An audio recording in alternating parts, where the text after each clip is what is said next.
Comment bien débuter sur Europa Universalis 5 et comment faire le meilleur départ. Dans ce guide, je vais vous donner un maximum d'astuces et de conseils pour améliorer au mieux votre compréhension et votre maîtrise du jeu. J'enregistre la vidéo en étant décembre 2025 sur la version 1.0.8. Avant de lancer une partie, ce que je vous recommande au niveau des paramètres, notamment dans l'interface, c'est de baisser un petit peu le délai d'affichage des infobulles et des verrouillages des infobulles. Donc moi je l'ai mis à 0,35. Après également des infobulles sur la carte. 0,35 partout, après à vous de voir en fonction de vos préférences, plus ou moins haut. Pour le reste également, augmenter le nombre de sauvegardes automatiques. J'ai mis 20 ans, 20 sauvegardes automatiques, une chaque année, donc ça fait 20 ans. Vous pouvez le mettre un peu plus haut si vous voulez. Ça permet en cas d'erreur de pouvoir revenir en arrière, parce que par défaut il me semble que c'est à 5. Voilà, bah écoutez, on va lancer une nouvelle partie. Voilà donc la map de départ et l'année de départ là qui se trouve en haut. Ici on a les options. Ce que je vous recommande, les options de partie. Ce que je vous recommande si vraiment vous n'avez jamais joué à ce jeu ou à ce type de jeu, c'est à ce niveau-là, là c'est de faire le tutoriel. Pour pouvoir faire le tutoriel, il faut activer les missions. Donc ici là vous pouvez activer les missions. Bon, ça désactive les succès mais par défaut ils ne sont pas activés. Et les missions en fait quand vous allez lancer la partie, peu importe le pays, hein, vous aurez une option en bas pour faire le tutoriel, là, le didacticiel. Je vous le recommande vivement. Il est bien fait, ça vous donnera vraiment de très bonnes bases et une bonne compréhension du jeu. Ça vous facilitera le suivi de cette vidéo. Donc si vraiment vous n'avez jamais joué, commencez par ça, commencez par faire le tutoriel. Sinon, avant de lancer la partie, donc, il faudra choisir un pays. Et ici, vous avez tous les réglages qui sont disponibles là, dans le menu des règles de la partie, toutes les options. Bon, on va laisser par défaut, rien de particulier. Sachez juste quand vous serez un joueur aguerri que vous voudrez faire des succès et jouer en Ironman, pardon. Donc Ironman, c'est qu'une seule sauvegarde et on ne peut pas sauvegarder. Il faudra tout simplement l'activer ici. Et le fait d'activer l'Ironman nous donnera la possibilité de débloquer les succès. Mais là, pour cette partie, on va rester en les règles standards par défaut. Ce que je vous recommande pour le choix du pays, si vous débutez, c'est de prendre un pays qui est ni trop petit ni trop grand en fait, quelque chose qui va être quand même assez fort dans sa région et de préférence assez isolé. Donc on a un pays qui est très bien pour ça ici là, on a Majapahit en Indonésie là, qui est tout simplement le plus puissant là du secteur. Vous pouvez ici voir un petit peu les stats du pays. On a 20 000 hommes, taille des réserves, la population, etc. Toutes les infos sont ici et c'est le plus puissant du secteur. On est sur une île, on est assez isolé, on est assez tranquille. Bon, on a eux là qui sont assez puissants, mais avant qu'ils nous menacent, il y a du temps. Donc voilà ce que je vous recommande. Ce genre de pays isolé, qui n'est pas non plus le numéro un, le plus grand de tous, mais qui est quand même le plus puissant de sa région et assez puissant. Donc celui-là, c'est très bien. Écoutez, ben, on va y aller, on va partir sur lui. Alors juste petite précision, dans certains cas, certains pays, notamment ceux qui ont des événements historiques, etc., des événements nationaux comme c'est marqué ici, vous aurez toujours le même dirigeant et toujours les mêmes stats de départ, ainsi que certains conseillers qui seront fixes, etc. Par contre, dans certains pays beaucoup plus petits, comme celui-là par exemple, là, ce petit comté-là, vous aurez des stats et un dirigeant éventuellement différents à chaque lancement de partie, enfin surtout des stats qui pourront être différentes. Donc si vous voulez jouer un petit pays, que les stats ne vous conviennent pas, l'idéal, enfin le minimum on va dire étant quand vous lancez une partie, c'est d'être au moins à 40 à peu près dans toutes les stats. Si ça vous convient pas, vous pouvez tout simplement relancer la partie à chaque fois jusqu'à obtenir le dirigeant avec les stats souhaitées. Voilà pour les petites infos de départ. Donc on va choisir celui-là et c'est parti. Voilà donc l'écran de départ que vous avez au lancement du jeu. Bon, il y a quelques informations et quelques conseils qui ne sont pas forcément utiles, mais c'est ici notamment où si vous avez activé les missions dans les réglages de la partie, où vous pourrez lancer le didacticiel. Donc si vous avez activé les missions, ben, vous pouvez cliquer ici, vous passez en mode didacticiel, et c'est ce que je vous recommande de faire si vous avez jamais joué au jeu. Allez, on peut fermer cet écran. Avant d'aller voir un petit peu en détail tous les menus et toutes les possibilités du jeu, on va faire rapidement un tour de l'interface. Donc en haut à gauche, on a le portrait de notre personnage, notre pays. Ici, on a notre rang de puissance mondiale. Donc on voit qu'on est 22e, c'est pas si mal. Ici, donc on a tous les raccourcis vers les menus, les différents menus du jeu. Donc le gouvernement, l'économie, la production, etc. etc. Ici, on peut voir le niveau de satisfaction des ordres et les différents ordres qui sont dans notre royaume. Donc ça s'affiche ici. Là, on a la puissance donc des mêmes ordres ainsi que de la couronne. Donc la couronne, c'est nous. Ici, on a les raccourcis donc vers l'économie. la stabilité, la population, la légitimité, le prestige, la diplomatie, lassitude de guerre, les réserves de troupes terrestres et les marins. Donc vous voyez qu'il y a quelque chose qui est bien fait dans ce jeu. À chaque fois que vous passez votre souris sur un élément, sur un texte, ce genre de choses, vous avez une infobulle là, qui apparaît et vous avez tout le détail du pourquoi, du comment. Donc là, en gros, on a par exemple notre réserve d'argent. On voit que ça évolue chaque mois de 4,46. Pourquoi? Ben, tout simplement, donc on a les revenus qui sont ici, donc ce qu'on gagne et ce qu'on dépense qui est ici, et ce qui fait ce qui nous fait un score de 4,56 pardon, par mois. Et vous pouvez avoir encore plus de détails en passant, donc par exemple ici là, sur la nourriture, ben, vous avez une autre infobulle qui apparaît, etc., etc. Et vous pouvez comme ça, donc n'hésitez pas à en profiter, c'est bien fait quand vous cherchez une information ou que vous ne comprenez pas pourquoi telle chose fait ceci ou cela, ou à quoi ça sert tout simplement, ben vous passez votre souris, vous avez l'infobulle et vous avez tous les détails qui sont expliqués à ce niveau-là. Pour le reste ici, donc on a l'onglet de recherche, donc notre niveau de gain de progrès de recherche, où on en est, etc. Ici on a la date actuelle et là on a les réglages de la vitesse du jeu, donc plus ou moins rapide en fonction de ce qu'on veut.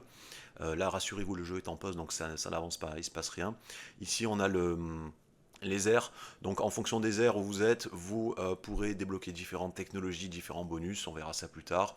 Là on a les menus, avec les détails, bon, les informations, l'encyclopédie, l'automatisation, donc l'automatisation qui vous servira pas mal et qui peut représenter dans certains cas un avantage, dans d'autres il faudra éviter. Ce que je vous recommande au début en tout cas c'est d'automatiser le commerce. On pourra même s'il est automatisé faire un petit peu mettre une certaine partie en manuel, mais je vous recommande le commerce en tout cas au début de l'automatiser, notamment si vous avez un grand pays. Après si vous avez un petit pays, là il faudra faire de la microgestion, donc il faudra mieux le faire manuellement, mais quand vous êtes bien implanté, vous avez accès à beaucoup de ressources, on peut le laisser en mode automatique. On verra ça plus tard quand on traitera du commerce, des marchés, etc. Donc ici on a d'autres raccourcis vers le marché, notamment vers nos armées, vers le gouvernement, les conseillers. Et en bas on a les différents filtres de cartes qui sont ici. Donc ça c'est pas mal, ça peut servir.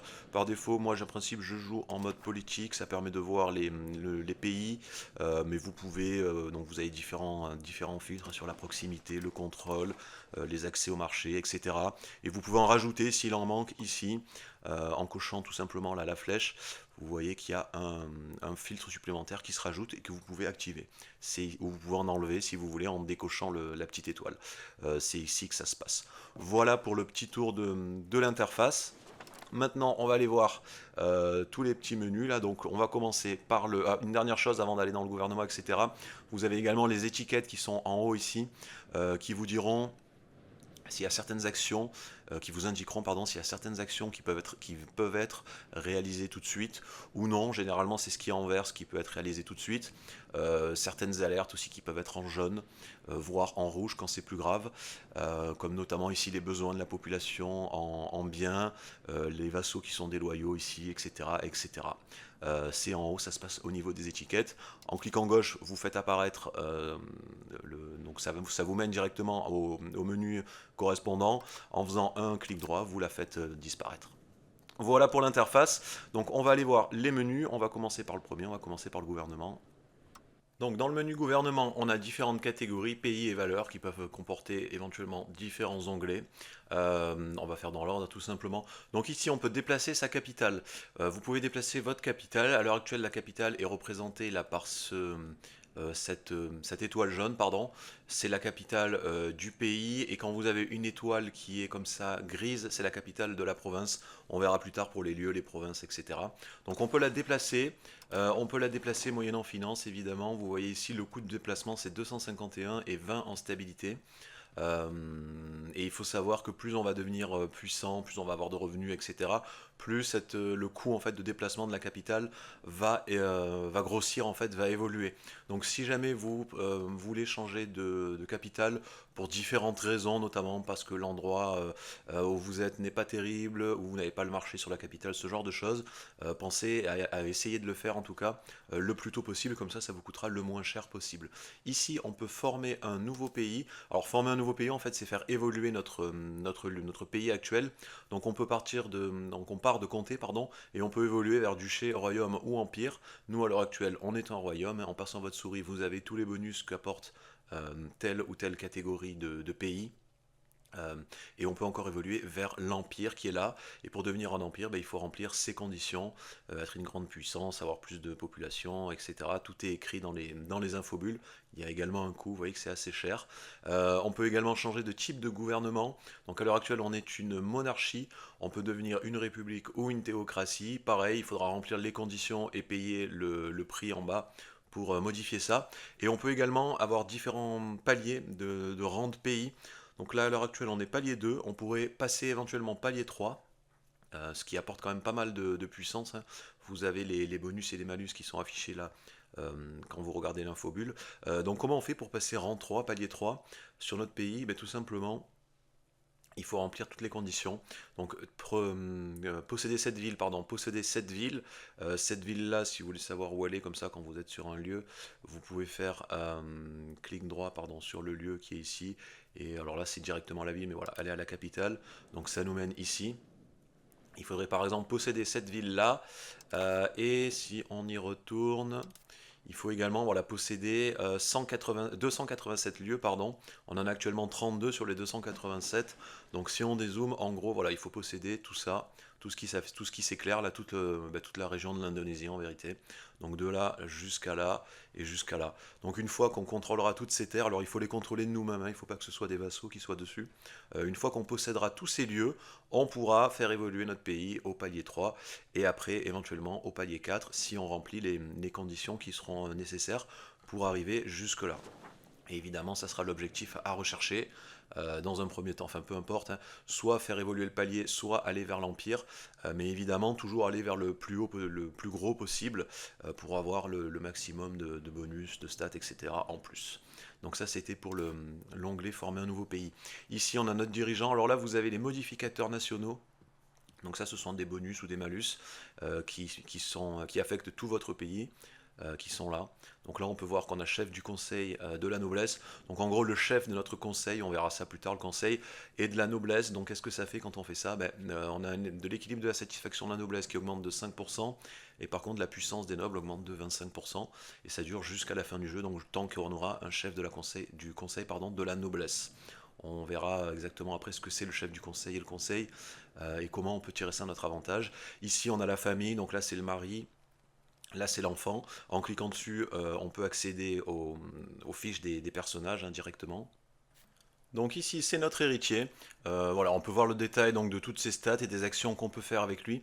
Donc l'héritier qui est représenté là par cette petite couronne de bronze, c'est le personnage qu'on va jouer une fois que notre personnage principal va mourir.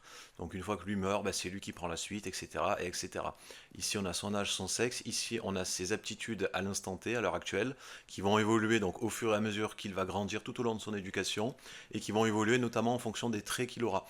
Donc vous avez déjà les traits d'enfant et de l'éducation qu'on aura choisi. Le trait d'enfant, c'est un trait qu'il acquiert à partir de 3 ans et qui garde jusqu'à 18 ans. Donc là, par exemple, on a le meilleur trait possible, c'est prodige. Prodige, ça augmente l'accroissement des stats de 1,50 tous les mois. Après, on verra alors comment ça se passe au niveau de l'accroissement des aptitudes. Donc l'éducation, c'est là. Voilà, en gros, tous les mois, l'enfant a 55% de chance d'améliorer ses aptitudes en fonction de son éducation. Donc là, en gros, qu'est-ce qui se passe tous les mois pour l'enfant? Donc vous avez une chance sur deux, en gros, d'améliorer l'administratif, le diplomatique ou le militaire. Et si c'est validé, si c'est amélioré, vous allez gagner 1,50. Donc ici, en fonction du trait de l'enfant. Donc là, c'est un bonus, mais vous pouvez avoir aussi des malus, comme imbécile, par exemple, qui va faire l'inverse, qui va faire moins 1,50, ce genre de choses. Et se rajoute à ça l'éducation. Donc par défaut, l'éducation, c'est éducation équilibrée. C'est ici, là on le voit, et on peut le modifier, ça à n'importe quel moment. Donc par défaut, on est là, à éducation équilibrée, et on a éducation administrative, diplomatique et militaire. Alors il y a un petit bug d'affichage, je pense, parce qu'il y a eu un patch récemment, mais là la valeur elle est pas bonne, c'est pas 0,5, c'est 0,75 normalement. Sinon ça n'a aucun intérêt de choisir ça, étant donné que quand on va choisir une éducation, par exemple administrative, Ça va booster l'éducation administrative, par contre ça va réduire les deux autres à 0,25. Donc là vous voyez que ça n'a aucun intérêt à l'instant T, là, avec ces stats-là, de choisir un focus, étant donné qu'on aura la même chose 0,50. Donc je pense que c'est un bug d'affichage ou un problème lié au dernier patch qui sera corrigé. Normalement le chiffre qui est censé être là, c'est le même que là, c'est 0,75. C'est-à-dire que si je focus sur l'administratif, ben, j'aurai 0,75 en administratif. Par contre, les deux autres stats, la diplomatie et le militaire, eux, passeront à 0,25. Donc ça, c'est gratuit, on peut le changer à tout moment. Si par exemple on a un problème en administratif et que les deux autres sont élevés, ben, on peut choisir ça quelques années pour rééquilibrer le tout. Puis après, on repasse ici en éducation équilibrée. Et on a également l'éducation coûteuse. Donc éducation coûteuse, il faut payer 250 et ça augmente le coût escompté de la cour de 1%. Ça, c'est l'argent qu'on gaspille en légitimité. Par contre là vous voyez que c'est 0,75 pour toutes les stats. Donc ce qu'il faudra chercher à faire le plus souvent possible, enfin dans tous les cas, pour notre héritier en tout cas, pour les autres c'est pas très intéressant, dans certains cas ça peut l'être pour avoir des conseillers bien boostés, mais surtout pour notre héritier c'est le plus important, ça sera de toujours aller chercher l'éducation coûteuse le plus tôt possible pour avoir un 0,75 donc plus l'éventuel bonus qu'il a là. Par exemple là si j'ai éducation coûteuse, j'aurai 1,50 et 0,75, ça fera 2,25. Donc tous les mois, il aura une chance sur deux jusqu'à l'âge adulte de pouvoir améliorer ses stats de 2,25. Donc par exemple si ça marche ici, si ça marche on va dire dans toutes les stats à la fin du mois et que j'avais ça activé, ben, ça ferait 7,25, là ça ferait 9,25 et là ça ferait 4,25, etc. jusqu'à ce qu'il soit adulte, donc jusqu'à ses 18 ans, donc là ça va durer 15 ans. Donc en gros sur un an on peut prendre, si à chaque fois ça marche, hein, dans le meilleur des cas, 6 points de stats par an, donc 60 points de stats sur 10 ans, et sur 15 ans, 60 plus la moitié, donc 30, ça ferait 90 points de stats. Donc là, en admettant qu'on le mette maintenant dans ces conditions-là, et qu'on ait énormément de chance, et qu'on ait à chaque fois le truc à fond, qu'on ait à chaque fois l'amélioration des stats, on est sûr d'avoir 90 à toutes les stats, donc ce qui ferait quasiment 100, ce qui ferait quasiment un personnage parfait. Voilà pourquoi c'est important de le faire très tôt, le plus tôt possible, et de le faire sur l'héritier. Pourquoi l'héritier? Parce que c'est lui qui va diriger notre royaume ensuite, et les stats sont très importantes pour le dirigeant de votre royaume. On va voir ça tout de suite. Et les aptitudes du dirigeant, donc les fameuses, qui se trouvent ici, et vous pouvez voir en mettant votre souris dessus les bonus qu'on a. Donc l'aptitude administrative, alors déjà chaque aptitude va donner la moitié des points à peu près en pourcentage au bonus d'action, donc des conseillers. Les conseillers, quand vous allez faire des actions, donc que ce soit administrative, diplomatique ou militaire, vous allez avoir un bonus en pourcentage qui va généralement correspondre à la moitié de vos stades. Donc là 78, la moitié c'est 39. Vous voyez que ça booste de 39% les compétences administratives, enfin en tout cas les actions administratives des conseillers, idem pour le diplomatique et idem pour le militaire. Donc l'administratif qui est sans doute la plus importante, vous avez un bonus de puissance de couronne, donc là on voit que 78 ça donne 20% quasiment de puissance, de bonus de puissance de la couronne, donc très important. On a également le coût en proximité là qui est réduit, ça aussi c'est important. Pour la diplomatie, on a l'équilibre de satisfaction des ordres qui augmente, là 7,80, 78, donc c'est divisé par 10 en gros.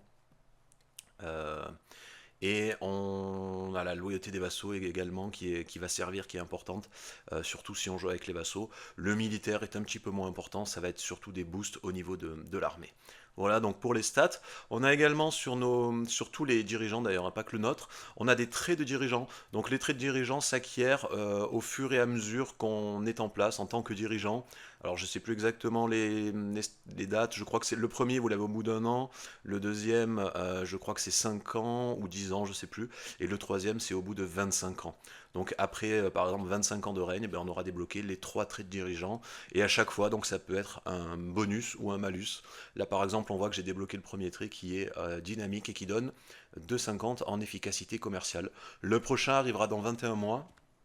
Donc ce que vous pouvez faire là, si vous n'êtes pas un Ironman et que vous voulez optimiser à fond votre dirigeant par exemple, comme pour les enfants d'ailleurs, pour les traits d'éducation, ce genre de choses, vous sauvegardez un mois avant, là que ça fasse 21 mois, donc vous sauvegardez un mois avant, et vous regardez ce que vous avez comme trait, puisque c'est à peu près aléatoire la plupart du temps, et en fonction de ce que vous avez, si c'est bon ou pas, vous pouvez recharger votre partie pour essayer d'avoir un trait qui est meilleur. Voilà, bon ça c'est un petit bonus d'optimisation si vous jouez pas en Ironman et que vous avez vos sauvegardes.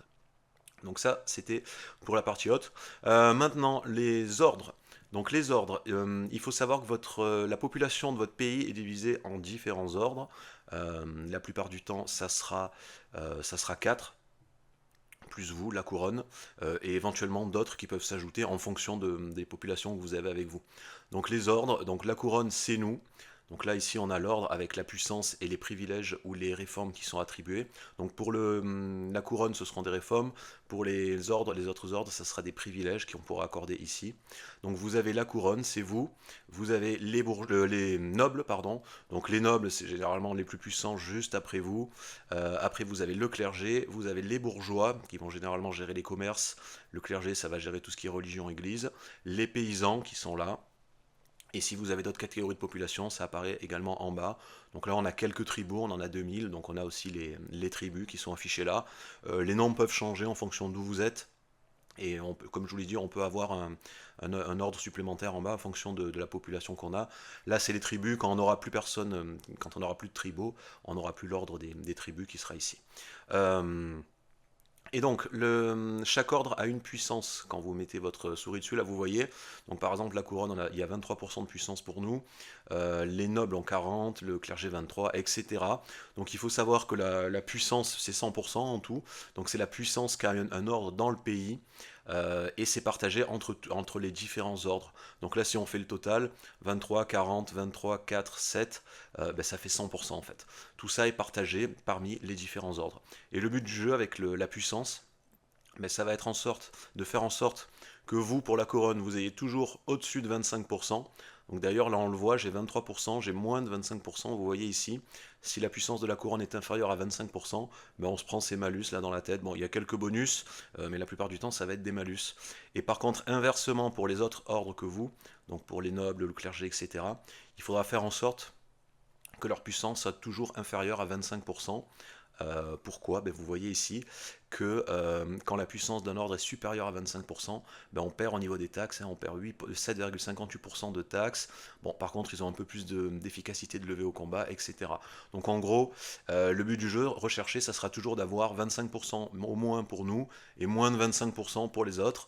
Et vous aurez ici en fonction du niveau de puissance de l'ordre, les bonus et les malus qui vont s'ajouter. Et évidemment, le but du jeu, ça sera d'en avoir le maximum pour nous, hein, pour la couronne. Euh, Notamment parce que ça va améliorer l'efficacité de notre conseil, donc des actions des conseillers. Ça va également améliorer l'efficacité fiscale qui nous permettra de gagner plus d'argent. On aura aussi d'autres petits bonus. Mais le but du jeu, ça sera toujours nous d'être le plus haut possible et les autres de les mettre le plus bas possible. Ici, on a le nombre de personnes qui correspondent à cet ordre dans le pays. Donc évidemment, on voit qu'on a le plus de paysans. On a 2,7 millions en paysans. 14 000 bourgeois, 16 000 prêtres du clergé et 7 000 nobles. Et ici, on a la satisfaction. Donc très très important, la satisfaction d'un ordre. Donc on a la satisfaction actuelle qui est à gauche et l'équilibre de la satisfaction qui est à droite. Donc en gros, comment ça marche la satisfaction?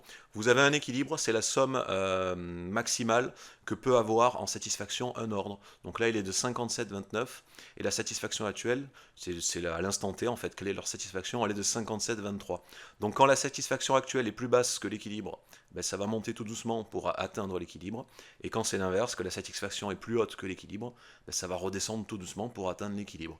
Bon là on voit qu'on est dessus à 57, 30 et 57,29. Ça va juste baisser tous les mois, donc de 0,01% pour descendre à 29 ou rester là. Enfin là on y est quoi, au niveau de la satisfaction. Par contre ici on voit pour le clergé, l'équilibre est à 45 et à l'heure actuelle ils sont à 50. Donc ça va évoluer tous les mois, tout doucement, ça va descendre de... Voilà, on voit là par exemple c'est 0,25, hein, c'est marqué, pour arriver jusqu'à l'équilibre. Donc ça, tous les mois ça va descendre de 0,25 pour arriver jusqu'à 44,95. Et donc ça, la satisfaction, c'est important.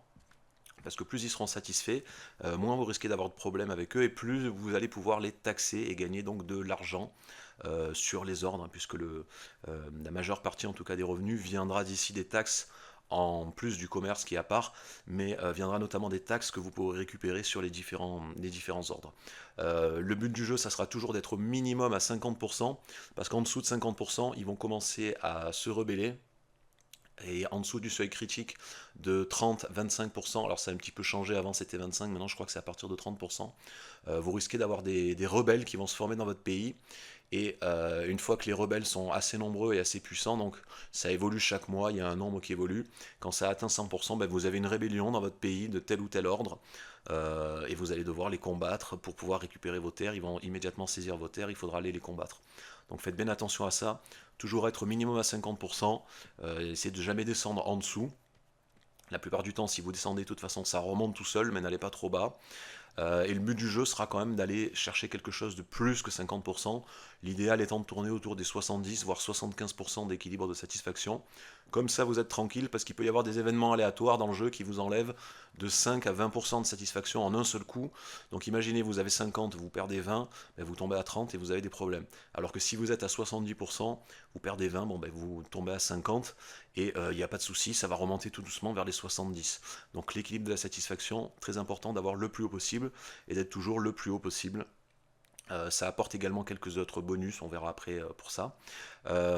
Et on a donc les réformes pour la couronne et les privilèges pour les ordres. Donc les réformes c'est quoi? Ben alors, on voit qu'on en a une sur 3, donc elle est là, hein, première réforme. Cette réforme me donne ça, donc on a capacité de culture plus 3, on est autorisé à avoir des vassaux tributaires, et on a une progression vers la valeur décentralisation tous les mois de 0,5. Donc en cliquant ici, on peut s'en attribuer. Donc là notamment, ben, j'en ai un sur 3, donc je peux m'en attribuer 2. Et voilà ce que ça fait. Donc quand elles sont éclairées comme ça en clair, ça veut dire qu'on peut les sélectionner. Si elles sont en gris comme ça, grises, ça veut dire qu'il manque une condition pour pouvoir la sélectionner. Par exemple celle-là, c'est marqué ici, hein, il faut que la tolérance religieuse, pour avoir la tolérance religieuse, il faut qu'on ait 50 de valeur en humanisme. Ce qui n'est pas le cas. On va voir après les valeurs, hein, mais là je dois être moins. Je suis en... Je crois que je dois être à 40. Je suis à 40 en spiritualisme, ce qui est l'inverse de l'humanisme. Ça veut dire que je suis à moins 90 en humanisme. En gros, il faudrait 50. Donc pour pouvoir débloquer cette réforme-là, il faudrait que j'ai 50 en humanisme, et là je pourrais la débloquer. Pareil pour ça, les assemblées nationales. Là, il faut rechercher l'avancée Assemblée nationale.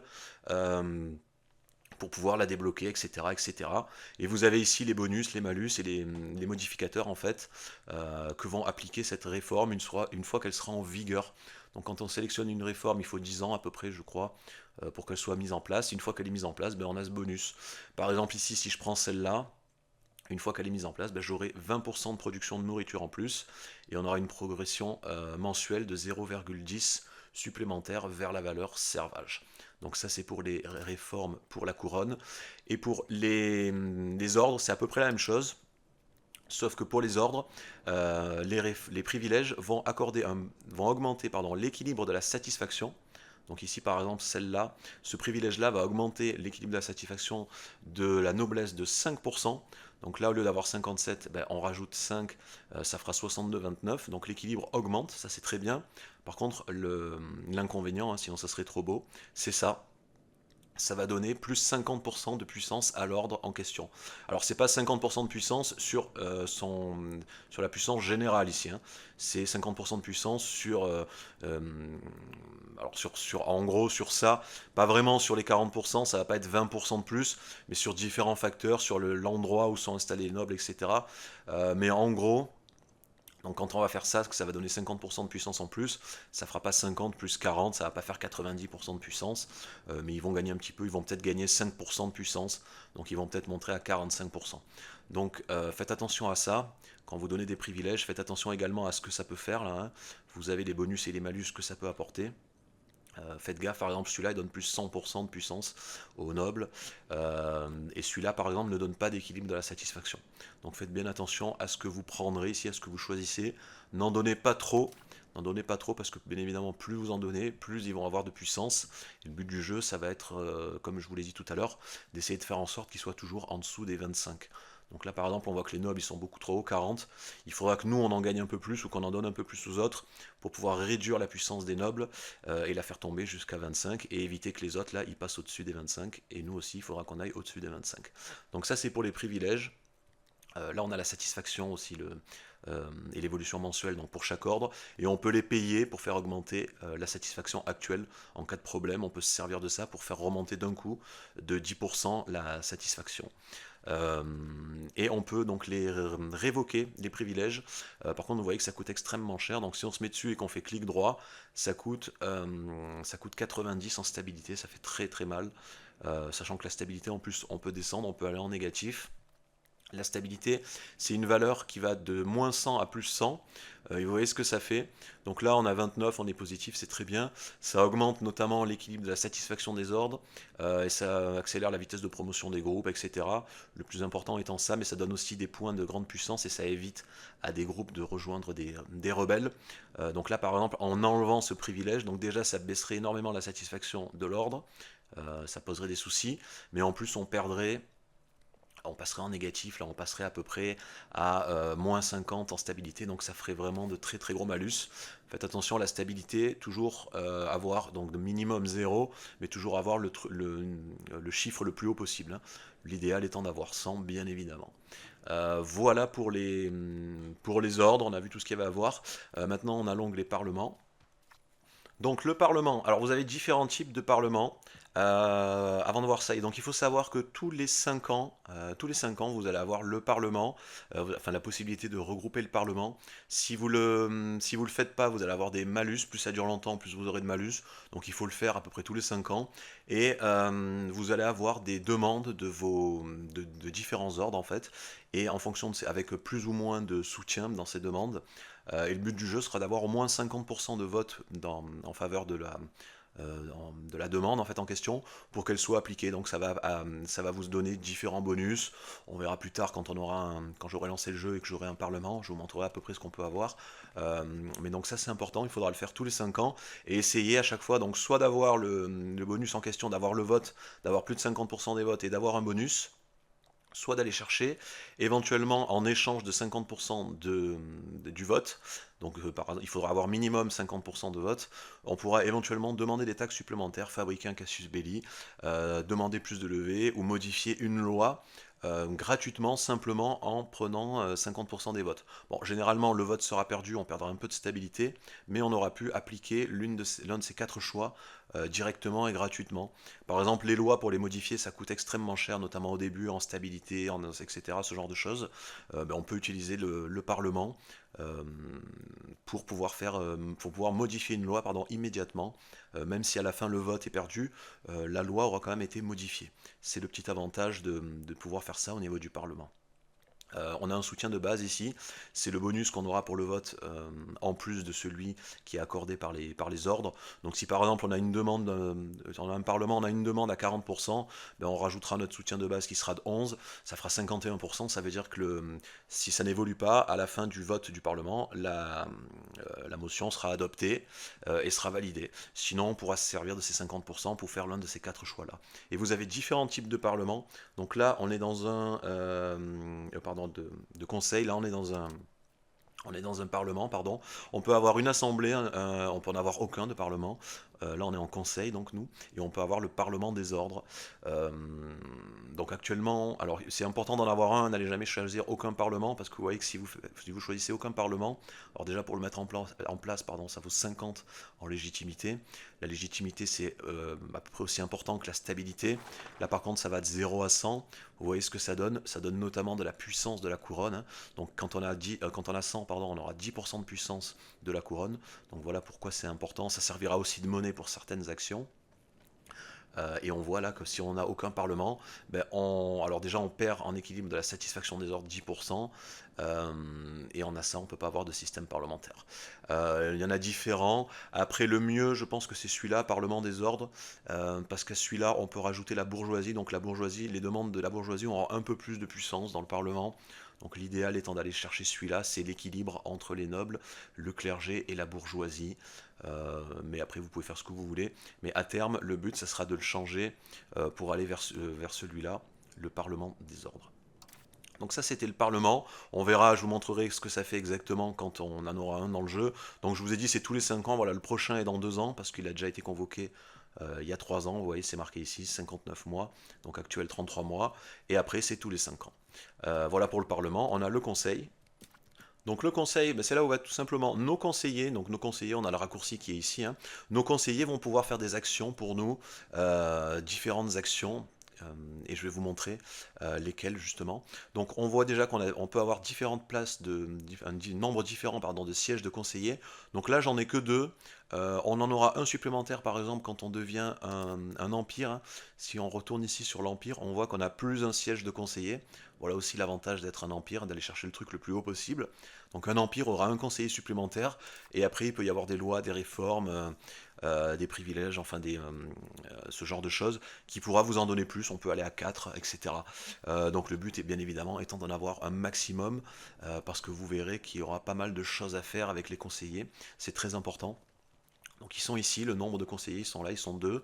On voit également qu'on a une efficacité du conseil là qui est accrue, notamment grâce à ça, à ce privilège-là, conseil du clergé, et à ce privilège-là qui est accordé à l'ordre. Donc vous voyez que ça peut aussi avoir un avantage de donner des privilèges aux ordres, même si ça leur fait gagner un peu de puissance. Certains peuvent être intéressants à aller chercher, comme notamment ces deux-là qui vont booster l'efficacité du conseil de 10%.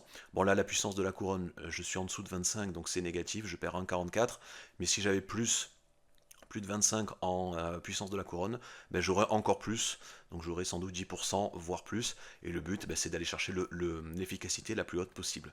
Et les conseillers, donc on peut en avoir deux là pour l'instant, donc on voit qu'il y en a une place qui est attribuée à celui-là, et là il n'y a personne. Alors il faut savoir que les actions des conseillers, on n'est pas obligé d'avoir un conseiller attribué pour faire une action. Par exemple, là, on va faire effort diplomatique euh, sur ce poste-là. Pardon, pas effort diplomatique. On va être plutôt assimiler des groupes sociaux à notre culture. On va prendre javanais et on va se mettre ici, par exemple. Voilà. Vous voyez que là, j'ai mis une action de conseiller, donc il va être une action d'assimilation. Donc en gros, les cultures différentes de la mienne seront assimilées à la mienne. Mais vous voyez que c'est quand même faisable, même sans conseiller. C'est juste que les stats vont être basses, ça va aller plus doucement. Alors qu'avec un conseiller, ça va être boosté. Par exemple, avec lui, si je mets la même chose, euh, on va faire ça, on va se mettre sur cette province-là. Vous voyez là la différence. Par défaut, sans aucun conseiller, j'ai 59. Ici, on a le bonus. On le voit là d'ailleurs, hein, 59. Et avec un conseiller. Donc évidemment, ça sera en fonction des aptitudes qu'il a. Hein. Là, c'est une action diplomatique. Donc ça va se baser sur la compétence diplomatie du conseiller. Vous voyez qu'avec ses aptitudes, on passe à 86. Donc 85. Donc en gros, ça va quasiment doubler. Quand le conseiller aura 100 dans une stat, ça va doubler la stat de base. Donc s'il avait eu 100, là j'aurais eu à peu près plus 120, puisque le truc de base c'est à 59. Donc très important d'avoir des conseillers et très important de les avoir surtout avec des stats très élevés. Par contre, faites attention qui vous allez mettre au conseil, parce qu'en fonction de qui vous allez mettre, de quel ordre provient le personnage que vous allez mettre, ben, ça va donner de la puissance à un ordre en question. Donc là, par exemple, lui, il est de la noblesse, donc le fait d'avoir mis un noble en conseiller, ben, ça va augmenter la puissance des nobles. Et encore plus, comme il a été nommé chef du conseil, donc pour nommer un conseiller chef du conseil, vous faites clic droit et vous avez, alors là je ne l'ai pas parce qu'il est déjà chef, mais en gros vous avez ici nommé chef du conseil, ça vaut 300 pièces d'or. Quand on nomme un chef du conseil, je vous l'ai montré tout à l'heure là sur l'écran des... pardon, non, c'était ici tout simplement.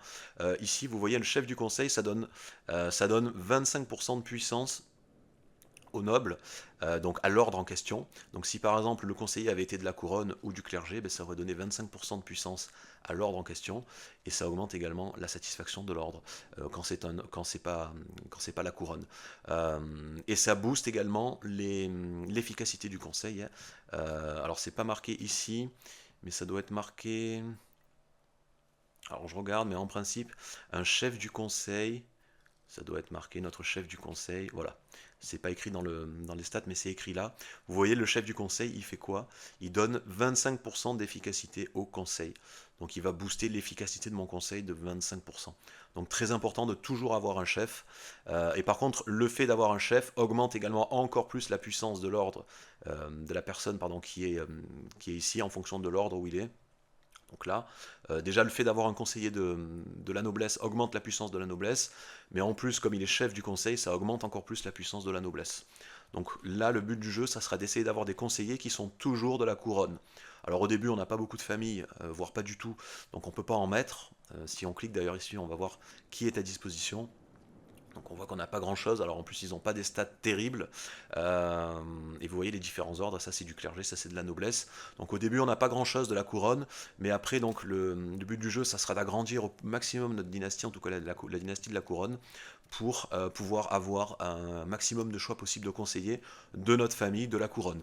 Et comme ça en mettant un conseiller de la couronne, ben, on va augmenter euh, la puissance de la couronne tout simplement, et encore plus quand on nommera chef quelqu'un qui est de la couronne.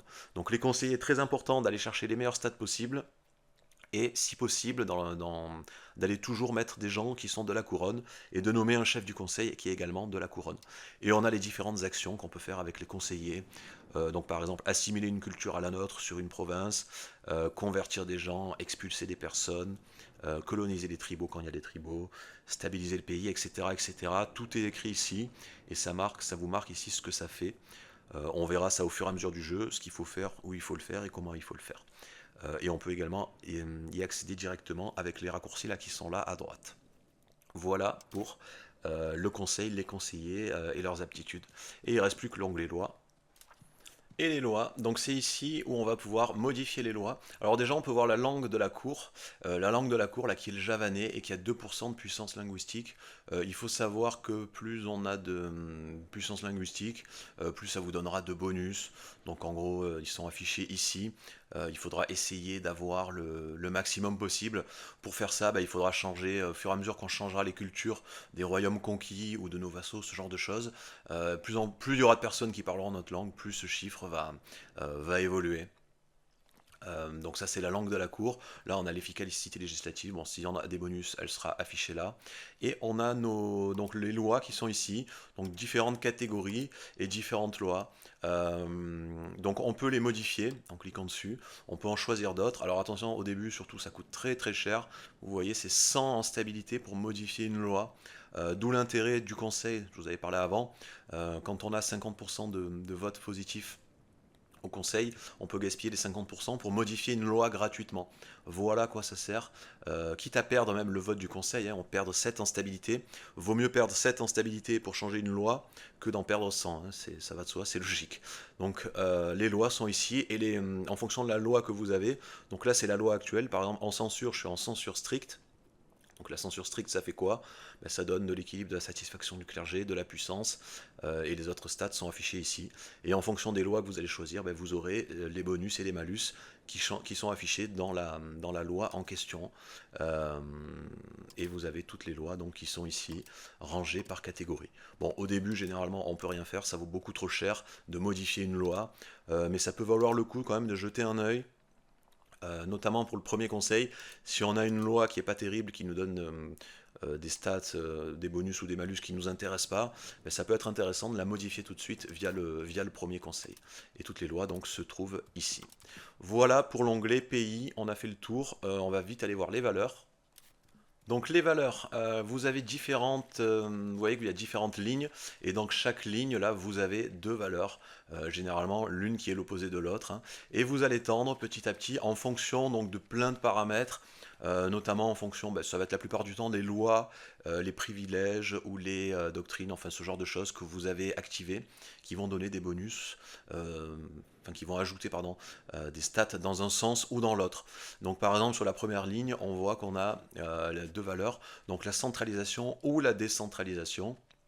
On voit que l'évolution mensuelle là, qui se trouve au milieu, elle est de 0,42 vers la décentralisation. On a la petite flèche là qui indique que ça évolue de 0,42 vers la décentralisation chaque mois. Vous avez ce que ça fait. Donc quand vous mettez votre souris en bas, là, vous avez la barre bleue ici qui représente l'état actuel de la décentralisation. Donc là, le milieu, c'est là, on doit être à peu près à 30%, je dirais, on est à 33, voilà, 33% de décentralisation. Et 33% de décentralisation, ça fait quoi? Et voilà ce que ça donne, hein, de l'équilibre, etc. Tout est marqué ici. Et d'où viennent les 0,42 mensuels? Ils viennent de là. Notamment ici, c'est marqué. Donc on a 0,10 des vassaux, de nos vassaux, donc le nombre de vassaux qu'on possède, ça donne 0,10. On a ça, foire commerciale, qui est un privilège d'ordre, qui donne 0,10, etc., etc. Et là, on a une loi, droit traditionnel, qui donne également 0,10. Et cela, normalement, c'est ce qui emmène vers la centralisation, l'inverse. Donc le développement de mon pays me donne 0,04 enlève pardon, à la décentralisation, donc mène vers la centralisation de 0,04, etc., etc. Et en fonction de ce que vous voudrez comme valeur, donc quand vous mettez votre souris ici, vous avez le maximum.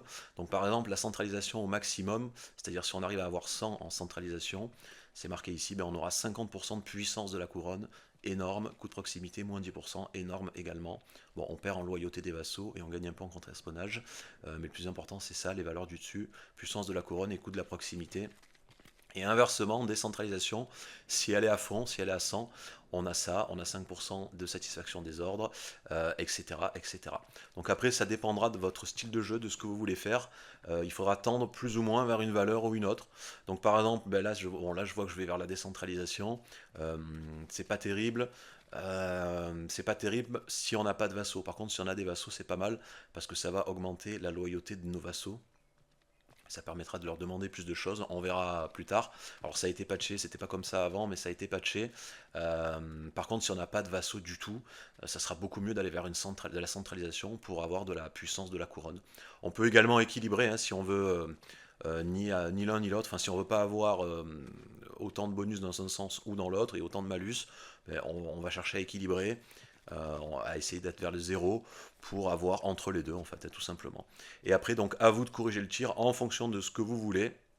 Il faudra rectifier là, les privilèges, les lois, etc. si vous voulez aller dans un sens plutôt que dans l'autre, pour essayer d'atteindre ce que vous recherchez. Alors on va vite voir sur toutes les valeurs, là on va vite voir un petit peu ce que ça fait et celles qui sont bien ou pas. Donc la première, alors ça va dépendre de comment vous jouez. Si vous avez des vassaux, évidemment il faudra aller vers la décentralisation, ça sera pas mal, mais pas trop non plus, parce que ça serait bien quand même d'avoir un petit peu de puissance de la couronne aussi. Par contre, si vous n'avez pas du tout de vassaux, là il faudra maximiser la centralisation pour augmenter notre puissance de la couronne et réduire le coût de proximité. Pour celle d'en dessous, la deuxième, traditionnaliste ou innovant. Donc en gros là dans la plupart des cas ça sera toujours innovant qu'il faudra aller chercher, qui sera mieux que traditionnaliste, notamment pour les progrès de recherche et l'influence culturelle, surtout si on veut s'agrandir. Donc on voit qu'innovant ça augmente l'alphabétisation maximale. L'alphabétisation est liée à votre recherche. Plus votre pays est alphabétisé, enfin plus vos ordres sont alphabétisés, plus vous aurez de points de recherche en fait, donc plus vous découvrirez les technologies rapidement. L'influence culturelle, ça servira à convertir plus rapidement les autres cultures à la nôtre, donc ça aussi c'est important. Et la réduction du coût des institutions, c'est pas mal, parce que les institutions, quand on voudra en avoir de nouvelles, ça vaut un certain prix, c'est assez cher, donc c'est bien d'avoir une réduction là-dessus, alors que traditionnaliste, bon, ça augmente, le seul truc positif, c'est que ça augmente la satisfaction des ordres, et que ça baisse un peu l'investissement en stabilité, mais bon, ça vaut pas très cher. Donc là, vaudra mieux aller chercher innovant. Ici, spiritualisme et humanisme. En gros, à quoi ça va servir? Bon, vous avez les détails, je ne vais pas tout vous expliquer, mais je pense que là, il faut essayer d'être entre les deux. Plus vous avez de spiritualisme, plus il sera facile de convertir les religions à la vôtre, les personnes d'une religion à la vôtre, et inversement, l'humanisme, ça sera plus facile de convertir à votre culture et plus dur de convertir à la religion. Donc là, ça dépendra de ce que vous voulez faire. La plupart du temps, il vaut mieux aller chercher zéro dans cette valeur, d'aller chercher l'équilibre au milieu. Ici, aristocratie et plutocratie, il vaudra mieux toujours aller chercher la plutocratie, parce que ça donne, donc ça boostera votre efficacité commerciale, notamment, même si ça donne de la puissance aux bourgeois, l'aristocratie, elle, donne de la puissance aux nobles. Et les nobles seront toujours beaucoup plus puissants que les bourgeois. Donc évitez d'aller en aristocratie, allez plutôt chercher la plutocratie. Servage et sujet libre, là c'est à vous de voir, ça dépend, mais au niveau des taxes, ce qui va vous rapporter le plus, ça sera les paysans, parce que ça va être eux les plus nombreux, donc ça peut être pas mal d'aller chercher le servage, vous aurez plus d'imposition sur les paysans, même s'ils consomment plus de nourriture avec ça, c'est pas très grave, la nourriture généralement, on en a beaucoup, on n'a aucun problème, surtout quand on est un gros pays. Et on a également des bonus au rendement des matières premières, etc. Donc là, on ira plutôt chercher le servage. Belligérant et conciliant, donc là, ça dépendra de votre style de jeu. Si vous attaquez, donc tous les, là, la belligérant, co-belligérant, qualité, quantité, offensif, défensif, terrestre et maritime, toute cette partie-là, c'est ce qui va gérer la guerre, pardon. Soit la guerre, soit la paix, en fait, hein. C'est des valeurs pour la guerre ou la paix. Donc belligérant, ben, vous aurez des bonus si vous êtes attaquant. Si vous attaquez beaucoup, allez plutôt vers belligérant. Si vous êtes par contre, vous voulez rester chez vous et attaquer personne, faites plutôt du conciliant. Qualité, quantité, vaudra mieux chercher aller quand même vers la qualité. Ça augmente un petit peu la maintenance de l'armée, mais ça va booster les stats de l'armée. L'inverse en quantité, hein, ça coûtera un petit peu moins cher. La maintenance de l'armée, par contre, on aura moins d'initiative. Donc là, vaut mieux aller chercher la qualité. Offensif et défensif, ben, c'est comme belligérant ou co-belligérant, hein.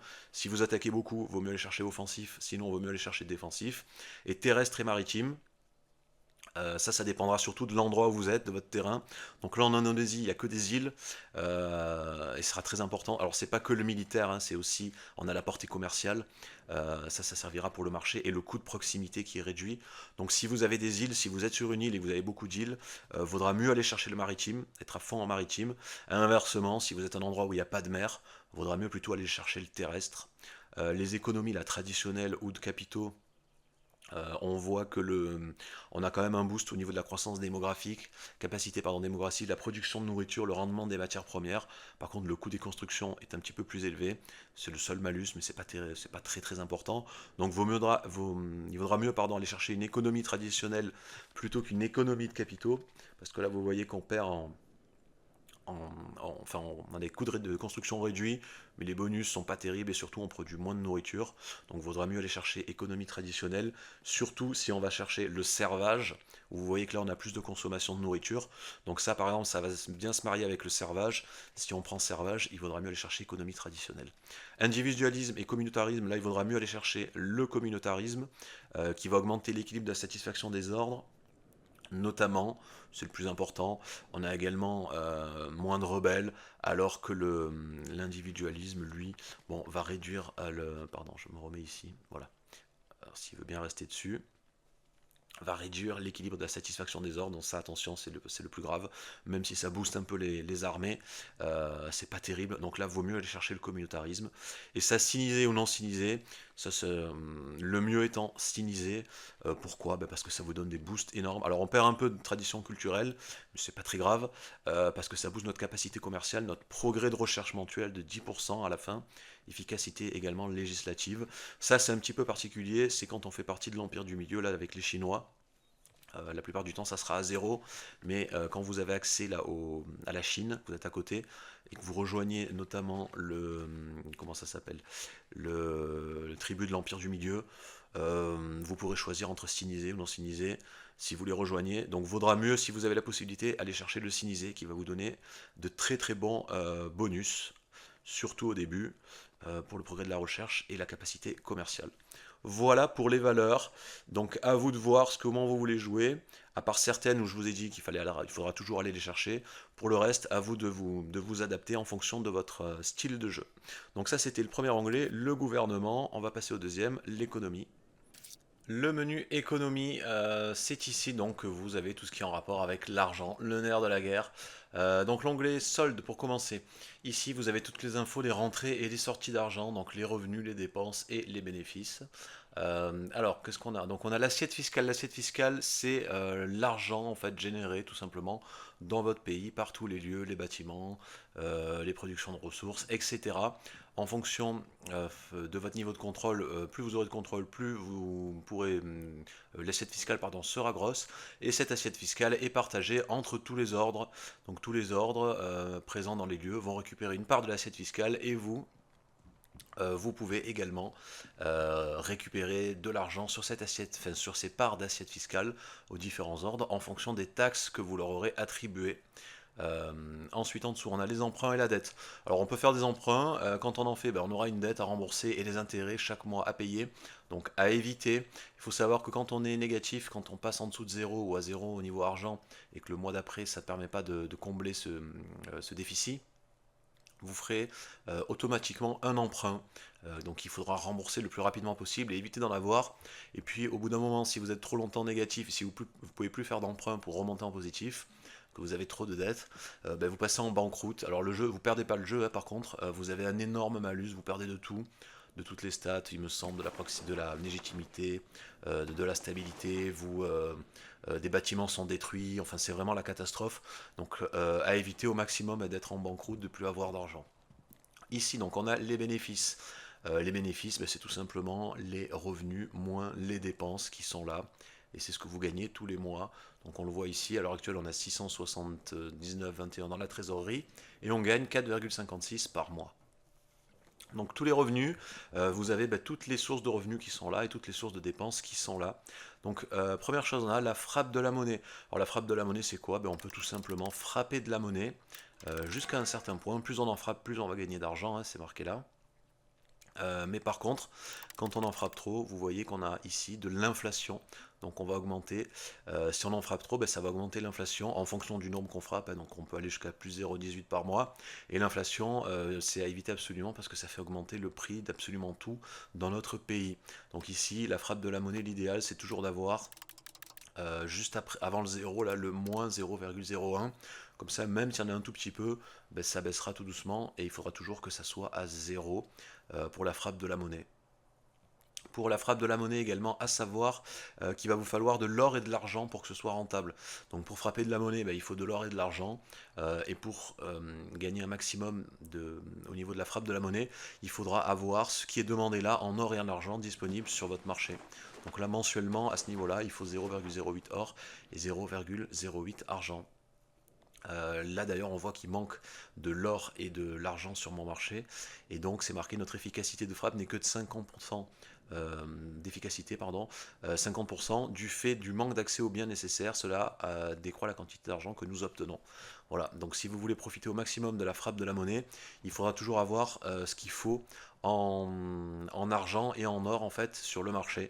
Donc là notamment à ce niveau-là, 0,08 et 0,08 en argent et en or mensuellement. Donc pensez à ça. Après en dessous on a les taxes.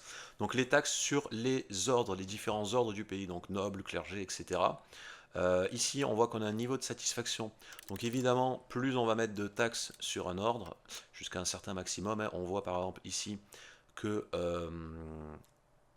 la taxe maximum sur eux, elle est de 27,41%. Taxe minimum, c'est 0. À l'heure actuelle, je suis à fond à 27,41%. Donc en gros, sur leur part de leur assiette fiscale à eux, je vais récupérer 27,41% par mois. Mais plus on augmente les taxes et plus ça va baisser l'équilibre de leur satisfaction. Donc à vous de voir avec ça. Comme je vous l'ai dit, faites attention à l'équilibre de la satisfaction et la satisfaction. Ne jamais vous mettre à 50, toujours être à plus. Alors, et surtout ne jamais mettre en automatique là, les taxes sur les ordres, parce que le jeu, lui, par défaut, il ira toujours chercher le 50%, de taxer le maximum jusqu'à 50%. Donc je vous l'ai dit, vous pouvez avoir des événements aléatoires dans le jeu qui vont faire par exemple que vous allez perdre d'un coup 20% de satisfaction sur un ordre, ou 10% ou 5%, ça dépendra de l'événement. Et donc si on est à 50, ben on perd 20%, on tombe à 30 et là on est en danger, sachant que ça remonte tout doucement, hein, vous voyez en haut la satisfaction, généralement 0,22, enfin ça monte pas beaucoup tous les mois, donc le temps, si on tombe à 30% de remonter à 50, ça va prendre un certain temps, et si en plus on se prend un deuxième événement derrière, on peut tomber en dessous des 25, de 20, ça peut être catastrophique. Donc faites bien attention à ça aux taxes. Vous aurez d'autres sources de revenus, ça ne sera pas la source de revenus principale. La source de revenus principale, ça sera le commerce au niveau du marché. Si vous gagnez beaucoup en commerce, baissez les taxes pour toujours aller chercher le maximum possible de satisfaction.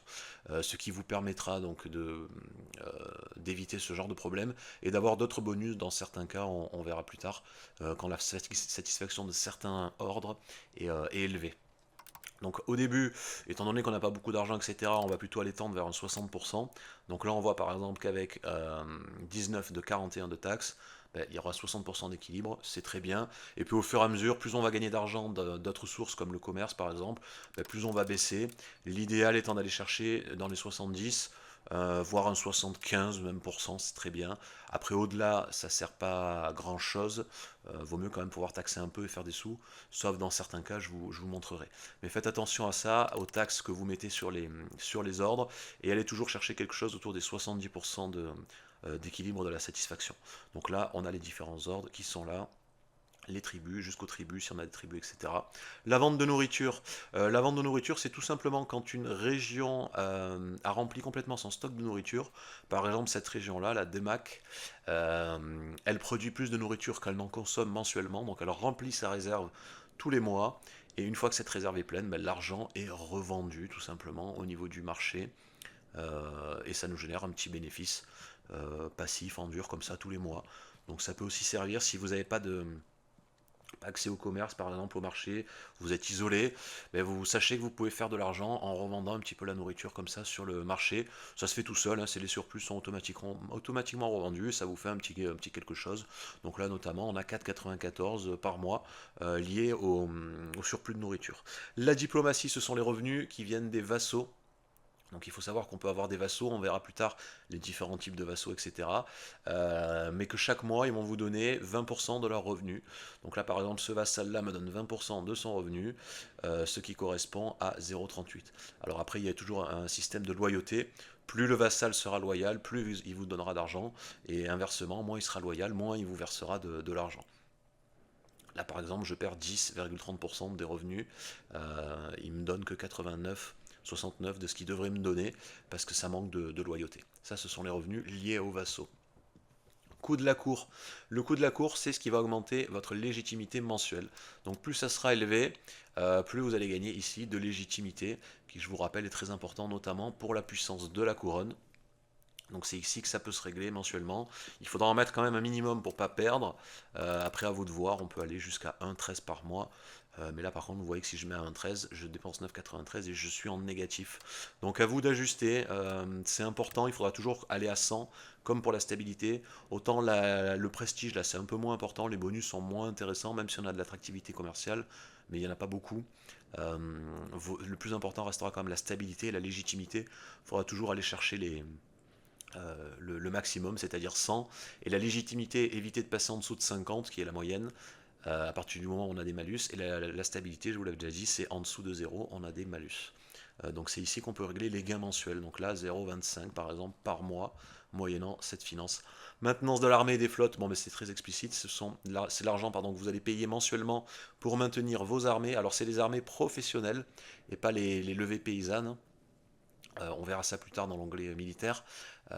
Mais en gros, c'est ce que vous coûte le fait de garder des unités comme ça en permanence, va vous coûter tant d'argent par mois. Donc là, par exemple, j'ai une flotte professionnelle. Ce ne sont pas des levées paysannes, ils sont là, les 27 navires. Si on clique dessus d'ailleurs, on voit que le coût, c'est 4,98. On verra plus tard pour les militaires. Et vous voyez bien qu'on a 4,98 en maintenance des flottes. Alors ça, c'est important notamment pour la réparation, etc. Par contre, quand vous n'êtes pas en guerre, vous n'êtes pas obligé de payer à fond. Là, c'est pas indispensable. Vous pouvez baisser et, les taxes, enfin la maintenance ici. Quand vous n'êtes pas en guerre, vous pouvez mettre le minimum. La plupart du temps, bon, laissez-le gérer automatiquement. Surtout si vous avez un grand pays et que vous gagnez beaucoup d'argent, vous prenez pas la tête avec ça. Vous le mettez à fond et vous laissez automatique. Mais si vous avez besoin de micro, parce que vous avez un petit pays et que vous êtes vraiment très très juste au niveau des bénéfices, ben, quand vous n'êtes pas en guerre, baissez la maintenance au minimum pour les armées et pour la flotte quand vous en avez. Là, on n'a pas d'armée, on voit que c'est zéro en maintenance. Dépenses diplomatiques, c'est ce qui va nous donner des points de diplomatie ici qui vont nous permettre de faire des actions. On verra plus tard dans l'onglet diplomatie à quoi ça sert et comment ça marche. Donc en gros, il faut savoir que vous avez des dépenses diplomatiques et à quoi ça sert. Plus on les augmente, plus on va gagner donc de la loyauté des vassaux, important pour l'argent qu'ils vont vous donner, ainsi que pour éviter les rébellions et pour leur faire des demandes. La capacité diplomatique, c'est le nombre de vassaux qu'on peut avoir en tout. Le maximum de diplomates, les diplomates, on verra après, c'est là le 5, là c'est le nombre d'actions qu'on peut faire, donc avec soit nos vassaux, soit les pays ennemis, hein. Chaque action va coûter un diplomate, et chaque mois vous avez un regain de diplomates là, qui est de 0,40 par exemple. Donc si je gaspille un point ici, pour remonter à 5, ben, il me faudra 3 mois, puisque 3 x 4, 12. Donc on remontera à 5 si jamais on gaspille. Ça c'est les gains mensuels ici au niveau diplomatique. Et on a également voilà, le diplomate mensuel, donc c'est le nombre qu'on gagne par mois. Donc ça sera aussi important surtout dans la nouvelle version du jeu où les vassaux sont un petit peu plus durs à gérer étant donné tous les bonus que ça donnait, ça a été patché. Donc les dépenses diplomatiques c'est très important. Si vous avez des vassaux, après si vous en avez pas, c'est pas la peine de mettre beaucoup d'argent, juste assez pour faire des interactions avec les ennemis, déclarer des guerres, ce genre de choses, mais c'est pas la peine de le monter à fond. Nourriture, bah, si on ne produit pas assez de nourriture, on peut acheter de la nourriture. C'est marqué les provinces pourront acheter de la nourriture. Donc ça sera l'argent qui sera dépensé ici. Bon là, nous, on nourrit, on a assez de nourriture dans toutes nos provinces. On est en positif, donc on gaspille pas d'argent. L'investissement en stabilité, ben, c'est comme ici le coût de la cour. Sauf que là, ben, ça fait monter votre stabilité mensuelle. Donc vous voyez par exemple ici, on peut aller jusqu'à 0,47 là à l'instant T. Donc on pourrait gagner 0,47 par mois ici en stabilité. Et le bâtiment, ben, c'est le coût de maintenance de vos bâtiments. Donc la plupart des bâtiments vont vous rapporter de l'argent, notamment ceux qui produisent et qui vendent des biens, mais certains ne produisent rien, sont juste des bâtiments qui apportent des bonus, comme les quais par exemple. On voit qu'un quai, ça me donne ces bonus-là, mais ça ne produit rien, donc ça ne rapporte pas d'argent, ça a un coût, et le coût de ces bâtiments est là. On a également certains bâtiments qui peuvent produire des choses, mais qui ne seront pas rentables. Dans ce cas-là, ils seront tout simplement fermés, en fait, ces bâtiments. Et donc là, le coût des bâtiments, ben, ce sont les bâtiments qui ne produisent rien en fait, et qui vous coûtent tout simplement de l'argent mensuellement tous les mois. Par exemple, un grenier, voilà, vous voyez, j'ai 4 greniers sur ce marché, ben, ça coûte 0,07 à l'entretenir, enfin en tout cas au niveau argent, puisqu'il y a également de l'entretien en biens, hein, par exemple là en bois et en maçonnerie, mais on le verra plus tard. Mais en tout cas, c'est de l'argent que vous dépensez pour maintenir vos bâtiments. Quand un bâtiment, par contre, qui produit des biens, n'est pas rentable, il sera généralement fermé, ou vous pourrez fermer même des bâtiments qui vous servent à rien, s'ils font perdre de l'argent. Vous pouvez soit les détruire, soit les fermer, pour éviter que ça vous coûte cher. Par exemple, la manufacture navale, j'ai pas besoin d'en avoir des tonnes, même si vous voyez, ça va principalement servir à construire des navires en fait, la manufacture navale. Euh, on voit que ça fait perdre pas mal d'argent. Je pourrais les fermer en début de partie pour récupérer les 0,52 et puis les réouvrir après plus tard quand j'en ai besoin, ou n'en garder qu'une seule. Donc c'est ici la maintenance des bâtiments. Donc voilà pour l'onglet solde dans l'économie. Maintenant les marchés. L'onglet marché, donc très très important. Donc il faut savoir dans le jeu que tout bien et toute ressource produite en fait par les lieux, donc les villes, etc., n'est pas stocké dans les lieux, dans les villes. Il va être stocké et vendu sur le marché. Donc sur le marché généralement auquel on a accès. Vous voyez ici, donc on a les zones d'influence des marchés. C'est-à-dire que la portée en fait maximale, on va dire, du marché, les terrains, les lieux que vont englober tel ou tel marché. Donc là ici on a nous notre marché qui va englober donc toute cette partie-là. Ici on a notre marché qui englobe cette partie-là, lui qui est là, etc., etc. Donc ça c'est des marchés qui sont à proximité, et vous avez les marchés qui sont un petit peu plus lointains. Et nous, donc, bon, là, toutes nos terres dépendront de ce marché, et puis ce marché nous appartient, mais il faut savoir qu'on peut également ne pas avoir de marché et bénéficier de l'accès à ce marché. Par exemple, ce pays ici là n'a pas de marché, ils vont aller se servir ici sur mon marché, celui-là aussi, etc., etc., en fonction en fait de la zone d'influence du marché. Vous pouvez faire des embargos après sur certains produits pour bloquer certains pays, etc. Mais il faut savoir donc ça se passe comme ça. Tous les bâtiments de production, de fabrication, etc. iront chercher les matières premières et les biens ici sur le marché qui est dans leur zone en fait, tout simplement. Et la taille de la zone d'un marché va dépendre, alors déjà principalement de la distance. Donc plus un lieu sera éloigné d'un marché, moins il aura accès. Il y a également une histoire de proximité en fait. Plus vous êtes près du marché, moins le coût de transport en fait des marchandises sera élevé. Donc plus vous pourrez faire de bénéfices et plus vous pourrez transporter de marchandises. Inversement, plus un lieu sera éloigné, plus ça va coûter cher et moins ça fera de bénéfices. Par exemple, si on regarde ici au point le plus éloigné là, de mon marché, juste ici, on voit que on perd, vous voyez, l'accès au marché perdu à cause du transport pour ce segment est de 5% en raison de... Alors là, c'est uniquement pour le terrain, pardon. C'est ici, voilà, on voit l'accès au marché qui est là. Donc par exemple, cette région-là, ce lieu, pardon, là, a uniquement 18% d'accès au marché. Donc, vous voyez, distance de transport, moins 81, 70%, parce qu'il est très loin. On a ici, alors ça va jouer sur l'attractivité commerciale, donc sur l'endroit où cette zone va aller chercher ses biens sur le marché. Donc là, on peut voir par exemple que cette zone, ce lieu, pardon, il y a quand même, alors il va quand même le chercher chez nous, malgré la distance. Pourquoi? Tout simplement grâce à l'attractivité commerciale. Ça va jouer. Alors attendez, si j'arrive à remettre l'infobulle, voilà, merci. Grâce à l'attractivité commerciale. Donc la distance et l'attractivité commerciale font que ce lieu-là, ce comté-là, va aller se servir sur mon marché parce qu'il y a 27,74. Par contre, on voit qu'il n'est pas loin dans notre marché. Donc celui-là, la Temazek, il y a 24-62%. Si par exemple mon marché perd en attractivité commerciale et en proximité, et qu'inversement Temazek, qui est l'autre marché qui est juste ici, améliore ça, ben ce lieu-là va changer d'endroit, va changer de marché, ils iront se servir sur ce marché-là. Et donc plus notre marché sera évolué, plus nos lieux seront évolués, on aura de routes, de présence maritime, d'attractivité commerciale, etc., etc. Plus la zone d'influence de notre marché sera grande. Et le but du jeu, bah, évidemment, c'est d'avoir une très grande zone d'influence du marché et surtout d'avoir ici l'accès au marché le mieux, le plus grand possible en fait pour les zones, pour faire un maximum de bénéfices, etc. Donc voilà les différents marchés. Et il faut savoir que les marchés, on peut les créer, si on n'en a pas par exemple, ou même si on en a, on peut en créer d'autres. On peut les créer, les déplacer ou les détruire en faisant clic droit généralement sur le marché. Alors pour faire ça, il faut posséder le lieu, ou la ville où se trouve le marché. Hein. Mais vous voyez que par exemple en faisant clic droit là sur le marché, on a ici, on peut déplacer ou détruire un marché, ou en créer un quand on est dans l'onglet marché ici, on peut créer un marché par exemple, on choisit l'endroit, ça coûte un certain prix, et on peut créer un nouveau marché. Et donc, comme je disais, on peut détruire un marché. Donc par exemple, si ici, par exemple, on voit qu'on a notre marché à nous, et on a ces marchés-là, là, et on a Goa qui est au milieu, qui prend un petit peu, donc il nous mange un petit peu notre part de bénéfices à nous. Ce qui serait bien de faire, par exemple, ici, ça serait de détruire ce marché. Donc une fois qu'on aurait capturé cette ville, on pourrait, moyennant finance, alors attention, parce que ça coûte quand même un certain prix, déplacer un marché, vous voyez que ça coûte 800. Ça dépend. Alors ça dépend du nombre de marchés qu'on possède. Le prix pourra baisser un peu. Et détruire un marché par contre coûte 45 en stabilité et 22 en légitimité. Mais par exemple, ce qu'on pourrait faire ici, c'est une fois qu'on aurait récupéré cette ville là de Goa, ça serait de détruire le marché de Goa. Et une fois ce marché détruit, ben, les autres marchés aux alentours, donc notamment celui-là, le nôtre, celui qui est là de Berune et celui-là de Ternat, récupérer les parts du marché de cet ancien marché-là.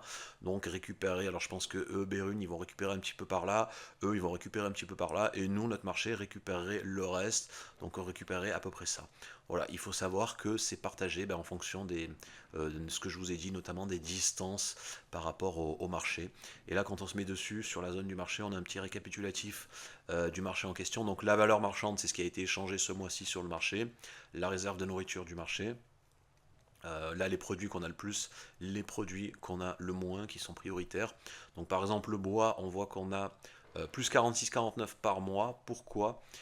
Parce qu'on a une offre, on en produit, donc on en récupère 61 et on en vend. Il y en a, alors, ça peut être pour des bâtiments ou pour d'autres choses. Par exemple, on voit que les charpentiers, ils en prennent 8,90, les potiers, ils en prennent 1,67, etc. Les besoins des tribots, enfin, tout est écrit là. Donc les entrées et les sorties, et au final, ça nous fait une balance à 46-49. Donc le bois, on en a 46-49 par mois, on est bien, on en produit beaucoup plus qu'on en a besoin. Et par contre, ça a fait évoluer son prix. Donc le prix est évolutif, le prix des biens, c'est un petit peu comme dans la vraie vie, va évoluer en fonction de l'offre et la demande. Donc plus un bien sera présent sur un marché, et moins il sera demandé, moins le prix sera élevé. Et inversement, plus un bien euh, sera demandé sur le marché, donc sera en négatif, plus son prix va augmenter, et ça évolue comme ça en fonction des réserves en fait qui sont disponibles sur le marché. Et ici on a l'avantage commercial pour nous, donc on est prioritaire sur notre propre marché. Bon là généralement quand c'est votre marché, vous êtes toujours avantage commercial, c'est la priorité d'accès aux biens. Sur le nôtre, on est prioritaire, c'est logique. Et après, on a ces pays. Par exemple, lui sera prioritaire sur lui, qui sera prioritaire sur lui, etc. pour aller se servir dans les biens du marché. La capacité commerciale, c'est le nombre de commerces qu'on va pouvoir faire tous les mois sur un marché. Donc ça va être en gros les importations, les exportations. Donc là on a 11, 24, nous, c'est parce qu'on a beaucoup d'endroits qui boostent ça, et parce que c'est notre marché. Donc on peut faire énormément de commerce. Eux par contre ils en ont moins, eux ils en ont pas du tout, ils peuvent rien acheter, rien vendre. Eux ils en ont que un, etc. Et ça c'est des bénéfices commerciaux qu'on a fait en fait. De la différence entre les prix sur le marché et les biens sur le marché, c'est marqué. Bon là c'est zéro parce que le jeu vient de commencer, on n'a pas encore eu, il faut attendre un mois pour commencer à voir les bénéfices et pour les voir ensuite évoluer. Et là on a toutes les stats du marché, bon la capacité, la portée de notre marché, la capacité commerciale, les bonus, les avantages, etc. C'est écrit ici, la productivité qui est là, bon on perd un peu à cause de ça. Ça aussi, il faudra essayer de viser le plus haut possible. Et là, la profitabilité, pareil, ça rapporte des gains. Et généralement, les marchés qu'on contrôle là, ou auxquels on a accès en tout cas, seront, enfin surtout qu'on contrôle, là où on a une présence, pardon, on peut changer des filtres, hein. Ça, c'est tous les marchés auxquels on a accès et on a le filtre avec là où on a une présence. Ça sera marqué ici. En cliquant dessus, on pourra y accéder directement au marché. Donc là, on voit par exemple notre marché à nous, qui est le propriétaire, etc. C'est écrit ici, les bonus, les malus qu'on peut éventuellement avoir sont là. Et tous les biens qui sont sur le marché ici, qui sont présents donc sur le marché. On peut les trier, alors on peut cliquer, on verra après, on peut cliquer pour aller voir directement les endroits où on peut en fabriquer, comment, combien ça coûte, etc. On a le détail, on parlera de ça plus tard dans l'onglet des biens. Mais en gros voilà, là on peut ranger, par exemple si je veux voir sur mon marché ce que j'ai le plus, on peut trier par offre. On voit le bois qui est plein, on voit la limite de notre marché, on ne peut pas stocker à l'infini sur le marché, il y a une réserve et il y a une limite, on peut faire des bâtiments qui augmentent cette réserve, mais c'est écrit là, donc là en gros j'ai 50% de la limite, on voit ce qu'on gagne tous les mois, ce qu'on perd, là on a les raccourcis pour les importer, les exporter, les fabriquer au niveau des ressources, et des bâtiments. Donc en un coup d'œil, là on peut trier, on peut voir par exemple ce qu'on perd, ce dont on a besoin et ce dont on a en trop sur notre marché. Voilà pour l'onglet du marché et le commerce maintenant. Et le commerce, donc on peut trier le commerce en fonction des marchés ici. Bon là on n'en a qu'un, donc il n'y en a qu'un seul. On peut voir ici donc que le commerce est automatisé, comme je vous l'avais montré. On peut l'activer ici, l'automatisation du commerce. Donc vous avez une certaine partie qui est allouée à l'automatisation ici, donc de notre capacité commerciale. Ici on a 11,24 alloués en automatique, mais on peut réduire ça et gérer quelques trucs également en manuel. Alors, au début, et quand vous avez une petite nation, faites du manuel pour optimiser au maximum, mais quand vous avez un gros pays et que vous avez accès à beaucoup de ressources, c'est pas la peine de vous casser la tête, vous pouvez laisser en automatique. Le jeu gère très bien ça pour vous. Donc dans le premier onglet, là, on a le commerce actuel. Bon là j'en fais pas, donc il y en a zéro. On a les besoins pour le gouvernement, pour les bâtiments et pour la population. Donc très important, hein, les besoins de la population. Très important ici, voilà, la satisfaction, les besoins de la population en biens. Donc il faut essayer d'y veiller, donc d'avoir ce qui est nécessaire. Là par exemple, ils ont besoin de 10 céréales. euh, on a besoin de 10 céréales robustes sur ce marché-là pour combler les besoins de la population. Donc ça, il faudra penser à importer en priorité ce dont la population a besoin pour qu'ils soient heureux et satisfaits, pour éviter les problèmes de rébellion et tout ça. Ici, vous avez donc tous les raccourcis.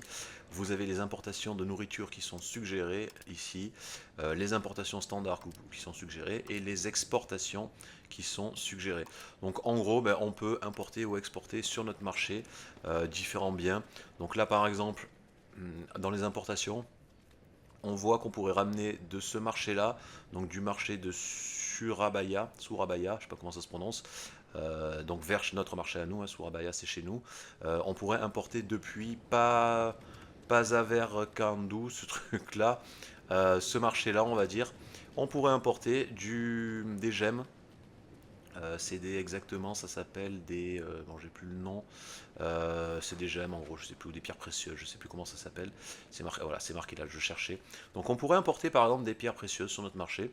Donc on voit que pour un en capacité commerciale, donc la capacité commerciale qui est là, pour un de capacité commerciale, on pourrait importer 1,05 pardon, de pierres précieuses qui seraient vendues 3,28, enfin qui rapporterait pardon 3,28 euh, en ramenant ça sur notre marché. Pourquoi 3,28 alors que la vente vaut 4,49? Ben, pas tout simplement, il y a la maintenance de la route commerciale. Donc plus l'endroit où vous allez importer, d'où vous allez pardon, importer le produit sera éloigné, moins déjà vous pourrez, enfin plus ça vous coûtera de capacité commerciale pour en ramener, et plus ça coûtera de la maintenance commerciale. Donc vous ne gagnerez pas la totalité de ce que vous allez vendre. Euh, il y a un prix d'achat voilà, qui est de 0,70, qui est déduit au prix de vente 4,49, donc ça fait 3,28 de bénéfices en important tout simplement ça sur notre marché. Donc là par exemple ce qu'on pourrait faire, on voit, alors c'est classé par là, par ceux qui, c'est trié par ceux qui rapportent le plus de bénéfices, hein.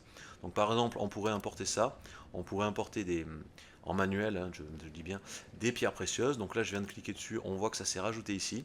Donc j'ai un de capacité commerciale sur les pierres précieuses qui vont venir chez moi. On peut augmenter ça si on veut, donc 2, 3, 4, etc. tant qu'on a de la capacité. Euh, Bien sûr, il y a une limite en fonction de ce qui est disponible sur l'endroit, sur le marché où on va importer les choses. Donc là, on pourra en importer 3. 3 en capacité commerciale, ça ferait 1,05 x 3, donc 3,15. Ça nous ferait 3,15 mensuels qui arriveraient sur le marché. On gagnerait 3,28 x 3. Et on pourrait éventuellement même d'ailleurs les réexporter derrière. Alors là on n'a pas d'exportation, et d'ailleurs vous voyez qu'on n'a pas accès à tous les biens. Là c'est uniquement ceux qui peuvent rapporter le plus qui sont suggérés. D'ailleurs si on voit dans les exportations, on voit par contre qu'en exportant de notre marché vers le marché de Guangzhou, on pourrait gagner 8,86 avec les commerces des teintures. Donc il faut en plus uniquement 0,46 de capacité commerciale pour 0,50. Donc en gros 1, ça fera 1 ici et on gagnera le double, on gagnera 16. Ce qui serait intéressant de faire, donc on peut annuler par exemple ça, hein. Là ça s'est pas encore lancé puisque le jeu est en pause, mais on peut annuler ça, on peut importer des teintures, donc on pourra en importer d'ici par exemple. Donc là c'est du marché de Chittagong, et c'est le seul. Ah non, on a un marché aussi où il y en a un peu plus d'ailleurs. Alors il est un peu plus loin, vous voyez. Il va rapporter moins parce que la maintenance de la route là c'est 0,50, et là alors la maintenance de la route c'est la même, pardon. C'est surtout le prix d'achat qui va différencier, j'imagine. Voilà. Là on va l'acheter 1,38 pour le vendre 4,30, et là on va l'acheter 1,23 pour le vendre 4,30. Donc ce marché là est plus rentable pour nous, mais on peut quand même en importer aussi d'ici. Donc là par exemple j'ai créé 2 routes commerciales, donc ça va m'en importer 2 en capacité commerciale, donc 1 et 1,05, c'est la même chose. Ça va m'en importer 2 tous les mois, donc on va déjà gagner ça sur l'importation, et on pourrait également l'exporter, par exemple à Guangzhou, ici c'est là où ça se vendrait le mieux, 8,86, donc on pourra en exporter. On clique dessus et voilà, ça crée un commerce d'exportation. Donc on va en importer 0,46. Bon, on n'en a pas assez en stock malheureusement pour l'instant, c'est le premier mois, mais une fois que ça, on va en ramener, donc on va en importer plus qu'on va en exporter, donc on aura plus de stock et on pourra augmenter ce chiffre, la capacité commerciale, et en exporter plus. Par exemple 1 en capacité commerciale, ce qui doublera ici là les bénéfices, le prix de vente. Alors par contre, il faut savoir que le prix est évolutif évidemment, hein. Si un marché a des besoins, le prix va être élevé, mais à partir du moment où on va vendre les produits au marché, ben, le prix va diminuer petit à petit jusqu'à ce qu'ils en aient plus besoin et jusqu'à ce que la route commerciale ne soit plus rentable. Quand une route commerciale n'est plus rentable, qu'elle ne rapporte plus de bénéfices, ben, elle s'arrête tout simplement. Alors si c'est en automatique, c'est très bien, l'automatisation va supprimer cette route et va en créer une autre. Si par contre c'est en manuel et ici en mode verrouillé, là par contre il faudra surveiller et venir l'annuler vous-même, parce que sinon vous perdez de la capacité commerciale pour un commerce d'importation et d'exportation qui est inutile et qui sert à rien. Voilà pour les importations et les exportations. Et vous avez tous les produits qui sont disponibles sur les marchés auxquels vous pouvez avoir accès. Alors il y a des biens, vous voyez par exemple, qui ne sont pas du tout ici, qui ne sont pas affichés là dans les biens suggérés, hein, puisque ça c'est uniquement les biens suggérés, les importations de nourriture suggérées, etc., etc. Mais on peut importer absolument tout ce qu'on veut, hein. Pour ça il suffit de cliquer sur le marché et d'aller ici là dans les biens, Par exemple le bois, si j'ai envie, étant donné que j'en ai énormément, bon même si ça vaut pas grand chose, mais c'est surtout pour l'exemple, si vous aviez envie, envie d'exporter du bois, ou d'en importer d'ailleurs, hein, pas forcément d'en exporter, mais d'en importer, mais vous cliquez ici là sur sélectionner un marché vers lequel exporter du bois. Vous cliquez ici, et là ça vous montre tous les endroits, tous les marchés auxquels vous avez accès. Donc en gros cette zone là, les endroits auxquels vous pouvez vendre du bois. Donc par exemple le bois là on voit qu'on pourrait en vendre. Alors bon c'est pas terrible, hein. Pour 11 de capacité commerciale, on pourra en exporter 5 ici vers ce marché-là, et vous voyez que ça nous fait gagner que 1,92. C'est aussi pour ça qu'il n'est pas affiché dans les commerces suggérés. Mais sachez que c'est possible, vous pouvez exporter et importer. Admettons que vous ayez besoin de bois et que ce ne soit pas affiché, que vous ayez besoin d'autre chose. Je ne sais pas, par exemple les outils, voilà, c'était pas affiché, on n'a pas beaucoup d'outils, vous n'avez rien pour fabriquer des outils, vous voulez en importer, ben vous venez ici. Vous voyez par exemple j'en ai pas sur mon marché, j'en produis pas. Enfin j'en produis un peu, 5, 11, mais vraiment on est, admettons qu'on ait un marché où on est zéro outil, on en ait besoin pour certains bâtiments, ben vous venez là, vous faites importer, et là vous pouvez voir d'où vous pouvez importer des outils. Donc il y a, bon, on serait perdant de partout, notamment par rapport au prix et à la distance d'importation sur d'autres marchés, mais ça reste faisable, hein, ça reste faisable. Par exemple ici, pour 2,50 de capacité commerciale, on ramènerait 1,33 d'outils tous les mois. Bon par contre on serait perdant, ça nous coûterait 6,76 par mois. Pourquoi? Parce que regarde, le prix d'achat est de 9,60, le prix de vente est de 4,10, on a la maintenance qui est à 1,25, donc on est perdant sur les outils. Ça se vend pas assez cher et ça s'achète trop cher sur notre marché, mais c'est faisable, hein, en cliquant après. Alors en cliquant là, ben, on peut créer la route commerciale, et en cliquant là, on peut éventuellement aller voir où est ce marché là. Alors si on fait clic droit, pardon, c'est un marché qui est là-haut, voilà, un marché qui est ici, c'est celui-là, voilà. Xinjiang, c'est ça, non, ça c'est Jingjiao, pardon, Xinjiang, il est, alors je vais un petit peu dézoomer, mais il doit être assez loin. Euh, de Xinjiang. Non, pardon, ouais, non, c'est Grand Yuan. Ah, pardon, voilà, je le cherchais, j'allais dire, je le trouve pas. Il est là. Voilà, vous voyez ce marché, donc il est extrêmement loin. On y a quand même accès, hein, ça, c'est les marchés auxquels on a accès, mais ça coûte beaucoup trop cher. Enfin, en tout cas, sachez que c'est possible. Si vous commencez petit, que vous manquez de ressources et que vous en avez besoin, vous pouvez aller ici. Et choisir d'importer ou d'exporter éventuellement les ressources que vous voulez directement en cliquant sur le marché là, en ayant accès aux biens et en étant bien évidemment sur votre marché. Et là, si on retourne, donc j'ai cliqué dessus, si on revient dans le commerce, qui est ici, on peut voir ici voilà, qu'on a l'importation de ça, donc pour 2,50, qui va me faire perdre de l'argent, et là il n'y a rien, c'est pas encore écrit, parce que le mois n'est pas encore passé, ça s'affiche uniquement une fois que le mois est passé, et on l'a ici aussi, voilà, dans l'onglet commerce. Voilà pour le commerce, donc c'est là où on gère les importations et les exportations. Comme je vous l'ai dit, je vous recommande, surtout ici, vous prenez pas la tête, le jeu va très bien faire ça pour vous. Vous laissez en automatique, ou alors vous mettez une petite part en manuel, peut-être 25% en manuel. Vous faites quelques importations manuelles qui pourraient vous être utiles dans certains cas. Le reste, laissez-le en automatique, mais faites attention, si c'est en manuel, à venir vérifier tous les mois que vous ne perdez pas de l'argent. Normalement, vous avez une alerte ici qui vous le dit. Si une route commerciale n'est plus rentable, ça apparaît ici, et vous pouvez venir la supprimer et la corriger à ce niveau-là. Voilà, donc tout ça, c'est l'onglet commerce, là où les biens de notre marché sont gérés, ici, dans l'onglet commerce, avec les bénéfices, les ventes, enfin les exportations, les importations et les différents marchés. Quand on a accès à plusieurs marchés, on a différentes capacités commerciales sur chaque marché, hein. On n'aura pas 11, en admettant que je récupère ce marché-là de Goa, il viendrait s'afficher ici, mais je n'aurai pas 11 en capacité commerciale sur ce marché-là. J'aurai la capacité commerciale en fonction du nombre de villes, etc., et de bâtiments que j'aurai construits dans la zone de ce marché. Donc peut-être que j'en aurai moins, peut-être que j'en aurai 4. Et on aura un deuxième onglet ici où on aura les importations, les exportations de ce deuxième marché, etc., etc., en fonction du nombre de marchés qu'on contrôle et qu'on possède. Ça se gère ici dans l'onglet commerce. Voilà pour le commerce, l'économie, etc. Et tout ça, ben, ça dépend des biens, de la production justement. Ça tombe bien, c'est ce qu'on va aller voir ensuite. Donc l'onglet production. La production, donc c'est ici que vous allez pouvoir gérer toutes les productions donc de biens, la récolte des ressources et de nourriture. C'est ici que ça se voit. Donc également classé par marché, hein. Bon là on n'en a qu'un, donc on a uniquement celui-là qui est disponible, mais sinon on pourra avoir accès aux autres.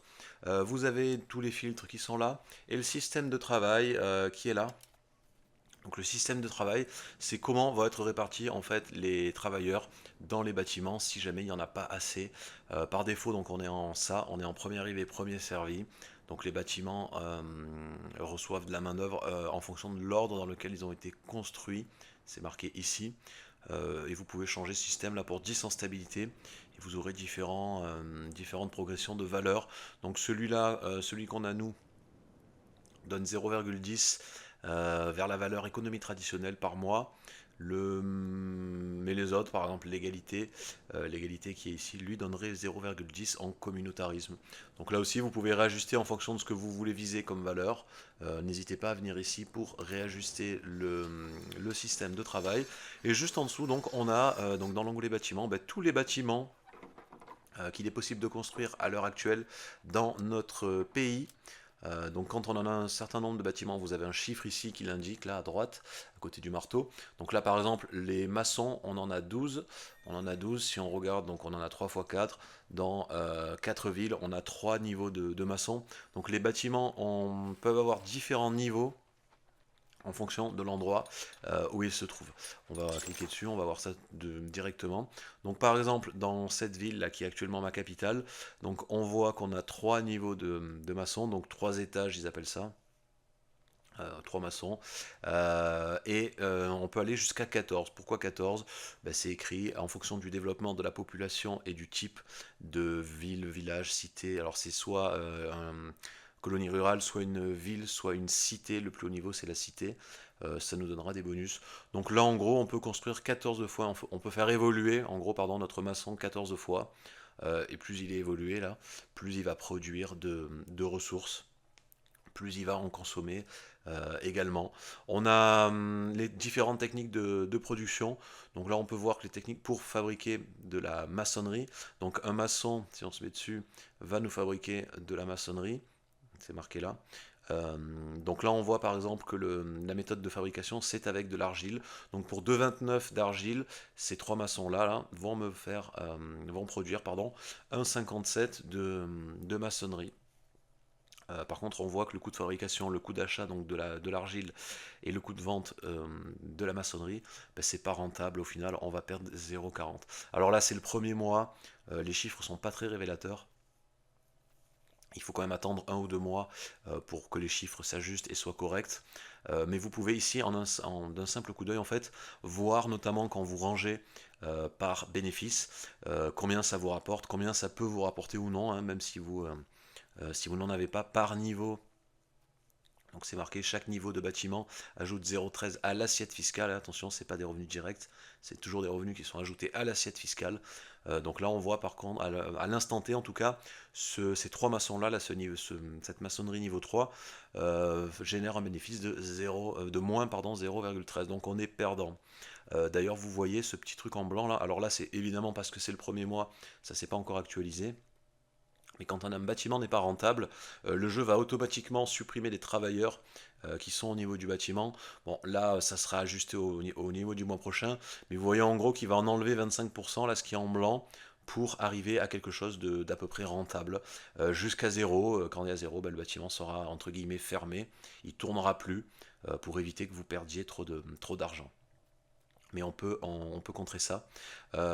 Justement, on peut gérer ça pour tous les bâtiments directement. Vous avez ici 2 petits boutons. Donc soit subventionner un bâtiment, soit le fermer tout simplement ici. Donc le fermer, on arrête la production, vous voyez. Là, par exemple, j'ai fermé le maçon, donc il n'y a plus aucun emploi, 0 sur 1500, et il arrête de produire. Donc je récupère les travailleurs qui étaient dedans, ils retournent dans le pool de travailleurs de la ville en question, donc ils seront disponibles pour notre commerce, et surtout ça m'évite de perdre de l'argent, de le faire tourner pour rien s'il n'est pas rentable, plutôt que le détruire. Là, on pourrait éventuellement le détruire en appuyant ici plusieurs fois jusqu'à 0, on pourrait tout détruire, mais plutôt que le détruire, parce que ça peut resservir plus tard, on peut fermer le bâtiment et le réouvrir au besoin, il suffit de recliquer dessus, tout simplement. Oui, d'ailleurs, là, voilà, on voit. Là, ça s'est ajusté, vous voyez, en le fermant et en l'ouvrant, ça s'est ajusté à 70%. Donc vous voyez que vu que le bâtiment n'est pas très rentable, on n'a que 70% d'emploi, donc 1000, 1050 sur 1500. Et vous pouvez par contre subventionner le bâtiment. Donc même si le bâtiment n'est pas rentable, mais que vous avez besoin des ressources pour telle ou telle raison, vous cliquez ici, vous subventionnez le bâtiment, et là il va quand même tourner, il va quand même être actif. Et vous voyez, alors je vais voir si en le fermant et en le rouvrant, non ça s'ajuste pas totalement. Mais vous voyez que le chiffre là, pardon, n'est plus rouge, hein. Il est plus en rouge. Ça veut dire que le bâtiment est subventionné. Donc en gros, c'est marqué les pertes financières de certains bâtiments par le propriétaire. Toute perte d'éducation supérieure sera directement prélevée sur le solde du pays, ce qui lui permettra de fonctionner normalement. Donc en gros, si vous voulez quand même qu'un bâtiment tourne à plein régime, même s'il perd de l'argent, donc là, en gros, ça remontera les emplois à 1500. Il faut le subventionner, ça vous coûtera de l'argent tous les mois. Enfin, ça vous fera perdre de l'argent dans tous les cas. Mais le bâtiment continuera à tourner pardon, à plein régime. Donc pensez à ça, ça peut être utile, les subventions et l'ouverture ou la fermeture du bâtiment. Il faut savoir aussi, donc les méthodes de production pardon, sont là. Donc pour la maçonnerie, on peut utiliser pour le produire soit de la pierre, soit de l'argile. Donc il faudra. Alors le jeu fait ça automatiquement, hein, mais c'est modifiable ici dans les techniques de production. Donc là, il est automatisé à l'heure actuelle. Alors, je vais automatiser aussi mon commerce. On peut enlever l'automatisation et régler manuellement ça. Donc c'est toujours pareil, quand vous avez un petit pays et pas beaucoup de production, vaut mieux gérer ça manuellement, mais une fois que vous êtes gros et que vous avez un peu accès à toutes les ressources, vous prenez pas la tête, vous allez perdre beaucoup trop de temps, faites-le en mode, laissez-le en mode automatique, le jeu fait ça très bien. Donc vous pouvez voir que pour 0,4 pierre, on peut produire 0,5 de maçonnerie, ou pour 0,8 d'argile, on peut en produire la même chose, 0,5. Donc là ça peut peut-être être intéressant de passer sur de la pierre plutôt que sur de l'argile. Vous voyez qu'on perdrait moins d'argent, en tout cas à l'instant T, avec ce bâtiment. Voilà, et chaque bâtiment a différentes techniques de production. Vous pouvez le voir en cliquant dessus. Celle qui est active est ici. Vous pouvez passer par là, ou vous pouvez passer quand vous êtes sur le bâtiment. En cliquant là sur les techniques de production, vous pourrez les modifier après. Voilà, donc ça c'était là, on était sur la maçonnerie.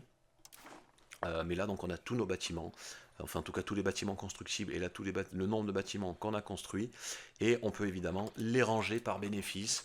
Donc par exemple, si vous cherchez vous avez un peu de sous, vous voulez construire un bâtiment de production quelque part, vous vous demandez ce qui pourrait être intéressant, vous rangez par bénéfice potentiel. Donc par exemple, là on voit que ce qui pourrait nous rapporter le plus, ça serait la guilde des distillateurs, en tout cas à l'instant T, hein. Et on pourrait, l'endroit où ça en rapporte le plus, c'est ici, sur la capitale évidemment, grâce au contrôle. On verra plus tard ce que c'est que le contrôle. Euh, mais c'est là où ça nous rapporterait le plus d'argent au niveau de l'assiette fiscale. Donc on pourrait par exemple, en triant, construire un distillateur ici supplémentaire, une guilde des distillateurs, pardon, dans cette ville-là, dans notre capitale. Et donc c'est vraiment un onglet important, l'onglet production, là, les bâtiments, etc., les biens. Ça vous évitera, ça vous permet de tout gérer, en fait, de gérer tout votre pays et tous vos marchés d'un simple coup d'œil. Vous avez accès à tout, vous voyez tout, plutôt que de cliquer sur chaque lieu à la main, où vous allez perdre un temps fou. Là, vous avez tout le récapitulatif et vous pouvez tout gérer d'ici. Donc prenez l'habitude de le faire de là, ça sera beaucoup plus simple que d'aller cliquer sur tous les lieux un par un. Voilà pour les bâtiments, hein, donc tout est là. Les bâtiments qui rapportent de l'argent et ceux qui n'en rapportent pas. Les temples, par exemple, ne rapportent pas d'argent. Ça permet notamment d'avoir, c'est marqué ici, un temple. Ça augmente l'alphabétisation du clergé, le contrôle et ça réduit l'agitation. Ça nécessite, pour pouvoir tourner à 100% mensuellement, c'est écrit ici, donc il vous faudra 0,02 de verre, d'étoffe, etc. Ça, c'est ce que ça va coûter. Le bâtiment va coûter mensuellement, donc ce sont les techniques de production. Et ce qui est écrit en bas, la maçonnerie et le verre, ça sera ce qui est nécessaire pour construire le bâtiment en lui-même. Donc ça sera pour le construire, ce que ça vous coûtera mensuellement. Et ça, après, une fois que le bâtiment est construit, ça sera pour l'entretenir, en fait, tous les mois, pour qu'il puisse continuer à tourner à 100% de sa capacité. Il faudra produire ces biens-là, enfin en tout cas que ces biens-là soient disponibles sur votre marché. Donc attention aussi à ce que vous construisez, vérifiez toujours que vous avez de quoi faire tourner le bâtiment, de quoi produire. Par exemple là, la guilde des distillateurs, on a différentes techniques de production. Certaines ne sont pas du tout rentables parce qu'on n'a pas les produits sur notre marché, mais d'autres sont assez rentables, par exemple celle-là avec le riz, parce qu'on doit avoir, ou le sucre hein, éventuellement, parce qu'on produit du sucre et qu'on doit en avoir pas mal sur notre marché. Voilà, donc pensez aussi à ça, aux méthodes de production, et surtout aux biens qui vont être nécessaires, aux ressources qui seront nécessaires pour produire les biens dans les 10 bâtiments. Voilà, ça c'était pour l'onglet bâtiment des productions. Maintenant on a les biens. Donc, bon, les biens, on passe rapidement, c'est à peu près la même chose que quand on avait cliqué sur le marché tout à l'heure, hein. C'est tous les endroits, donc c'est tous les biens qui sont disponibles sur votre marché, qui sont ici, qu'on peut ranger donc par nombre, par bénéfice, enfin euh, par plein de valeurs, par comment ça s'appelle, par équilibre de production, par prix des biens. Ici, on a les bâtiments où on peut produire ces biens-là, et là, il y a éventuellement l'OCR. Donc l'OCR, c'est l'opération de collecte de ressources, c'est l'endroit où on va collecter des ressources. Donc par exemple, ici, on a le bois. On voit donc que le bois, ben, on est en positif, hein, on est à plus 46,49 par mois, l'offre et la demande. On voit que ça vaut 0,52, on peut en importer ou en exporter également depuis cette vue-là. Et on peut choisir des endroits où on peut en produire, donc soit via les bâtiments, soit via la récolte de ressources. Donc la récolte de ressources, chaque lieu en fait, vous les voyez ici, là, les ressources. Chaque lieu, sur chaque lieu, vous pouvez récolter des ressources. Donc là, par exemple, ici, on peut récolter du bois. Ici, ce sera du bétail. Là, ça sera du riz, là, du poisson, etc. Et pour la récolte de ressources, ben, vous avez besoin de rien, ça prend juste 1000 travailleurs et ça va pouvoir récolter les ressources sur les lieux directement. Donc il vous faudra 1000 travailleurs, il faut agrandir ici les lieux, donc la récolte des ressources. On peut voir en cliquant donc tous les endroits, par exemple pour le bois, où on a de la récolte de bois, hein, donc ils sont ici, les différents niveaux qui sont là. Donc là on peut voir qu'ici c'est niveau 5, là c'est niveau 5, là c'est niveau 1, etc. On a également donc ceux-là sont sur notre territoire, mais on a également, quand on a des vassaux, on peut construire chez les vassaux, les endroits où on a du bois chez les vassaux, qui sont en tout cas dans la zone d'influence de notre marché. Donc on pourrait par exemple importer du bois, enfin aider la production de bois sur notre marché en allant construire là des récoltes de ressources chez nos vassaux ici ou là. On voit qu'il y en a un, etc. Et on peut augmenter ça, donc on voit que chaque niveau va rapporter 0,15. Donc ça c'est la récolte directe, mais sinon vous avez des bâtiments qu'on peut construire dans les villes ou dans les lieux, dans les villages aussi également, qui peuvent créer du bois. Donc là par exemple on a la scierie qui pour 0,4 d'outils va produire 1 de bois par mois. Et si on clique dessus, ben, on a tous les endroits où on peut créer des scieries dans la zone d'influence de notre marché. Donc soit chez nous, soit éventuellement si on veut chez nos vassaux, hein. Voilà, donc tous les endroits où on pourrait créer des scieries. Donc c'est pas forcément des endroits où il y a du bois. Vous voyez par exemple ici, il n'y a pas de bois, mais on peut créer une scierie et ça produira du bois en échange d'outils. Euh, on revient en arrière. Voilà, donc ça c'est pour toute la production des biens et on a tous les biens qu'il est possible d'avoir là sur le marché. Donc là aussi ça peut être intéressant si vous voulez produire du bois, ce genre de choses, plutôt que de chercher un par un les endroits de production, de récolte de ressources, etc., ou du poisson ou du riz, ben vous venez là et vous passez là, donc soit directement au niveau de l'OCR, de la récolte des ressources, soit en utilisant les bâtiments de production. Et quand c'est gris, qu'il n'y a rien, ben c'est qu'on ne peut pas en faire. Par exemple, là, le poivre, j'ai aucun endroit où je peux faire de l'OCR, récolter du poivre dans ma zone d'influence, ou en tout cas en fabriquer de nouveaux, parce que si on clique, non, autant pour moi, attendez, je vérifie, non, c'est bien ça, j'ai pas de poivre, il me semblait que j'avais du poivre là, mais c'est pas du poivre, c'est du clou de girofle, pardon, je confonds. Voilà, donc en gros, quand il n'y a rien, ben, c'est qu'on n'a aucun endroit où on peut produire du poivre, là c'était pour le poivre, sur notre territoire ou sur le territoire des vassaux. Il faudra agrandir la zone d'influence du marché pour pouvoir y avoir accès, ou en importer si vraiment on ne peut pas. Et on peut également, donc on peut filtrer par marché, là j'ai tous les marchés, mais on peut filtrer par marché uniquement. Et on peut également, en cliquant ici, ouvrir le générateur d'OCR. En gros, c'est un raccourci qui va vous indiquer ce qui peut rapporter le plus d'argent à l'heure actuelle, donc par marché évidemment. Et en cliquant simplement ici, ben, ça va lancer une création de coton, là, enfin une création de récolte de coton qui est le plus rentable. On clique ici, ça va le construire directement à l'endroit où c'est rentable, dans l'ordre de rentabilité, ce qui va rapporter le plus. Vous voyez les bénéfices en 3 ans. Si par exemple je fais une pierre, là j'appuie ici, ça va me construire automatiquement une pierre ici. Parce que ça va me rapporter, et ça va me rapporter pardon, 14 ou 15 de bénéfices en 3 ans.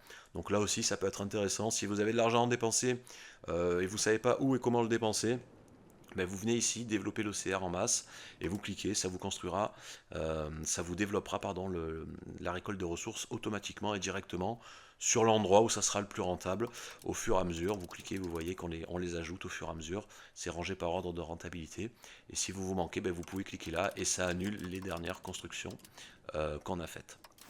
Voilà pour les biens, l'OCR, etc. sur la production, et il ne reste plus que la nourriture. Voilà la nourriture.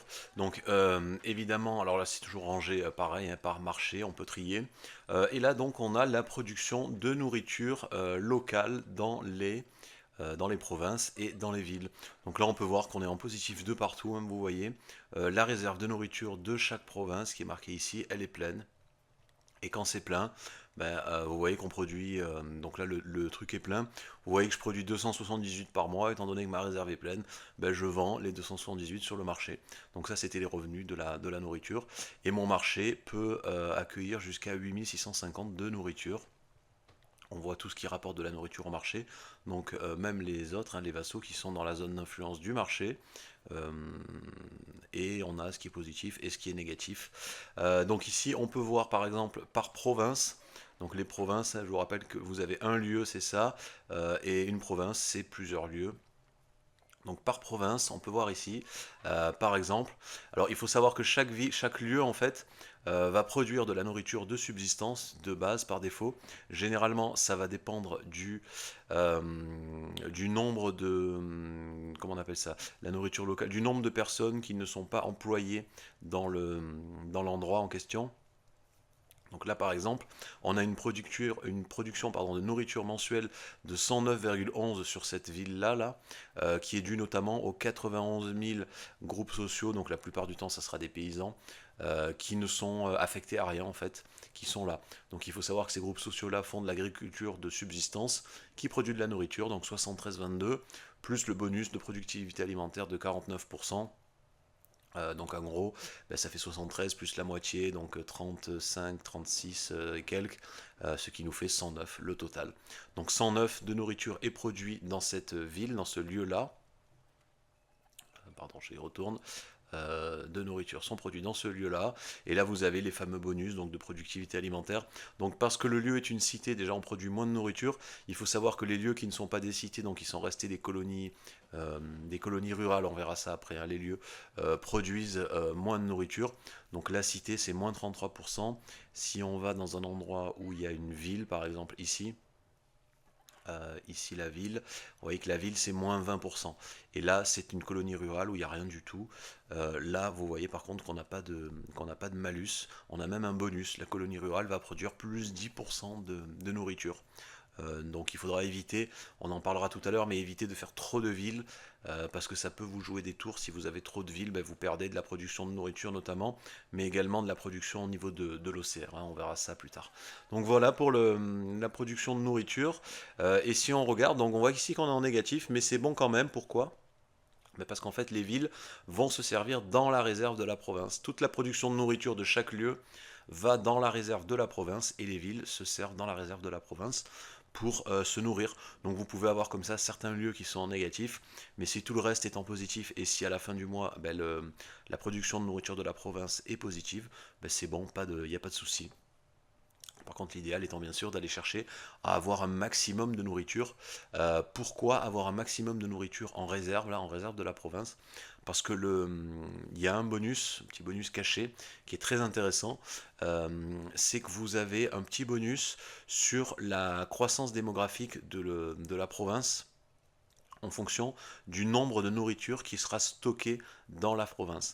Donc là par exemple on voit qu'on a 2 mois de nourriture stockée. Bon, ça rapporte rien ici, c'est pas mal développé, mais 2 mois de nourriture stockée, et on peut aller jusqu'à 12 mois Pardon, on peut aller jusqu'à 120 mois un maximum, donc 10 ans, 10 ans de nourriture stockée, hein, puisque 12 mois c'est un an, donc on peut aller jusqu'à 120 mois, et si on arrive à stocker le maximum, donc 120 mois, c'est-à-dire 10 ans de nourriture dans les réserves de la province, on aura un énorme boost sur la croissance démographique.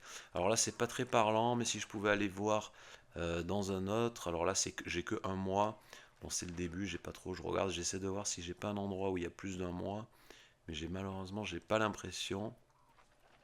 Non, là c'est tout petit. Bon, en gros, de toute façon, ça sera boosté. Donc, si vous voulez booster votre croissance démographique, c'est un truc qui va pouvoir vous aider, notamment, hein, c'est de stocker de la nourriture. L'idéal étant d'avoir le maximum à 120 mois de nourriture stockée dans la réserve de nourriture. Ça boostera votre croissance démographique. Donc là, ça peut monter jusqu'à 0, enfin ça peut aller. Là, pour 2 mois, on a 0. Ça dépendra aussi de la démographie actuelle, hein, de la province. Mais on peut avoir de bons petits bonus bien sympas qui iront ici augmenter la population mensuelle. La population, on voit ici qu'on a 2,7 millions et qu'on gagne 175 000 par mois, on est positif. Donc entre les décès et les naissances, on est positif. Il faudra toujours être positif, et bien sûr, ça va représenter en gros, votre puissance, c'est ça, la population, c'est très important. Plus vous avez de monde, plus vos armées, vos levées seront grosses, plus vous pourrez employer de gens et produire de biens, gagner de l'argent, etc. Donc très important d'avoir toujours une très forte démographie et une très grosse population, tout en restant évidemment dans les limites de ce qu'on peut produire en nourriture. Mais voilà la petite astuce pour la réserve de nourriture. Essayez d'être non seulement positif, mais surtout d'augmenter déjà vos réserves. Donc pour augmenter vos réserves, il y a différents bâtiments qui peuvent faire ça, comme notamment les greniers, ce genre de choses. Essayez d'en construire pour augmenter la capacité des réserves et de stocker un maximum de nourriture en réserve pour booster votre croissance démographique. Voilà, et donc là on a le détail de toute la production de nourriture. Ici dans production de nourriture, d'un simple coup d'œil, on peut voir si on est positif ou négatif sur des provinces. Et après on a le détail quand on clique là de chaque province. On voit qu'on peut booster. Alors la production de nourriture, il y a de la nourriture de subsistance, ici de l'agriculture pardon de subsistance, hein, comme je vous disais, mais il y a également les ressources qui produisent de la nourriture. Vous les avez là, comme là par exemple le riz. Le riz, donc c'est de la production de nourriture, le poisson c'est de la nourriture. Là aussi on a du poisson. Bon là on n'a rien puisque c'est pas de la nourriture, rien n'est écrit. Mais là également on peut voir. Donc là on a des fruits qui se rajouteront à la nourriture, le riz, les légumes, etc., etc. Et si vous voulez booster donc en plus de la nourriture de subsistance, on peut le booster ici via l'OCR, ou sinon éventuellement via les bâtiments qui sont là. Donc là, on a par exemple les bâtiments qui pourraient produire de la nourriture. On a le verger, le village de cultivateurs ou le village forestier. Et on peut tout manager d'ici assez facilement, comme pour le reste de la production, comme pour le bâtiment et les biens. Donc important le menu, la production, apprenez à le connaître et à le maîtriser. Ça vous permettra d'un coup d'œil de voir un petit peu l'ensemble de votre pays, votre production, vos bénéfices, vos ressources, etc. Et de pouvoir les gérer beaucoup plus simplement et beaucoup plus facilement que si vous aviez à cliquer sur chaque lieu séparément. Là, ça prendrait beaucoup trop de temps et vous perdriez en efficacité. Voilà pour le menu production. Maintenant, on va passer à la société. Dans société, donc, on va retrouver tout ce qui est en rapport avec notre population, hein, notamment. En premier lieu, la culture, donc notre culture principale, là, qui est le javanais. On voit notre bonus de tradition culturelle et d'influence culturelle, pardon. Donc en gros, la tradition culturelle, ça va être la statistique défensive de notre culture, et l'influence culturelle, ça sera la statistique offensive de notre culture. Ça correspond à quoi? Quand vous allez vouloir convertir des gens à votre culture, c'est votre influence culturelle qui va attaquer leur tradition culturelle, et vice-versa. Quand d'autres personnes récupéreront des endroits où il y aura des gens de cette culture-là, leur influence culturelle attaquera la tradition culturelle. Et bien évidemment, plus les stats sont élevés, plus il sera facile pour l'influence d'assimiler des cultures différentes à la nôtre, et là pour de résister en fait à notre culture, de résister à une assimilation même si généralement ça se passe en dehors de notre territoire, donc c'est pas très important la tradition, le plus important sera quand même l'influence culturelle, même s'il faut quand même avoir de la tradition. Là, les différentes infos, la langue, la sphère de culture et le nombre de personnes qui parlent le javanais dans le monde. Évidemment, plus on en aura, mieux ça vaudra. Là, on a également les stades, donc ici, voilà, la tradition culturelle, l'influence, le taux d'assimilation. Malheureusement, on a moins 20% à cause du spiritualisme. Les cultures acceptées ou tolérées. Donc il faut savoir, donc là on a notre culture principale qui est la culture de notre pays, pas de problème.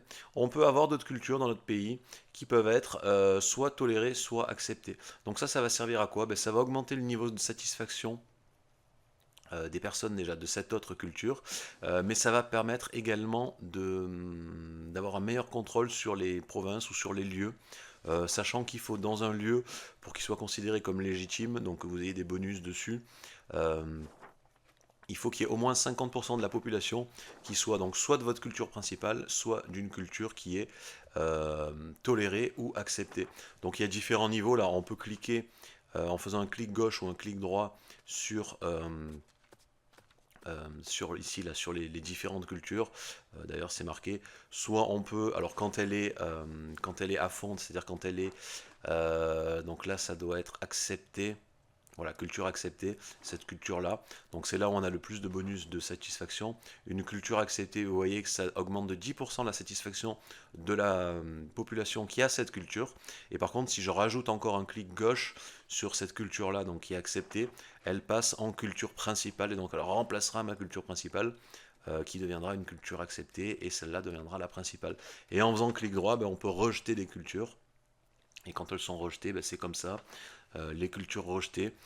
Donc pour qu'une culture par contre soit acceptée, il faut remplir une condition, donc il faut qu'il y ait un minimum, soit 1% de la population qui ait cette culture. Sinon, ben, pour tous les autres, là pour ces trois cultures par exemple, on voit ce que ça fait, donc ce sont des cultures qui sont discriminées.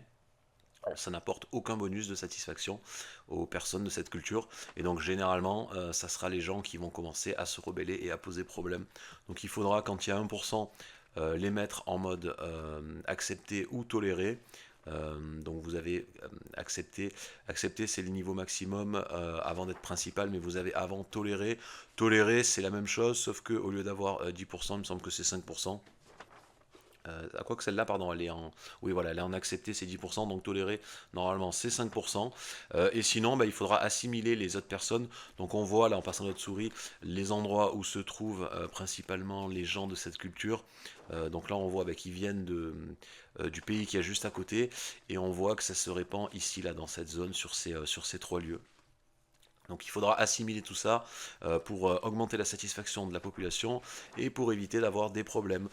Et ça peut servir à les cultures acceptées, tolérées. Quand par exemple vous allez attaquer un endroit et conquérir des terres, ben, vous allez récupérer par exemple, en admettant qu'on attaque lui, ici là le Sudanais, enfin l'endroit où il y a la culture sudanaise, là, ce terrain-là, on va enlever le marché, on va repasser ici, voilà, Sunda là, pardon, donc le Sundanais, pardon, pas le Soudanais. Euh, on voit que c'est à cet endroit-là où il y en a le plus, hein. D'ailleurs, si on passe dessus, on voit que eux, ce pays, c'est leur culture principale et qu'il y a 1,7 million de personnes bon, dans le monde, mais la plupart, ils sont là. Hein. Et donc en admettant qu'on arrive à conquérir cet endroit, on aurait énormément, donc on aurait 1,7 million de personnes qui viendraient se rajouter de cette culture-là à notre population. Donc ici, pardon, le chiffre augmenterait. Là, on voit qu'il n'y a que 16 000 personnes. Donc on multiplierait par 10, hein. Non, pardon, par 100, puisque ça ferait 1,7 million. Donc ça ferait énormément de monde, ça ferait 60% qui serait de cette culture-là, ou à peu près. Enfin, il faudrait déduire les pourcentages des autres régions. Mais en gros, le chiffre augmenterait et ça pourrait commencer à poser énormément de problèmes parce ils seraient trop nombreux. Donc à ce moment-là, pour éviter d'avoir des problèmes en attendant d'assimiler toute cette personne à notre culture principale, ben, il faudrait la passer en culture, soit tolérée dans un premier temps, puis acceptée dans un deuxième temps. Et plus vous augmentez le niveau de tolérance là, des cultures autres que votre culture principale, plus ça va coûter ici de points, vous voyez, de capacité de culture. Donc là par exemple on n'en a qu'une seule qui est en mode culture acceptée, donc ça prend 0,33 sur 5 maximum. D'ailleurs on le voit, voilà, cette culture là elle prend 0,33. Donc, et il n'y en a que 8%. Donc là par contre si on avait 60% ici ou 50% en Sundanais, ben, le chiffre serait beaucoup plus gros et ça prendrait beaucoup plus ici au niveau de la culture. Et donc ça, les cultures, on peut les tolérer, les accepter, ben, tant qu'on a de la capacité culturelle, jusqu'au moment où il y a trop de culture, on n'a plus de possibilité de les tolérer ou de les accepter. Euh, et là, ben, ça va poser problème, donc il faudra vite les convertir. Donc faites aussi attention à ça. Allez-y doucement, n'attaquez pas trop n'ayez pas trop de cultures différentes dans votre pays. En tout cas, des cultures qui ne soient pas tolérées ou acceptées. Et quand vous arrivez vers la capacité maximale, ben, commencez à assimiler, ou faites-le en tout cas déjà dès le début de toute façon. Pensez toujours à assimiler les cultures, les autres cultures qui sont dans votre pays à votre culture principale, pour augmenter la satisfaction et pour éviter d'avoir des problèmes de rébellion, pardon, etc. Et là au milieu d'ailleurs on peut voir le petit résumé par rapport à la population des cultures, hein. Donc on voit 91%, 2,5 millions de ma population, c'est ma culture principale, et on a le reste, 8% de Madouré, et 0,61, 15 et 11 pour les autres cultures. Donc ça, important, pensez à assimiler les autres cultures à la vôtre dès que vous le pouvez, notamment dès que vous allez conquérir de nouveaux territoires, pour éviter d'avoir des problèmes. En tout cas, passez-les d'abord en tolérer, en accepter, puis assimilez-les rapidement pour que tout le monde soit de la même culture, et, ce qui vous évitera des soucis.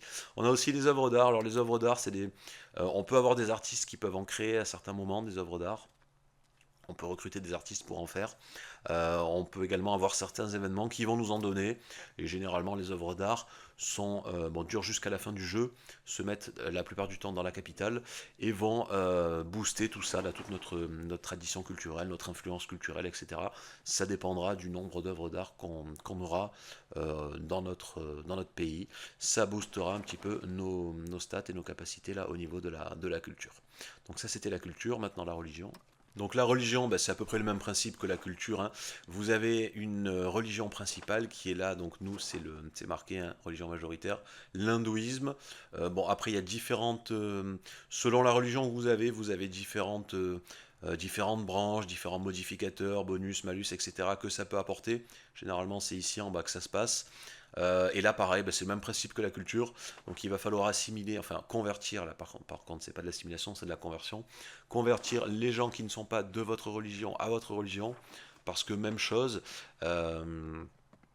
si vous avez des religions donc qui sont païennes ou ce genre de choses, on peut le voir ici, voilà, répartition des religions. Par exemple, là, on a des bouddhistes orientaux et des anitismes et de l'anitisme. Alors, je ne sais pas comment on dit ça, des anitistes peut-être. Euh, on voit d'ailleurs ce que ça fait quand on passe dessus, hein. Les gens de cette religion, là on voit ce que ça apporte, du groupe religion, on voit que ça apporte des personnalités religieuses, de la tolérance en la foi, etc. Quand vous avez des religions païennes comme ça, ben, ça peut poser problème dans votre pays. Là par contre, on ne peut pas cliquer pour tolérer ou non ou accepter les religions. Ça se fera en fonction de ça, de cette stat-là, qui est la tolérance vers pardon ici, tolérance vers les hérésies et tolérance vers les religions païennes, là, le paganisme. Donc là on voit qu'on a -4 et -2,5. Donc c'est en rouge, c'est pas bon. Ça en gros, ben, ça risque de générer des rébellions. Donc peut-être même plus important que la culture, où on peut, là par contre, on peut tolérer et accepter la religion. Si vous avez des païens, là si vous avez des mecs en rouge, donc soit des païens, soit des hérétiques, il faudra vite les convertir à notre religion pour éviter également, même principe que la culture, d'avoir des problèmes et d'avoir des rébellions. Et donc là vous avez le résumé, le pourcentage, les endroits où sont concentrées les hérésies, là par exemple cette autre religion, etc. etc. Toutes les stats, le taux de conversion, donc là on voit qu'il est boosté par contre, contrairement à la culture grâce au spiritualisme, ça booste mon taux de conversion. Les lieux saints de cette religion, ce que ça rapporte comme bonus. La langue liturgique, donc la langue liturgique c'est la langue de la religion, qui va également être la langue un petit peu, entre guillemets, de la science. Donc plus la langue liturgique sera puissante, plus on va gagner de bonus au niveau de la science qu'on verra après, mais ça aussi c'est important. Donc convertissez un maximum de monde à votre religion, qui met également les vassaux, etc., hein, vous donnera de la puissance de la langue liturgique et augmentera un petit peu votre bonus de recherche. Et après, pardon, ici, donc dans la religion, ici, donc si vous avez, là par contre, ce qu'il y a ici, donc la maîtrise de soi, les personnalités religieuses, des avatars, etc., c'est propre à l'hindouisme, mais en fonction de la religion que vous avez, ben, vous aurez ici différentes options et possibilités qui pourront vous apporter des bonus ou des malus en fonction de ce que vous allez faire. Après, il faut regarder dessus.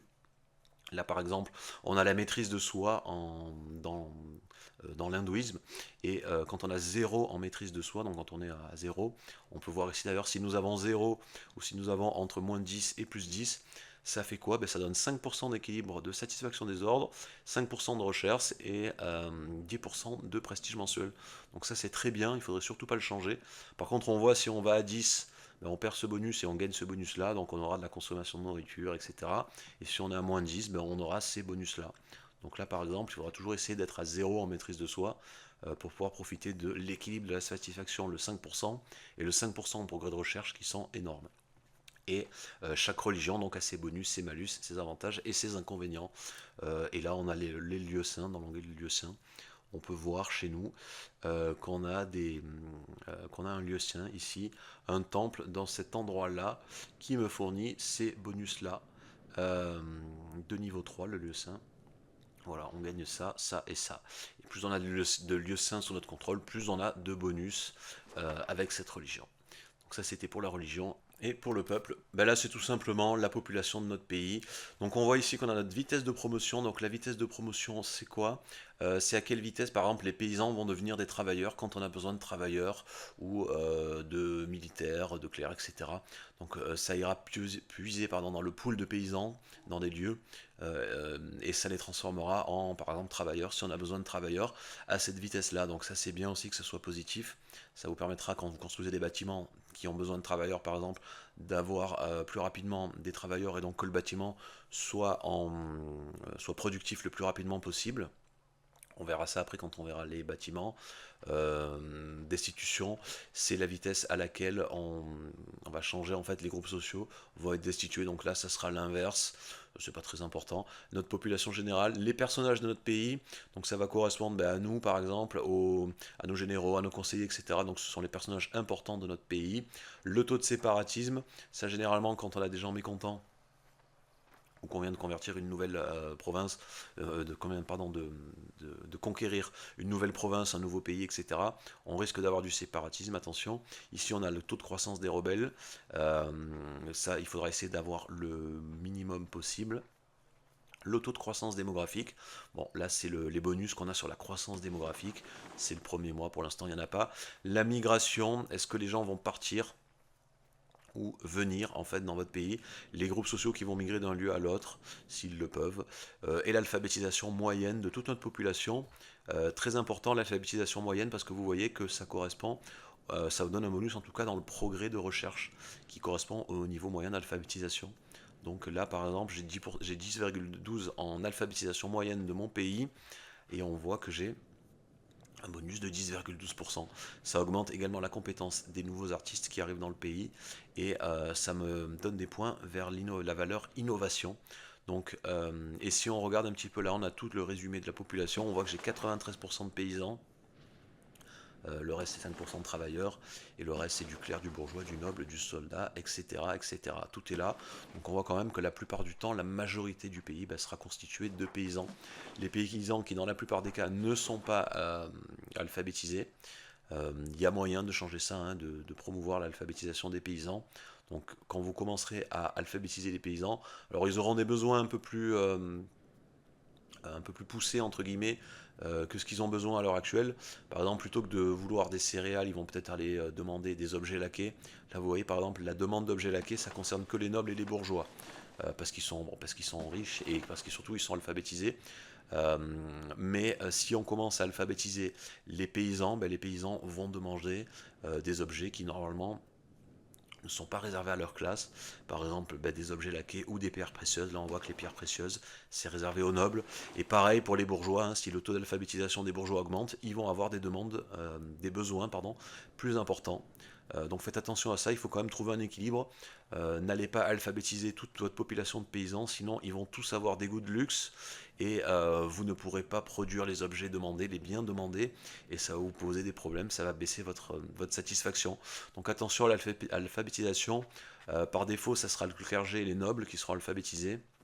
Euh, vous pouvez alphabétiser un petit peu les paysans et les bourgeois euh, pour que ça augmente là, ici l'alphabétisation moyenne, mais n'alphabétisez pas trop vos paysans ou vous ne pourrez jamais subvenir à leurs besoins et vous risquez d'avoir des soucis. Mais ça reste quand même une stat très importante, notamment pour le boost en progrès de recherche.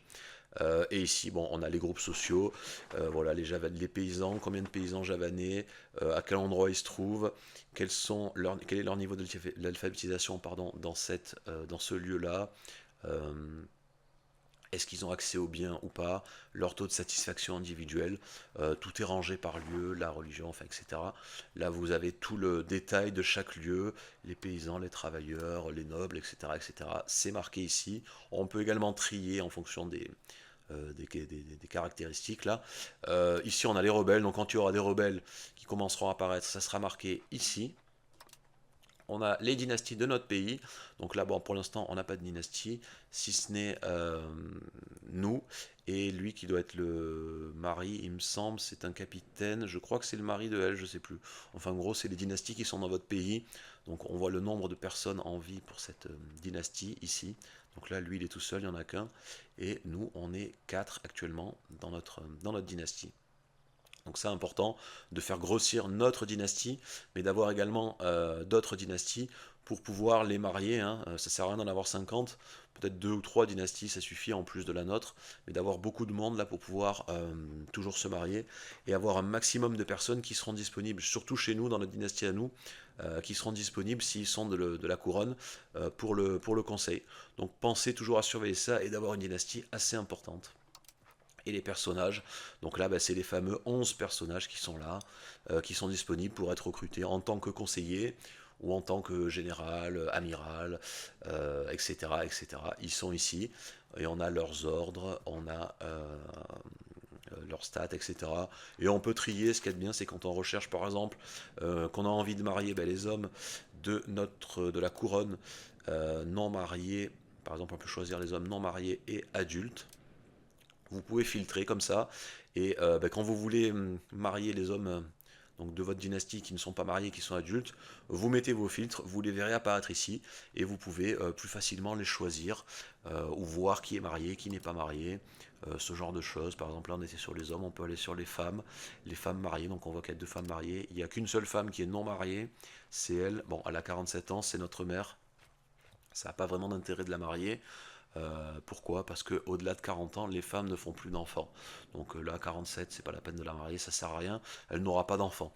Par contre, si elle avait été plus jeune, ça aurait pu être intéressant de la marier. Comme ça, on aurait eu quelqu'un de plus dans notre dynastie et qui aurait été de l'ordre de la couronne. Donc, qui aurait pu éventuellement servir à agrandir la dynastie ou à travailler ici à notre conseil. Voilà pour le peuple, l'onglet peuple, pardon, et surtout le menu société. Maintenant, on va aller jeter un œil dans diplomatie. D'ici, on va pouvoir gérer nos vassaux et les relations avec les autres pays. Alors les vassaux, il faut savoir qu'on peut en avoir pas mal, mais que ça reste quand même limité dans le nombre. On ne peut pas en avoir à l'infini. Donc vous voyez ici, la capacité diplomatique va déterminer le nombre de vassaux que je peux gérer.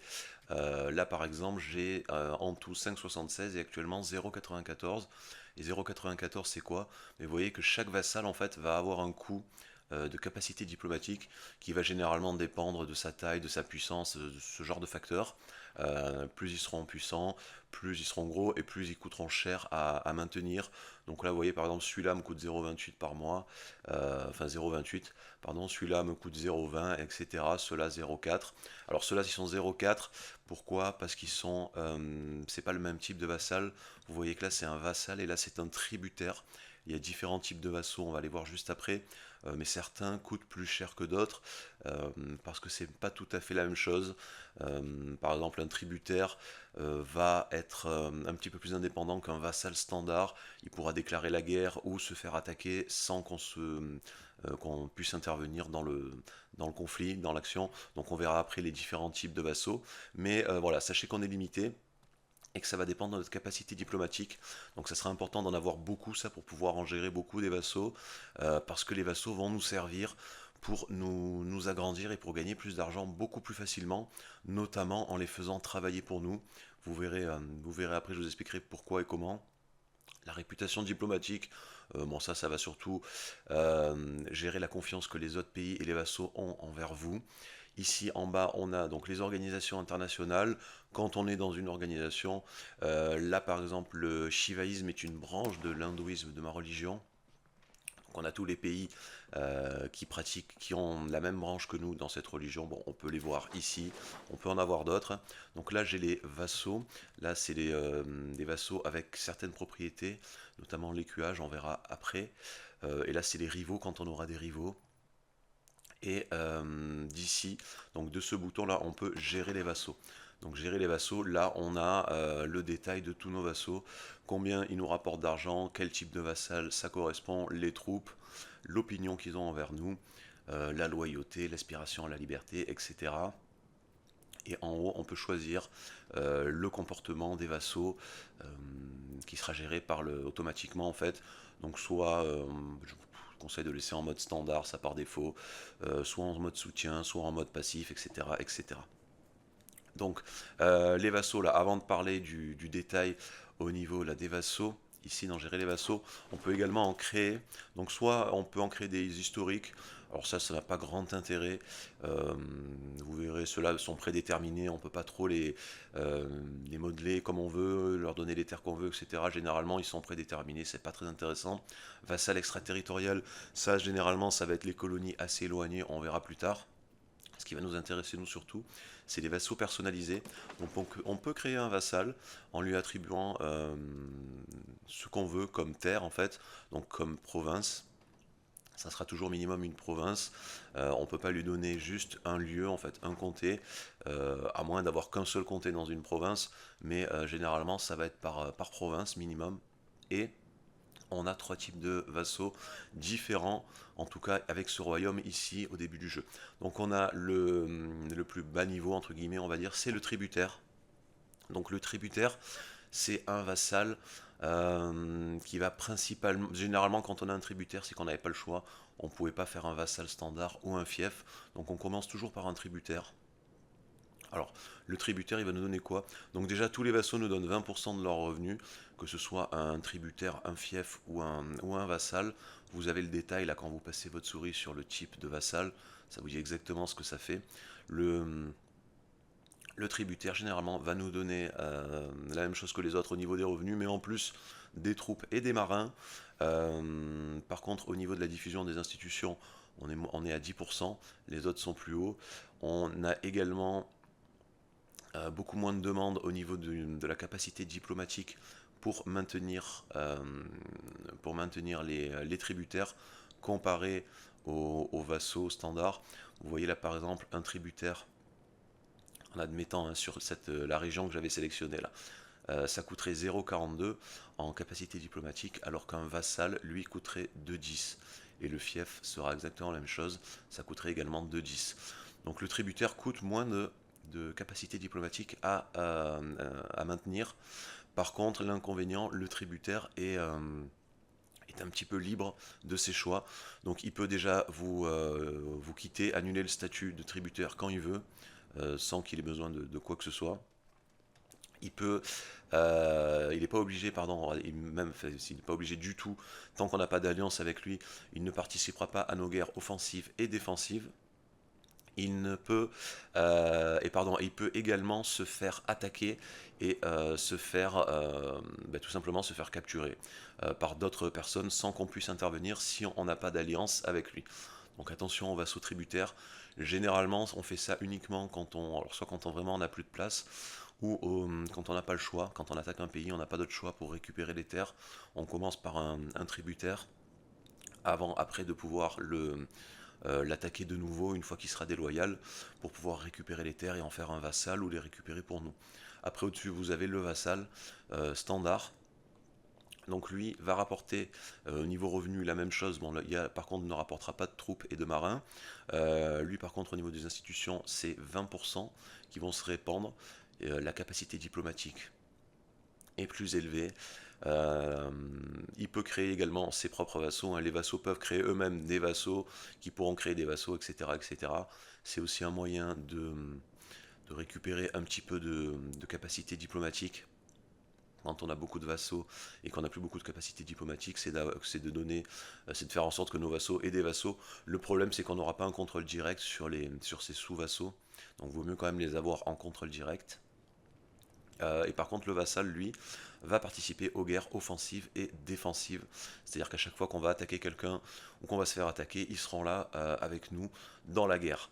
Et par contre, le vassal, comme pour le fief d'ailleurs, hein, ne peut pas attaquer de lui-même quelqu'un et ne peut pas se faire attaquer par quelqu'un sans que ça déclenche une guerre avec vous. Donc attention à la petite subtilité, parce que des fois vous allez faire un tributaire quelque part, et puis derrière il va se faire attaquer et vous allez perdre le terrain. Tandis que le vassal, lui, si quelqu'un l'attaque, ça vous déclare la guerre à vous directement. Et là on a le détail de tout ce que ça apporte ou pas ici.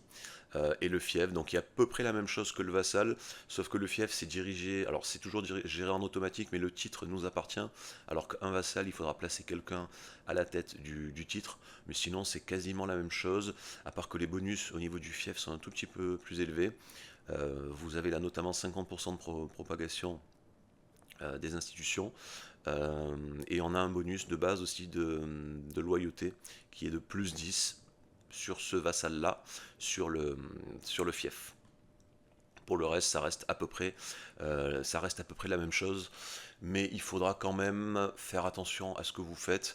Alors généralement, les terres que vous voulez assimiler, que vous voulez récupérer, vaut mieux mettre un fief, et puis les vassaux que vous voulez laisser dans un endroit, généralement les endroits qui nous intéressent pas trop.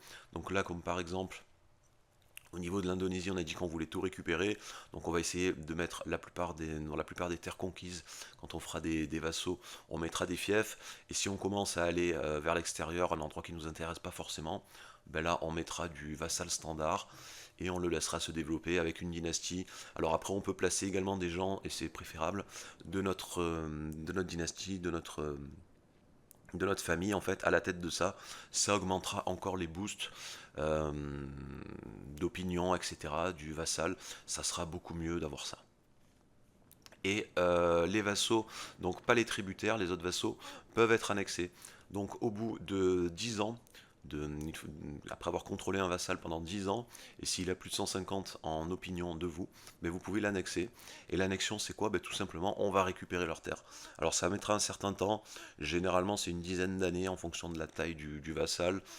Quand c'est des vassaux comme ça, des petits vassaux comme ça, qui ont 2 voire 3 provinces, qui n'ont pas énormément de population, généralement il faut compter une dizaine, une quinzaine d'années pour pouvoir les annexer et les récupérer. L'avantage de ça, c'est que ça vous permet de récupérer immédiatement toutes leurs terres sans avoir à les attaquer ou quoi que ce soit. Une fois que l'annexion est terminée, que le délai est passé, vous récupérez toutes les terres. Donc ça c'est pour les types de vassaux. Et on retourne là dans gérer les vassaux. Donc voilà, d'un petit coup d'œil, en gros, à quoi ça va servir les vassaux? Ça va servir notamment à convertir. Alors déjà, vous rapportez de l'argent, c'est bien, mais ça va surtout vous servir quand vous voulez récupérer des terres, à faire le boulot à votre place d'assimilation et de conversion. Tout simplement, pourquoi? En mettant un vassal quelque part, on a des interactions avec les vassaux, et quand on clique dessus, on a les actions de vassal. On peut imposer par exemple notre culture quand on a récupéré un vassal qu'on l'a pas créé nous-mêmes ou qu'on n'a pas attribué depuis des terres qu'on possédait déjà. Généralement la culture et la religion sera différente de la vôtre, mais on peut moyennant déjà une action diplomatique et moyennant de la perte de loyauté. Il faut au moins 50 en loyauté pour imposer par exemple la culture ou la religion à un vassal. Alors il faut savoir que quand on fait ça, il va passer à 0 en loyauté et à 100 en aspiration à la liberté. Il faut faire attention, s'il y en a beaucoup et qui sont puissants, qui ne sont pas loyaux et qui ont de l'aspiration à la liberté, ils vont se liguer contre vous et se rebeller. Donc attention aussi quand on fait ça à pas trop le faire, ou en tout cas à pas le faire, à pas trop le faire si on a des vassaux qui sont puissants. Il faut y aller doucement. Sinon, si on a plein de petits vassaux, on peut se le permettre. Tant qu'on a de la, de la diplomatie à gaspiller, on peut y aller, on peut se le permettre, c'est pas gênant, c'est même recommandé. Le fait d'imposer notre culture et notre religion, du coup, ben, par exemple, si j'imposais à lui ma culture et ma religion, ben, il va répandre, il va convertir dans tous ces lieux ma culture et ma religion. Lui, par exemple, on voit que sa religion principale, c'est ça, le bouddhisme oriental. Et sa culture principale, c'est le malaisien. Donc pour changer ça, ben, il faudrait imposer notre culture et notre religion. Et petit à petit, il va convertir toutes les populations de tous ces lieux, là, de toutes ces provinces, à cette culture et à cette religion. Du coup, ben déjà, il y aura quand même une meilleure relation avec vous, puisqu'ils partageront la même culture et la même religion. Donc au niveau de l'opinion, qui va augmenter d'ailleurs la loyauté, hein. La loyauté d'un vassal est entre autres basée sur, alors il y a plusieurs choses, mais également sur l'opinion, donc la puissance qu'aura le vassal par rapport à nous. Plus il sera puissant, évidemment, moins il sera loyal, mais aussi l'opinion, s'il a une bonne opinion de nous, la loyauté augmentera, et on a également d'autres facteurs ici, euh, la capacité diplomatique du dirigeant, les dépenses diplomatiques, et certaines, la décentralisation, et on peut également avoir certaines lois, certaines réformes, etc., qui vont augmenter ça. Et donc le fait de faire ça, là, de convertir à la culture et à la religion un vassal, mais quand on veut l'assimiler, donc déjà meilleure relation avec lui, plus de loyauté, etc. Donc meilleur revenu. Mais plus tard, quand on voudra récupérer les terres, ben, quand on les récupérera, si ça fait un certain moment qu'on a imposé la culture et la religion, tout aura déjà été fait pour nous. Le vassal aura fait le job à notre place, donc on récupérera toutes les terres et toute la population aura déjà notre culture et notre religion. Ça fait qu'on n'aura pas de temps à perdre à aller faire les conversions nous-mêmes, sachant en plus que le vassal aura un bien meilleur contrôle sur cette région que nous, on pourrait avoir, étant donné que lui n'aura qu'une petite province à gérer et il y aura sa capitale à proximité. Donc la capitale, c'est de là d'où part le contrôle en fait. Le contrôle, on le verra après, hein, mais ça donne plein d'avantages. Ça facilite notamment l'assimilation et la conversion. Donc c'est mieux de faire ça plutôt que de récupérer une terre lointaine et de nous la convertir, d'assimiler la population, etc. Autant mettre un vassal et le laisser faire le job en fait jusqu'à ce qu'il ait fini pour après récupérer les terres. Comme ça, on n'aura rien à faire, on ne perdra pas de temps. Donc on peut imposer la culture, la religion. C'est généralement ce qu'il faut faire dès le début le plus tôt possible. D'abord commencer par la culture, après la religion. Alors on ne peut pas faire les deux d'un coup, pourquoi? Parce que quand on fait ça, le vassal va perdre 50 en, va perdre pardon, un maximum en loyauté, la totalité d'ailleurs 100, et aura 100 en aspiration à la liberté. Et le temps que ça remonte jusqu'à 50, généralement il faut 9, 8, entre 8 et 10 ans, ça dépend. Donc une fois qu'il aura récupéré 50 en loyauté, là on pourra imposer la religion et ça recommencera. Donc on ne pourra pas faire les deux tout de suite, mais ça vaut quand même le coup de le faire, ça sera toujours plus rapide et toujours mieux que si on le fait nous, comme ça on n'a pas de problème à gérer les rébellions et on ne perd pas surtout nos conseillers, les places sont chères à faire ça sur des territoires éloignés. Donc ça très important, on a également tout un tas d'autres actions avec les vassaux. On peut leur céder des provinces, en récupérer, imposer des embargos, enfin tout un tas d'actions là qui sont ici. Une deuxième par contre qui est importante et qui est intéressante, vous voyez les vassaux ici. Donc ça c'est l'argent, hein. On peut trier le nombre d'argent qu'ils nous rapportent. Là par contre, par exemple, lui me rapporte 0,43. Donc l'argent que va vous rapporter un vassal va dépendre également de sa loyauté. Si elle est en dessous de 50, ben, l'argent qu'on va recevoir sera réduit. D'ailleurs vous voyez ici vassal déloyal, j'ai moins 23,50. Et par contre, si sa loyauté est au-delà de 50, là, on va gagner un peu plus d'argent. Si par exemple, je viens ici dans maintenance diplomatique, dans les dépenses diplomatiques, pardon, que je booste à fond, vous voyez que ça monte à 30 en loyauté.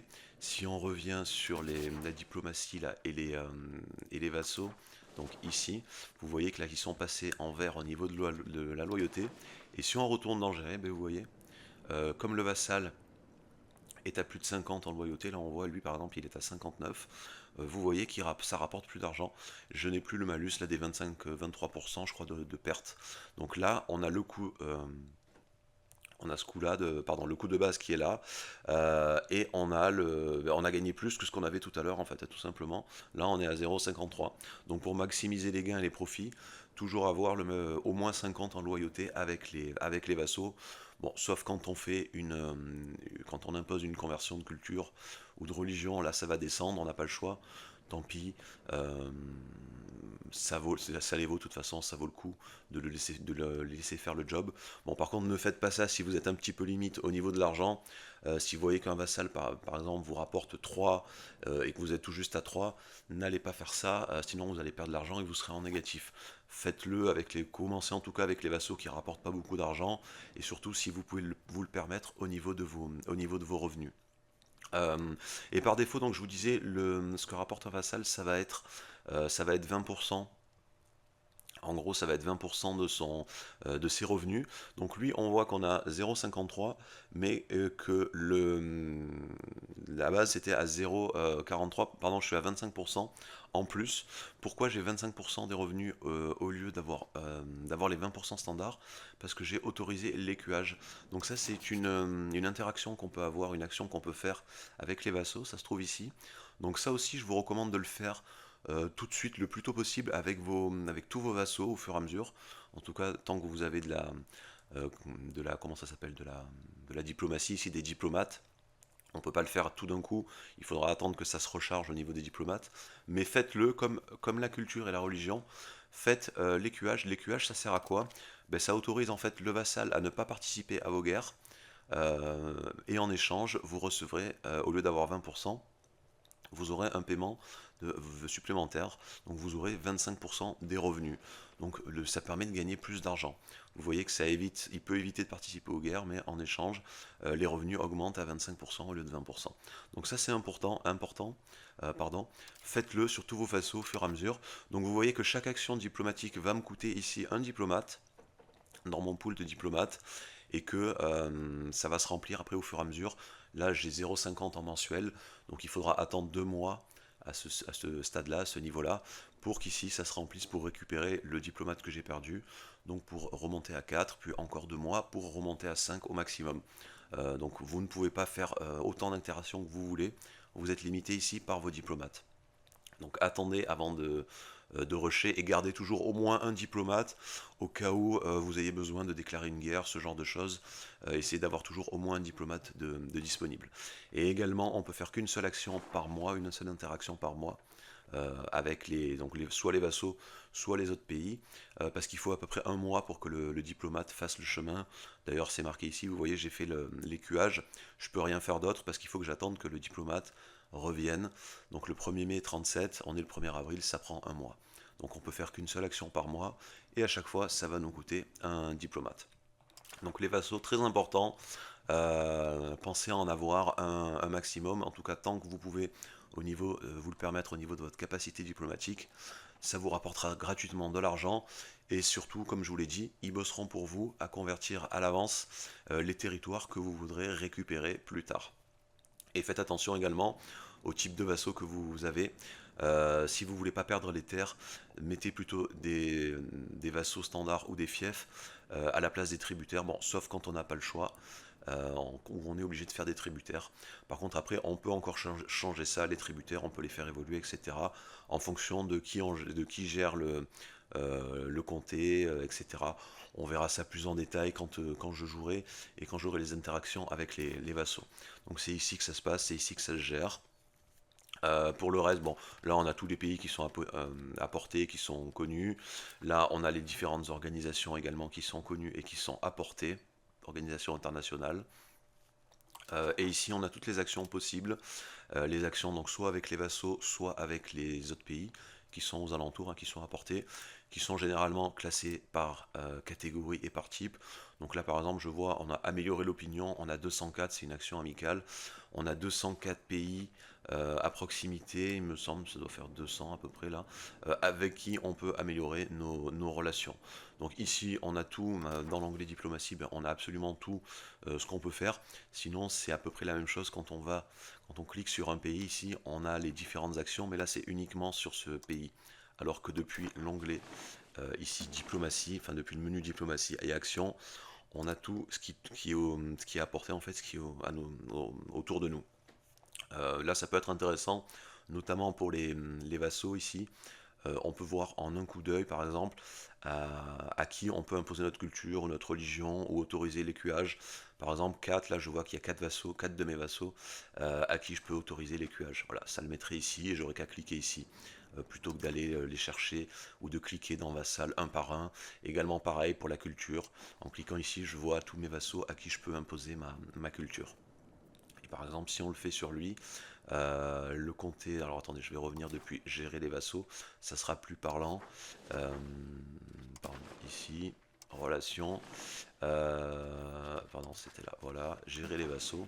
Donc lui, par exemple, on voit qu'il a 50 en loyauté. Là, le fait d'avoir augmenté mes dépenses diplomatiques, donc d'où l'importance aussi des dépenses diplomatiques, hein, ça a augmenté sa loyauté et je pourrais par exemple immédiatement lui imposer ma culture. Voilà, par contre si on lui impose la culture, on voit que sa loyauté a baissé et également son aspiration à la liberté a augmenté et il a créé, enfin on pourrait être, s'il y en a trop, vous voyez qu'on risque d'être la cible d'une organisation internationale. Donc tous nos vassaux déloyaux vont faire une organisation internationale et quand ils seront assez puissants, ben, ils pourront se rebeller et nous attaquer.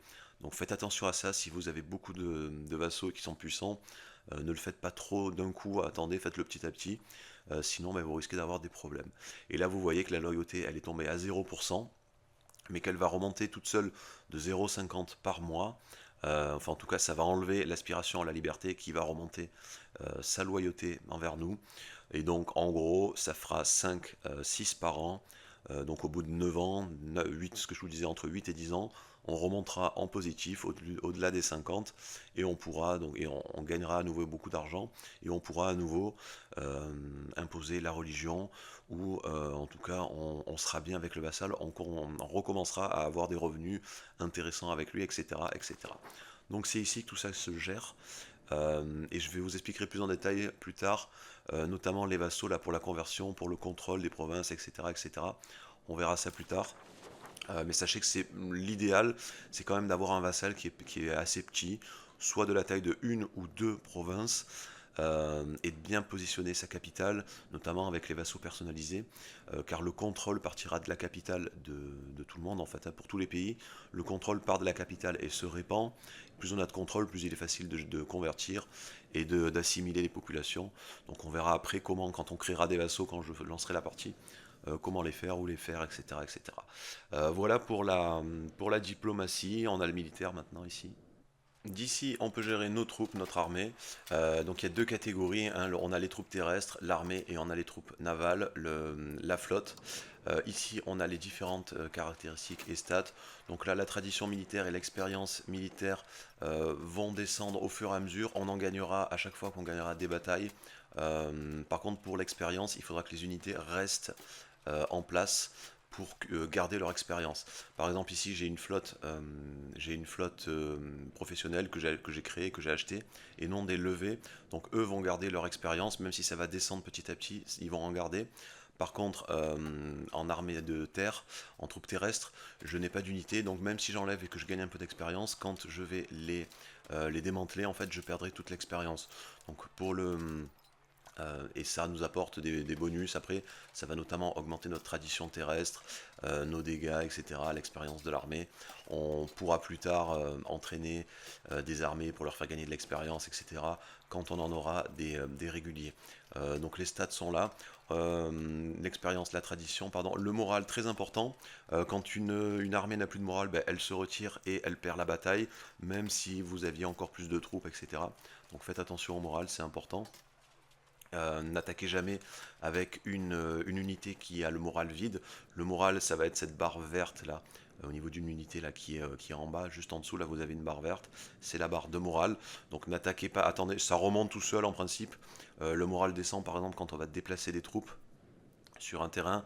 Bon là c'est pas très parlant avec la flotte, mais si j'avais des troupes terrestres que j'ai déplacées d'ici à ici, ben, ils vont perdre énormément de morale.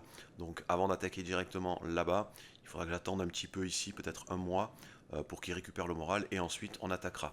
Faites très attention à ça, ça peut vous jouer des tours. La discipline, aussi très très important, la discipline ça va être les dégâts et la défense de votre armée. Donc c'est important d'en avoir beaucoup. Plus on en a, plus on fait de dégâts et moins on en subit.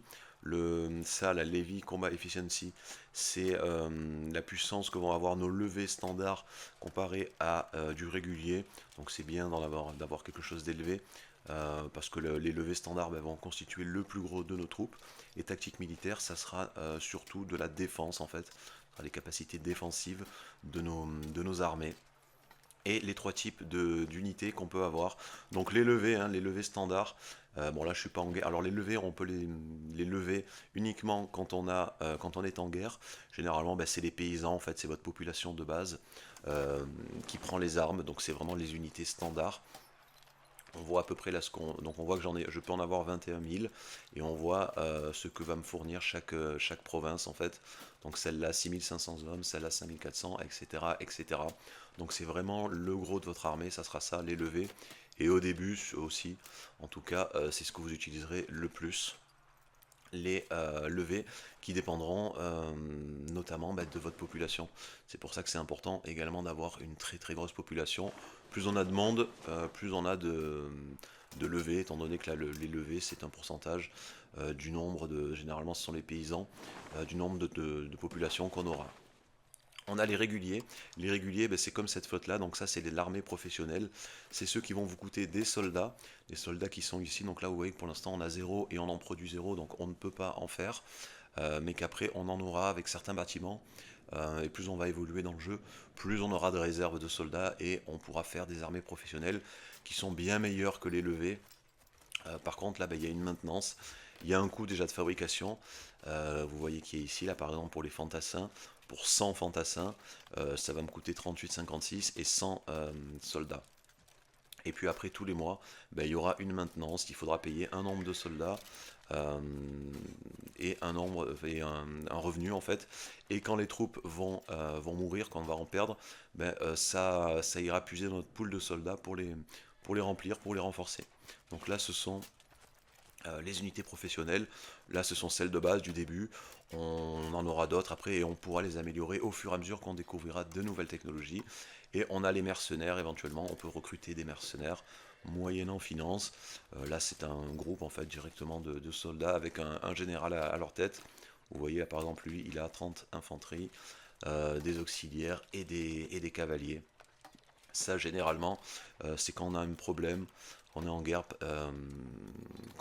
et qu'il ne manque vraiment pas grand chose pour faire la différence. Bon, on ira recruter des mercenaires, par contre le prix est assez cher, donc la plupart du temps vous éviterez d'en prendre.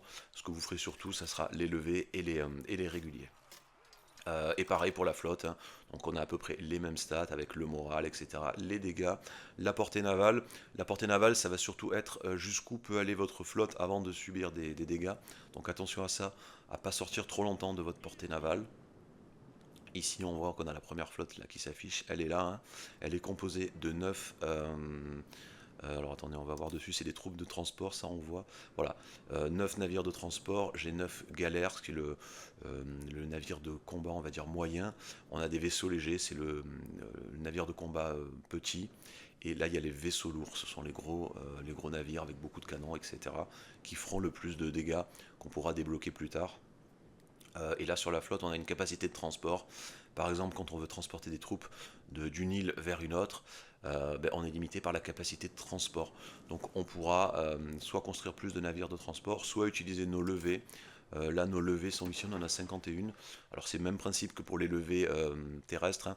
Ce sont des navires de pêche généralement qui font pas de dégâts mais qui permettent de transporter. Et pareil pour les mercenaires qui sont ici. Donc tout ça se gère de là.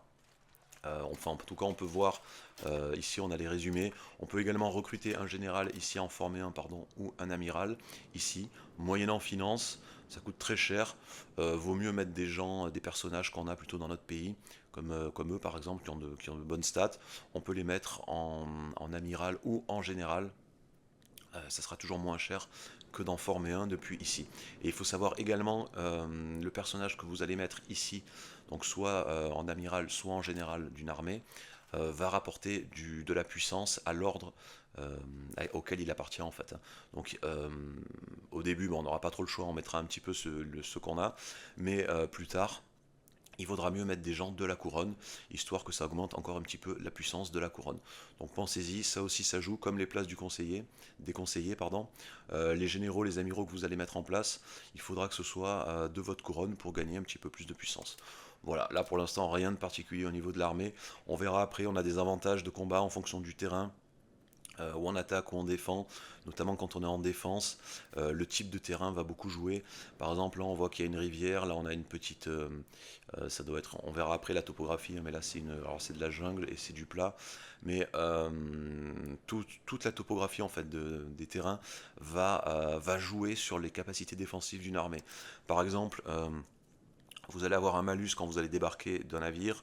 Vous allez avoir un malus en attaque uniquement quand vous allez attaquer en traversant une rivière, quand vous allez attaquer dans une montagne ou dans une jungle. Toutes les unités qui seront déjà en défense sur cette case auront des bonus liés à ça.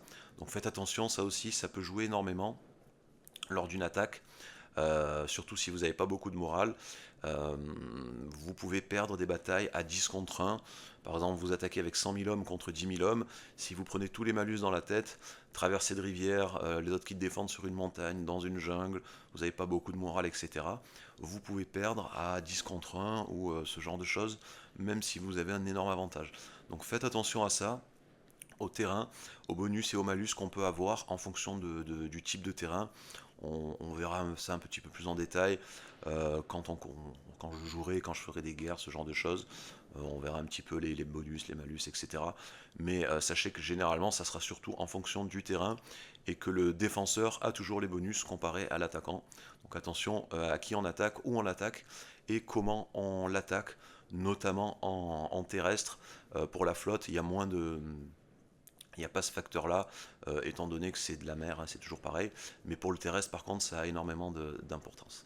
Voilà pour le militaire, la géopolitique. D'ici, donc, on a plusieurs choses. Déjà, on a la découverte et l'exploration du monde, donc c'est l'onglet possession. On voit qu'on a découvert 25% du monde connu. Donc, en gros, ce qui est découvert, c'est ce qui est en clair.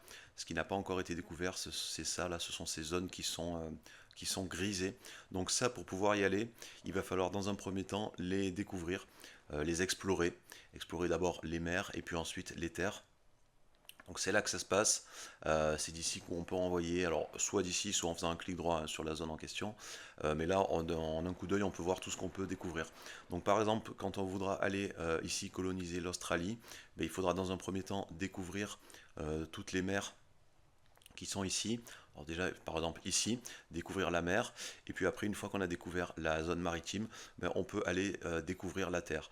Et une fois qu'on aura découvert la terre, ben, elle passera en clair, comme un petit peu ces zones-là, et de là, on pourra y aller, on pourra les coloniser, notamment avec les chartes coloniales, on pourra faire des colonies ici pour s'y installer. Donc c'est là où vous avez les zones que vous pouvez découvrir, etc. D'un coup d'œil. Vous pouvez voir ici les stats qui sont là. L'immigration coloniale, c'est par exemple le nombre de colons qui vont aller dans une colonie quand on en créera une quelque part. Donc comme je vous l'ai dit, les terres, il faut les découvrir avant de pouvoir les coloniser. Les terres qu'on peut coloniser, ce sont ces terres-là, là, ces terres qui sont en gris clair, en beige. C'est des terres qu'on a découvertes mais qui n'appartiennent à personne. Donc par exemple ici vous voyez cette terre là n'appartient à personne, on peut la coloniser. Une charte coloniale donc qui coûterait 100 à mettre en place, puis 1,53 par mois. Généralement ça dépendra de la distance à laquelle on est de l'endroit qu'on veut coloniser. Et puis petit à petit donc tous les mois on aura par défaut là c'est 50 personnes qui iront s'y installer. Et enfin, on aura un point de, je ne sais plus si c'est exactement 50 personnes ou si c'est simplement un bonus, mais en gros on a 50 et au fur et à mesure tous les mois ils iront s'y installer jusqu'à ce qu'on récupère toutes les terres et à ce moment-là la charte coloniale sera terminée et on aura la possession de ces terres. Donc les colonies d'ailleurs sont ici. Là on peut voir toutes les terres qu'on peut coloniser qui ont déjà été découvertes et qui n'appartiennent à personne. Alors vous en avez certaines où c'est écrit adjacent et d'autres où c'est pas écrit adjacent. Généralement quand c'est écrit adjacent, c'est que vous avez soit un vassal, ce qui est le cas par exemple ici, là-haut, là à droite, on voit que c'est adjacent même si je suis pas, mais c'est grâce à mon vassal, soit parce que tout simplement on a nos terres nous directement à côté. Donc ça sera plus rapide de coloniser une terre où on a de l'adjacent plutôt qu'une autre où on n'est pas adjacent. Par exemple ici on n'a personne à côté, à cet endroit-là. Donc ça sera beaucoup plus long à coloniser. Généralement la moitié, on a 50 on aura 50 sur de l'adjacent ici en émigration coloniale. Sur un endroit où on n'a pas d'adjacent, on aura moitié moins, on aura 25 par exemple.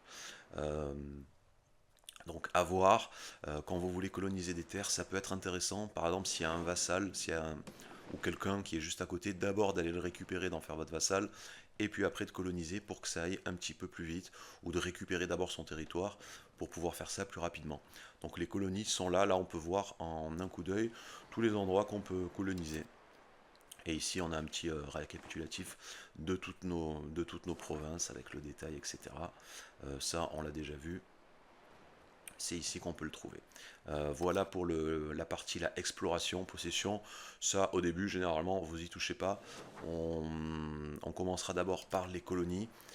C'est à certains endroits, si ça vaut pas cher, si c'est intéressant, on pourra commencer par les colonies. Et puis plus tard, quand on sera bien en place, etc., qu'on aura déjà pas mal de terres, là, on s'intéressera à l'exploration. Donc là, c'est important, il faudra quand même être en avance sur les autres et pas trop tarder à le faire parce que sinon vous vous ferez voler des terres. Par exemple ici, si on veut récupérer cette île, je sais plus ce que c'est, et l'Australie qui se trouve là, il faudra y aller avant les autres. Il faudra y aller avant les autres et fermer le territoire. Par exemple sur l'Australie, ce qui sera intéressant de faire, ça sera de commencer par découvrir tout le tour en fait de l'île et puis de mettre des colonies tout autour pour fermer le territoire pour que les autres ne puissent pas venir coloniser le truc à notre place. Donc on commence par fermer l'île, à mettre des colonies tout autour et comme ça après on est tranquille pour récupérer l'intérieur des terres. Et il ne faut pas trop tarder non plus parce que sinon vous vous le faites voler par les autres. Alors des fois ça peut avoir un avantage de laisser les autres coloniser les terres à notre place, sachant que ça coûte pas mal d'argent quand même, on peut laisser faire les autres. Par contre ici, par exemple, pardon, ici, si quelqu'un venait coloniser ces îles, par exemple eux, hein, admettons, ou peu importe, ça serait peut-être pas intéressant moi de faire une autre charte pour essayer d'en récupérer la moitié pendant que lui en récupère l'autre moitié. On pourrait le laisser faire, par exemple, attendre qu'il récupère tout. Et une fois qu'il a tout récupéré, étant donné qu'il est loin de ses terres et qu'on sera puissant en maritime, qu'on aura beaucoup de navires, etc., on attaquera, on récupérera ce terrain et on l'empêchera avec nos navires de venir défendre, de venir débarquer. Et du coup, on pourra récupérer ça, entre guillemets, gratuitement. Donc on verra ça aussi plus en détail plus tard, quand j'aurai bien avancé dans le jeu et que je commencerai à faire des colonies, des explorations, ce genre de choses.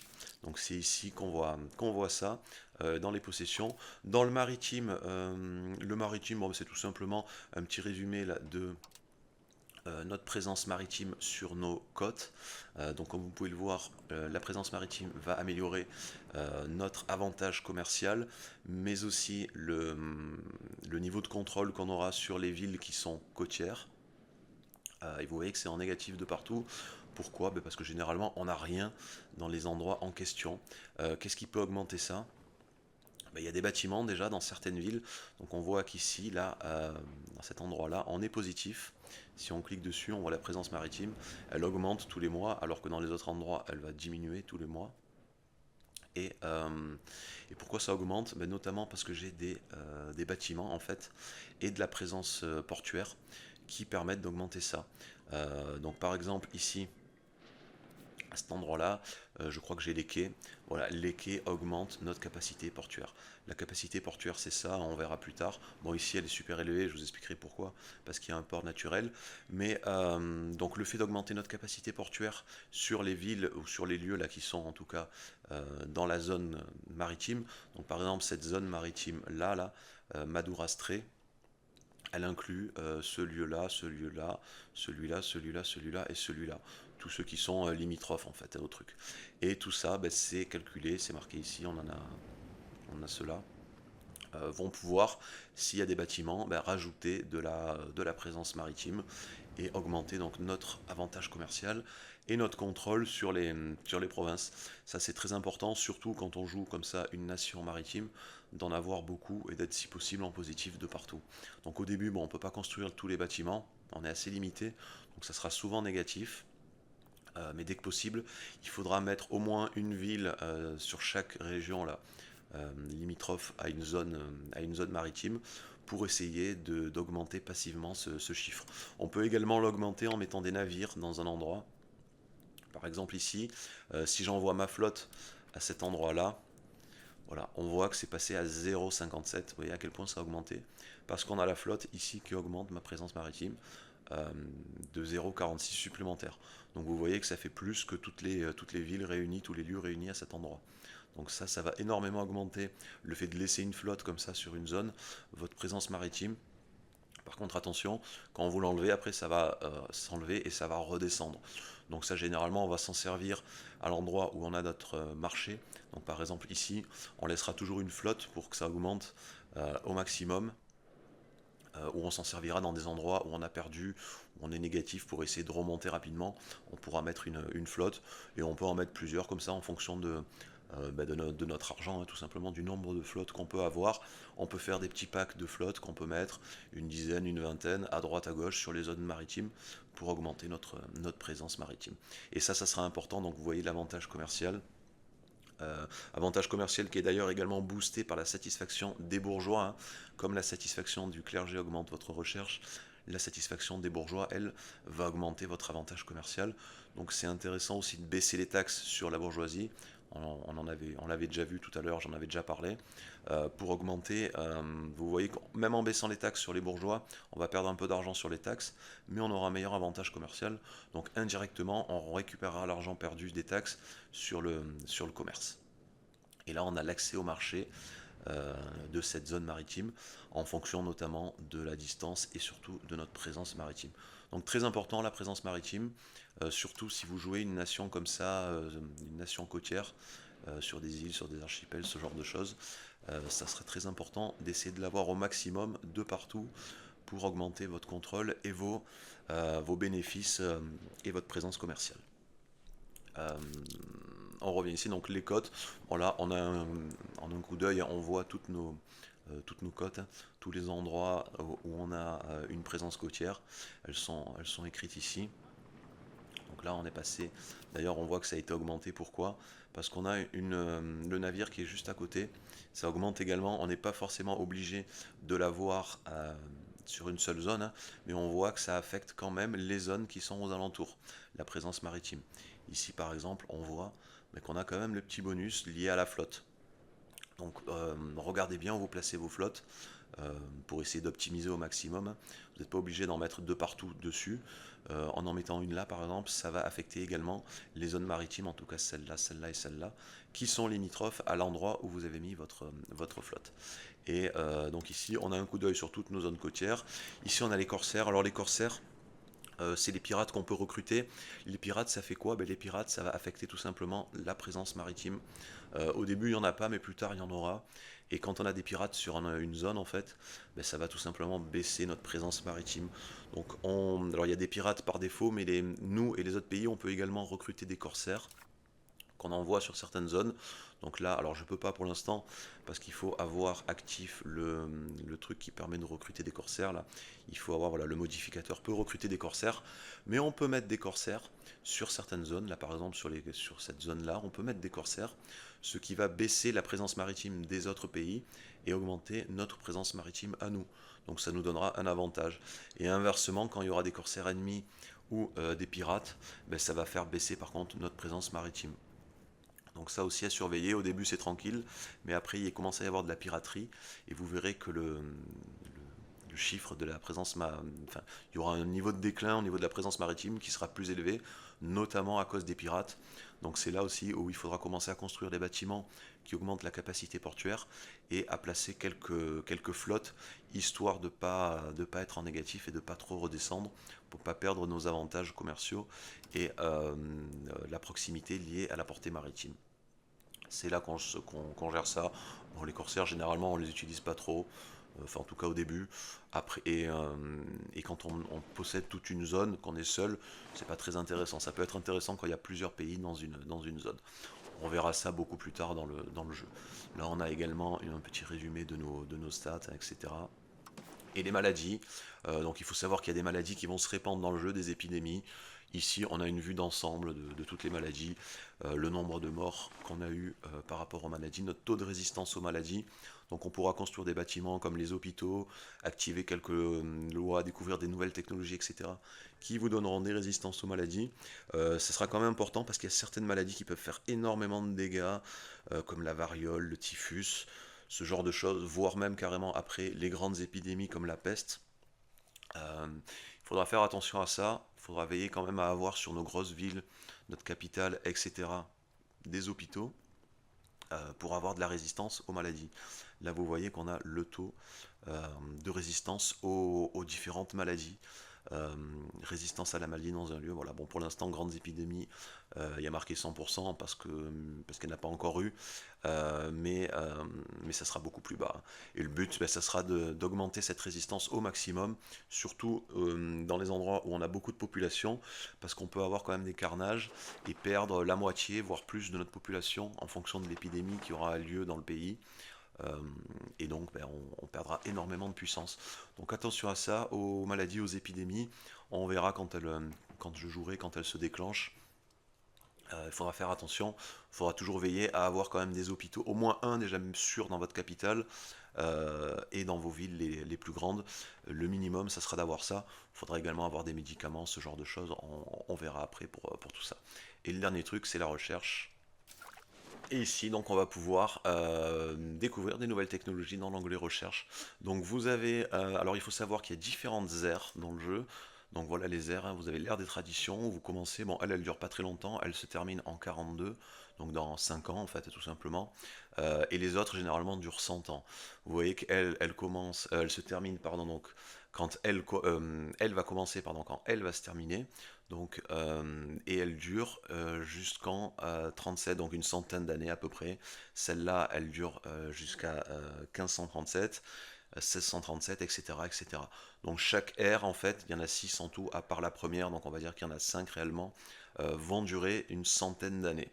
Et quand vous êtes dans une ère, en fait, quand vous avez accès à une ère, vous pouvez débloquer des institutions. Donc là, on voit qu'on a déjà la féodalité pardon, et le légalisme, mais on peut débloquer, enfin en tout cas, on a encore la méritocratie à débloquer. Et les institutions, c'est quoi? Ben, les institutions, ça détermine les avancées technologiques qu'on pourra rechercher et qu'on pourra découvrir en fait. Donc là, pour les avancées technologiques, pour les recherches, on a les raccourcis qui sont ici. Donc on peut cliquer ici directement. Donc c'est les prochaines recherches qu'on va faire, qu'on va découvrir au fur et à mesure. Vous avez, je vous rappelle, ici les progrès de recherche. Donc on est à 1,26 et on a tout ce qui modifie ici, qui peut améliorer ça. Le but étant bien évidemment d'aller chercher le plus haut score possible là, de progrès de recherche. Ça va être important de découvrir rapidement les nouvelles technologies, surtout avant vos adversaires. Ici, donc, on a les raccourcis dans les avancées, mais on a le détail qui se trouve là, dans l'ère des traditions. Donc, on voit que dans l'ère des traditions, il y a en tout 90 avancées. On en a découvert déjà 63. Et en cliquant ici, ben, on a le détail. Bon, on a toutes les aires hein, qui sont là. Vous voyez qu'il y a quand même énormément de technologies à découvrir. Euh, et ici, on a ce qu'on a déjà fait. Donc, on a le détail de ce qu'on a déjà fait, de ce qu'on peut faire ou de ce qu'on ne peut pas faire. Par exemple, vous voyez ici ce que je vous disais pour les aires. Au niveau des institutions, vous avez la méritocratie qui est ici, qui permet de débloquer ces technologies-là. Et comme on n'a pas encore découvert la méritocratie, enfin en tout cas qu'on n'a pas encore débloqué, on ne peut pas faire ces recherches-là. Elles sont grisées, il y a des petits pointillés. Par contre, ici, on a découvert les autres institutions. Alors je ne sais plus si c'est écrit, à quoi ça correspond, mais ça en gros c'était les premières institutions, le légalisme, la féodalité, qui sont là et qui sont là. Une fois qu'on les a découvertes, pardon, qu'on les a débloquées en tout cas, on peut envoyer la recherche dans les technologies. Et ici, c'est quand c'est en clair comme ça, en fait, c'est les technologies qu'on peut débloquer. Donc généralement, comment ça se passe? Ben, pour débloquer cette technologie-là, vous avez les traits là qui correspondent. Il faudra d'abord débloquer la technologie du haut. Donc là par exemple, si je veux débloquer cette technologie-là, il faut d'abord débloquer cette technologie-là, et etc. Si je veux débloquer celle-là, il faut débloquer celle-là, etc. etc. Donc, servez-vous quand même de ce panneau là des technologies, surtout au début quand vous connaissez pas trop le jeu. Ça vous aidera notamment pour savoir ce que vous pouvez rechercher et ce qu'il faut aller rechercher en priorité. Parce que si vous passez par ici, là, par les raccourcis, en fait, vous n'aurez pas forcément ce que vous voulez. Vous savez pas, enfin, si vous connaissez mal le jeu, vous savez pas euh, en débloquant ça à quoi ça va correspondre. Alors, quand on clique dessus, généralement, si ça donne accès à une autre technologie, elles vont se rajouter ici au fur et à mesure, mais l'ordre dans lequel on va les faire ne sera pas forcément le bon. Vaut mieux optimiser en passant par ce tableau-là. Par exemple, au niveau des technologies, ce qui sera toujours super important d'aller chercher en priorité, ben, c'est déjà les technologies, les avancées qui vont vous donner du pourcentage de progrès de recherche. Donc là, par exemple, ici, allez chercher ça toujours en priorité. Et les trucs intéressants, comme la réduction de la proximité, par exemple, qui peut être bien, ou l'alphabétisation ici qui augmentera également notre vitesse de recherche. Donc par exemple en venant ici on peut cliquer directement là. Alors je vais enlever ça, ça et ça. Et en cliquant directement là, par exemple, ou même là, hein, si je veux aller chercher ça, par exemple en influence culturelle, on peut cliquer ici directement et ça va automatiquement mettre en file d'attente les technologies qui sont nécessaires à débloquer pour arriver là en priorité. Donc, passez plutôt par là, vous jetez un coup d'œil d'abord à ce à quoi vous avez accès et vous choisissez ce qui est important, ce qui est prioritaire. Donc, toujours déjà prioriser ce qui va rapporter des progrès de recherche. Donc, soit les progrès de recherche comme ça direct, soit les trucs qui augmentent l'alphabétisation. Et puis après, le reste au fur et à mesure. Mais pensez quand même à jeter un coup d'œil ici pour voir euh, ce que vous devez débloquer avant d'accéder à une recherche. Ça vous mettra automatiquement les trucs en file d'attente ici. Vous voyez que ça m'a tout mis en file d'attente et au moins ça vous évitera de perdre du temps et d'aller directement à ce que vous voulez rechercher. Donc pensez-y, passez par ici, là, au début en tout cas, tant que vous ne connaissez pas les technologies, que vous ne maîtrisez pas bien le jeu, passez par là pardon, pour aller voir ce que ça fait, ce que ça propose et pour optimiser vos recherches. Et là, bon, bien sûr, on a toutes les aires, hein, toutes les technologies qui sont disponibles dans toutes les aires. Une fois qu'on les aura débloquées, enfin en tout cas une fois qu'on aura débloqué les institutions qui sont disponibles dans chaque aire. Donc chaque aire a 3 institutions. Et comment on fait pour débloquer les institutions? Les institutions, pardon, c'est ici, c'est dans les airs. Ça va se répandre petit à petit dans vos villes, hein, en gros, en fonction des institutions qui ont déjà été adoptées par les autres pays qui sont aux alentours, qui sont en contact, par le marché, etc., etc. Ça va monter tout doucement dans vos villes. Là, vous avez des institutions qui vont monter au fur et à mesure. Et quand on a atteint 20%, en moyenne c'est marqué ici, 20% en moyenne dans toutes nos villes, ben, on peut adopter une nouvelle institution, on peut la débloquer en tout cas. Vous voyez le prix qui est là en bas, hein, ça vaut assez cher, 235 en or et 70 en stabilité. Et pour faire baisser le prix, en fait, ben, il faut augmenter le pourcentage ici d'institutions en fait dans notre pays. Donc on peut l'adopter immédiatement dès que ça atteint 20%, mais plus on va laisser l'institution se répandre dans nos villes et dans notre pays, moins ça coûtera cher. Et puis on a également des technologies, des réformes, etc. qui peuvent baisser ce prix. Parce que là, même si bon, c'est au niveau de l'or, on peut se le permettre, mais au niveau stabilité, ça serait un carnage si on le prenait immédiatement. On a notamment le traditionnalisme là qui nous fait défaut. La valeur, vous voyez que le coût d'institution est de plus 40%. C'est ce que je vous avais dit, à éviter le traditionnalisme, vaudra mieux aller vers l'autre qui est c'est innovant, il me semble, si je ne dis pas de bêtises dans les valeurs. On va voir traditionnel, ouais voilà, c'est innovant. Voilà pourquoi je vous avais aussi conseillé d'aller vers l'innovant. Ça accélérera notre taux de recherche avec l'alphabétisation, notre puissance culturelle, mais surtout ça coûtera beaucoup moins cher au niveau des institutions. Hein. Et également, comme je vous l'ai dit, donc plus l'institution sera répandue, là plus le cercle blanc là sera rempli, donc plus on aura de pourcents. Par exemple, à 50% d'exposition de nos villes à la méritocratie, ça coûtera beaucoup moins cher. Ça coûtera normalement moitié moins à peu près, donc 35 en stabilité et 115 et quelques au niveau de l'or. Donc pensez à ça, généralement le jeu vous préviendra avec une étiquette ici, dès que vous avez accès à une nouvelle institution, pour la débloquer, ça apparaîtra ici, et pensez si c'est faisable et si ça coûte pas trop cher, à vite la débloquer pour pouvoir aller découvrir les avancées qui sont disponibles dans cette institution. Et ça, ça sera à répéter à toutes les ères. Donc à l'ère de la Renaissance, il faudra débloquer les 3 institutions, et puis après à l'ère des découvertes, etc., etc.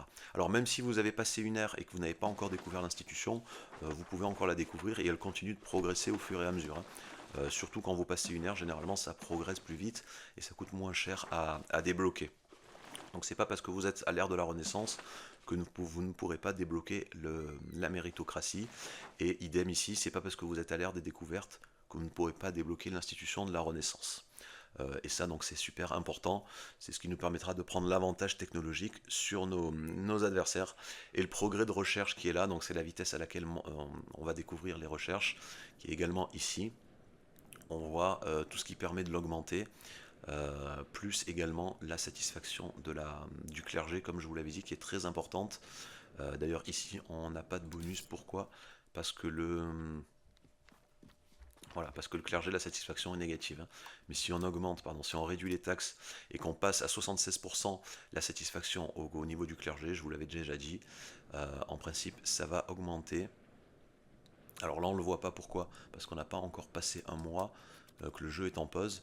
Mais si j'avance un petit peu en accéléré et qu'on avance vers le mois suivant, normalement, la satisfaction du clergé devrait se rajouter à ça. Voilà, pardon, j'allais dire pourquoi je le vois pas. Voilà, vous voyez là, un mois vient de passer. Le clergé, alors c'est également parce on n'est pas immédiatement à 77%, il faut que ça monte petit à petit, hein. Là, on vient juste de repasser au-dessus à la barre des 50%. Donc là, vous voyez, dès qu'on atteint les 50%, ça va se rajouter ici. On va avoir du pourcentage de satisfaction euh, du clergé en fait, qui va augmenter notre progrès de recherche. Donc voilà pourquoi c'est très important. Vous voyez qu'à 50, on a 0,23. Et plus ça augmentera, plus on aura de pourcentage. En gros, vers les 75-80, on a 10, voire 20 des fois % en plus sur le progrès de recherche. Donc très important, la satisfaction du clergé. Pour la recherche, c'est peut-être même le plus important, quitte à ne pas du tout les taxer. N'hésitez pas à faire ça, c'est très important, d'augmenter ça à fond, la satisfaction du clergé, pour booster vos progrès de recherche. Voilà pour les avancées donc, qui étaient ici. Alors on a fait le tour des menus, on va maintenant voir ce qui reste à voir, notamment sur les lieux, là, les endroits, les villes, les provinces, etc. Alors un lieu c'est quoi? Un lieu c'est ça, c'est cette zone là, c'est la plus petite zone géographique qu'on peut avoir dans le jeu. Donc ça c'est un lieu, hein, cette zone là, c'est un comté en gros, un lieu. Un lieu généralement va se trouver dans une province c'est plusieurs lieux. La province elle-même se trouve dans un pays qui se trouve lui-même dans un continent. Vous avez 3 types de lieux différents. Vous avez la colonie rurale généralement c'est représenté ici par un cercle, la ville qui est représentée par un carré, et la cité qui est le plus haut niveau, le dernier niveau d'évolution d'un lieu, hein, qui est représenté par un pentagone ici. Et vous avez les petites étoiles. Donc la petite étoile grise, je vous l'avais déjà dit je crois, c'est la capitale d'une province. L'étoile dorée, c'est la capitale de notre pays, qui sera le lieu le plus important de notre pays. Vous verrez pourquoi. Après, je vous l'expliquerai. Donc voici les différents types de lieux. On va cliquer sur un, hein, pour voir un petit peu ce que c'est. Donc là, on est sur notre capitale. Donc vous voyez par exemple que ce lieu-là appartient à cette province. Elle s'illumine en bas à droite. Là, on voit. Donc on voit toute la province en question. Et quand on se met ici, voilà, on voit tous les lieux qui appartiennent à cette province, hein, et il s'affiche, il s'illumine. Donc la capitale de notre pays, qui est également la capitale de la province. La capitale généralement d'une province, c'est l'endroit où il y a le plus de population en fait dans un lieu là d'une province. Donc ça peut évoluer. Alors à part pour votre capitale à vous, mais pour les autres lieux, pour les autres provinces, pardon, ça peut évoluer.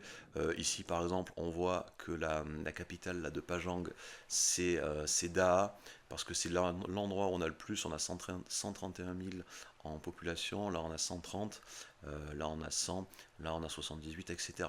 Mais si par exemple je faisais passer comment ça s'appelle, le lieu là, ce lieu ici, Pajang, où il y a 130, pardon, je le faisais passer au-dessus de lui, qui a 131, ça deviendrait la capitale de la province.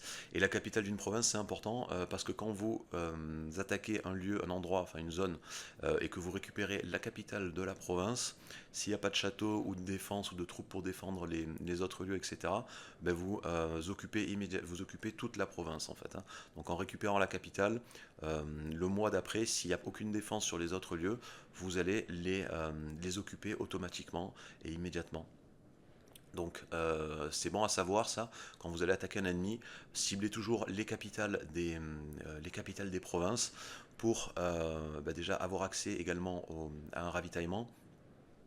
On verra plus tard le ravitaillement au niveau des armées, mais surtout pour occuper immédiatement toute la province. Ça ne sert à rien d'aller sur un lieu puis un autre, puis après d'arriver à la capitale. Vaut mieux rusher directement la capitale, ce qui vous donnera accès à tout le reste si c'est pas défendu. Et pour les lieux donc. On a ici on peut voir donc la réserve de nourriture, ça on l'avait déjà vu, on en avait déjà parlé. On a un petit peu ici les résumés, donc la population, à quelle catégorie elle appartient au niveau de la culture, de la religion, de quoi elle est composée, etc. Ici on a l'accès au marché, très important l'accès au marché, et le contrôle aussi qui est également très très important. Là on a comment ça s'appelle, l'OCR qui est produit sur ce lieu-là. Donc l'OCR, hein, je vous rappelle, c'est ici. C'est les ressources naturelles qu'on peut récolter sans avoir à construire de bâtiments particuliers ou en tout cas qui ne coûtent rien sur un lieu, hein. Donc par exemple ici c'est l'argile, ici ça va être le riz, etc. etc. Donc c'est ici qu'on peut l'augmenter. Ça va coûter du bois dans la plupart des cas, sauf certains endroits où c'est du bois. Là par contre ça va vous coûter des outils pour le fabriquer. Mais une fois que c'est en place, il n'y a aucun coût d'entretien. Ça vous coûte juste 1000 travailleurs. Ici, on peut voir que niveau 3, sur ma capitale, j'ai 3000 travailleurs qui récoltent de l'argile. Et on voit le bénéfice par niveau. Donc chaque niveau ici de cette OCR-là, de cette récolte de ressources, rapporte 0,46 à l'assiette fiscale. Donc ça, c'est les ressources qu'on peut récolter naturellement. Et ici, on a l'assiette fiscale de cette ville en question, comment c'est réparti, qui touche le plus, etc. Donc pour les lieux, il faut savoir que les lieux comme ça vont se trouver sur différentes zones géographiques du pays, vont avoir des bonus, des malus, en fonction de l'endroit où ça se trouve. Donc la topographie, la plupart du temps, et la végétation, c'est ce qui va jouer le plus sur les bonus et les malus que vont avoir la ville. En dehors des bonus et des malus de défense militaire, vous en avez quand même également pour la ville. Donc l'idéal étant quand même, pour construire une ville en tout cas, les plaines. Vous voyez que les plaines, ça n'apporte aucun malus ici. On a la topographie, donc c'est de la plaine, c'est un terrain plat. Si par exemple je viens ici, on voit qu'on a une zone humide. Et la zone humide, ça fait quoi? Donc on voit que ça augmente le délai pour les matières premières, pour les constructions de routes. Je produis moins de nourriture. Bon, ça c'est plus militaire. On a moins de développement. Là on a du militaire. On perd de la proximité. On a plus 25% à la proximité. On verra après ce que c'est la proximité. Et là on a une pénalité de combat. Donc ça c'était une zone humide, mais on peut avoir également d'autres zones comme comme ici par exemple les collines. Les collines pareil, ça va apporter des malus aux unités pour le militaire, mais aussi pour la ville, hein, production de nourriture, durée de construction des routes, etc., etc. Donc attention aux endroits où vous allez placer vos villes. La topographie et la végétation vont être importantes, surtout que ça vous pouvez les choisir. Le climat généralement vous ne pourrez pas trop le choisir, ça dépend de la zone où vous êtes, mais le climat va aussi avoir son importance et va jouer. Donc là par exemple en climat tropical ça fait quoi? Bon, l'avantage c'est qu'on n'a pas d'hiver, parce que généralement l'hiver on a des gros malus, notamment au niveau de la production de nourriture, etc. Mais par contre, en climat tropical, donc on a moins de développement, on a une espérance de vie des personnages qui est réduite de 5, donc 5 années d'espérance de vie pour les personnages, ça fait mal. Euh, les territoires disponibles sont attractifs, bon ça c'est surtout une histoire de migration. On a moins de développement, mais par contre on a plus de capacité démographique. Donc la capacité démographique, c'est le nombre de personnes qu'on peut accueillir au maximum en fait, dans un lieu. Donc là, si on se met sur la population, par exemple, on voit que la capacité démographique, elle est de 641 000. Donc en gros, on peut avoir, là ici on a 100 000 personnes, on peut aller jusqu'à un maximum de 641 000. Et vous avez notamment ce qui va modifier ça, donc le climat, Est-ce qu'il y a un cours d'eau ou pas? Le cours d'eau aussi c'est très important. Est-ce que c'est traversé par une rivière? Alors ça malheureusement c'est pas indiqué ici. Pour le voir, donc soit il faudra voir visuellement sur la carte ici, on voit qu'il y a une rivière. Mais le moyen d'être sûr c'est de passer par ici. En tout cas pour l'instant j'ai pas trouvé d'autre endroit. Passer par ici pour voir s'il y a un écoulement d'eau ou pas, donc s'il y a une rivière. Donc on voit qu'une rivière, un endroit où il y a une rivière, ben, on va gagner un peu plus de capacité démographique. Si c'est côtier, on va également en gagner encore plus. Donc quand une ville est collée à la mer, donc ça sera important, surtout nous, là, vu qu'on va jouer une nation d'îles, en fait, d'avoir toutes nos villes placées sur les côtes, en fait, hein, pour profiter de ces bonus. Le fait d'être côtier donne un avantage démographique, mais ça donne aussi d'autres avantages, hein, sur la production de nourriture, etc. Le climat, les bâtiments qui sont construits, le développement, si c'est la capitale ou pas, le rang du lieu, si c'est une cité, une ville, etc. La proximité avec l'équateur, tout est là au niveau de la croissance démographique. Et là, on voit qu'on a plus 0,24 en croissance démographique. Et la croissance démographique, très important, je vous l'avais déjà dit, qui sera boostée par la prospérité d'un lieu. Donc la prospérité, c'est ici. Plus vous en avez, plus vous aurez de développement, de croissance démographique et d'espérance de vie des personnages. Normalement, ça monte tout seul. Vous voyez qu'ici, ça évolue de 0,51 par mois. On peut l'améliorer avec des bâtiments, des lois, ce genre de choses. En plus de la prospérité, on a la nourriture pour marcher. Est-ce que la nourriture est pas chère ici? Donc là, oui, c'est le cas, donc ça augmente un petit peu la croissance démographique. Est-ce qu'il y a des terres libres disponibles? Donc les terres libres disponibles, c'est quoi? Ah ben, c'est tout simplement la place qui reste ici dans votre pays. Donc là on voit qu'on a 100 000 sur 641, donc on a encore pas mal de terres libres disponibles. Et si on est en dessous des, alors je me semble que c'est 10 ou 5%, je sais plus, du maximum, on est boosté niveau croissance démographique. Donc ça aussi c'est important à maîtriser et à comprendre. Ça permettra de booster votre croissance démographique rapidement, par exemple en vidant les lieux. Ici, par exemple, ce genre, bon, lui, on voit qu'on est plein, hein. On voit qu'on est plein, et d'ailleurs, si on va voir dessus, la croissance démographique, vous voyez qu'elle est à zéro. Pourquoi? Parce qu'il n'y a pas de... Vous voyez qu'on est en surpopulation, on n'a pas d'endroit disponible en fait, contrairement à l'autre. Donc ici, le truc est réduit, on a très peu de... Dès qu'on est en surpopulation, en fait, ça s'arrête, on n'a plus de croissance démographique. Par contre, c'est l'inverse, quand on n'a pas beaucoup de population et qu'on a beaucoup de places libres, ça va booster notre croissance démographique. Donc le truc, par exemple, si on veut booster notre capitale, ici, au niveau croissance démographique, enfin en tout cas la province, ça serait de vider tous les lieux, d'envoyer, de faire migrer les populations vers notre capitale par exemple, ou ailleurs dans d'autres provinces, de vider ces lieux. Le fait de les vider boosterait la croissance démographique, surtout si on a une bonne production de nourriture, etc. Et donc ça permettrait de générer plus de personnes à ce niveau-là. Et la dernière, au niveau de la croissance démographique, c'est ce que je vous avais dit, c'est la réserve de nourriture qui est disponible dans la province, avec un maximum de 120 mois, donc 10 ans. Et vous aurez un boost ici, plus vous aurez de réserves de nourriture dans votre province, plus vous aurez un boost au niveau de la croissance démographique. Et on a l'attractivité migratoire, ça c'est tout simplement la migration depuis vos autres provinces en fait, vers cette province. Si d'autres endroits sont pleins, par exemple, les nouvelles personnes migreront, auront tendance à migrer vers d'autres zones, notamment en priorité celles qui auront le plus d'attractivité migratoire par rapport à la leur. Euh, on en était là, donc au niveau de la topographie, donc le climat ici, qui ne va pas beaucoup changer, la végétation, donc la végétation, ce qu'on a de bien, c'est les terres arables, hein, c'est quasiment ce qu'il y a de mieux, les terres arables, il n'y en a pas beaucoup, c'est assez rare, surtout dans ce secteur-là. Et les terres arables vont donner pas mal de bonus.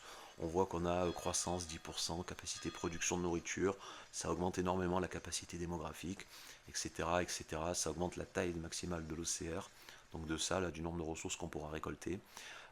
Et on a là, est-ce que c'est un lieu côtier ou pas? Vous voyez le lieu côtier, tout ce que ça donne comme bonus. Ils sont là, donc important d'avoir un lieu côtier sur nos villes, surtout là quand on va jouer une île. Vaudra mieux privilégier les villes au bord de la côte, en fait, tout simplement, qui ont accès à la mer pour profiter d'un maximum de bonus sur nos villes. Et là, on peut avoir également d'autres modificateurs qui sont ici. Donc le premier qui sera toujours là, ça va être la capacité portuaire naturelle. Donc alors générale et naturelle, hein. Donc chaque lieu, en fait, chaque endroit là qui est côtier a une capacité portuaire. Alors il a une capacité portuaire naturelle. Donc ça, en gros, voilà, c'est adéquation des ports naturels. En gros, ben, ça va être la géographie du terrain. Est-ce que la géographie du terrain forme un port naturel? Ici, on voit qu'on a 0,05, donc c'est pas beaucoup. Par contre, ici sur le marché, on voit qu'on est à fond. Pourquoi? Parce qu'en adéquation des ports naturels, là on est à 1, donc 100%. On voit que la capacité portuaire est de 115%. 1 en gros ça correspond à 100%. Parce que là on a un port naturel, donc naturellement c'est boosté à fond. Ici aussi il me semble, ouais. Voilà, ici aussi on voit que l'adéquation des ports elle est de 1. Donc ça c'est très important pour le commerce et pour la proximité, le contrôle avec les autres zones côtières. Surtout si votre capitale et votre marché ont une bonne capacité portuaire, ça va être important. Vous voyez ici le coût de proximité des ports. À quoi ça sert, à la capacité portuaire? Ça va augmenter notre présence maritime, le coût de portée des ports, le coût de proximité pardon, des ports, l'attrition maritime sera réduite, le coût de débarquement et de débarquement des produits commerciaux, donc des routes commerciales, sera également réduit. Donc très important, si vous avez une capitale portuaire, enfin côtière, pardon, c'est d'avoir le maximum ici en capacité portuaire. Également pareil pour le marché, si vous placez un marché quelque part, en tout cas en côtier, faites en sorte qu'il y ait le maximum de capacité portuaire disponible possible.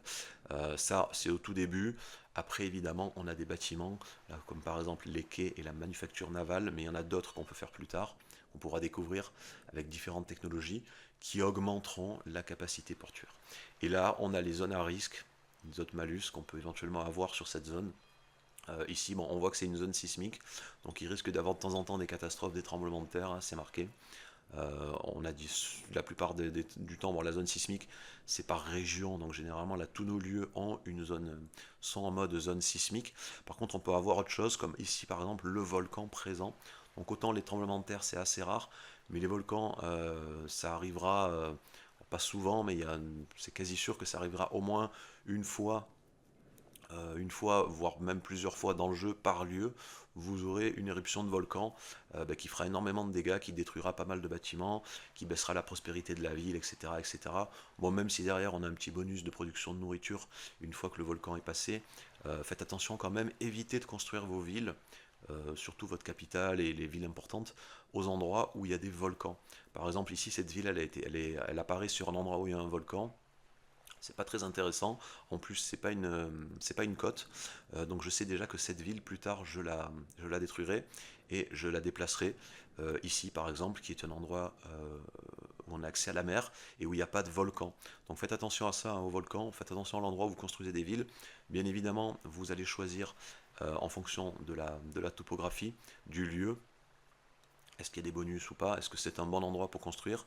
La capacité également démographique, mais aussi et surtout les différents facteurs de risque qu'il peut y avoir sur cette zone. Donc je sais qu'ici je détruirai cette ville et j'en ferai une autre ailleurs pour éviter d'avoir une ville en fait sur un volcan. Et pour faire ça, ben, vous pouvez vous mettre ici là donc sur le rang du lieu, sur le lieu, et en faisant un clic gauche, on voit qu'on peut faire évoluer la ville en cité, ou en faisant un clic droit, on voit qu'on peut rétrograder le lieu. Donc là, en l'occurrence, c'est une ville. En rétrogradant la ville, ben, on retourne à ça, à une colonie rurale. Donc c'est ce qu'il faudra faire ici, hein, par exemple. Ça sera rétrograder pardon, la ville euh, pour en faire une là plutôt, pour améliorer cette colonie rurale ici en ville et faire une ville ici plutôt qu'ici pour éviter d'avoir le volcan. Il faut également savoir qu'en fonction de l'endroit que vous avez, donc soit un lieu, une colonie rurale ou une ville ou une cité, la production de nourriture et la récolte des ressources au niveau de l'OCR, pardon, sera plus ou moins grosse. Donc il faut savoir que sur un village, donc on va appeler ça les villages, hein, les colonies rurales, vous avez plus 100% de récolte au niveau de l'OCR. Voilà, vous voyez ici la taille de l'OCR augmente de 100%. Vous avez également plus de croissance démographique et vous avez plus de production de nourriture locale dans un endroit qui est une colonie rurale. Par contre, si on vient ici, donc sur une ville, on voit ville, pardon, c'est ici, ville. Voilà, on voit ce que ça apporte en bonus, la ville. Par contre, en malus, on voit que la production de nourriture locale, eh ben, elle est réduite de 20%. On voit également qu'on a l'intégration qui est réduite de 25%, et on n'a plus le bonus des 100% d'OCR. Donc en gros, l'OCR est divisé par 2. Là, on a une ville, on a 7 de pierre. S'il n'y avait pas une ville, si c'était une colonie rurale, j'aurais pas 7, j'aurais le double, j'aurais 14 en pierre. Donc attention aussi à ça, l'endroit où vous construisez des villes, si par exemple vous avez une ressource rare qui est uniquement disponible dans cet endroit-là, ou une ressource importante que vous voulez récupérer en masse, ne construisez pas forcément une ville dessus, en tout cas au début, parce que vous allez diviser par 2 l'OCR, et donc la production de cette même ressource. Et une cité qui est mieux qu'une ville en fait, hein, au niveau des bonus et des malus, c'est la même chose qu'une ville, mais en mieux quand même, avec quelques trucs en plus. Et par contre, également pour les malus, là on est doublé également. Vous voyez qu'une cité, on produit encore moins de nourriture qu'une ville, et on a une vitesse d'intégration qui est encore moins grande qu'une ville, on a moins 50%. Par contre, tout le reste est augmenté, est amélioré. Donc faites attention à ça aussi. Quand vous récupérez un endroit, vous voyez que la vitesse d'intégration est quand même réduite de 50%. Donc si c'est un endroit où vous voulez assimiler la population à votre culture, qui a une cité ou une ville, ça vaut peut-être le coup de réduire le rang du truc, surtout s'il y a énormément de population, pour accélérer un petit peu l'assimilation. Ou alors si vous récupérez une nouvelle province, un nouveau lieu, ne construisez pas forcément tout de suite une ville sur l'endroit tant que vous n'avez pas assimilé en fait la population. Faites attention à ça, jetez un coup d'œil ici, hein. Je vous rappelle que vous avez tout le détail quand vous passez votre souris. Vous avez l'infobulle qui vous donne tous les détails. Voilà donc pour les 3 catégories de lieux différents, colonies rurales, les villes et les cités. Pour le reste, on va voir là, très important, la proximité. Donc la proximité est très important. La proximité, c'est quoi? Ben, c'est la distance en fait à laquelle vont se trouver les lieux dans notre lieu, de votre capitale généralement, ou de votre marché. Donc on a vu que plus la proximité est élevée, plus la distance entre les lieux, enfin en tout cas la capacité d'accès aux lieux sera réduite. Et la proximité est liée au contrôle. Le contrôle qui est sans doute la valeur, la donnée la plus importante d'un lieu.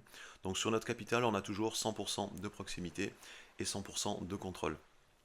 C'est pour ça au passage également que c'est important d'avoir le marché idéalement placé sur notre capitale, notre marché principal en tout cas, ou à proximité pour booster notamment la proximité et le commerce. Et la proximité donc est liée au contrôle. Le contrôle c'est super important. Pourquoi? Alors le contrôle est toujours de 100% sur votre capitale. On va se mettre en filtre de contrôle. Voilà, on voit qu'on a 100 sur la capitale. Et plus on s'éloigne de la capitale, moins on a de contrôle. Vous voyez, les zones limitrophes à ma capitale, ici on est à 73. Après on passe à 29, à 16, à 15, etc. Et les endroits les plus éloignés, ben, on voit que c'est 15, 20, 16, ce genre de choses. Plus on s'éloigne de la capitale, plus ça descend. Et le contrôle, c'est super important. Pourquoi? Parce que quand vous n'avez pas 100% de contrôle, vous voyez les malus qui sont appliqués ici. Alors déjà, on a par exemple ici on a 73% de contrôle, donc on a accès uniquement à 73% de l'assiette fiscale. Donc le contrôle va influer directement sur l'argent que vous allez gagner. Plus vous aurez de contrôle dans une zone, plus vous aurez de part de l'assiette fiscale, donc plus vous gagnerez d'argent. Mais également si vous n'avez pas 100% de contrôle, vous voyez qu'on a des malus, donc on perd en puissance de la couronne, en marin, en réserve, on perd également en vitesse de promotion des groupes sociaux, mais aussi de conversion et d'assimilation. Donc par exemple, ça sera très dur d'assimiler des populations à notre culture ou de les convertir à notre religion si on a peu de contrôle sur un lieu. Également, on a moins de levée, on a moins de protection des marchés, donc le maximum étant 50% là au niveau de la... alors là, c'est pas marqué. Et en gros, ça va monter à 50%, donc c'est réduit, moins on a de contrôle. Là, par exemple, on est à 36. Si je viens ici, vous voyez qu'on est à 16. Et si on vient à un endroit où on a 15, la protection du marché, ben, c'est 7,70. Donc ça va être important aussi pour le marché, d'avoir beaucoup de contrôle. Et la taille des mercenaires, bon ça c'est pas important, moins 11%. Et donc le contrôle part toujours de votre capital en fait et diminue, moins il y a de proximité, plus on s'éloigne en fait, moins on a de contrôle sur une région. Donc très très important ça, à comprendre, à maîtriser et à faire en sorte que vous ayez un maximum de contrôle sur un maximum d'endroits pour pouvoir tirer le plus de bénéfices possible de tous ces lieux en fait, hein. Et comme je vous disais, donc le contrôle est lié à la proximité et on peut réduire la proximité notamment déjà avec notre présence maritime, hein, notre capacité portuaire. Donc c'est pour ça aussi que c'est important de mettre notre capital sur un endroit où on a une bonne capacité portuaire et une bonne présence maritime. Vous voyez que le coût de proximité des ports là, par rapport à notre présence maritime, à notre capacité portuaire, va être réduit en fonction de la capacité portuaire qu'on aura. On voit ici sur le marché, on est à fond, donc on a moins 86, alors qu'ici par contre sur la capitale, on est à uniquement moins 15. Donc ça va augmenter votre contrôle pour les zones côtières en tout cas. Quand votre capitale est côtière et que les autres zones sont côtières, mais également les routes. Donc on peut fabriquer des routes pour améliorer la proximité des lieux. Donc on les a ici, hein, les routes, et on voit toutes les routes qu'on peut fabriquer. Donc plus on s'éloigne, et en fonction du terrain également, plus ça va coûter cher. Par exemple, ici, pour faire une route de là à là, ça coûte que 67. Alors ça coûtera également du gravier, c'était marqué. Ça dépend le type de route que vous faites, vous en avez plusieurs. Celle-là, elle coûte les routes de gravier. Bon, je sais plus où c'est marqué exactement, mais en gros, les routes de gravier, ça va vous coûter du gravier, de la maçonnerie, je crois. Les routes pavées, il faudra peut-être des pierres, je sais plus. Vous avez les routes modernes et vous avez les chemins de fer que vous débloquerez au fur et à mesure des avancées technologiques. Donc évidemment, plus la route est de haut niveau, donc les chemins de fer niveau 4, plus la proximité va réduire. Et c'est le moyen de réduire votre proximité. Si par exemple je fais une route entre là et là, la proximité d'ici sera améliorée. Donc là j'ai 73 à l'heure actuelle. Il me semble d'ailleurs que non, c'est pas le maximum. Le maximum il est de 76. Vous voyez que ça évolue de 0,55 par mois. Et on voit par rapport à la proximité. Donc en gros, on a deux types de proximité ici. On a de Madourastré à ma capitale, pardon, à ici au marché. Donc Madourastré, c'est la zone portuaire. C'est ça, vous voyez, c'est une zone maritime. Donc vous voyez qu'ici, on a que il y a uniquement moins de 38, notamment c'est boosté grâce à la capacité portuaire. Et après, on a de la zone maritime là, de Madourastré à notre capitale. Là par contre, on a moins 28 parce qu'on n'a pas une bonne présence, maritime, pardon, une bonne capacité portuaire au niveau de notre capitale. Donc là, il n'y a que 15%. Et plus tard, on aura les routes qui vont se rajouter. Si par exemple je regarde ici, au niveau de la proximité, donc entre cet endroit-là et ma capitale, vous voyez qu'on est à moins 27. Pourquoi et comment c'est marqué ici, hein, coût de proximité terrestre. On pourrait réduire ça en faisant une route entre là et là. Donc on réduirait la distance, la proximité, on l'augmenterait, enfin en tout cas on augmenterait notre proximité avec la capitale, on réduirait la distance entre ces deux lieux, et donc indirectement on augmenterait le contrôle.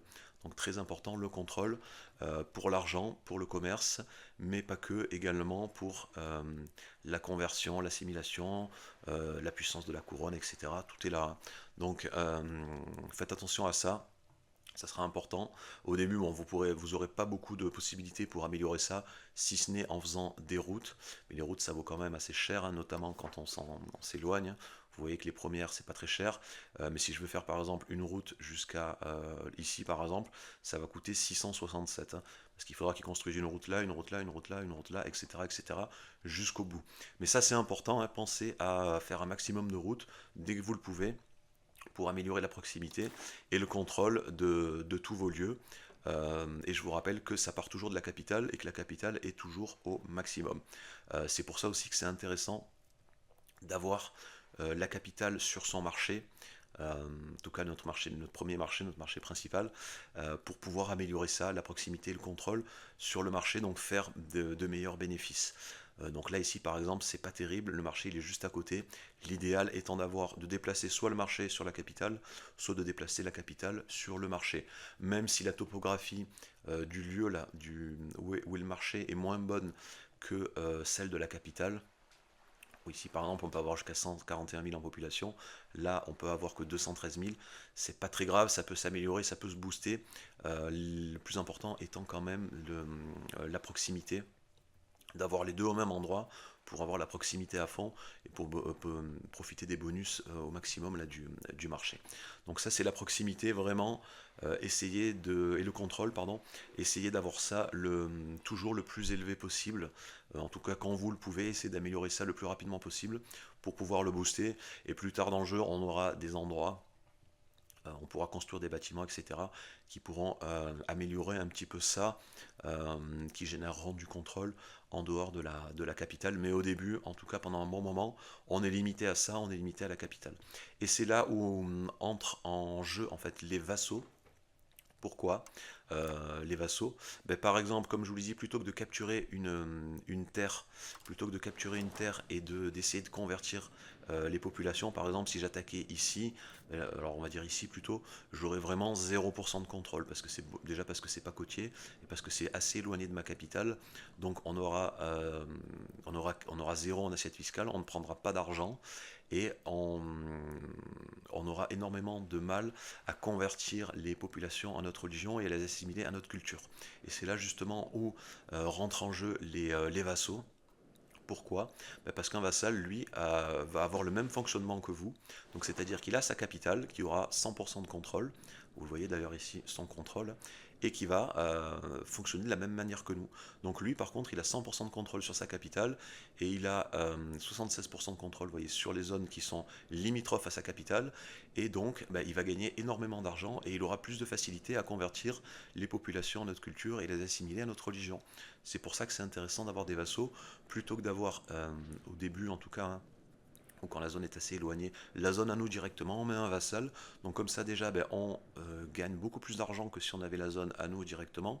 Même si on n'a que 25%, 20 ou 25% des revenus du vassal, ça sera toujours plus que si on avait zéro de contrôle dans cette zone. Et également, comme je vous l'ai dit, ben, il travaillera pour nous, il convertira plus rapidement et plus facilement ces zones-là à notre culture et à notre religion. Et également, il pourra les développer pour nous, il pourra construire des routes, etc., des bâtiments qui augmenteront son contrôle et il pourra les développer pour nous. Au moins quand on récupère tout, et il aura déjà tout fait pour nous, il aura assimilé la population, il aura amélioré les lieux, etc. etc. Donc c'est tout l'intérêt des vassaux. L'idéal étant d'en avoir un par province. Donc pour chaque province, par exemple ici, vous sélectionnez le meilleur endroit pour faire une capitale. Vous essayez de voir, moi, généralement, ce sera toujours l'endroit, comme je dis, où il y a le plus de population, mais vous pouvez modifier ça en mettant des bâtiments, etc., ce genre de choses qui vont agrandir la capacité migratoire, enfin en tout cas l'attraction migratoire d'une zone. Vous pourrez y faire la capitale en faisant par exemple une ville sur cette zone, et ensuite ben, vous donnez cette province à un vassal, vous faites un vassal personnalisé, vous créez un vassal dans cette province, avec la capitale de préférence au milieu. Par exemple ici ça serait l'endroit idéal pour faire la capitale. Pourquoi? Ben, déjà parce que le terrain il est parfait, on a une plaine et on a terre arable, en plus c'est traversé par une rivière, mais surtout la capitale est limitrophe de tous les autres lieux de la province. Donc là, tous les autres lieux bénéficieraient d'une proximité et d'un contrôle maximum par rapport à la capitale qui serait ici au centre et qui en plus est côtière. Donc par exemple ici ça serait bien de récupérer cette zone. Euh, Par exemple si je la récupère plus tard, hein, je récupère la zone, je fais une ville ici, j'attire un maximum de monde là pour que ça soit la capitale de la province, je crée un vassal et il aura un contrôle maximum sur sa province et il fera le job assez rapidement et rapportera un maximum d'argent. Donc faites aussi attention à ça, aux endroits où vous faites les capitales, où vous construisez les villes et où vous allez faire vos vassaux, essayez d'optimiser au mieux pour qu'il puisse faire en fait le travail le plus facilement possible pour vous, qu'il ait un maximum de contrôle sur sa province. Donc voilà aussi à quoi servent les vassaux, l'intérêt d'avoir des vassaux comme ça dans des provinces, en attendant de pouvoir avoir nous-mêmes un contrôle dessus et de les récupérer, ben, on va se servir d'eux pour préparer la zone avant qu'on puisse la récupérer. Donc contrôle et proximité hein, très important sur vos lieux, sur vos provinces, etc. Ensuite, on a quoi ici? On a le développement. Donc le développement va vous apporter des bonus, hein, on les voit, ils sont ici. Plus il sera élevé, mieux ça sera. Ça augmente petit à petit. Normalement, on voit qu'on a un progrès. Alors vous voyez que c'est très très faible là, quand même. On pourra améliorer ça avec des bâtiments en fonction de l'endroit où on se trouve, etc. On a la prospérité, pareil, ça apporte des bonus. on peut l'améliorer. Les œuvres d'art qui sont disponibles ici, donc généralement quand une œuvre d'art est faite dans un endroit, bah, elle est stockée ici. Ça boostera votre capacité culturelle et votre tradition culturelle. Les niveaux de bâtiment possibles. Donc ici on voit le niveau de bâtiment. Donc ça va être les étages autorisés pour les bâtiments. Donc en gros ça sera le nombre ici d'évolutions de bâtiments qu'on pourra faire. C'est marqué là, ça sera le niveau maximum. Les institutions adoptées par l'endroit en question. Donc là bon, ça vient de commencer, vous voyez qu'on a 0 en méritocratie. Donc ça c'est le pourcentage qui est calculé pour vos institutions. Donc toutes vos villes ici auront un pourcentage de méritocratie et la moyenne fera en sorte qu'on puisse adopter l'institution ou pas. Donc ça, bon, ça se développe tout seul au fur et à mesure. Et une fois que l'endroit a complètement adopté la méritocratie, ben, elle sera là, ça augmentera le pourcentage général de méritocratie dans le pays, et quand on a suffisamment, on pourra adopter l'institution en question. Là on a la productivité pardon, au niveau alimentaire. Là, on a la nourriture locale qui est produite et consommée sur cette zone-là. Et ici, on a les différents ordres avec les différents bâtiments qui sont disponibles pour les ordres en question. Donc généralement, sur les villes et les cités, on a les bourgeois. Et on peut construire certains bâtiments qu'on ne pourra pas construire sur les colonies rurales, sur les petits villages. Ici, par exemple, vous voyez, les villages, là, on n'a pas de bourgeois, on ne peut pas construire les commerces de production. Vous voyez, ici, on a les bourgeois, mais ici, on n'a pas de bourgeois, donc on ne pourra pas construire des commerces de production. Par contre, on a des clergés ici, dans une colonie rurale, mais on ne peut rien construire. Alors que dans une ville, dans une cité, on a le clergé, mais on peut construire des temples, des scriptoriums, etc. Pareil pour le militaire et pour la noblesse. Donc on pourra construire la plupart des bâtiments sur les villes et les cités. Et les colonies rurales, ça se limitera surtout donc soit à l'extraction des ressources, à l'OCR, soit certains bâtiments ici de récolte au niveau des travailleurs. Vous les avez là, donc ce qu'on peut faire, les carrières, les fours à charbon, scieries, etc. Voir des améliorations. Et également ici au niveau des paysans, on peut faire des irrigations et les villages. Vous pouvez faire des villages quand vous n'avez pas de ville ou de cité. Les villages, ça va vous apporter des bonus et ça va produire certaines ressources. C'est écrit ici généralement ce que ça va apporter. On a les villages de négoce qui sont pas mal, qui vont vous donner de la capacité commerciale, de l'avantage commercial, etc. Et qui vont produire quelques ressources moyennes en finance. Donc ça peut être intéressant sur certaines zones, sur certaines colonies rurales, de faire un village, surtout si ça rapporte un peu d'argent, si ça consomme pas beaucoup de ressources, notamment les villages de négoce qui vont vous rapporter des bonus.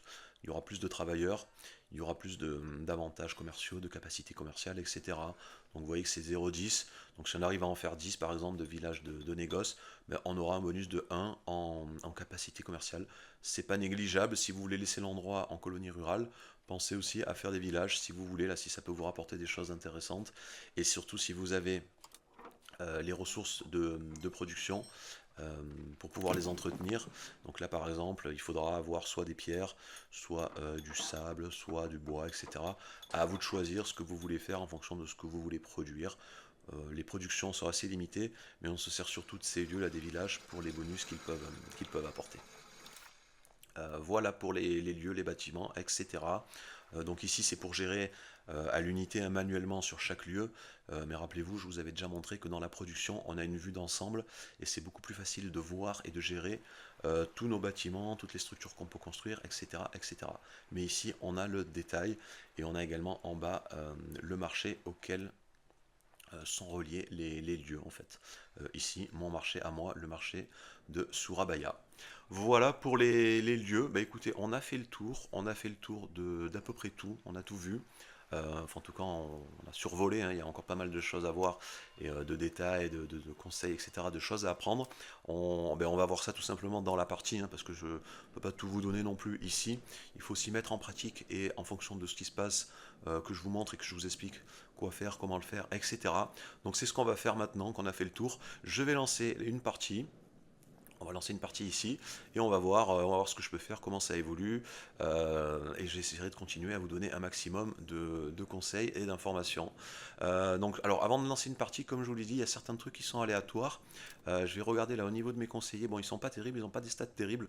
Donc déjà, je vais relancer une ou deux fois la partie pour essayer d'avoir des conseils, soit un peu plus de conseillers, soit en tout cas des conseillers qui ont des meilleurs stats que ça, au moins des trucs qui sont en jaune là, en or, qui sont au-delà des 60.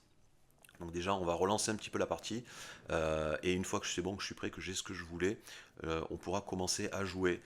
Et ce que je vous recommande de faire, c'est quand vous, de faire toujours une sauvegarde en fait, au moment où vous lancez votre partie, au moment où la partie débute. Si vous avez eu ce que vous voulez au niveau du dirigeant, si le dirigeant est aléatoire au niveau des stats, et ici au niveau des conseillers, si vous avez des trucs sympas, ben, avant de commencer le jeu, avant d'enlever la pause et de faire quoi que ce soit, faites déjà une sauvegarde, comme ça si vous manquez, vous pourrez recharger et recommencer à ce niveau-là, vous n'aurez pas besoin de relancer le truc. Donc en avant, je fais ça, et puis après, on commencera la partie. Allez, donc après avoir relancé quelques fois la partie, j'ai réussi à choper là un bon conseiller avec de bonnes stats et en prime, il n'est pas de la noblesse, il est de la bourgeoisie. Comme ça augmentera pas la puissance de la noblesse, c'est très bien. Donc on va garder ça. Alors ce que je vous conseille si vous n'êtes pas en Ironman, faites une sauvegarde dans un premier temps à ce moment-là du jeu, là, au tout début, avant d'avoir fait quoi que ce soit.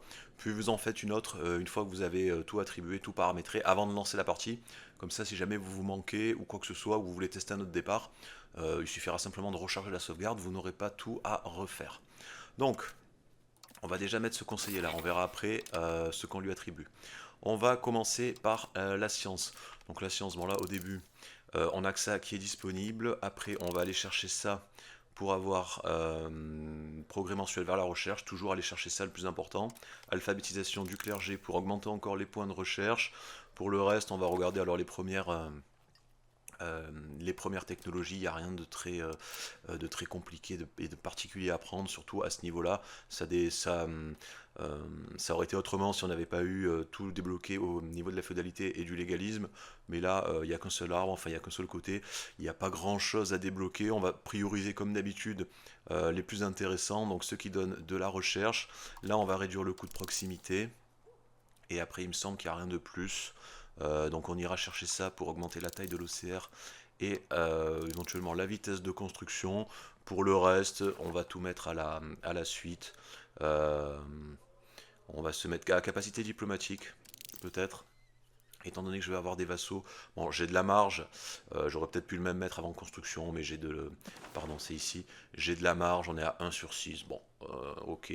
Institution, institution, influence culturelle et tradition culturelle. Voilà, bon là il n'y a pas beaucoup de choix, l'essentiel étant de prioriser, comme je vous l'ai dit, d'abord ce qui va donner de la recherche, et puis après les trucs qui peuvent être soit de la proximité, soit de la productivité, ou éventuellement des capacités diplomatiques, ce genre de choses, et le reste en dernier. Ok pour la recherche. Pour les réformes et pour les privilèges. Bon là, alors j'ai pas fait attention, j'ai eu un... Oh, c'est vrai que le trait de dirigeant est aléatoire, le premier. Bon, j'ai un peu de développement, c'est pas fantastique, mais c'est pas non plus terrible. J'ai eu un bon conseiller, c'est le principal, je vais pas recharger pour avoir un autre trait, c'est pas grave. Éventuellement, j'essaierai, si j'oublie pas, de surveiller le deuxième pour avoir un bon trait ici. Alors les réformes, donc très important. On va se prendre, ben, avec eux, on va jouer maritime, on va être sur une île, donc c'est super important. On va prendre ça, administration des ports. Par contre, attention, administration des ports, il faut être sûr d'avoir 50 en maritime, donc il faudra faire gaffe, notamment au moment de la succession, à faire en sorte que mon dirigeant ne soit pas un général, mais plutôt un amiral, pour éviter de perdre ça, je vous montrerai. Et quand il y aura des choix, ben, il faudra toujours aller vers le maritime et pas vers le terrestre. Que je dise pas de bêtises, c'est bien terrestre, ouais voilà c'est terrestre. Donc on est pile à 50 et on a pile ce qu'il faut. Donc il faudra, et il me semble que le maximum à l'heure actuelle c'est 50 si je mets mon truc. Je ne peux pas aller au-delà de... Ah non, je peux pas aller au-delà de 22,75 quand ça monte. Alors c'est bizarre, pourquoi ils me mettent ça? Bon, peu importe. J'ai 50 en maritime, c'est bon. Donc pas de souci. Par contre, il faudra faire gaffe à pas perdre ces 50. Sinon, ben, la réforme s'annule en fait, administration des ports. Donc on va prendre ça, c'est super important pour nous, pour une île. Et ce que j'aurais pris en deuxième et ce que j'aurais tendance à conseiller, Dans certains cas, ça aurait été ça, l'autocratie, qui est très bien parce que ça donne 10% de puissance de la couronne. Par contre, ce qui me plaît pas du tout, c'est les 0,10 de progression mensuelle vers l'aristocratie. Parce que si on regarde l'aristocratie, j'ai déjà 0,23, ça ferait 0,33. Ça monte un petit peu. Et ça vraiment c'est à éviter pour les deux, pour la puissance des nobles et pour le coût de la cour qui est plus cher. Donc je veux pas du tout aller en aristocratie. Donc je vais pas le faire maintenant. Je vais pas le faire maintenant. Je vais pas la mettre tout de suite. Pourquoi? Tout simplement parce qu'on est à 10 ans de la prochaine ère. Donc si on revient dans les ères, l'ère de la Renaissance arrive dans pas longtemps. Alors attendez, c'est pas là. Voilà, c'est ici, pardon. L'ère de la Renaissance, on voit que celle-là se termine en 42. On est en 37. Donc vous voyez que ça va commencer dans pas longtemps en fait, dans 5 ans en vérité tout simplement. Dans 5 ans, on aura l'ère de la Renaissance qui sera débloquée. Et dans 5 ans, en fait, on a à l'ère de la Renaissance, quand on regarde ici dans les... Alors elle est pas forcément marquée, mais si vous regardez ici, à l'ère de la Renaissance, on a 50 réformes gouvernementales, nouvelles réformes gouvernementales qui seront disponibles. Euh, alors on ne les a pas toutes, on en a quelques-unes là qui sont indiquées là, on n'a pas tout qui est indiqué malheureusement. Mais parmi ces réformes, il y en aura une très intéressante qu'on pourra mettre ici là, c'est ce qui s'appelle décret royal en fait, et qui est bien mieux que autocratie, qui donne également de la puissance de la couronne, mais en plus de la centralisation et de l'équilibre de la satisfaction des ordres. Donc 100 fois mieux qu'autocratie. Et le truc là, c'est autocratie, il faut 2 ans pour que ça soit mis en place. Donc sachant que dans 5 ans, je change de réforme. Après derrière, il va falloir payer 20 en stabilité si je veux la modifier. On voit changer une réforme, c'est 20 en stabilité.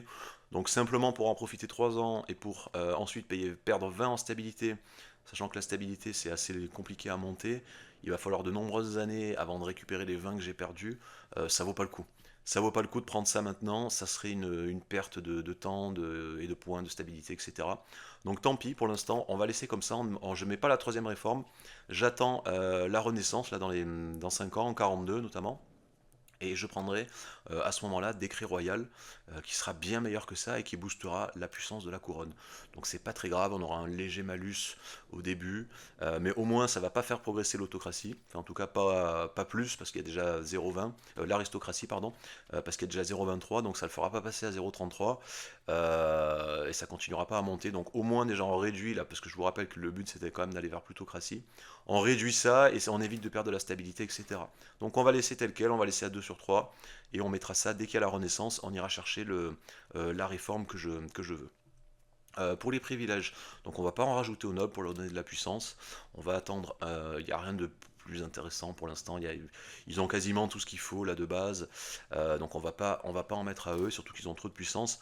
Par contre, alors le clergé non plus, pour l'instant il n'y a rien de spécial à mettre. On aurait pu aller viser certaines choses du style ça pour augmenter ça c'est pas mal, ça augmente le communautarisme, ça leur donne que 20% de puissance et alors on pourrait éventuellement faire ça, il y a quand même pas mal de points. Si je regarde le communautarisme, après il faudra s'adapter évidemment en fonction de ce que vous avez, des valeurs que vous avez et que vous voulez atteindre, etc. Si je regarde le communautarisme, alors j'ai zéro, j'ai déjà un petit peu de communautarisme.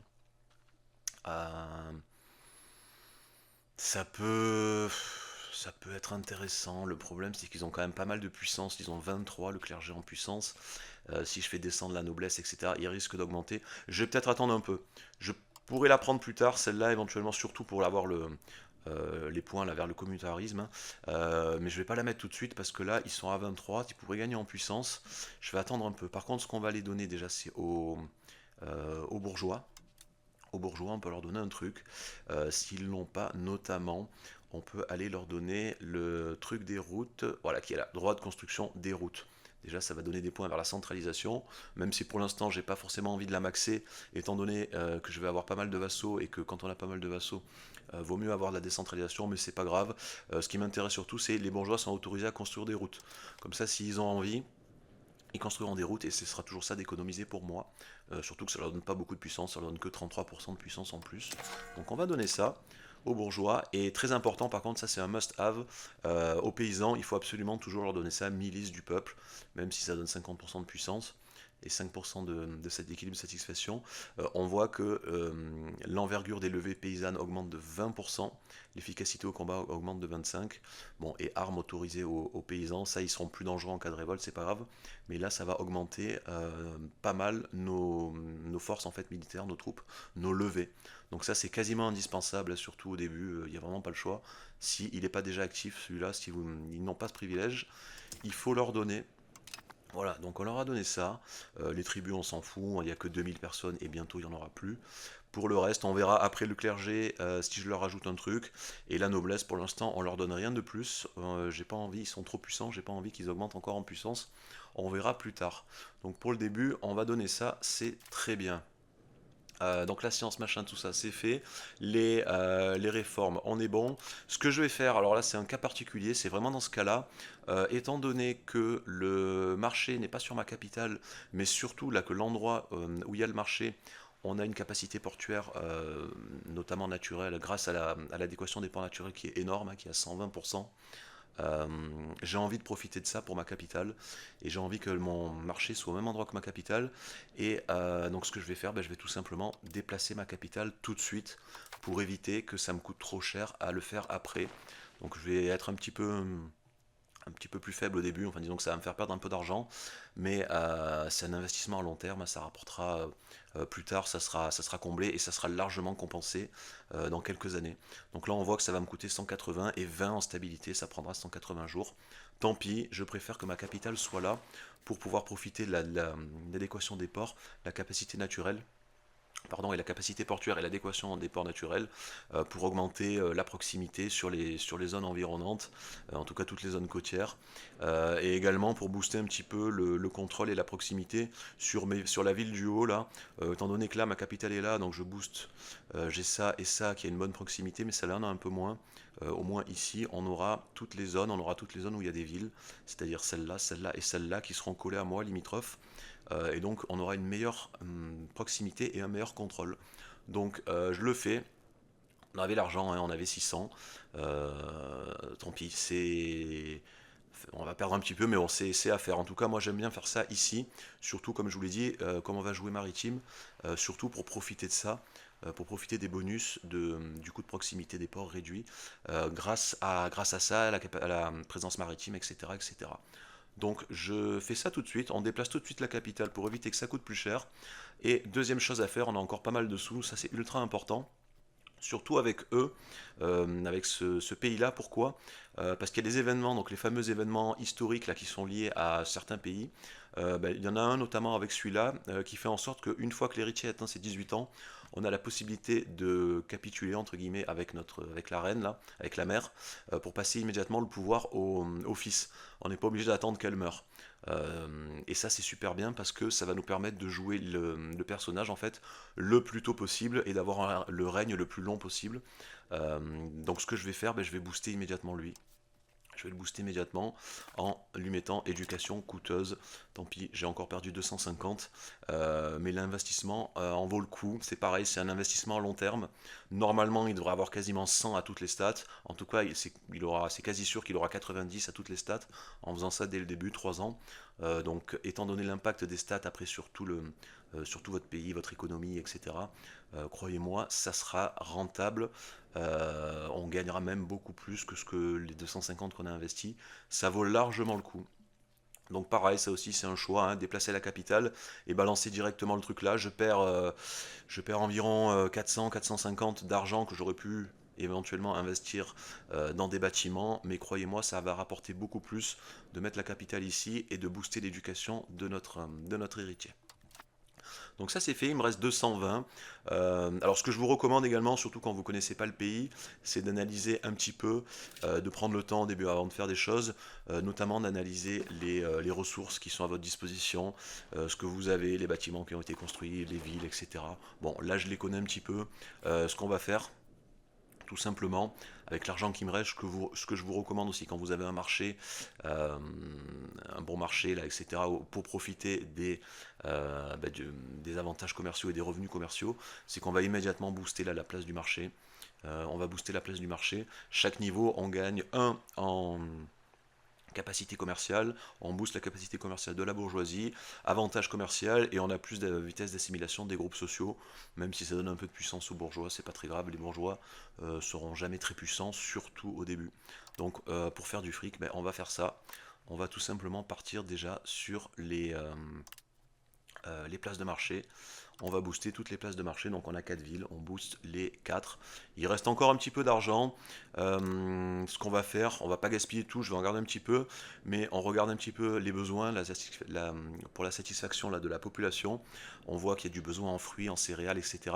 Alors pour éviter que ça en importe trop via mon commerce, parce que je laisserai la plupart du commerce en automatique, je vais aller en fabriquer tout simplement. Ça me permettra indirectement de gagner l'argent si je le produis moi et que ça m'évitera d'aller le chercher au marché. Donc je pourrais réinvestir ma capacité commerciale dans des trucs beaucoup plus rentables que des fruits ou autre chose. Bon, les céréales robustes, malheureusement, je le sais déjà, mais il n'y en a pas dans mon secteur. Par contre, il y a des fruits. Donc on va faire péter les fruits. On va en mettre un là, et on va en mettre un là déjà. Voilà, et je m'arrête là, il me reste 47, une cinquantaine. Sachant qu'il risque d'y avoir un événement aléatoire assez rapidement, là, au bout d'un mois ou 2 mois de jeu, qui va nécessiter de l'argent. Je ne vais pas tout gaspiller, je vais toujours quand même garder un petit matelas de sécurité. On va dire généralement une centaine de pièces d'or que je ne dépense pas pour être sûr en cas d'événement de pouvoir payer le truc et de ne pas me prendre le malus ou de pouvoir profiter du bonus s'il y en a un. Donc ça c'est bon. Je regarde vite fait ce qu'il y a à faire. Ah, les rivaux. On va choisir des rivaux. Donc les rivaux, généralement, ben, vous entretenez une mauvaise relation avec eux. Par contre, c'est un avantage d'avoir un rival. Ça permet, en cas de guerre, si jamais lui déclare la guerre ou est en guerre avec quelqu'un, de rejoindre la guerre et de l'attaquer. Et donc, ben, si on gagne cette guerre, sans avoir eu à faire de casus belli ou quoi que ce soit, on va pouvoir récupérer des terres et en profiter. Donc on va déjà se mettre lui en rival, puisque lui je convoite ses terres. Alors on pourrait mettre Bali, mais là aussi, comme j'ai déjà joué un petit peu, je connais. On va avoir normalement un événement historique avec ce pays-là qui va nous donner un casus belli sur. C'est même pas un casus belli, c'est directement une déclaration de guerre, je crois, sur Bali. Donc on pourra les attaquer directement. Donc ça sert à rien, c'est pas très utile de gaspiller un rival sur Bali. Mais si c'était pas le cas, si j'avais pas un événement qui me donne un casus belli, je l'aurais sans doute fait pour pouvoir les attaquer dès que ça aurait été possible et pouvoir récupérer leurs terres de cette manière. Donc pour l'instant, alors il y a eux aussi où je vais en haut la Tondo. Eux par contre, leurs terres m'intéressent et il me semble qu'il n'y a pas d'événement qui me permet de leur déclarer la guerre ou de récupérer un casus belli. Donc je vais les mettre à eux. Il en reste un, bon on va se mettre eux, l'Empire Khmer. Euh, voilà, on verra. Pour l'instant, même si je pense que je ferai rien à eux, on va le mettre sur eux, on sait jamais, ça peut me servir pour plus tard. Euh, voilà, les rivaux sont choisis. Alors généralement, pour pouvoir choisir un rival, il faut que le pays en face soit à peu près de la même puissance que vous. Vous ne pouvez pas déclarer en rival un pays qui est beaucoup plus faible. Il faut qu'il soit à peu près de la même puissance que vous, au plus fort que vous. Donc faites-le sur, si vous en avez à proximité et que vous convoitez les terres, faites-le sur eux et dès que possible, eh bien, dès qu'ils déclareront la guerre par exemple, on pourra les attaquer pour aller aider les gars contre qui ils se battent, hein, les ennemis de mes ennemis sont mes amis, et à ce moment-là on récupérera leurs terres gratuitement sans avoir rien eu à faire si ce n'est simplement de les avoir attaqués. Par contre, il faudra être vif parce que l'autre gars peut forcer la paix avant nous et récupérer les terres à notre place. Si vous jouez en Iron Man, notamment, ça peut poser problème. Si on joue en normal, on peut toujours faire une sauvegarde pour être sûr de récupérer ce qu'on veut. Voilà, donc pour les rivaux, c'est bon. Pour les réformes, donc il m'en reste une, ok. Tout ce qui est religieux, bon, je ne veux pas gaspiller d'argent, on touche à rien. Commandant insuffisant, oui, la flotte. Alors la flotte, donc pour toutes les unités militaires, très important, il faut toujours attribuer, donc si c'est des flottes, un amiral, si c'est des troupes terrestres, un général. Vous cliquez ici, vous mettez quelqu'un que vous voulez. Donc évidemment, en fonction de qui vous allez mettre, de l'ordre auquel il appartient, ça va leur donner un peu plus de puissance, hein. Donc attention, là aussi, je vais mettre lui. Je vais mettre, même s'il n'a pas des stats fantastiques niveau militaire, le reste est assez correct. Vous voyez d'ailleurs ce que ça fait, hein, les aptitudes sur le militaire. Évidemment, la plus importante étant l'aptitude militaire, mais les autres peuvent avoir des bonus intéressants.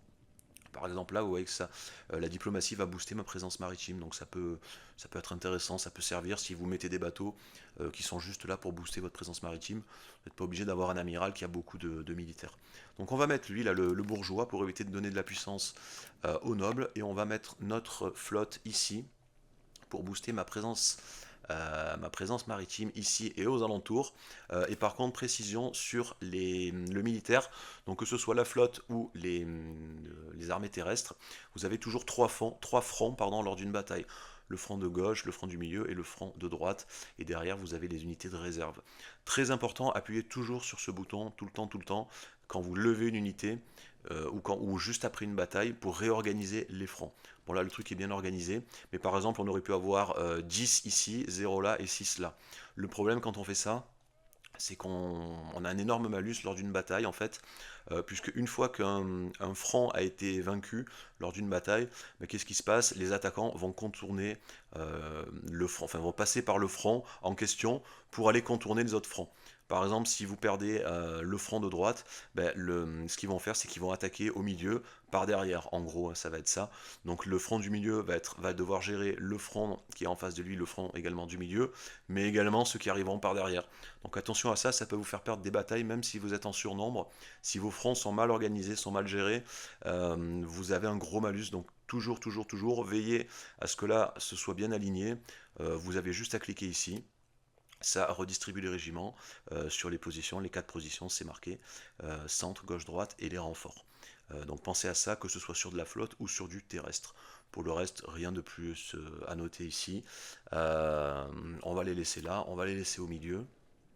Je regarde un petit peu ce qu'il y a à faire. Alors les conseillers, étant donné que je déplace ma capitale ici, je ne vais pas avoir le contrôle à fond et le contrôle va augmenter un petit peu. Donc ce qu'on va faire déjà, c'est qu'on va rapidement booster le contrôle. Donc le contrôle, normalement, ça nécessite de l'administratif. Euh, il est où, pardon, renforcer le contrôle des provinces. Ouais, c'est 85 en administratif. Et lui, il a combien? Lui, il a 75. Ok, donc ça sera le premier que je vais mettre en renforcer le contrôle des provinces. On va le mettre ici. Comme ça va booster rapidement. On va atteindre le maximum. Vous voyez là, j'ai 72 sur 95. Bon, normalement, ça va monter à 100 puisque ça sera ma capitale, le temps que ça déménage. Là, on peut monter à 61, là à 30, etc., etc. Donc pour que ça soit boosté, que ça monte pas à coup de 0,5, mais que ça monte plutôt à coup de 2,45 et que ça évite atteindre le maximum, on va faire ça. Et l'autre, on va le mettre en conversion, tout simplement.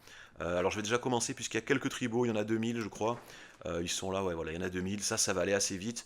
Je vais d'abord faire ça, on va convertir les tribaux en paysans, histoire de ne pas avoir de la population qui sert à rien. Je crois que c'est ici. Ouais, voilà, comme ça fera quelques travailleurs en plus. Si besoin, c'est assez rapide, je fais ça. Mais dès que ça c'est fini, je pense que ça prendra même pas un an à mon avis. Je switcherai et je ferai de l'assimilation des groupes sociaux à notre culture. Ici, en plus le contrôle aura été boosté, donc ça ira un petit peu plus vite. Et lui, une fois qu'il a fini le contrôle, qu'il a fini de tout booster à fond, on verra ce que j'en fais. Je pense que je ferai aussi de l'assimilation dans les autres provinces ou de la conversion culturelle, de la conversion religieuse, pardon, si nécessaire ici. Mais la priorité, ce sera surtout la culture, parce qu'il me semble qu'il y a quand même certains endroits où j'ai pas 50% de culture principale ou de culture tolérée. Peut-être ici d'ailleurs, si on regarde. Ouais, voilà, vous voyez ici, j'ai en javanais qui est ma culture, j'ai 0,24. Même si sur toute la région, sur toute la province, pardon, je dois avoir 50 ou 60%, il y a certains endroits où je suis très bas. Donc ça par contre il faut absolument que je l'augmente, histoire de booster un petit peu le secteur, là, le lieu en question, notamment le contrôle, la proximité, etc. Donc il faudra que je fasse ça. D'ailleurs si on regarde, contrôle maximum, pardon, 36%. Alors c'est une province légitime, c'est bizarre. Culture acceptée. Alors pourtant j'ai pas... Ah mais les Madourés, je crois que c'est les... Pardon. Autant pour moi, les Madourés, je crois que c'est une culture qui est une culture tolérée chez moi. Pardon, c'est ici, la culture. Oui voilà, c'est pour ça. J'allais dire, ça devrait pas être une province légitime parce qu'il n'y a pas 50%, mais comme eux sont tolérés, ou acceptés, je sais plus, non c'est accepté, ils comptent dans les 50%, donc c'est pour ça que c'est une province légitime. Si ça n'avait pas été le cas, ici on n'aurait pas eu province légitime, et donc on aurait moins 20% de contrôle. Bon, c'est pas grave, je fais quand même la conversion. Je préfère que tout le monde soit de ma culture principale. En attendant, après on verra ce qu'on fait d'autre, peut-être du développement ou ce genre de choses, ou de la prospérité, on verra plus tard. Ok, là on est bon sur ça. Euh, les bâtiments, on verra. Pardon, il me reste, oui, le financier, très important. Alors, je vais utiliser un petit trick que je vous montre. Bon, ça marche à l'heure actuelle.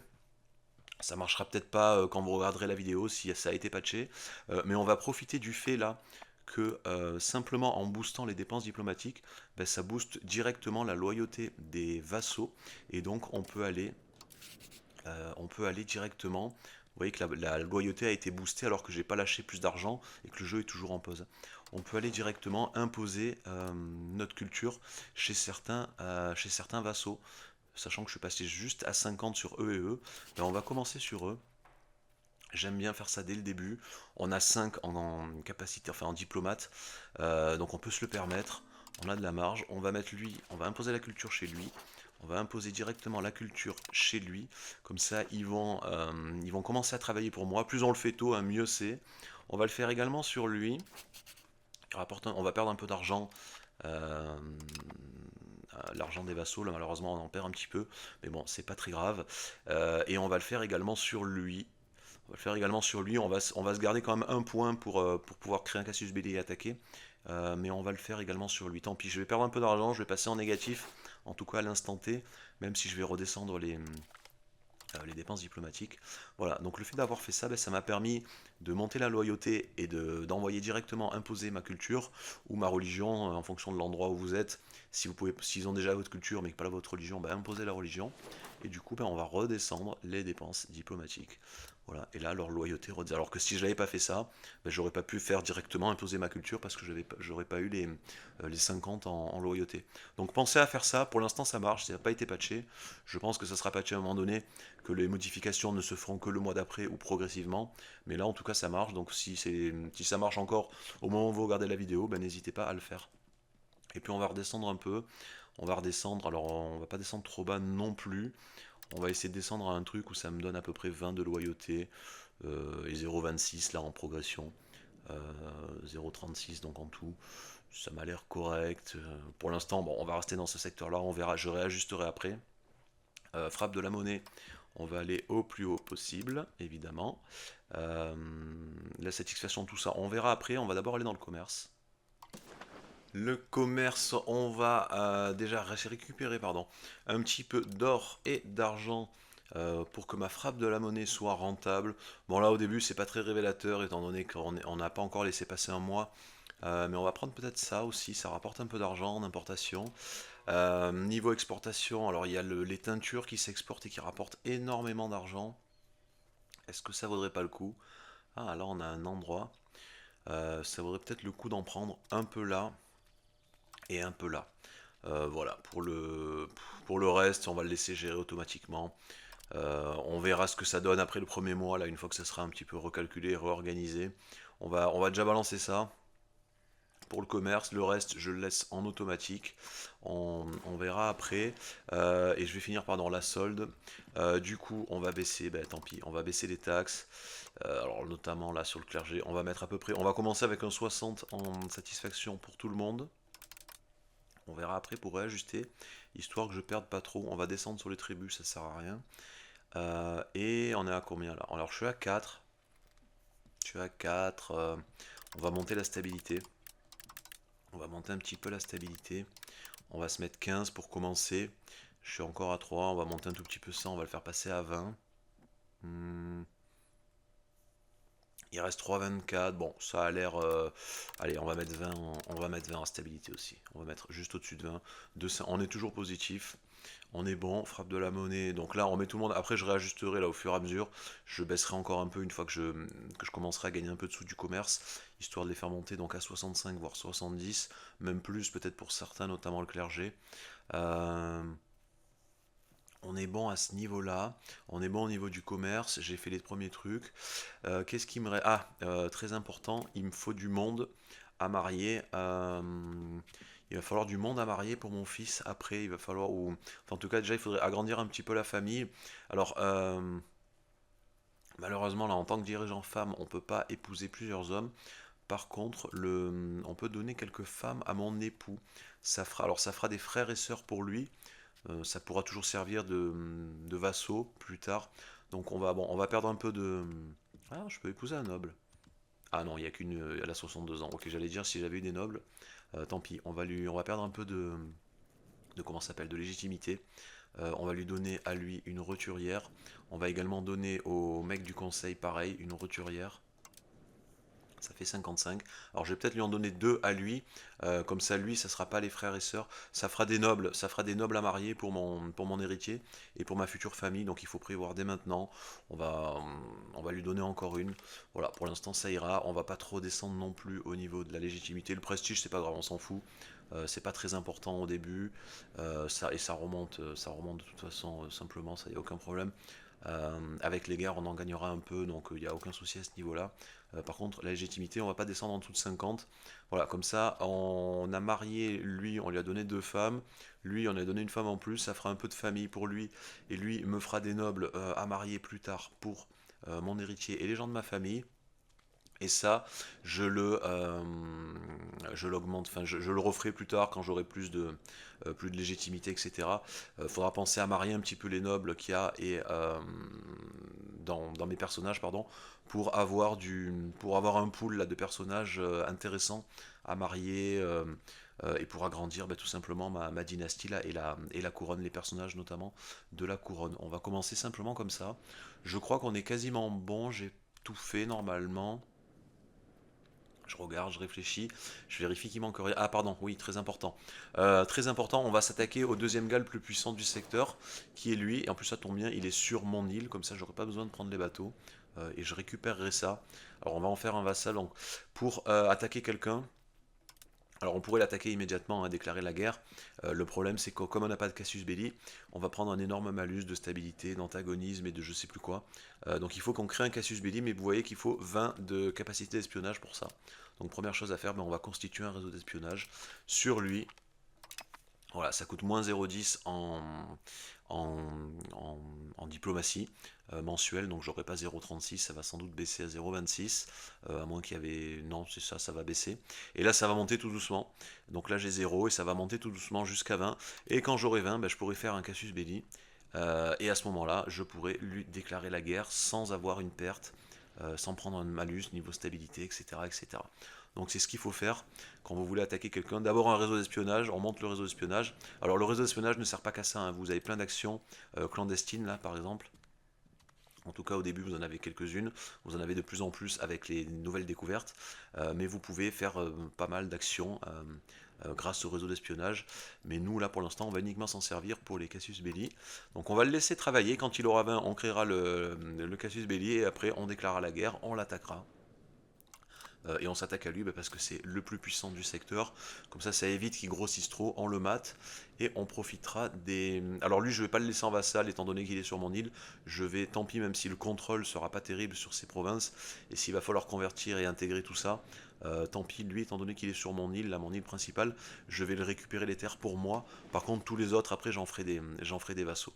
Mais lui, je récupérerai les terres. Donc on commence par lui. Et quand je récupérerai un diplomate ici, je pense que je ferai un deuxième réseau d'espionnage sur le prochain que j'attaquerai. On verra qui c'est, sans doute les marchés. Sans doute les marchés, c'est les zones qui vont m'intéresser à récupérer cet endroit-là. Si on regarde les marchés, donc il y en a un, alors je les connais mais je vous montre. Donc il y a celui-là, il faut absolument que je récupère ça, que je récupère cette zone-là, enfin ce lieu-là où il y a le marché, quoi, ce marché-là et ce marché-là. Alors pas forcément les récupérer pour moi directement, mais au moins avoir un vassal ici. Généralement, celui qui a le marché va gagner pas mal d'argent de cette zone. Donc il faut absolument commencer par eux, les mater avant qu'ils deviennent trop gros et trop puissants. Comme ça, j'installe un vassal à moi sur chaque endroit où il y a un marché. Et ça me fera, déjà ça évitera qu'ils deviennent trop puissants, et ça me fera des revenus, des vassaux qui vont me donner de très bons revenus. Et alors peut-être que celui-là, je le garderai pour moi à un moment donné, je mettrai peut-être un tribut, on verra ce que je vais faire ici. Mais il y a des chances que lui, plus tard, je le garde pour moi pour pouvoir le détruire. Parce que lui, il sert vraiment pas à grand chose, hein. On voit qu'il est là au milieu de trois marchés. Il me gêne, moi je pourrais aller manger par là, lui pourrait descendre et lui aussi. Donc peut-être que lui, à un moment donné, enfin en tout cas à terme, celui-là, je veux le détruire. Je le laisserai pas ici, je laisserai les autres, mais je pense que lui, je le détruirai. On verra comment ça se passe. On en fera déjà un vassal, on verra pour la suite, pour le reste. Là du coup c'est bon, je pense que je suis prêt, j'ai fait tous les réglages à peu près. Je vérifie une dernière fois mais normalement j'ai rien oublié. J'automatise juste, je vérifie que mon commerce, ah voilà j'avais oublié ça, que mon commerce est bien automatisé pour pas avoir de surprise et pas perdre de sous. On a un plus 11, alors je comprends pas que j'ai plus 11 alors que j'ai baissé à fond les... C'est quoi qui me rapporte autant d'argent? Revenus commerciaux. Ah il y a eu un nouveau patch entre temps. On est passé, c'était un petit patch hein, à la 1.08 à la 1.09. Et apparemment, il m'a calculé les revenus commerciaux immédiatement, avant même la fin du premier mois. C'est pas mal. C'est pas mal. Bon, je pense que de toute façon, ça va bouger, hein. Dès le premier mois, ça va bouger. Donc tout a l'air bon. Tout a l'air bon. Je réfléchis vite fait, mais je pense que on est prêt à partir. Là, on va voir comment ça va se passer. Donc en avant, je vais faire vite une sauvegarde à ce moment-là pour éviter d'avoir à tout refaire si jamais je me suis manqué quelque part. Et puis, on va laisser passer le premier mois. Et le premier mois est passé. Donc on va regarder immédiatement au niveau du commerce un petit peu si tout est toujours rentable. Voilà, on a cette route là qui est plus du tout rentable et qui n'importe plus rien. Donc on perd de la capacité commerciale. On va la virer. On voit ce qu'il a automatisé l'ordinateur. Il m'a mis 8 en... C'est quoi qu'il exporte? Du poivre. Bon, j'ai beaucoup de poivre, il le vend. 5,46. Il me semblait que les... Alors je sais pas pourquoi, je dois être un petit peu trop limite au niveau. Ouais, j'ai que zéro en équilibre. Malgré ce que j'importe, je dois avoir des bâtiments qui en consomment. Euh, du coup, il m'exporte pas de teinture, alors que c'est ce qui pourrait rapporter le plus, un 8,48.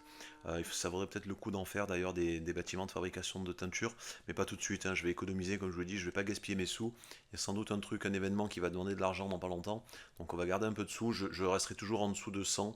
On va dire que 100 sera mon zéro, donc je gaspillerai pas tant que je serai pas au moins à 100. Euh, Par contre, est-ce que ça vaut le coup d'en importer autant? Alors, je suis quand même en équilibre, ça veut dire que c'est nécessaire. Bon, pour l'instant, on va les laisser. J'ai viré l'argent. Je vais perdre un peu au niveau de la, comment ça s'appelle, de la frappe de la monnaie, sans doute dans 1 ou 2 mois quand j'aurai plus en réserve, mais tant pis. Tant pis, c'est pas grave. On va laisser un petit peu se développer. On va le laisser faire pour l'instant. On va le laisser faire comme ça, c'est très bien. Je pourrais légèrement optimiser, mais c'est pas, tant pis. C'est pas très grave. Je vais laisser comme ça. On va continuer nos importations de ça. Ça, c'est ce qui me rapporte le plus en importation, donc on va laisser ça. Ça sert pour les bâtiments, ça sert pour la monnaie. On réajustera tout ça plus tard. Ce que je voulais voir d'autre, je réfléchis, mais non, c'est bon. Écoutez, on a là mon truc, bon, ça monte, c'est bien. Ma présence maritime, normalement, ici 50, voilà. Là, on a le bateau qui donne les effets sur le côté. Donc là, ça monte. Les bâtiments sont construits. Bon, je vais laisser faire quelques mois. On va voir le temps que ma capitale soit déplacée, que mes premiers bâtiments là soient construits, que j'ai terminé le réseau d'espionnage sur lui. Dès qu'il sera terminé, Cassius Belli et guerre. Et dès que je récupère un diplomate, je pense que je vais commencer aussi également un réseau d'espionnage ailleurs, sans doute sur les endroits. On va prendre les endroits où il y a les marchés, hein, comme je vous l'avais dit, petit à petit. On va commencer. La priorité, ça sera les endroits où il y a les marchés. Il faut absolument que je les récupère et que j'en fasse un fief si possible. Donc on commencera je pense par Goa, qui est là le plus près. Après sans doute lui en me servant du conseil. Lui en me servant du conseil parce que lui a énormément de vassaux, dont notamment, si je dis pas de bêtises, il a le deuxième marché là-haut qui est son vassal. Le marché de Manille ici. C'est ça, hein, c'est Manille, je dis pas de bêtises. Manilla, ouais c'est ça. Euh, donc le fait d'attaquer lui, en fait, va déclarer la guerre également à lui, et je pourrais faire d'une pierre deux coups. En attaquant lui, je récupérerai ce marché-là et ce marché-là, et si en plus je fais un casus belli avec le conseil, je pourrais récupérer les terres pour moi et faire un vassal ou un fief plutôt qu'un tributaire. Ça sera beaucoup plus intéressant. Donc ça on le verra après, mais je pense que je vais commencer par lui, et lui j'en ferai des tributaires, et puis après je les attaquerai derrière, après la trêve, la fin de la trêve, pour pouvoir récupérer leurs terres, comme je ferai d'ailleurs avec lui. lui. Donc on commence par lui, après j'irai là, après sans doute là, et en dernier, je finirai par ce marché-là.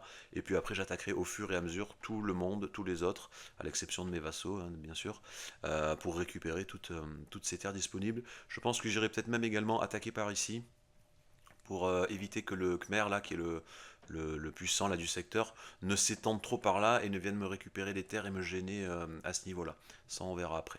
Donc on va continuer. Écoutez, j'avance, je laisse avancer le truc tranquillement. On va voir ce qui se passe. Je reviens quand il y a des événements intéressants ou quand je suis prêt à déjà à attaquer eux. Ou enfin, on verra ce qui se passe. Je continue, j'avance.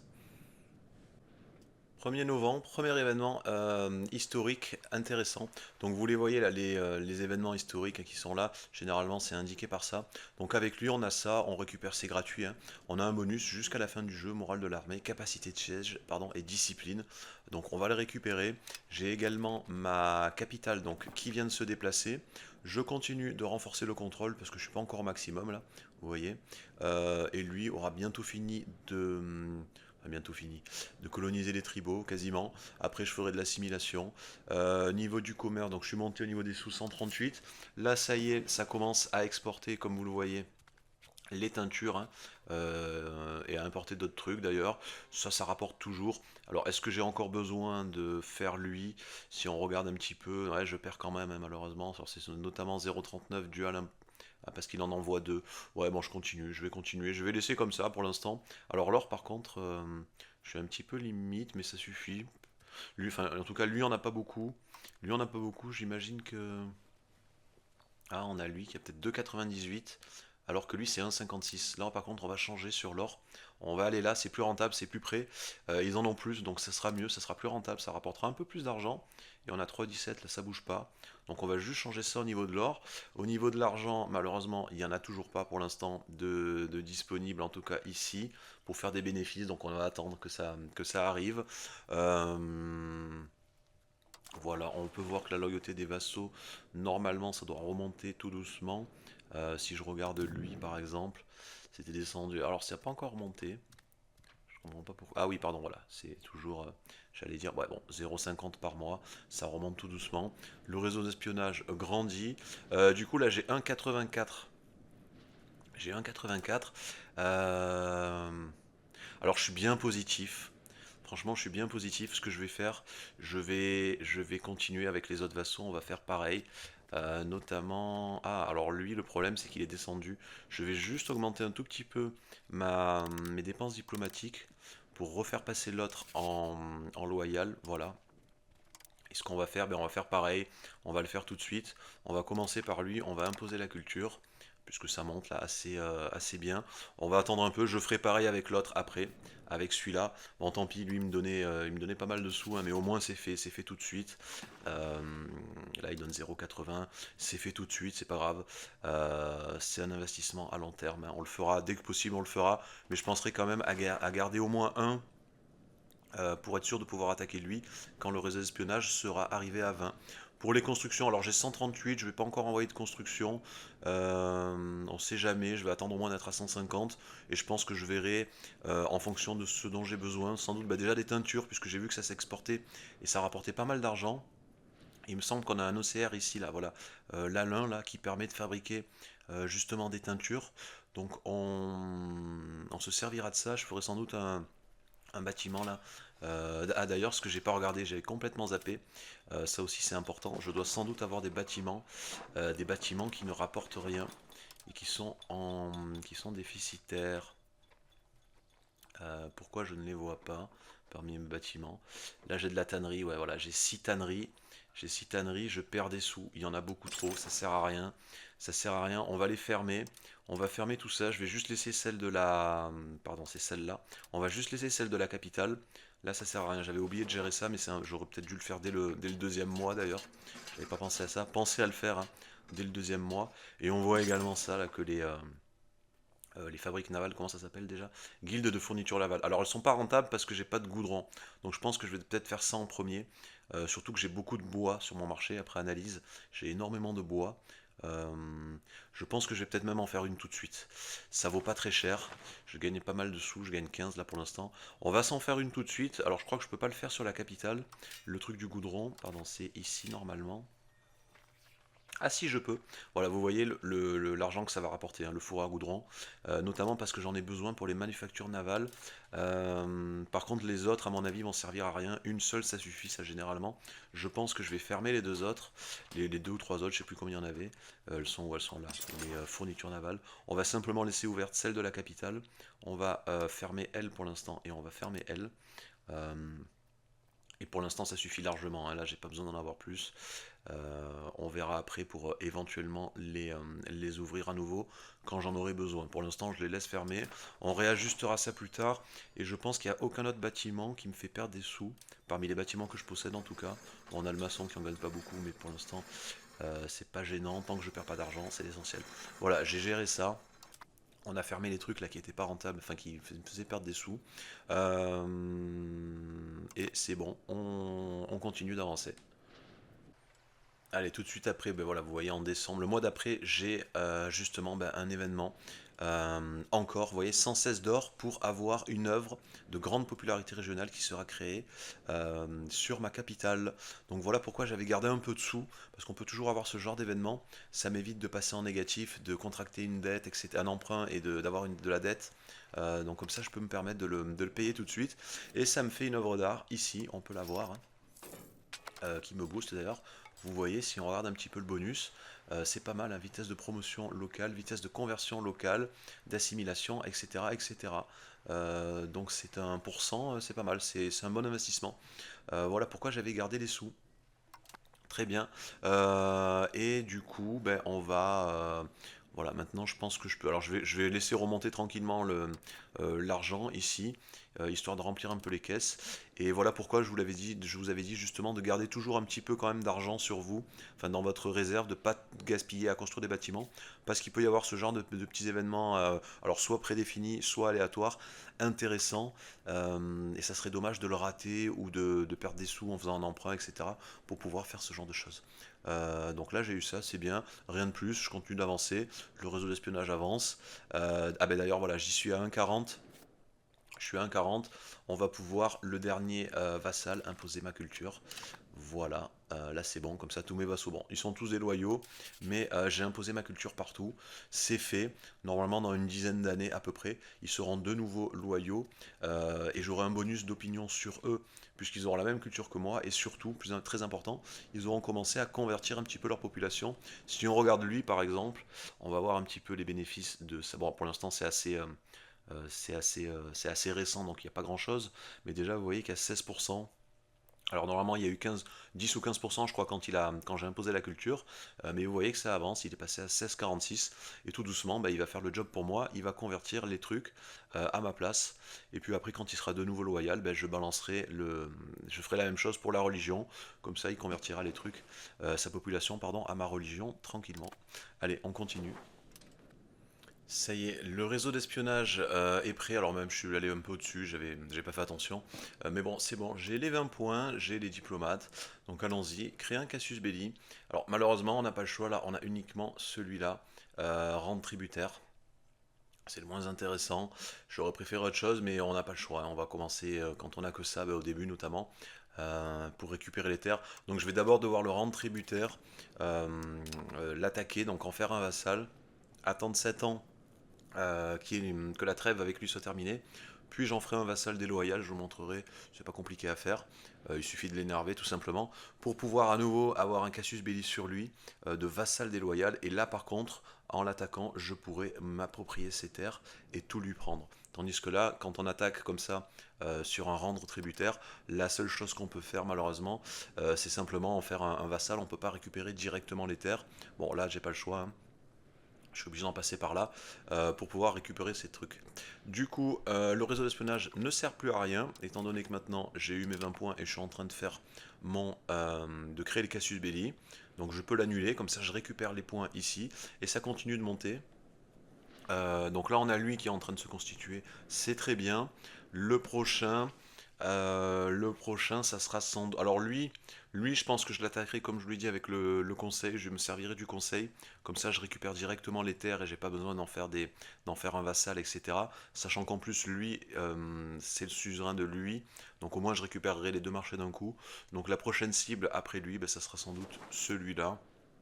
Donc on va également, maintenant que lui a fini, j'ai un 6 le temps que lui, alors il faut toujours calculer, est-ce que j'aurai assez... Alors je vais quand même attendre un tout petit peu que ça remonte là en haut au niveau des diplomates, on sait jamais.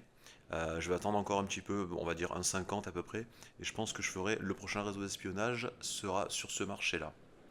Donc j'ai également construit quelques bâtiments ceux qui pouvaient être un petit peu rentables, enfin les plus rentables en tout cas, de l'OCR ici et ici. Celui-là était au niveau de l'OCR celui qui était le plus rentable, le coton. Je vous rappelle, je vous avais déjà montré qu'on voit ça ici sur le générateur d'OCR. Et là, notamment, on voit, alors là, le prochain, par exemple, le sel, on voit les bénéfices sur 3 ans, ce qui sera à 40. Après, on a encore le coton, on a également les fruits. Donc, je pense qu'au niveau de l'OCR, je ferai ce qu'il y a ici, tout simplement, dans l'ordre de ce qu'il y a ici. Et j'ai construit quelques marchands, des armes parce qu'il va m'en manquer, j'en avoir besoin, que ça pouvait rapporter un peu, un domaine viticole et un vinicole, pardon, et un fabricant, un premier fabricant de texture ici, de teinture, pardon, ici. Alors par contre, ça sert à rien de spammer et de construire 150 bâtiments d'un coup. Il faut quand même laisser le temps que les paysans, surtout si on n'en a pas, hein, soient convertis en travailleurs ou en bourgeois et que ça monte. Ça sert à rien de spammer, on y va au fur et à mesure. Parce que de toute façon, si vous spammez, il n'y aura pas assez de monde pour aller dans les bâtiments et pour les faire tourner. Donc on verra ça au fur et à mesure. Il faudra également que je mette de l'OCR, de la nourriture ici un petit peu. Là notamment où je suis négatif, là où je suis pas très haut sur ma capitale, histoire de continuer à avoir un petit boost si possible au niveau de la démographie et de ne pas avoir de problème au niveau de la nourriture. Donc je pense qu'il n'y aura rien de plus spécial. On va avancer jusqu'à ce que le Cassius Belli soit prêt et soit terminé pardon, sur lui et que je puisse lui déclarer la guerre et l'attaquer. Et là en principe ça devrait plus tarder à se terminer. Il reste 800 tribaux à convertir. Après, je pourrais assimiler. Par contre, là, j'avais oublié, mais je suis à fond maintenant. J'ai tout. Ça sert à rien de le laisser au contrôle, lui, puisque le contrôle est à fond. Si même je perds, c'est une perte de. Ça sert à rien. On va commencer déjà l'assimilation avec lui. Voilà, vous voyez 62%, mais il y a quand même des endroits, si on passe notre souris, où on est vraiment très faible. Donc on va assimiler à ma culture ce secteur-là, cette province-là. Voilà, j'aurais dû peut-être même le faire un petit peu avant, j'avais oublié, j'avais zappé. Mais le contrôle, une fois que c'est à fond, ça sert plus à rien de l'augmenter. Sachant que de toute façon, il est au maximum de sa capacité, normalement, il ne devrait pas redescendre. Voilà, allez, on avance jusqu'à ce que je sois prêt à attaquer lui ou qu'il se passe autre chose. Alors, événement historique intéressant avec celui-là, ce dont je vous parlais, hein, on a des casus belli d'annexion directe sur certains pays alentours. Donc on va se servir de ça, hein. Ça évitera de faire un casus belli, de le rendre tributaire, etc. etc. Comme ça on peut directement récupérer la terre et installer un vassal à nous. Donc, bon, ça fera gagner un peu d'antagonisme, c'est pas très grave. Et on voit donc, on a un casus belli d'annexion avec cet événement contre lui. Lui qui est là, ah ben, c'est intéressant, on va récupérer tout ça. Donc on peut l'avoir tout de suite, vous voyez, là il n'y a pas besoin. On va en profiter, hein. On pourrait dire non, mais étant donné que voilà, ça me ferait perdre du belligérant, on irait vers le conciliant, etc. C'est pas intéressant, donc on va en profiter tout de suite. On va faire ça. Donc vous voyez que j'ai directement un casus belli contre l'autre grâce à cet événement. Et puis on va y aller, ben on va déclarer la guerre tout de suite. Comme ça, lui est en train de monter. Au moins, on règle cette guerre. Et derrière, on pourra enchaîner avec les autres. On n'aura pas tout en même temps, on ne perdra pas de temps là-dessus. Donc on y va. Ce qu'on va faire, ben, on va déclarer la guerre donc immédiatement, puisqu'on a déjà le casus belli. Alors il sera allié avec l'autre, donc avec lui, ben, c'est parfait. Comme ça, on va récupérer les deux. D'ailleurs, on va récupérer ça et ça en one shot. Donc en avant, on va choisir le casus belli. Donc vous voyez que si vous n'avez pas de casus belli, les malus que vous avez là notamment, on perd 25 quasiment 25 en stabilité. On aurait eu 2 en lassitude de guerre, ça fait très mal la lassitude de guerre. Et on aurait gagné 5 en antagonisme, ça c'est pas très grave. C'est surtout la stabilité, la lassitude de guerre. Par contre là, on a un casus belli d'annexion. C'est parfait, on n'a aucun malus. Donc en avant, on déclare la guerre aux deux gars. Ok. Du coup, par contre, j'ai. Bon, il y a mes vassaux qui vont. Alors, je sais pas s'ils vont venir m'aider. Sans doute, même s'ils sont pas loyaux, ils vont sans doute venir m'aider. Mais c'est pas grave, j'ai pas besoin d'eux. De toute façon, ils sont faibles, hein. Ils ont quasiment pas d'hommes. Voilà. Donc quand vous avez une guerre, vous cliquez là sur l'écran de guerre et vous avez toutes les forces qui sont impliquées dans la guerre justement. Vous voyez un petit peu ce qui est levé à l'heure actuelle ou pas. Bon, là ils n'ont pas encore levé leurs forces, mais ils en ont pas beaucoup de toute façon. Et vous voyez que tous mes vassaux, en dehors des tributaires, hein, ont automatiquement rejoint le truc. Donc là normalement ils vont envoyer des troupes. Bon, ça m'aidera, mais on n'en a pas besoin de toute façon, c'est pas très grave. Donc en avant. Quand on déclare la guerre, ben, étant donné qu'on n'a pas d'armée pour l'instant, on va utiliser nos levées. Donc ça sert à rien d'envoyer trop de monde. J'ai pas besoin, donc il faut faire gaffe quand vous faites une levée, hein. Vous allez, c'est marqué d'ailleurs ici normalement, on perd de la population, de la productivité et du rendement, etc. À l'endroit où on fait les levées. Donc n'en faites pas trop si ça sert à rien. Là par exemple, on n'a pas besoin d'avoir des millions de soldats. Alors par contre, j'aurais peut-être bien voulu que ça soit réglé rapidement, donc je vais peut-être juste enlever deux pour pouvoir attaquer sur les deux fronts en même temps. Voir, enfin je pense que mes vassaux m'ont aidé, on va voir. On va déjà enlever un, on va lever celui qui est là, tout simplement, peut-être pas la capitale pour l'instant, mais celui qui est là, ça va faire 9000 et quelques à peu près. Donc là c'est les levées standards. Par contre, je pense pas que j'aurai assez de bateaux pour transporter tout le monde là là-bas sur l'autre pays, sur l'autre île. Donc on va également lever les flottes. On va lever les navires de pêche qu'on ira fusionner avec cette unité-là. Parce que là, si on voit la capacité de transport, donc on a uniquement 4100. Alors mon amiral est mort entre-temps. J'ai pas envie d'en mettre un de la noblesse pour pas qu'ils augmentent trop en puissance, donc c'est pas grave. Donc les levées arrivent. Voilà, on a les levées qui sont apparues. Donc déjà, on va fusionner tous les bateaux. Donc il suffit de faire clic droit sur l'endroit où vous voulez les envoyer. On va tout balancer au même endroit. Et si on regarde, lui, il a 9600 en capacité de transport. Donc en gros, il faut que vos navires aient 9600 de capacité de transport pour pouvoir transporter vos unités terrestres. Donc on voit qu'elle n'avait pas assez, j'ai bien fait de lever mes flottes. Du coup, on va faire ce qu'on a dit. On réaligne tout là au niveau des fronts, on réorganise tout pour que ce soit parfait. Et on va mettre un général. Alors il faut savoir que quand on met un personnage général ou amiral, un peu importe, s'il n'a pas déjà un trait d'amiral ou de général, c'est ces traits-là, là, généralement, il en récupérera un lors de sa première bataille. Alors par contre, il ne peut pas avoir les deux, donc ce sera soit un amiral, soit un général, mais s'il n'en a pas, il récupérera un trait, et il aura un trait de général. Alors je vais mettre, étant donné que c'est temporaire, que ça dure pas longtemps, je vais mettre lui, même s'il est de la noblesse, ça leur donnera un peu de puissance, ça va pas durer longtemps, donc c'est pas très grave. C'est histoire qu'il récupère un trait de général, peut-être meilleur que celui-là, un truc plus intéressant. Donc on va mettre lui en tant que général de cette armée. Et on va balancer ça ici, pour que ça aille plus vite pour l'embarquement. Et on va faire monter tout le monde à l'intérieur des navires. Alors il y a un peu d'attrition, sans doute à cause du climat, ou c'est marqué maximum plus 10 front météo. Ouais, voilà, à cause du climat. Faites attention à l'attrition des navires. Bon, la plupart du temps, vous n'aurez pas le choix, hein, mais quand vous allez déplacer des navires sur des longues distances, vous allez perdre, parce qu'ils n'auront pas de nourriture, beaucoup de nourriture déjà en réserve, pardon. Vous allez perdre quelques troupes, mais vous allez aussi, en fonction de l'endroit où vous passez, si vous allez trop loin, si vous allez en eau profonde, etc., prendre des dégâts sur les navires. Donc il faudra penser à les réparer en les ramenant après plus tard là-bas, enfin, dans un port ou sur vos terres. Mais faites attention à ça, parce qu'on peut perdre pas mal d'unités si vous faites de grandes distances et que vous allez loin. Donc on y va, on va avancer notre navire là jusqu'à peu près là. Donc on voit qu'on a de l'attrition.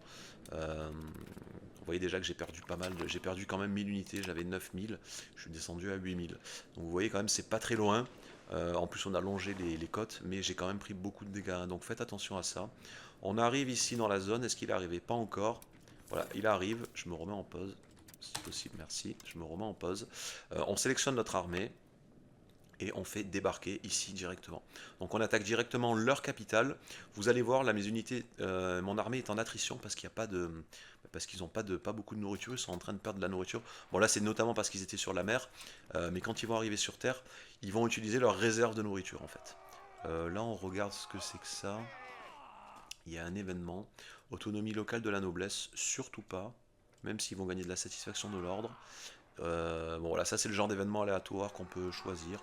Bon, tant pis, je vais faire ça, ça va perdre un peu la satisfaction, mais c'est pas grave, j'ai pas envie de donner un privilège à la... Enfin, j'ai pas envie que la noblesse ait 500% de puissance euh, à certains endroits, et que enfin à cet endroit-là, et que je perde du contrôle pendant 20 ans, c'est beaucoup trop long. Donc faites attention, ce genre d'événement aléatoire, regardez toujours ce que ça propose en fonction des cas, et choisissez le plus intéressant pour vous. Donc je pense que je vais plutôt prendre le premier, tant pis pour les pertes de satisfaction. Donc là, vous avez vu, j'avais de l'attrition, j'avais la tête de mort là, et le fait d'avoir récupéré la province, en fait, on va récupérer, enfin capturer la capitale de la province notamment, on va se nourrir directement dans les réserves de la province. Donc vous voyez que mon niveau de nourriture s'est re-rempli, et là je n'ai plus d'attrition sur mon unité militaire. Ils sont bons, je ne perds plus d'unité. Donc attention à ça, pensez à faire ça rapidement quand vous attaquez quelqu'un, à vite prendre l'endroit qui vous intéresse en fait, pour éviter d'avoir de l'attrition. Vous pouvez attaquer directement une capitale, pas forcément la capitale du pays, mais une capitale de province comme ça. Vous l'attaquez vite, vous la récupérez, au moins vous récupérez la nourriture de la province, et ça évite de perdre trop d'unités à cause de l'attrition. Ce qu'on va faire, c'est qu'on va ramener le navire ici, et on va se lever. Alors là, le jeu est en pause. Euh, je vous expliquerai juste ça après. On va ramener le navire ici et on va lever d'autres troupes pour pouvoir attaquer en simultané de l'autre côté là-bas, et éventuellement les ramener après là parce qu'il n'y a pas grand chose et que eux n'ont pas l'air de vouloir bouger, on dirait. Donc tant pis, on va perdre un peu de population, notamment à cause du voyage, mais c'est pas grave. Je pense que j'ai pas besoin de lever beaucoup. 4000 ça suffit, on va juste lever eux 4000, les ramener là, et puis je les enverrai de l'autre côté. Je les enverrai ici pour prendre ça et ça, pendant que eux prennent ça et ça, comme ça ira beaucoup plus vite. Petite précision, vous voyez, alors là j'ai fait un réglage, où le jeu est réglé par défaut, je sais plus. Vous avez comme ça des messages qui apparaissent dans le jeu, avec des fenêtres ou non, en fonction de ce qui se passe en fait, tout simplement. Et vous pouvez gérer, si jamais ça vous gonfle, qu'il y a trop de messages qui apparaissent qui servent à rien. Donc là en l'occurrence, c'est quand on capture une province, le jeu se met en pause et me met un message. Donc ça c'est intéressant, c'est moi qui l'ai réglé pour justement ne pas perdre de temps quand je capture une province, pour pas que le jeu continue à jouer, en fait, qu'il se mette bien en pause, et que j'ai le temps de faire ma prochaine action avant que le jeu reparte enfin que la pause s'enlève. Donc là par exemple, bah, j'ai capturé ça, j'envoie immédiatement mes troupes sur la capitale là, de cette province là, et je perds pas de temps grâce à la pause. Mais sachez que tous les messages comme ça, là, vous avez ici, si vous cliquez là les options, vous pouvez, quand vous en avez un par exemple qui va pas forcément vous intéresser, vous verrez plus tard quand vous aurez énormément de naissances par exemple dans votre pays, parce que vous avez énormément de personnages, vous ne supporterez plus d'avoir ça qui apparaît, qui met le jeu en pause, etc. toutes les 30 secondes, parce que vous avez 1000 personnages de votre de votre dynastie ou de la couronne qui apparaissent.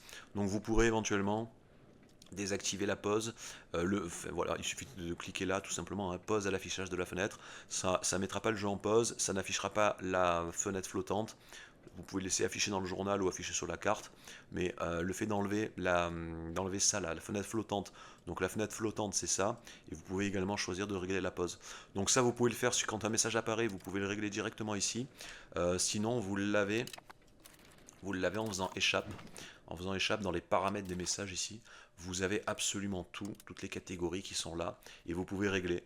Donc soit ça se met en pause, soit ça affiche sur la carte, soit ça met une fenêtre, soit ça l'affiche dans le journal. Et c'est en cochant ici le bouton là que vous pouvez l'activer ou non. Donc pensez-y, ça peut servir par exemple pour les naissances, il suffit de taper. Alors on peut faire des tris après, ou adulte on va mettre. Voilà, on va taper adulte par exemple dans les trucs sociétaux. Par exemple ici, si un personnage lié au dirigeant de notre pays devient adulte, est-ce que ça m'intéresse d'avoir... Alors par défaut ils sont activés, moi je crois que je les ai désactivés, je vais les réactiver. Est-ce qu'on veut avoir une fenêtre flottante? Est-ce qu'on veut que le jeu se mette en pause? Si oui, il suffit de cocher ça. Sinon, il suffit de le décocher.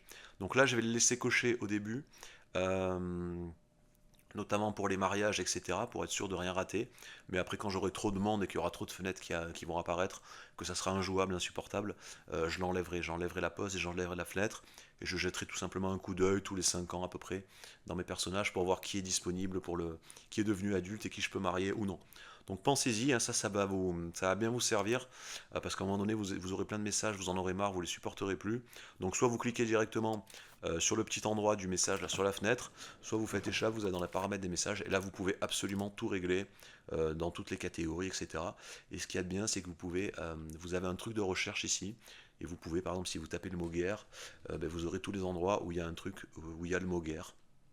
Voilà, si par exemple un pays me déclare la guerre, ça serait bien que le jeu se mette en pause, en plus d'avoir une fenêtre. Ça par exemple, tu vois, je ne l'avais pas fait, donc je le mets. Et après on sauvegarde. Voilà, donc pensez à ça. Au début, ça ne nous sert pas trop, mais vous verrez que ça sera indispensable après par la suite. Vous aurez des messages, vous ne supporterez plus de les voir, donc ça sera bien de pouvoir les désactiver justement grâce à ça. Allez, et on continue notre guerre, hein, tout simplement. Donc lui, là, il va aller prendre ça. Bon, pour l'instant, j'ai pas de force. Alors là, vous voyez qu'il y a de l'attrition parce qu'on est rentré dans une nouvelle province. On n'a pas encore la capitale. Donc normalement, voilà, en récupérant le truc, on n'a plus la tête de mort, on n'a plus d'attrition et on récupère la réserve de nourriture. On va aller prendre celle-là et après on ira faire celle au nord pendant que le navire lui arrive en bas et va me récupérer les 4000 hommes qui sont là. Donc on l'envoie au port. Alors j'ai un petit peu d'argent qui monte en même temps. Je vais voir si au niveau des fruits ça s'est pas rempli. Alors là ça sert à rien de lancer un deuxième fruit parce qu'il n'est pas encore rempli. Là non plus. Par contre j'ai des trucs que je peux envoyer qui peuvent avoir leur utilité comme notamment je crois qu'il y a du marbre ici. Ouais, alors le marbre ça rapporte un peu d'argent. Je peux peut-être envoyer du marbre. Je peux peut-être envoyer du bétail aussi. Et je crois qu'il y a des chevaux, il me semble. Voilà, c'est les chevaux. Le reste, pour l'instant, je ne vais pas toucher. Pensez à utiliser votre argent comme ça au fur et à mesure. N'attendez pas d'avoir de trop gros stocks. Et on continue. Donc là, on va monter ça. Ah, donc là, il est en train de... Alors là, quand on a, comme je vous l'avais dit, quand on a une capitale d'une province, ça sert à rien d'aller prendre tous les lieux de la province. Ça va automatiquement nous les... Tant qu'il n'y a pas d'unité ennemie dessus, ça va automatiquement nous les capturer. C'est marqué d'ailleurs ici, changement du contrôleur, comme on contrôle la capitale, on va récupérer les provinces. Donc rusher sur les capitales, si vous voyez qu'un endroit qui ne se récupère pas automatiquement, d'ailleurs ici vous voyez ça m'a récupéré ça, ça et ça de cette province-là, mais pas ça. Donc ça veut dire qu'il a sans doute ses troupes militaires qui sont ici. Donc je vais vite aller prendre ça en bas, tout va se récupérer automatiquement, puis je foncerai là pour tuer ces troupes, et je retournerai au nord là pour finir de capturer ça et ça. Pendant ce temps, on va monter lui dans le navire. Pourquoi il est si loin? Ah oui, parce qu'il n'a pas encore traversé, je pense que c'est un bug graphique, ouais, voilà. Donc lui, on va l'embarquer ici. Je pense que je vais mettre un... On va mettre lui en général, on va réorganiser les troupes. Lui, donc je l'enverrai de l'autre côté. Et par contre, j'ai le fameux parlement dont je vous parlais. Et on va aller jeter un oeil. On va voir le conseil, pardon, enfin le parlement, le conseil, c'est la même chose. On va aller voir ça, ce qu'on peut faire ici. Donc le conseil, alors selon l'endroit où vous allez faire votre conseil, en fait, soit la capitale, soit une autre ville, vous allez gagner en centralisation ou en décentralisation, en fait. C'est marqué en bas, le lieu du Parlement, la durée, etc. Donc si on veut de la centralisation, on fait la capitale. Sinon, on le fait dans une autre ville. Bon, on va le faire dans la capitale, là pour l'instant, c'est pas très très important. Et là, vous voyez ce qui est proposé au niveau des votes. Donc, on a les nobles qui veulent étendre le réseau de routes de gravier et on a un soutien de base de 39,73%, plus ce qu'on aura nous, qui est, je crois, de 11 et quelques pourcents. Donc, ça fera directement le 50% nécessaire pour avoir l'obtention du vote. Et à quoi ça sert ça? Alors déjà pendant que la question est débattue, on voit ça va baisser le coût de construction des routes et la durée de construction des routes. Et une fois qu'il sera adopté, on aura ça. Donc on aura 10 vers la centralisation euh, qui, qui va augmenter d'un coup. En fait, la valeur va changer de plus 10, on va prendre plus 10 vers la centralisation. À l'heure actuelle, on est à 33 en décentralisation, donc on descendra à 23 en décentralisation. Par contre, ça c'est uniquement si le vote passe, mais si jamais le vote ne passe pas, il se passe ça, on perd 7 en stabilité. Et si on regarde les autres, donc on a quoi? On a celui-là aussi, à 39%, donc il sera quasiment sûr adopté. Lui, voilà ce qu'il fait. Bon, lui, il n'est pas très intéressant. Quoique, on gagne 5 diplomates. Ça aurait pu, dans certains cas, ça peut servir quand même d'avoir les 5 diplomates. Donc ça, c'est les votes qui sont proposés. Et vous voyez, il y en a certains, c'est 0% directement, 8%. Donc cela, il y a peu de chances qu'ils soient adoptés. Il faudra booster les votes, faire quelques concessions pour augmenter ici le pourcentage et faire en sorte que ça soit adopté. Donc nous, ce qu'on veut faire, alors c'est pas forcément, j'ai pas envie d'augmenter ma centralisation, pour l'instant je m'en fous un peu des diplomates, mais par contre j'ai envie de faire autre chose, d'utiliser le Parlement pour autre chose.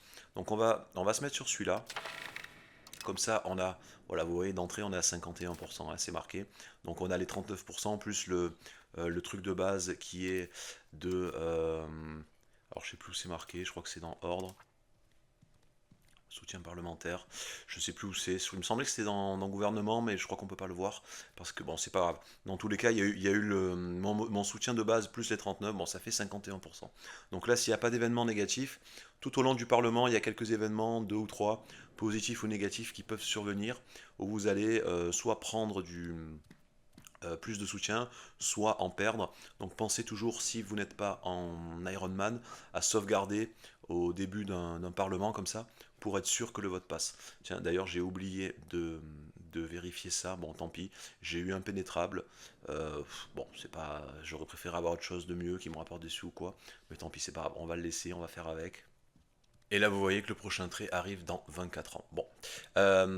Alors, par contre, pour le Parlement, alors si jamais j'avais pas eu les 50%, enfin le plus de 50%, là, si j'avais pas eu mes 51%, on peut, c'est le moyen quand notamment vous avez des votes, quelque chose qui peut vous intéresser, mais où il n'y a pas beaucoup de soutien dès le début, vous n'avez pas 39%, vous pouvez en bas booster ici le soutien parlementaire, pardon, moyennant des requêtes en bas ici. Donc par exemple là les nobles pour 13% supplémentaires, ici donc ça rajoutera 13%. On voit, vous avez cette requête là, et donc si on accède, ben, il se passe quoi? On perd 5 en prestige et on fait passer nos valeurs sociétales à 5 envers le servage, et également on perdra 4,48 de satisfaction avec le clergé, mais ça rajoutera 13%. Donc ça c'est le moyen de booster nos votes quand on n'a pas le nécessaire en fait, ou si jamais un événement vous fait descendre en dessous des 50%, vous pouvez remonter en utilisant ça. Et alors il n'y en a pas que deux, vous en avez plusieurs, des fois 3, 4, voire plus, hein. Une fois qu'on en a choisi un, il y en a un autre qui revient, etc. etc. Jusqu'à ce qu'il n'y en ait plus, ou jusqu'à en tout cas que vous ayez atteint les fameux 50%. Donc ce qu'on va faire nous ici, les routes de gravier, tout ça je m'en fous, la centralisation pour l'instant j'en ai pas besoin. Par contre ce qui va m'intéresser c'est les choix qu'on peut avoir ici. Donc je vous avais dit que vous pouviez avoir en échange de 50%, c'est marqué ici de soutien, donc on perdra 50%, donc dans tous les cas le vote va échouer et on perdra 7 en stabilité. Mais par contre, on peut changer une loi directement. Donc vous voyez que pour 50%, je peux changer une loi directement. Alors que si je vais changer une loi comme ça à la main, quoi, vous voyez que ça peut coûter très cher. Par exemple, là, si je me mets sur les lois maritimes, que je veux changer la loi, ça vaut 100 en stabilité pour changer une loi. Alors entre 100 et 7 que je vais perdre ici parce que je perdrai le vote, ben, le calcul il est vite fait, hein. Vaut mieux perdre 7 que de perdre 100. Donc ça c'est le moyen de changer rapidement les lois, on s'en servira, mais là moi ce que je veux faire, donc tous les 5 ans hein, quand il y aura le conseil, mais là moi ce que je veux faire, ce qui m'intéresse, donc on peut avoir des levées plus importantes ou demander des taxes plus importantes pendant un an. Bon généralement les taxes ça sert à rien, sauf si vraiment on a un problème, on est en banqueroute ou quoi, ça peut servir, mais généralement lui sert à rien. Pareil pour les levées, c'est pas terrible, ça peut nous servir dans certains cas, mais c'est pas terrible notamment de perdre un conseil pour ça. Les deux les plus intéressants seront ceux de la modifier des lois et créer un casus belli de toutes pièces. Donc là, nous, c'est ce qui va nous intéresser, le casus belli. Donc en avant, tant pis, je perdrai la stabilité du vote, mais c'est pas grave, j'ai le casus belli et je vais le faire contre lui, là, contre le marché, ce que vous avez dit, la Brunei. Donc on clique dessus, on va choisir là, cet endroit-là, cette province-là, comme objectif de guerre. et on fait OK. Et voilà, là j'ai un Casus Belli pendant 4 ans, gratuit, immédiatement. Ce sera un Casus Belli de conquête en fait. Donc plutôt que d'avoir fait un réseau d'espionnage, de l'avoir rendu tributaire, etc., d'avoir perdu de nombreuses années, là tout simplement j'ai un Casus Belli d'annexion, donc je peux l'attaquer immédiatement. Et en plus, comme c'est de l'annexion, je pourrais récupérer les terres et les terres de ses vassaux. Donc je récupérerai ce secteur-là et quelques-uns des autres. On verra ce qui m'intéresse ou ce qui m'intéresse pas. Mais là au moins j'ai le Casus Belli qui est prêt et j'ai 4 ans pour pouvoir l'utiliser. Il expire en 44. Donc ça me laisse largement le temps de finir la guerre là en principe. Et puis derrière je pourrais attaquer immédiatement celui-là. Et puis après normalement alors j'aurai le Casus Belli pour lui sera prêt. J'aurai encore 4 ans pour finir tout ça. En principe, ça sera largement suffisant également. Donc je pourrai aussi finir ça. Du coup, on va terminer. Donc le vote du conseil va se dérouler. Il y aura sans doute un ou deux événements pendant le conseil. On va voir, on va laisser faire. Donc là, vous voyez que les terres se récupèrent. Là, mes troupes ont embarqué. On va vite les ramener par ici. On va se mettre là avec le navire. Là c'est bon, on a récupéré ça. Il me reste plus qu'une province ou deux, non pardon, deux capitales de province. Donc on va envoyer. Là je pense qu'au passage ils attaqueront les troupes qui sont stationnées là, pardon. Là le navire est en train d'arriver. Bon, j'espère juste que je perdrai pas trop de troupes sur le voyage. Ça devrait aller, non c'est bon. J'ai toujours 4000, je ne suis pas descendu à 3000. Et là, alors là, je vais vous montrer. Alors, vous voyez, le moral. Bon, en temps normal, si c'était une vraie bataille, je me serais arrêté ici, histoire qu'il récupère un peu de morale. Mais comme là, il doit avoir 200 ou 300 troupes, c'est pas très grave. Dans tous les cas, voilà, ils avaient 100 troupes, on va les éclater quand même. Donc, on est passé, on les a pulvérisés. Et vous voyez, que mon personnage a gagné un trait de général parce qu'il a fait sa première bataille. Bon, c'est comme l'autre, tant pis, j'aurais préféré autre chose, mais tant pis, c'est pas grave, on va prendre. Et par contre, il y a un événement qui pop là. On a, c'est pas mal, on a... ah, alors c'est pas mal, j'hésite. Alors là j'hésite parce qu'il y a 10 en progrès de recherche pour 2 en stabilité, mais 12 en stabilité, sinon 12 en stabilité. Le truc c'est au niveau progrès de recherche, j'en suis à peine au début, hein. C'est quand même super important, la stabilité ça va, alors je pense que je vais prendre quand même pour deux, je pense que je vais prendre le progrès de recherche qui va me faire immédiatement découvrir une voire deux technologies. Tant pis pour la stabilité, pour les 12 de stabilité. Si je gagne un peu d'argent, ça remontera de toute façon. Et je suis pas en danger pour l'instant. Donc quand c'est comme ça, les événements comme ça, là, essayez toujours d'aller chercher les points de progrès de recherche. Alors non, j'allais dire une ou deux, j'ai peut-être un peu abusé. Mais en tout cas, celle-là est quasiment finie. Vous voyez comment ça s'est rempli, ça a quasiment rempli plus de la moitié. Donc je suis allé la récupérer. Donc là on a tué les troupes. Donc normalement on va récupérer ça, on continue d'aller vers la province, la capitale de la province pardon, qui est là-bas. Et là on va terminer, on va attaquer, alors que je me trompe pas, ouais c'est celle-là. Donc on va attaquer ici, normalement il n'y a pas grand monde, peut-être 100 ou 200 troupes. Euh, donc là voilà, ce sont les événements aléatoires du conseil. Vous voyez là par exemple, pendant le vote du conseil en tout cas, soit on paye 50, soit on perd 5 en soutien. Bon, j'ai hors de question que je paye, je m'en fous de toute façon. J'ai 0 et je me fous du vote. Donc on va perdre 5 en soutien, c'est pas très grave. Lui il continue là-bas, lui il va me récupérer ça, parfait. On va l'envoyer là. Je pourrais l'envoyer avec le navire, mais je vais prendre de l'attrition. Donc je vais le laisser comme ça, il va y aller tout seul, il est full nourriture, et lui va venir là, et normalement c'est bon, on aura terminé la guerre. C'est quoi ça? Bah voilà, voilà, et le genre d'événement, donc vous voyez, soit on peut en gagner, soit on peut en perdre. Bon là j'ai gagné du prestige, et j'ai gagné 5%, c'est pas très important, de toute façon le vote je m'en fous, mais c'était surtout pour vous montrer. Et là on a combattu, bon voilà, c'était les troupes à lui qui étaient là.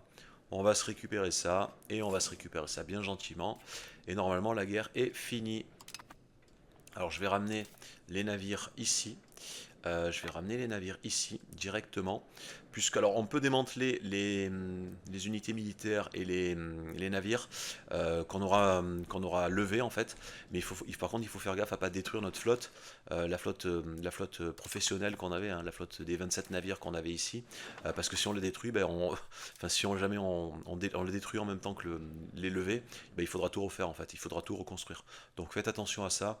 Le moyen de ne pas vous manquer, c'est d'aller ici déployer les levées et de faire démanteler toutes les levées. Comme ça détruit, enfin ça renvoie les levées, uniquement celles, les levées standards en fait. Ça ne renverra pas les unités professionnelles. Donc là c'est bon, je pense qu'on a fini.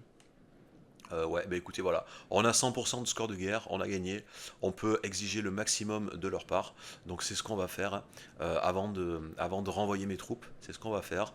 Donc on va aller ici, on va aller dans l'écran de guerre, ici, et là ben, on peut choisir ce qu'on va prendre ou pas. Et vous avez donc en fonction, et donc en gros on a jusqu'à 100, le coût total ça va être 100, et là vous avez le coût de ça. Par exemple si je veux récupérer cette province là qui est là, ça va coûter 7,06. Bon là il me compte 8, il arrondit, mais ça fait 7,06.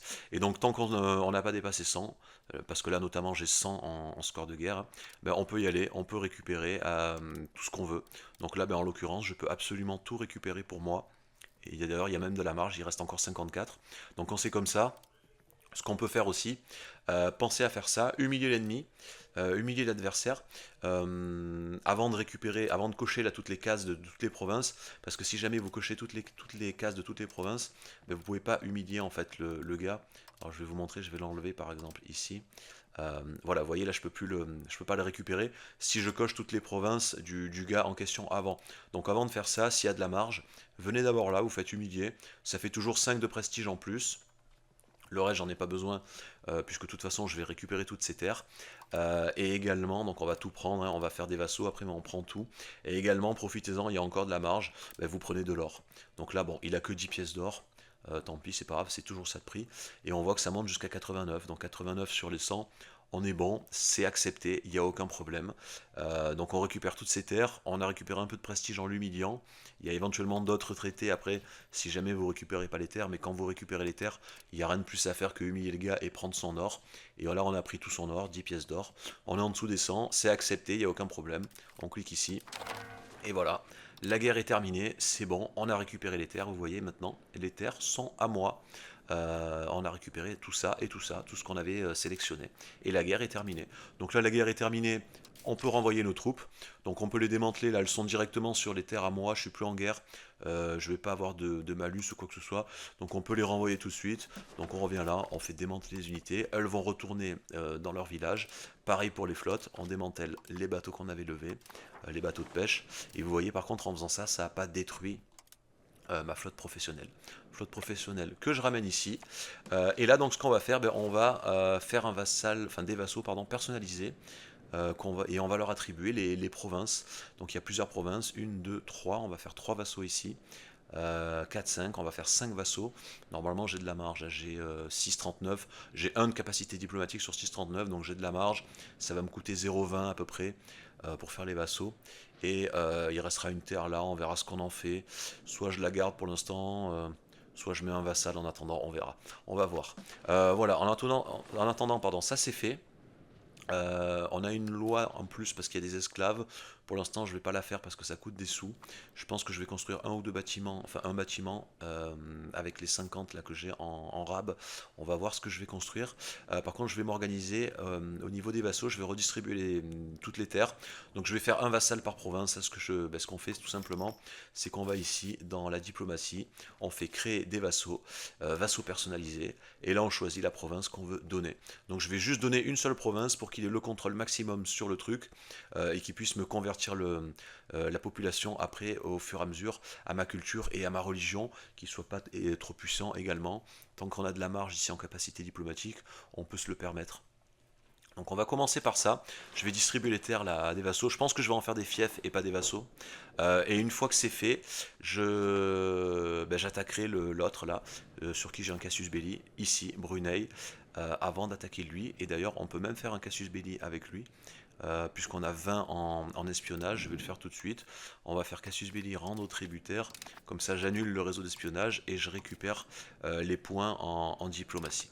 Voilà, donc j'attribue vite là tous les vassaux, enfin j'attribue oui, pardon, toutes mes provinces, enfin je les transforme en fief, et ensuite je reviens pour attaquer l'autre. Voilà, c'est bon. Donc j'ai fait les vassaux. Alors j'ai fait des fiefs. J'ai fait des fiefs. Donc si on regarde les fiefs, vous voyez que le titre nous appartient aux dirigeants, hein. Donc vous voyez, je suis enfin, comtesse de ça, ça, ça, ça et ça. Euh, alors pour l'instant, les capitales, j'ai laissé par défaut. C'est pas super optimisé. Là par exemple, il m'a fait la capitale là, alors que là ça aurait été quand même beaucoup mieux parce que là c'est au centre et ce lieu-là en fait est en contact avec tous les autres lieux. Donc pour ce qui est de la diffusion, là, du contrôle, ça aurait été mieux d'être ici pour avoir un meilleur contrôle partout, mais tant pis, là j'ai pas eu le temps d'optimiser, il fallait que j'attribue les terres immédiatement. Plus tard, on verra comment optimiser tout ça. Éventuellement, je récupérerai les terres et je réattribuerai, je recréerai un vassal en créant, en faisant en sorte que la capitale soit ici, en créant une ville par exemple, en créant une ville ici, en attirant un peu plus de monde ici ou en faisant une colonie, voilà, un bâtiment, la colonie, qui augmente l'attractivité migratoire et la croissance démographique à cet endroit-là pour booster un petit peu la population et faire en sorte que ce lieu, avec une ville et un peu plus de population, devienne la capitale de la province. Et à ce moment-là, ben, je recrée un vassal ici. Comme ça, il aura un meilleur contrôle sur toutes ces terres et ça sera plus facile pour lui de se développer, de convertir la population, etc., etc. Alors pour l'instant, je les ai juste créés. Donc on peut voir, voilà, cette fois en capacité diplomatique, je suis passé à 2,43, on était à 1. Donc on voit en moyenne et en règle générale, les vassaux standards, donc soit fief, soit vassal, ça prend 0,20. 0,20 dans ces eaux-là. Bah, quasiment tous à 0,20. Donc vous voyez que ça coûte quand même un petit peu plus cher de faire un fief ou un vassal, contrairement à un tributaire. Mais là ça va, j'ai de la marge. En plus j'ai une nouvelle technologie qui arrivera tout à l'heure là, qui va me donner 20% de capacité diplomatique, donc là ça montera encore un peu, et après quand on passera Empire, on en aura encore plus, donc en principe c'est largement gérable, on ne devrait pas encore arriver au maximum de la capacité, si c'est le cas, ben, quand je serai quasiment au bout, on va dire vers les 5,56, là je ferai des tributaires, mais pour l'instant on continue comme ça. Et là pour l'instant je n'ai rien fait de particulier, ils sont loyaux. Je pourrais je pourrais imposer la culture, pardon, à tous les endroits qui ont été récupérés, mais je le fais pas encore. Je garde un peu de diplomatie étant donné que je vais devoir enchaîner avec les autres guerres. Je ferai ça au fur et à mesure. Une fois que j'aurai récupéré là les terres, que j'aurai terminé les guerres que je suis en train de faire, je ferai ça au fur et à mesure. Je ferai comme avec les autres, j'imposerai la culture et la religion. Euh, et là, donc les vassaux sont loyaux à 67% en plus, puisque c'est des fiefs. Donc c'est très bien, ils vont rapporter un petit peu d'argent, même si pour l'instant je viens juste de les récupérer après une guerre, etc. Ils rapportent rien, mais petit à petit, ça va augmenter. Voilà, donc pour ça c'est bon, c'est fait. Ben, on va enchaîner, on va continuer. Donc on a le Cassius Belli avec l'autre contre Brunei. Là, on va en profiter avant que le Cassius Belli pour lui soit terminé. J'ai un peu de temps. Donc en avant, on y va. On déclare la guerre à lui. Euh, et voilà, on choisit ça. Revendication de la province approuvée par le Parlement. Donc on y va tout de suite, on déclare la guerre. Et voilà, on est en guerre avec lui et avec tous ses vassaux. Donc qu'on peut voir ici. Donc là, je ferai la même chose. Alors je ferai la même chose, euh, mais peut-être pas pour Brunei à voir. Ça peut être intéressant. Alors ça dépend. Non, alors peut-être que lui, je le transformerai. Ouais, je ferai peut-être la même chose partout. J'allais dire, ça peut être intéressant aussi des fois de de garder des terres pour nous, notamment quand c'est des terres où il y a des marchés, pour que la région se rebelle en fait après plus tard. L'avantage d'avoir ça, d'avoir des rebelles sur un endroit où il y a un marché, c'est que généralement, quand la région se rebelle, donc ça forme un nouveau pays rebelle, on va pouvoir l'attaquer et récupérer des terres comme si c'était une guerre standard. Et à la fin de la guerre, un petit peu comme j'avais fait là, imposer nos conditions, donc récupérer le territoire et surtout leur prendre de l'argent. L'avantage qu'il y a à faire ça sur des zones où il y a des marchés, c'est qu'ils auront pas mal d'argent qu'on pourra récupérer à chaque fois qu'ils vont se rebeller. Donc sur les zones comme ça sert un peu à rien, mais sur les zones comme ça, par exemple Goa, ici Ternat, là où c'est qu'il y a un marché, etc. Des petites zones, ça peut être intéressant, ça permet de récupérer de l'argent assez facilement et assez simplement, tous les 2 ou 3 ans, à chaque fois qu'il y aura des rébellions. Mais je le ferai peut-être pas ici, sur celui-là ou sur celui qui est tout là-haut, là parce que ça va faire un peu loin, ça va me faire perdre beaucoup de troupes. Euh, et là parce qu'ils ont déjà la province complète et j'ai envie qu'ils se développent, donc je le ferai et qu'ils convertissent tout le monde. Donc je le ferai peut-être pas forcément sur ces deux-là, mais sur ces deux marchés-là, quand je les récupérerai, là je pense que je garderai les terres pour moi pour faire ça, là, pour pouvoir abuser de ça et me faire de l'argent en fait assez facilement et assez simplement. Peut-être également ici aussi, quand je récupérerai le marché qu'il y a ici, on verra. Je laisserai aussi peut-être celui-là, enfin je garderai peut-être aussi ces terres-là sans attribuer de, sans faire un vassal en fait, pour pouvoir faire la même chose, les attaquer quand ils se rebellent et aller récupérer l'argent. Donc là c'est bon, tout le monde est en place. Et maintenant on va attaquer cela tout simplement. Donc on va commencer ici. Alors là c'est un petit peu embêtant, celui-là il va être un peu plus dur. Et on risque de perdre pas mal de troupes, étant donné qu'il a un fort là, il a un château. Donc il va falloir assiéger le fort avec nos troupes. Donc généralement ça dure un certain temps. Ça dure plusieurs mois, voire des fois même une année complète, ou un peu plus, en fonction des troupes, etc.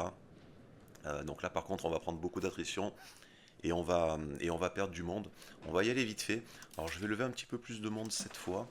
On va mettre un pack déjà, on va mettre là où il y en a le plus, hein. On va mettre les 9006 et on va mettre les 9000 de là. On va relever également les flottes. On va commencer par lui, on va aller l'assiéger. Et avec mon deuxième pack, je vais aller prendre les autres endroits. Je vais aller attaquer aux autres endroits, notamment là-haut. Et il va falloir occuper la plupart des provinces là, pour pouvoir ensuite les récupérer. Et surtout là-haut, le deuxième marché qui est là-bas. Donc on y va. Voilà, les troupes sont levées. Donc comme tout à l'heure, on va ramener les bateaux ici. Alors là, on peut fusionner les unités. Quand vous avez deux unités l'une sur l'autre, là, vous pouvez les fusionner en appuyant ici. Ça fusionne les unités. Pardon, c'est ici.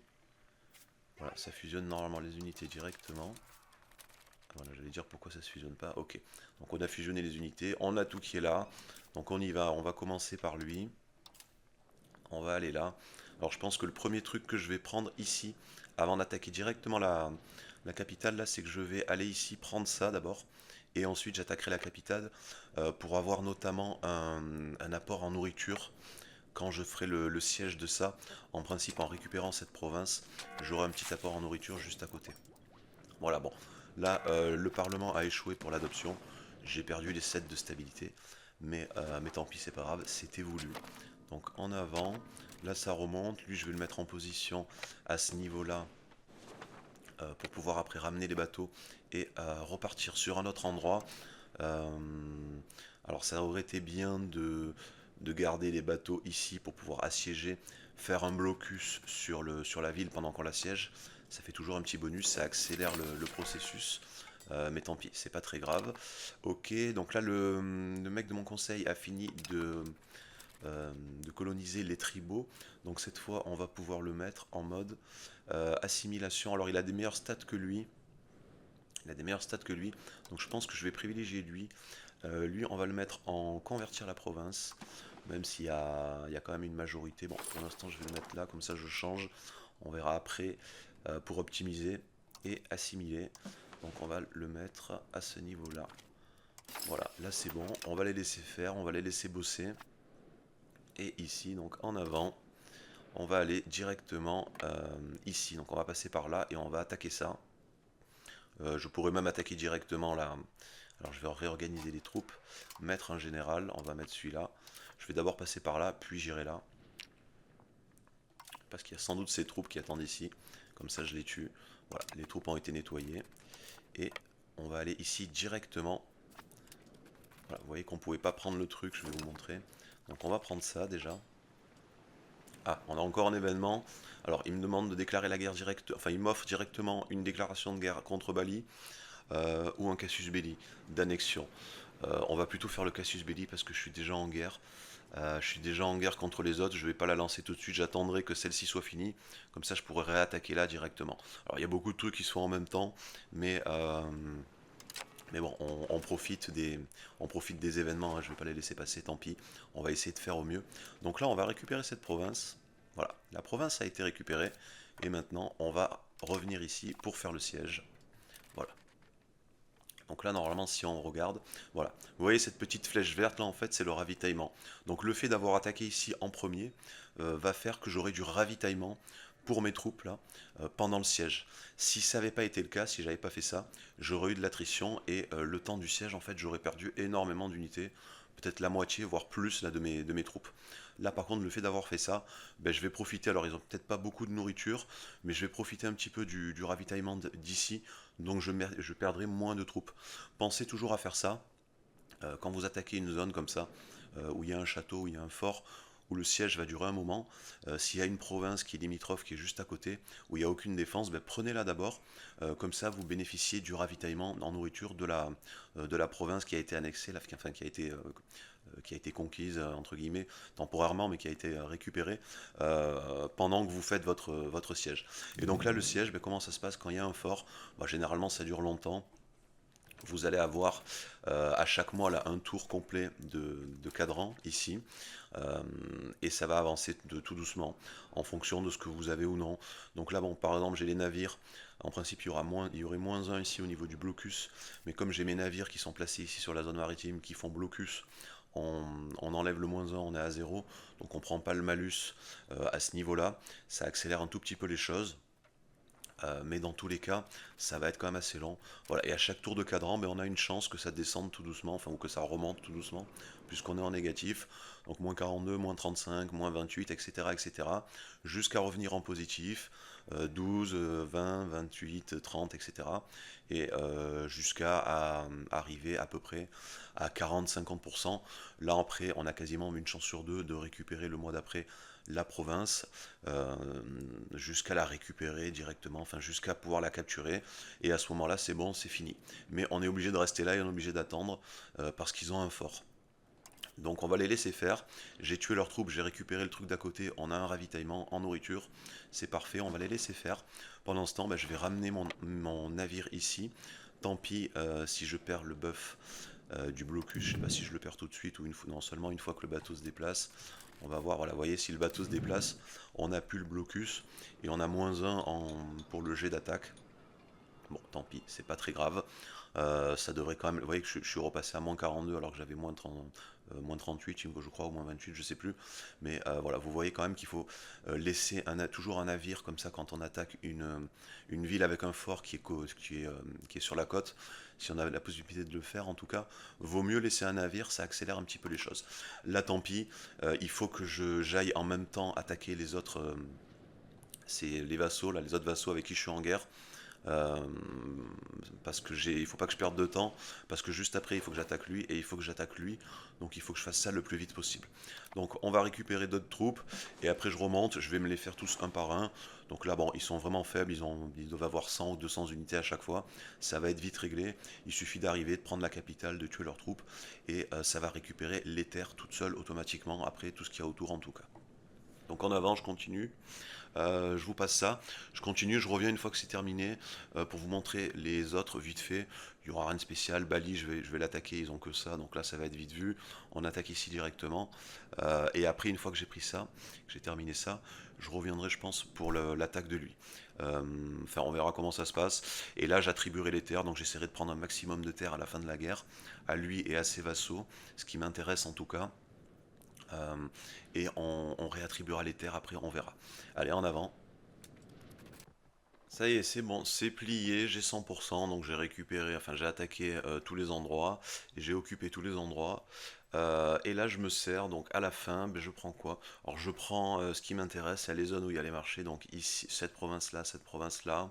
Là je prends ça parce que ça fait partie de là, pour pouvoir leur donner, c'est également les moins chers au niveau du score de guerre. Donc j'ai récupéré directement les zones les moins chères, après avoir récupéré les deux zones qui m'intéressaient, là, des marchés, les zones les moins chères en score de guerre.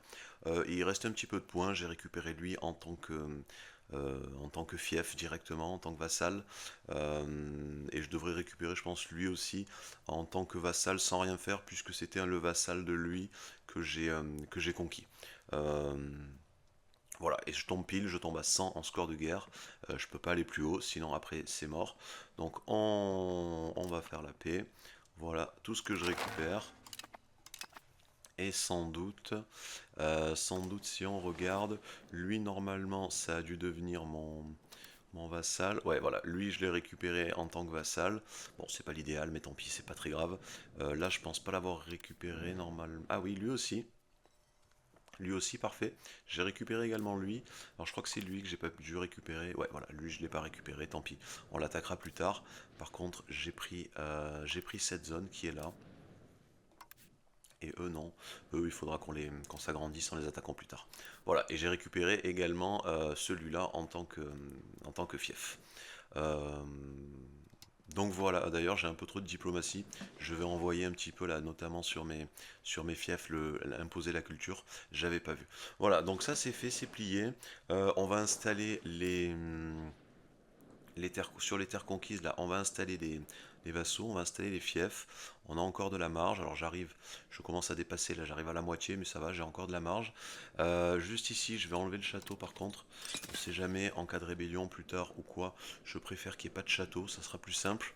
On va distribuer tout ça, et puis derrière j'enchaîne. Alors je vais d'abord enchaîner avec Bali, parce que Bali c'est vite réglé, c'est juste à côté. On peut y aller à pied en plus, il y a un passage à pied là, j'ai même pas besoin d'y aller en bateau. Donc j'attaque d'abord lui, je récupère les terres, j'en fais un fief.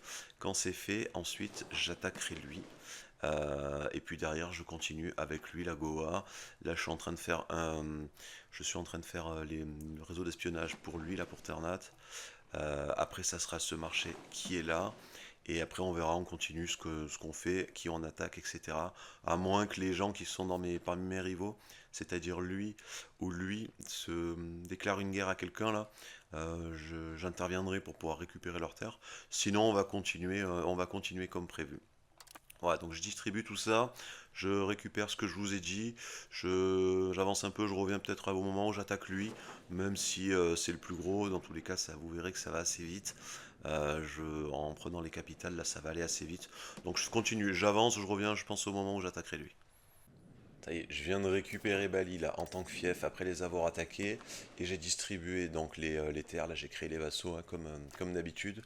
Maintenant on va attaquer eux avant que je perde le Cassius Belli.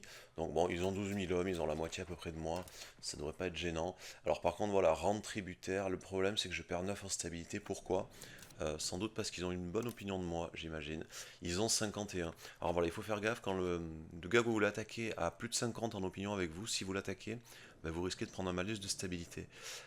Pour régler ça, il va falloir l'insulter, il va falloir envoyer un outrage. Bon, le problème c'est que je vais perdre un diplomate et je vais devoir attendre que le diplomate revienne. Là, normalement, ils sont descendus. Est-ce que si on déclare la guerre, alors en fait, je vais regarder, déclarer la guerre. Voilà, vous voyez maintenant, je n'ai plus la perte de 9 en stabilité là, en l'attaquant pour le rendre tributaire, parce que j'ai descendu l'opinion en dessous de 50. Alors c'est pas forcément indiqué, mais sachez-le, voilà, si vous attaquez un gars qui a une trop bonne opinion de vous, vous allez prendre un malus de stabilité, ou alors s'il y a des alliances euh, via des mariages, ce genre de choses, ça peut être gênant. Donc si c'est le cas en tout cas de l'opinion, baissez-le. Alors là on va mettre plutôt ça, priorité à ça. Ça me donnera les avancées suivantes. On va mettre priorité à l'administration. Sachez-le, baissez l'opinion d'un gars si il est au-dessus de 50 avant de l'attaquer, sinon vous aurez un malus en l'attaquant, même si vous avez un Cassius Belli. Donc là, on vient de voir, alors le temps que je récupère mon diplomate pour pouvoir attaquer lui, on vient de voir qu'on est passé à l'ère de la Renaissance, et donc on va pouvoir enfin aller normalement mettre la réforme que je voulais mettre, pour laquelle j'avais gardé, voilà, qui est celle-là, décret royal. Donc vous voyez, c'est arrivé assez vite à 5 ans, on est en 42. Voilà pourquoi j'ai pas choisi ça au début, l'autocratie. Vous voyez que ça donne 10% de puissance de la couronne et ça mène à 0,10, progression de 0,10 vers l'aristocratie. Par contre, ici, le décret royal, ben, ça donne la même chose, 10% en puissance de la couronne. Ça dégrade moins vite la satisfaction de l'ordre, de tous les ordres, et ça progresse de 0,10 vers la centralisation. Donc beaucoup mieux, beaucoup plus intéressant de prendre celui-là que l'autre. Voilà, donc on prend celui-là, et au moins là la puissance de la couronne devrait augmenter, je devrais pas prendre les 2% qui manquent là assez rapidement pour aller au-delà des 25. Et ça m'évite de perdre les 20% stabilité à changer l'autre si j'avais pris l'autre au début. Voilà pourquoi il valait mieux économiser, garder la réforme pour attendre d'avoir celle-là qu'on débloque avec la Renaissance. Voilà pour ça. Et là, alors j'ai aussi le réseau d'espionnage à lui qui monte, mais le problème c'est que j'ai besoin la priorité c'est lui. J'ai besoin d'un diplomate sur lui. Bon, c'est pas grave, on fera le casus belli sur celui-là après. Donc en avant, on lui déclare la guerre, rendre tributaire, et c'est parti. On va y aller. Alors là, on va lever toutes nos troupes directement, étant donné qu'il en a à peu près la moitié de nous, quoi. Euh, Comment ça? Pardon, attendez. Déployer mes... Ah oui, voilà, j'allais dire déployer mes levées. Donc en cliquant ici, ça va lever immédiatement toutes vos troupes à un seul endroit. Voilà, donc là en l'occurrence, ça va les lever ici. Et voilà, donc là j'ai mon 35 000, on va y aller. Donc on va rusher, on va prendre d'abord ça, ensuite ça. Et après on ira terminer avec ça.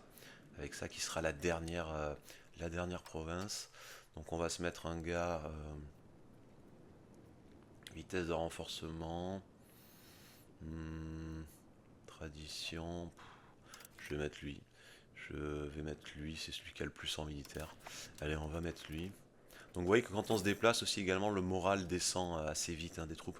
C'est pour ça que je vous dis, n'attaquez jamais en fonçant comme ça. Parce que si jamais il défend là et que j'arrive avec la moitié, voire le quart du moral, je suis sûr de perdre la bataille, même si j'ai beaucoup plus d'unités. Sachant qu'en plus il aura des buffs défensifs. Donc attendez que le moral remonte juste à côté, et après vous pouvez y aller. Donc là on y va, on réorganise les fronts, j'avais pas vu, j'avais pas réorganisé. C'est qui ça? Ah Bali, il a pas mal de troupes, 2000. J'ai également pensé, alors je le ferai au fur et à mesure, à autoriser l'écuage aussi, hein, ce que je vous avais dit, je vous en avais déjà parlé, l'écuage sur les vassaux, pour qu'ils vous donnent un petit peu plus d'argent. Faites-le au fur et à mesure, là, autorisez l'écuage pendant que ça remonte, une fois que vous avez fait vous avez imposé votre culture, votre religion partout, quand ça remonte, là que vous avez des diplomates disponibles, si vous ne savez pas quoi faire, au fur et à mesure, autorisez l'écuage, comme ça quand ils redeviendront loyaux, ils vous donneront un petit peu plus d'argent. Donc là c'est bon, aucune résistance, il doit avoir caché ses troupes ailleurs. Donc on continue, on va enchaîner. Je surveille qu'il arrive et qu'il attaque pas. Alors il y a des chances qu'il attaque lui. Bon, vous voyez que les vassaux... Ah ben non, il m'attaque à moi, il vient s'empaler directement sur moi. Bon, parfait, il est venu s'empaler, je l'ai éclaté. Je l'ai éclaté, et il est reparti dans son trou. Je vais prendre ça, il n'y a plus qu'à prendre ça, donc ça va être vite réglé. Ici on a quoi? On a un petit bonus. Donc avantage, c'est quoi? Avantage commercial 20% ou capacité commerciale de la bourgeoisie. Je vais prendre plutôt l'avantage pour moi. Là c'est bon, c'est conquis. Il n'y a plus qu'à prendre ça et aller lui péter une dernière fois son armée pour pouvoir, je pense qu'il doit être par là ou par là, pour pouvoir récupérer le dernier endroit là qu'il occupe et avoir les 100%. Enfin tu me diras, il n'y a même pas besoin de s'embêter quand c'est comme ça. On va, on va faire ça, on va remettre le jeu en pause. 93 ça suffit, pas besoin d'aller plus haut. Avec 93 je peux le rendre tributaire, donc imposer le tributaire. On va même l'humilier également pour récupérer un peu de prestige. Ça faites-le toujours quand vous pouvez, hein. Alors vous voyez qu'on peut pas prendre les terres, hein, alors même si j'enlève le tributaire là, quand on fait une attaque pour rendre quelqu'un tributaire, on peut pas s'approprier ses terres. Et on prend ses sous, bon voilà, 119, ça fait 120 pièces d'or, d'ailleurs il faut que je dépense un peu mes sous. 94, on est bon, on a moins de 100, on est valide là-dessus. Donc en avant, boum, et voilà. Et là c'est bon, le gars le plus puissant du secteur, c'est devenu, après moi, c'est devenu mon vassal. Et ce qu'il faudra faire dans 7 ans, quand la trêve sera terminée, donc en 50, c'est marqué, c'est ici, en 50, je ferai en sorte que ce soit un vassal déloyal, si c'est pas déjà le cas. Comme ça là, j'aurai un casus belli d'annexion pour déloyauté. Et là, cette fois, je pourrai récupérer enfin toutes ces terres. Donc en 50, là, dans 8 ans, je le rattaquerai lui pour récupérer ses terres. Donc là c'est bon, c'est plié. On va démanteler les troupes. On va le laisser faire. Donc on a pris 350, assez bien. On a pris des sous. Je vais continuer. Donc je vais continuer. J'ai un casus belli contre lui, là, contre Goa. Donc je vais l'attaquer immédiatement. Et après, je créerai un casus belli avec lui, parce que j'ai pas de diplomate encore là. Contre lui, pardon, pour pouvoir l'attaquer. Et je continuerai avec le réseau d'espionnage. Je continuerai avec lui, qui sera le dernier marché du secteur. Et puis après, on verra les prochains que j'attaque. Je pense que j'attaquerai lui et lui, histoire de récupérer, là, de mettre deux vassaux dans la zone. Et après, petit à petit, j'attaquerai les autres tout en continuant à me développer. Donc là, on va envoyer quoi? On va continuer à mettre déjà un niveau là sur les marchés pour gagner de la capacité commerciale, pour pouvoir faire un peu plus de sous. Puis après, je vais regarder quels sont les besoins, les demandes. Je crois qu'il y avait encore de la demande sur du fruit. Donc là, on voit que le fruit que j'avais fait, ça s'est développé au max, donc je peux renvoyer un niveau de chaque. Après, on a de la bière qui est demandée, ça je dois pouvoir en faire de la bière. J'ai les bâtiments normalement. Normalement, pardon, c'est. Alors je dois en avoir un ici, il me semble. Je sais plus où ils sont, ou pas. Peut-être pas, ou bon, enfin je verrai, c'est la brasserie, c'est la guilde des brasseurs. J'en ai une là, oui, alors j'en ai une là, mais je peux pas en faire parce qu'il me faut du. Voilà, il faut de la céréale robuste, c'est le problème. Donc il faudrait que je ramène de la céréale robuste. Alors lui, est-ce que c'est mon vassal, lui? Ouais, lui c'est mon vassal. Je crois. Alors ça vaudrait peut-être le coup. Ça vaudrait peut-être le coup de gaspiller un peu d'argent pour lui construire des céréales robustes là-bas chez lui. Si je regarde, il y a quoi comme endroit? Il y a là et là. Est-ce que ça fait partie de mon marché? Tout ça. Si je me mets sur mon marché. Oui. Ouais, je vois que même là et là, ça fait également partie de mon marché. Donc je vais peut-être même aller en mettre un deuxième là. Je vais garder, je vais pas trop gaspiller dessous, mais je vais en mettre un deuxième là. Comme ça va me ramener. Je le construis chez mon vassal, mais ça va me ramener au moins ça sur mon marché à moi. Indirectement, ça me fera gagner de l'argent, même si j'en ai dépensé là pour le vassal. Indirectement derrière, ça m'en fera gagner. Par contre, il me semble que j'ai augmenté la taille de mon marché. Je crois que je n'allais pas jusqu'ici, jusque là-haut. Donc vous voyez qu'en optimisant un petit peu, etc., le positionnement du marché, ce genre de choses, j'ai augmenté un petit peu ma zone d'influence. Il me semble que j'allais pas jusqu'ici. Ou alors c'est également le cas, je pense aussi parce que j'ai attaqué là, j'ai affaibli eux là, Bérune. Mais vous voyez que mon marché a s'est légèrement agrandi, notamment vers là, et que j'ai récupéré en plus un truc de céréales robustes. Donc ça c'est très bien aussi. Voilà. Bah écoutez, je vais continuer donc comme je vous l'ai dit d'attaquer là et d'annexer donc de faire des tributaires en priorité sur les marchés donc les trois marchés qui restent, lui et lui. Puis après on verra sans doute que j'irai m'installer là. Enfin j'irai attaquer récupérer ces terres là, là en faire des vassaux également et puis après bah, je continuerai petit à petit à récupérer toutes les terres là, à m'agrandir. Euh, En attendant que mon héritier qui est là, à 8 ans.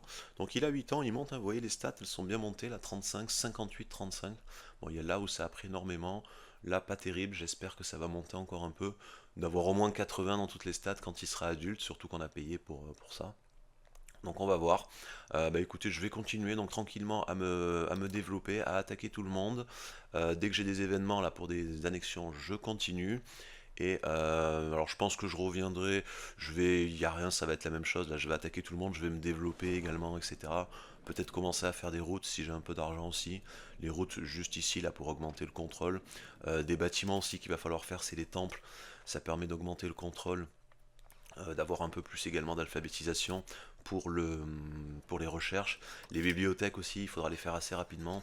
On a des bibliothèques là qui vont augmenter mes capacités de recherche. Il y a certains bâtiments importants, comme ça la chancellerie, qu'on peut faire sur la capitale. Ça augmente l'alphabétisation et ça augmente l'efficacité de mon conseil. Voilà, on verra pour le reste, on verra les bâtiments, peut-être des bijoutiers, j'en ai besoin, je crois une guilde de bijoutiers, j'en ai pas. Enfin voilà, je vais continuer, je vais me le développer, je vais continuer d'avancer quelques années, donc je pense bah, une dizaine d'années encore, j'avance une dizaine d'années jusqu'à ce que lui soit adulte et prenne la suite en fait, prenne la suite. Elle s'en ira et ça sera lui qui va prendre la suite directement, c'est un événement lié au pays, je vous en avais parlé. Donc je continue, j'avance, je reviens dans, je pense, une dizaine d'années quand lui sera prêt à prendre le pouvoir. Alors, petit événement intéressant là qui vient de se passer que je voulais vous montrer, je vous en avais parlé par rapport aux rivaux. Justement là j'ai un de mes rivales qui attaque, qui a déclaré une guerre. Donc on a ici, d'ailleurs c'est marqué intervenir dans la guerre d'un rival. C'est lui notamment là que j'avais mis en rival, qui attaque, il me semble, lui. Donc on peut intervenir, c'est pour ça que je vous avais dit de bien choisir vos rivaux au début. On peut intervenir et je vais le faire tout de suite.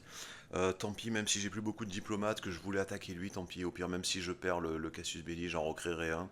Mais là, je peux pas rater cette occasion, elle est trop belle. Donc on va faire intervenir dans la guerre du rival. Il est ici, voilà, de Lu Wu. On va faire ça, ok, et on est en guerre contre eux, donc qui attaque lui. Donc il va vite falloir défendre lui et récupérer les terres de lui. Et du coup, là, je viens d'avoir un Cassius Belli gratuitement, en fait, grâce au fait que ce soit un de mes rivaux. Je peux rejoindre la guerre. S'il attaque quelqu'un, je peux aller aider celui qui l'attaque. Et je peux en profiter pour récupérer ces terres gratuitement sans avoir à fabriquer de Cassius Belli ou quoi que ce soit en gagnant cette guerre tout simplement. Donc là il va vite falloir aller défendre lui pour pas qu'il se fasse qu'il perde la guerre, qu'il se fasse récupérer ces terres là. Donc on va lever des troupes, on va en lever deux cette fois. Bon, par contre vous voyez que les troupes, ça commence à baisser un petit peu. J'avais 35 et quelques, là c'est à 33. Ben, c'est à force de faire des guerres, d'attaquer, notamment je crois que c'est là où j'ai perdu des troupes. Donc on les récupère pas instantanément par magie après les unités qui sont mortes. Il faut attendre que ça se remplisse en fait, hein, qu'elles se régénèrent. Donc attention aussi à ça, à pas trop déclarer de guerre simultanément à tout le monde, sinon ben, vous allez avoir vos troupes en fait vont s'affaiblir. Laissez quand même le temps que ça se remplisse au niveau militaire, que ça remonte un petit peu les levées. Donc on va y aller vite. On va y aller vite le défendre. Par contre, ce qu'il faut savoir, c'est quand on fait ça, on pourra pas c'est à savoir parce qu'on peut se faire avoir justement et on peut se faire voler les. L'autre peut déclarer la paix avant nous et on peut perdre les terres. Il faut savoir que quand on rentre en guerre comme ça, on peut rien faire, on peut pas abandonner nos alliés avant 12 mois. Donc c'est-à-dire que même si je prends tout, qu'on gagne la guerre là, qu'on est à 100% et qu'on a pris toutes les terres, on pourra rien faire, on pourra pas envoyer la demande de paix avant 12 mois. Donc attention parce qu'on peut se faire piéger avec ça. Donc vaut mieux aller défendre lui, prendre peut-être une province et attendre la fin là, des 12 mois, ou que ça arrive quasiment aux 12 mois, pour assiéger les autres provinces, faire 100% et terminer la guerre. Parce que sinon on va rester coincé, on aura 100%, on pourra rien faire.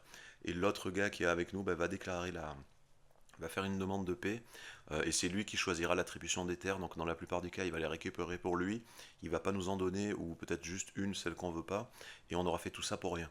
Donc vaut mieux attendre, on va y aller, on va mettre les navires ici, on va y aller gentiment le défendre, et puis on va attendre tranquillement dans un coin que les 12 mois soient passés pour attaquer derrière toutes les... on va mettre lui plutôt, pour attaquer derrière toutes ces provinces et tout récupérer, sinon on risque de se faire avoir. Donc on va vite rusher là pour le défendre. Je pense que voilà, bon, ils arrivent. Normalement, je devrais avoir le temps de les défendre avant qu'ils perdent le truc. Donc on va arriver là, voilà. Et on met lui en débarquement. Bon, il n'a pas beaucoup d'hommes. Ça devrait passer sans problème. Voilà, il récupère la province, mais ça va, je la récupère immédiatement derrière. Le score de guerre est pas trop monté. Il n'y a que 1% en sa faveur. Voilà, donc on récupère ça. Enfin, on défend lui. On va venir récupérer cette province-là. Et on va attendre gentiment. On va attendre gentiment que le truc monte. Bon, le problème c'est que ça fait un an, je sais pas pendant combien de temps est encore valide mon Cassius Belli avec eux. Jusqu'en 46, ouais ça va, j'ai encore 4 ans, j'ai le temps. Normalement j'aurai pas le refabriquer, j'aurai le temps de les enchaîner derrière. Donc on va prendre ça. Voilà, ok. Et on va rester là, on va attendre. On va pas monter plus haut le score de guerre. On va attendre, voilà, parce que vous voyez, j'ai ce truc. Donc il faut que j'attende jusqu'au 28 mai 43. Donc encore quelques mois à attendre. Et à ce moment-là, ou juste un petit peu avant, ben, je récupérerai le reste. Alors je peux déjà placer mes troupes. Alors le problème c'est que si j'envoie les autres troupes ici, il n'y a pas beaucoup de réserves de nourriture, il risque d'y avoir de l'attrition, donc je vais plutôt juste laisser ceux-là. Eux je vais les laisser là et je vais attendre, et au dernier moment, donc je pense quand il restera peut-être, allez, un mois ou deux, j'enverrai les autres troupes ici, donc pour prendre sa capitale et ces provinces-là, et lui ben, j'enverrai là et là pour prendre les provinces. Au moins je prends tout d'un coup, je fais 100% d'un coup, et je peux imposer la paix. Voilà, et je ferai évidemment une petite sauvegarde avant pour éviter que lui déclare la paix, enfin impose la paix avant moi, et récupère les terres à ma place. Donc pensez à ça, c'est très important. On n'est pas forcément au courant au début. Donc pensez à sauvegarder une fois que vous avez dépassé le score de 50% là, de score de paix, enfin de score de guerre, pardon, parce qu'à partir de 50%, l'autre, il me semble, peut faire la paix à notre place. Donc faites une sauvegarde si vous n'êtes pas en Ironman, et puis essayez de tout récupérer, de ne pas vous faire avoir par ce truc-là, cette histoire de délai là où il faut attendre pour pouvoir imposer la paix. Donc je vais faire ça. Je vais récupérer sans doute toutes les terres de lui, c'était pas prévu, mais comme ça s'est présenté et que c'est intéressant à connaître, je vous le montre. Et puis après, ben, je continue, comme je vous l'ai dit, j'enchaîne et je reviens donc dans une dizaine d'années pour la suite. Allez, on se retrouve un petit peu plus tard. Là, on est en 48.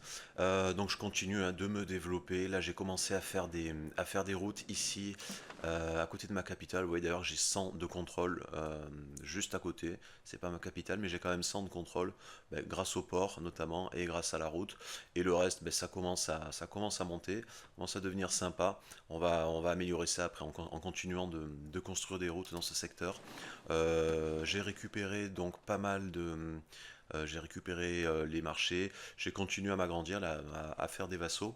Euh, Par contre, ce que je viens de voir, c'est qu'il y a une guerre là. Khmer, que j'avais mis en rival, attaque un autre gars, attaque lui apparemment. Donc on va intervenir dans la guerre. Histoire d'éviter que lui ne grossisse trop, de l'affaiblir, et si possible, de lui prendre pas mal d'argent à la fin de la guerre, en imposant la paix, lui prendre l'argent, voire carrément le rendre tributaire, lui ou lui, son vassal. Donc on va profiter de ça, on va y aller. Alors ça va être un peu chaud, mais ça reste gérable normalement, en comptant toutes les unités. Bon alors là, ils n'en ont pas beaucoup levé, mais si on regarde, lui je crois qu'il y en a 20 000, et lui 10 000, voilà, ça fait 30 000. 30 000, là on a 10, là on a 10, ça fait 20. 20 plus moi j'en ai 35, donc ça fait 50. Voilà, plus en comptant un petit peu tous les autres, donc on va être à peu près à 60 000 contre 30 000. Donc le double, ça doit être jouable. Il faut juste pas se manquer et essayer de regrouper nos troupes au bon endroit pour éviter que qu'on se fasse battre en fait. J'ai même 38 000, j'ai encore plus, j'ai encore bien augmenté là. Je me suis un peu reposé, j'ai récupéré des troupes. Donc allons-y, on va lever ça, on va lever nos flottes. Je commençais aussi un petit peu à agrandir ma flotte, j'ai commencé à construire quelques navires. On va lever tout ça, on va y aller, on va aller les aider. Donc on va voir, alors pour l'instant ils n'ont pas l'air de se rassembler, mais je vais peut-être attaquer là, d'abord il n'y a pas de défense. Euh, Peut-être même là et là, histoire de prendre lui, là son vassal, de le calmer. Peut-être qu'on prendra aussi ça, et après on redescendra sur lui. Je pourrais attaquer par en bas ici lui directement. Le problème c'est il va aller en haut et les troupes ne seront pas regroupées, donc il risque de détruire les troupes comme ça, lui une à une. Vaut mieux se regrouper tous au même endroit. Donc je pense que je vais aller là, histoire que tout le monde se regroupe ici. Comme ça on récupère ça et après on redescend sur lui. Et pendant ce temps, ben, je continue de faire moi mes réseaux d'espionnage sur mes prochaines cibles, mes prochaines victimes. Donc, notamment il y aura lui et lui. Ça sera les prochains que j'attaquerai pour les rendre tributaires.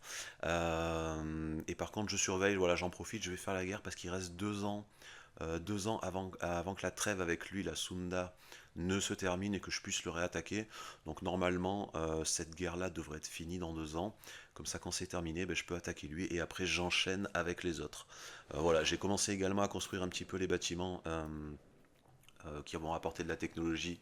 Alors j'ai fait les temples, surtout pour avoir du contrôle là, sur les villes, mais également un petit peu d'alphabétisation du clergé, ce qui augmente la recherche, hein, les points de recherche. Mais j'ai envoyé aussi les bibliothèques et j'ai continué à faire grossir les places du marché là, pour pouvoir faire un peu plus de commerce. Au niveau du commerce, alors j'ai encore alors je pense que lui il sert plus à rien, je peux l'enlever l'or, étant donné qu'il en importe là, en automatique à 2. J'ai juste laissé l'argent, 1 en manuel sur l'argent. Vous voyez que maintenant j'ai 30 enfin 31 même si on compte ça, en capacité commerciale là. Donc il y a pas mal de business. Ils font des sous, ils font pas mal de sous.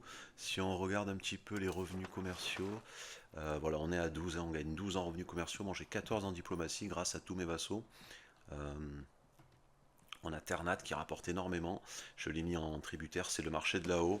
Alors je leur ai pas encore imposé ma culture, parce que je gagne pas encore beaucoup de sous, donc j'attends un peu, pour l'instant je profite de l'argent qu'ils me rapportent. Ils gagnent notamment grâce au clou de girofle là, qu'ils exportent. Mais je continue petit à petit à imposer la culture à tous les autres, hein. Euh, et, euh, et voilà. Et voilà, donc on va continuer, on va faire cette guerre, on va voir comment ça se passe. Normalement, on devrait gagner sans problème. Et puis après, ben, je continue de m'agrandir au maximum le plus vite possible. On est passé 13e puissance mondiale, c'est pas mal, on a gagné 10 places depuis le début. L'héritier a 14 ans. Donc en gros, voilà, il me reste 4 ans avant que ça switch. Vous voyez que les stats sont bonnes là, on est monté à 80, on va dépasser les 80 de partout, donc c'est très bien. Donc il me reste encore 4 ans avant que je switch sur l'autre, donc j'en profite. On va faire la guerre avec lui et après on attaquera celui-là. Voilà, donc je vous passe tout ça, je reviens un petit peu plus tard. Allez, la guerre est sur le point de se terminer, on est en 50, c'est parfait. On est dans les timings. Bon, ils ont déjà imposé la paix en annulant la vassalisation de lui sur lui ici. Par contre, là, je vais pas me faire avoir. On est à 61%, les autres vont pas tarder à imposer la paix là à ma place. Et du coup, je vais pas profiter du truc alors que c'est à la base, j'étais venu pour ça. Ils ont bien été affaiblis là, les Khmers, ils ont quasiment plus rien. Bon, peu importe, les autres, normalement, ils devraient se débrouiller sans moi. Dans tous les cas, je m'en fous. Moi, je récupère ce que je voulais. Donc je peux imposer la paix, c'est ce que je vais faire avant de me faire avoir. Et ce qu'on va faire, ben, on va récupérer ça, ça et ça au niveau des provinces. Donc celle-là, celle-là et celle-là. Et en principe, je peux, voilà, leur prendre tout leur or. Leur prendre tout leur or, c'est juste, ça passe juste, hein, il y a juste un plus 3 là pour qu'ils acceptent le truc, mais ça passe donc c'est très bien, on va prendre ça, ça nous ira. Allez, on fait la paix, et voilà, on impose la paix, comme ça c'est réglé, on a récupéré tout ça gratuitement, les autres là je pense ils vont faire la paix, on a affaibli les Khmers, on a pris énormément d'argent, vous avez vu, plus ces terres là qui ont été récupérées. Du coup on peut démanteler toutes, étant donné qu'on n'est plus en guerre. On peut renvoyer toutes les levées, donc j'en ai encore 36 000, c'est parfait pour attaquer l'autre. D'ailleurs, j'avais pas pensé, mais la trêve est terminée. Je vais pouvoir faire un casus belli. Donc c'est ce que je vous disais, les casus belli sur les vassaux déloyaux. Donc c'est vassal déloyal, le casus belli. Et contrairement à rente tributaire, cette fois, quand on gagnera la guerre, on pourra récupérer toutes ces terres. Donc quand vous voulez récupérer les terres sur un vassal, que vous n'avez pas le choix, que vous avez que rente tributaire ou faire vassal, etc., ben vous le faites, vous attendez la fin de la trêve, puis après vous faites vassal déloyal. Si le gars est déloyal, sinon d'abord vous le faites passer déloyal en l'insultant ou ce genre de choses pour faire baisser son opinion, etc. Ou en imposant la culture, comme ça il passe directement en déloyal. Et puis après vous avez ce casus belli, et là cette fois vous pourrez récupérer les terres. Donc on va faire ça. Je pense que le temps que ça se finisse, je sais pas combien, pour combien on aura, peut-être un an, aucune idée, ou un peu moins. Et comme ça dès que c'est fini, on l'attaquera. Et là, ben, on va redistribuer les terres. Ici, on va créer des vassaux. Donc, étant donné que là, c'est pas un terrain qui m'intéresse ça fait pas partie de l'Indonésie, là, de ce que je veux récupérer pour moi. Là, par contre, je vais mettre un vassal. Je vais pas faire de tributaire. Enfin, je vais pas faire de fief, pardon. Je vais simplement mettre un vassal. Donc, on va faire créer des vassaux personnalisés. On va mettre ici. Je pense qu'on va mettre, ouais, on va se mettre ici. Ici, donc on va mettre un vassal et on va mettre quelqu'un de ma famille. Ça sera mieux pour l'opinion, etc. Je crois que j'avais une sœur normalement ici qui a eu des enfants, donc c'est parfait. On va l'installer elle ici. Et là par contre sur les deux autres, je vais mettre des tributaires. En attendant, je vais pas lui donner à elle parce que sinon elle va avoir trop de mal à tout gérer, à tout convertir, etc. Je vais mettre des tributaires histoire que ça me prenne moins de capacité diplomatique. Comme ça, on imposera la culture, la religion, etc. Et quand ça sera fait, on récupérera le truc pour pouvoir après le redistribuer éventuellement à elle ou à mettre en place d'autres vassaux. On verra. Donc là, on va faire des tributaires. On va essayer de choisir des gens qui ont ma religion et ma culture. Alors, elle, c'est qui? Une autre consort. Et ça, c'est quoi? Ah, alors ça, c'est pas mal. C'est la femme de, de notre mari. Donc ce qui est bien, c'est qu'en le mettant tributaire, alors je pourrais peut-être même la mettre en vassal, puisque ses enfants, son héritier, donc lui, sera le frère de mon futur héritier à moi. Donc finalement c'est pas mal d'avoir marié lui là avec plusieurs femmes. D'ailleurs, je pourrais peut-être même mettre une autre de ces femmes là-bas, après. Une autre de ces femmes là-bas. Comme ça, là, j'aurai directement des vassaux qui seront de la famille de mon héritier. Donc on va faire ça.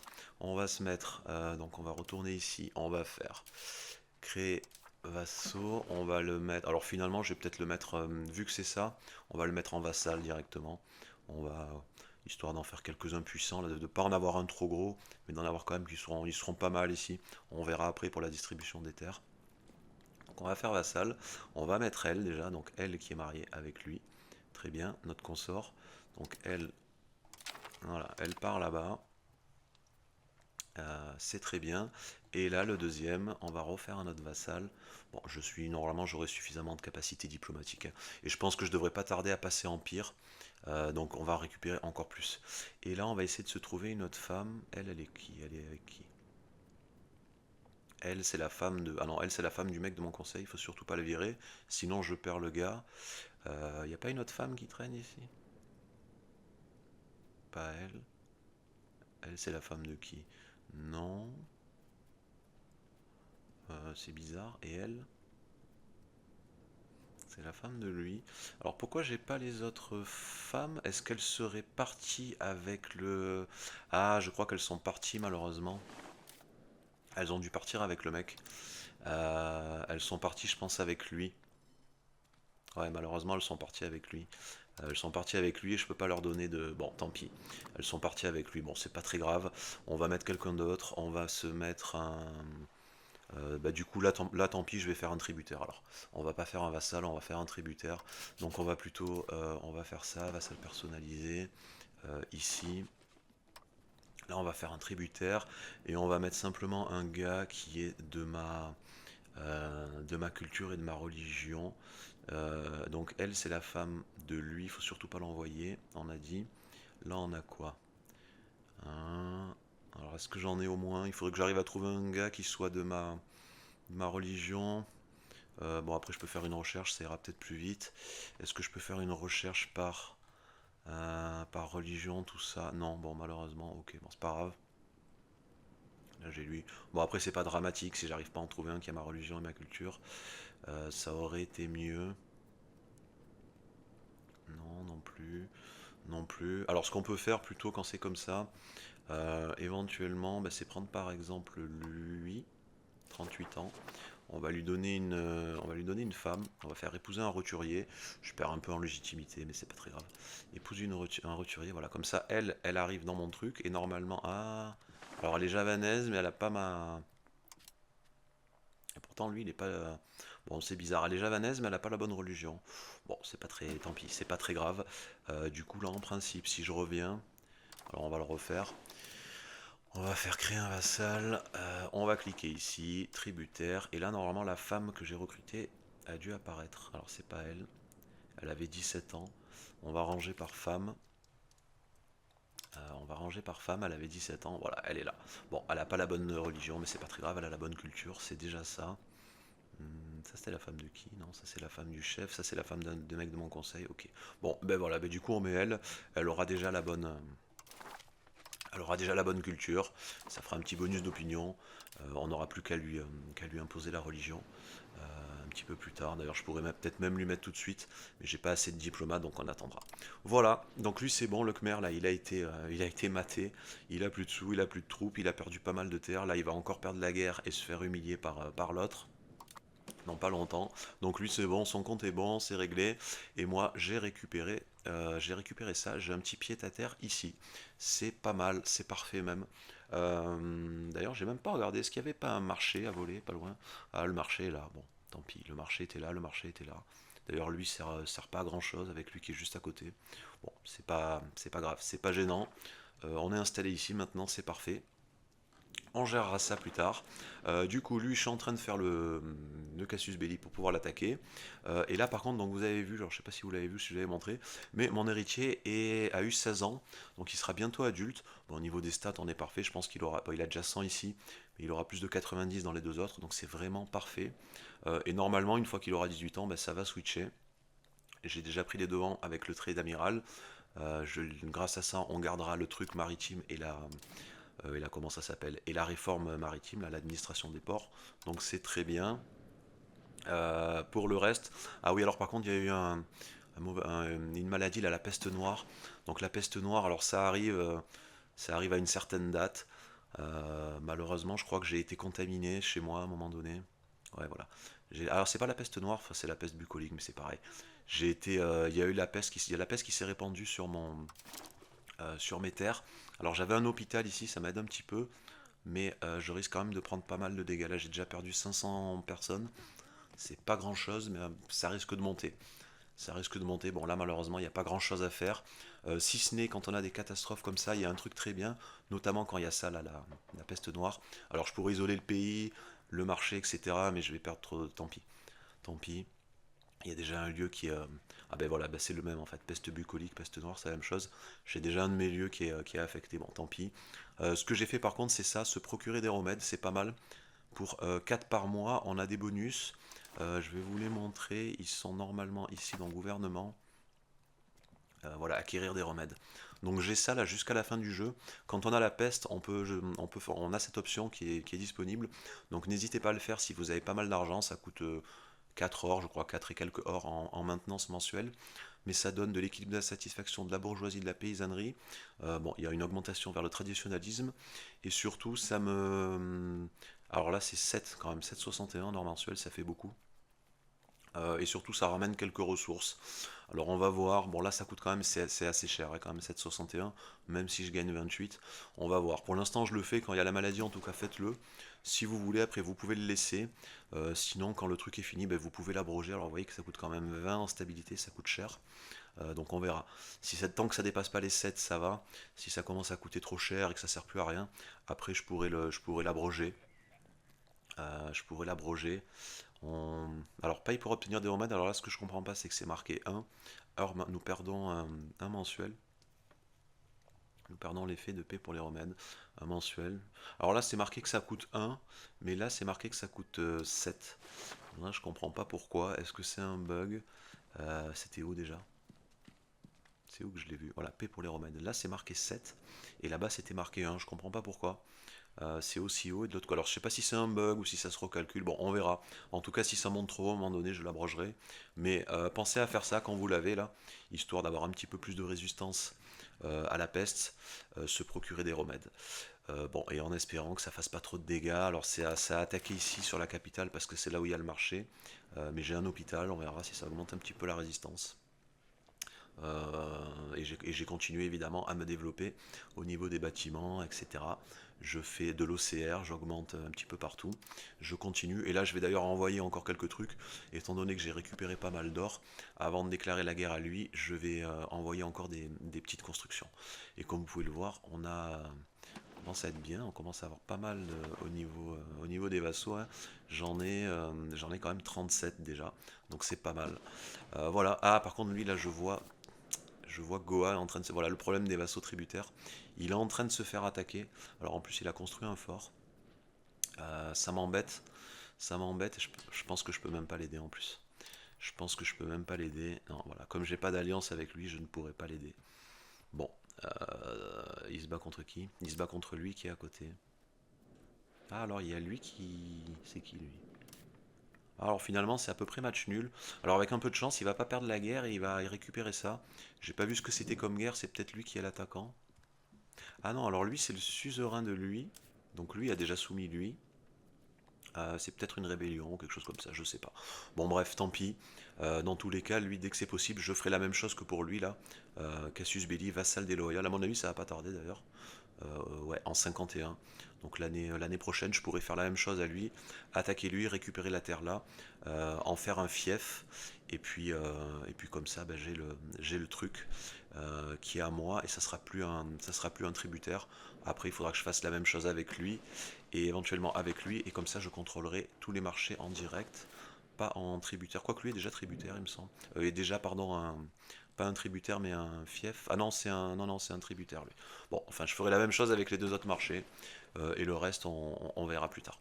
Donc je continue, je reviens quand l'héritier prend le pouvoir, c'est-à-dire dans 2 ans à peu près.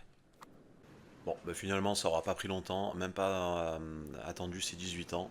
Voilà, on a l'event, donc pour lui donner la couronne en fait, pour switcher. Donc on va le faire tout de suite. Vous voyez qu'on va gagner 20 en stabilité en plus en faisant ça. Bon, les stats, alors je sais pas si elle va augmenter plus que ça. Est-ce qu'il a toujours son... Non, malheureusement. Tant pis, bon, c'est pas grave. On restera avec ces stats-là, c'est très bien, ça suffit largement. Du coup, lui a pris le pouvoir. Alors, on pourrait le marier éventuellement. Je peux pas faire de mariage royal. On va attendre un peu quand même. On va attendre un tout petit peu. On va voir s'il n'y a pas des nobles qui pop pour éviter de perdre du prestige. Mais sinon, je ferai dans tous les cas, je lui mettrai 4 femmes pour avoir un maximum d'enfants. Et on comblera avec des roturiers. Je vais attendre qu'il ait 18 ans. Là, niveau stat, on est très bien. Et ce que je vous disais au niveau de la valeur, des valeurs donc maritimes, voilà. Donc là, on a un plus 44. Et si on regarde, ça doit être marqué, ça doit être marqué. Alors en principe, c'est écrit. Euh, voilà, le dirigeant a un trait amiral, vous voyez que ça donne plus 10, le fait d'avoir un trait amiral sur le dirigeant. Donc c'est pour ça aussi que c'est important, faites attention à votre dirigeant, le trait que vous allez lui donner en fonction de ce que vous voulez faire, si vous voulez être sur du terrestre ou du maritime. Donc là moi, vu que je veux conserver mon maritime, au-delà, enfin en tout cas minimum à 50 et même aller plus loin. J'ai mis le trait d'amiral, donc ça restera dans ce côté et ça monte encore plus. Si j'avais fait l'inverse, j'aurais perdu le maritime, je serais allé vers terrestre et là j'aurais perdu les bonus de ma réforme. Donc lui, il est passé dirigeant, donc on va le laisser. On a encore gagné quelques places et on est 10e puissance mondiale, c'est bien. Euh, L'argent continue à rentrer, pas de problème. On est à 23. Là, ça continue de monter. J'ai envoyé mes constructions à droite, à gauche. J'ai fait quelques constructions ici. Donc là, je suis en train de terminer le conseil et la cour royale, histoire d'avoir des bonus. Il va falloir que je vois un petit peu pour faire euh, comment ça s'appelle, des constructions, là, des bâtiments qui vont pour le verre, les outils, les tissus fins, etc. Parce que j'en ai pas beaucoup, il faut quand même que je reste en positif là-dessus. Et puis voilà, on continue tout simplement jusqu'à ce que le truc soit prêt pour attaquer lui, comme je vous l'avais dit, récupérer les terres et continuer d'avancer. Et on verra un petit peu plus tard comment ça se passe. Donc on continue sur notre lancée. Voilà, la guerre avec lui là se termine 100%. Bon, je l'ai attaqué. Du coup, je récupère ses terres. Comme d'habitude, on en profite. On va. Alors, normalement. Ouais, voilà. On va l'humilier, on va récupérer ses sous et on récupère toutes ses terres. Boum, c'est parti. Voilà, on a tout récupéré. Tout ça m'appartient. On va immédiatement enlever le château là qui se trouve là. Comme ça, en cas de rébellion ou quoi que ce soit, on n'a pas de problème. Alors, il me la considère comme assiégée, voilà. On peut enlever le château, on va renvoyer les troupes, on va renvoyer toutes les troupes, on va se reposer un peu, on a récupéré ça. Alors, je suis pas encore un empire, ça devrait pas tarder. Ça devrait pas tarder. Il y a un event normalement qui me permet de me proclamer, mais sinon, je ne devrais pas tarder à avoir de quoi le faire. Euh, il me faudrait culture principale, prestige. Ouais, 70 en prestige. Je vais continuer à faire monter. Alors j'ai perdu un petit peu de. Mais bon, c'est pas grave. On va continuer. En principe, je devrais être un empire dans pas longtemps. Donc lui, c'est bon, il a été récupéré. Ce qu'on va faire immédiatement, étant donné qu'il y a beaucoup de populations d'une autre culture, voilà, notamment c'est ceux-là, on va les mettre en toléré et en accepté. Parce qu'il y a quand même 36%, c'est quasiment presque la moitié de, de ma population. Donc comme ça, on va accepter tout ça pour éviter d'avoir des problèmes. Et puis là, on va arrêter immédiatement l'assimilation. Ce qu'on va faire, c'est intégrer les provinces. Donc quand vous récupérez comme ça des provinces, elles ont statut de province conquise et il faut immédiatement les intégrer pour perdre ce debuff. D'ailleurs, on va pouvoir le voir si on va ici. Alors, ça sera surtout, je pense, au niveau du contrôle que ça sera marqué. Contrôle maximum. Voilà, conquis. Quand on a conquis, voilà tous les debuffs qu'on a. avec notamment 50% de séparatisme, etc. Pour éviter ça, il faut l'intégrer. Il faut l'intégrer, donc c'est ça, bon, l'intégration. Alors ça se fait tout seul, mais évidemment avec les conseillers, c'est accéléré. Alors j'aurais voulu être un empire pour en avoir trois et faire les trois d'un coup, mais ça devrait pas tarder, je pense. Donc on va attendre un peu. Et dès que j'ai le troisième conseiller qui arrive, ben, j'intègre la troisième province. Et puis une fois elles auront été intégrées, elles perdront là ce statut, euh, le statut conquis, pardon, qui est ici, qui était là, voilà, le statut conquis. Donc ça sera mieux pour le contrôle, etc., la satisfaction. Et derrière, étant donné que j'ai accepté leur culture, bon, ils avaient déjà commencé un petit peu à convertir les gars au... Alors non, peut-être pas là, c'est parce que c'était limitrophe, mais en principe, il devrait y avoir quand même un petit peu de javanais, ça m'étonne. Ou alors il y en a un tout petit peu, il n'y en a pas beaucoup. Mais bon, étant donné que leur culture sera dans mes cultures acceptées, ça deviendra aussi des provinces légitimes, ce qui augmentera encore la possibilité de contrôle, enfin le niveau maximum de contrôle, pardon, et qui évitera d'avoir des rébellions et ce genre de problème. Et une fois que les intégrations seront terminées, pardon, ben je commencerai un petit peu à faire de l'intégration sur ces trois zones-là pour essayer d'avoir au moins 50% en culture principale sur les trois provinces. Voilà, donc ça c'est fait. Et puis on va continuer. Alors par contre du coup j'ai perdu ça. Eux ont attaqué, là ils ont récupéré ici, ils se sont bien développés d'ailleurs. Euh, et ils ont. Bon, du coup, j'ai perdu le tributaire ici, mais je suis en train de refaire un casus belli pour pouvoir les attaquer, pardon, et récupérer ça. Tant pis, c'est pas très grave, on fera avec. Ça me fera perdre un petit peu de temps, mais c'est pas grave. Là, des fois, ça arrive, on n'a pas le choix. Par contre, j'ai pas perdu lui en haut, c'est bien. Je dirais même que il s'est même agrandi, c'est encore mieux. Vous voyez qu'il a récupéré les autres territoires. Donc lui c'est très bien, là-haut aussi on est toujours là, pas de souci. Donc je continue à attaquer, à me développer. Alors il faut savoir que on a encore gagné des places. Avec lui, là pendant tout son règne, on va avoir une longue période de paix et de prospérité, enfin en tout cas de prospérité, pas tellement de paix puisqu'on va attaquer tout le monde, mais de prospérité. Par contre, à sa mort, il y aura deux catastrophes. On verra ça plus tard. Deux événements à gérer. Il y aura un problème de légitimité, car lui sera mort, et on aura également un problème avec les musulmans qui vont commencer à s'incruster chez nous et à vouloir répandre leur religion. Et il va falloir gérer ces deux problèmes plus tard. Donc, et pour gérer ces problèmes, il faudra un maximum de stabilité et un maximum de légitimité. Donc en plus de continuer à m'agrandir, à récupérer des vassaux, etc., à attaquer un petit peu tout le monde, j'ai encore un petit peu de marge. Euh, il va falloir que j'augmente à fond ma stabilité et ma légitimité en prévision de ces deux catastrophes là qui vont arriver. Bon, j'ai le temps, hein, il a que 19 ans, il va vivre au moins jusqu'à 60 ans, donc j'ai le temps. Mais quand même, il faut anticiper. Et bien évidemment, je vais continuer de me développer. Voilà, allez, j'avance, je reviens quand il y a un truc intéressant à vous montrer. Et voilà, ça y est, il aura fallu juste quelques années de plus. J'ai l'événement là qui me permet de devenir un empire. Donc voilà, on a ça, un passé au rang d'empire, on gagne 20 en belligérant, bon peu importe, de l'antagonisme, etc. Mais on ne va surtout pas manquer cette occasion. Donc on fait ça, du coup boum, on récupère un poste de conseiller où on va mettre, alors malheureusement on n'a pas le choix, on va devoir mettre un noble. On va devoir mettre un noble. Je vérifie s'il n'y a pas un gars de la couronne, mais j'ai personne qui est assez. Qui est. Comment ça s'appelle?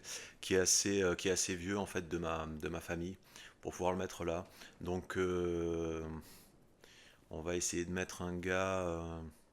Ah, quoique lui, il est du clergé, il a de bonnes stats. Je vais surtout me servir de ça pour l'instant pour intégrer. Bon, alors après, il faudra faire de l'assimilation, mais c'est pas très grave. Je pourrais toujours switcher.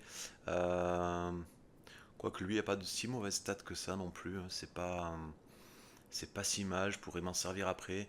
39, bon, j'aurai un petit peu moins d'intégration, pardon. Mais tant pis, c'est pas grave. Au moins, je pourrais assimiler derrière ou faire autre chose avec lui. Donc on va mettre lui qui est du clergé.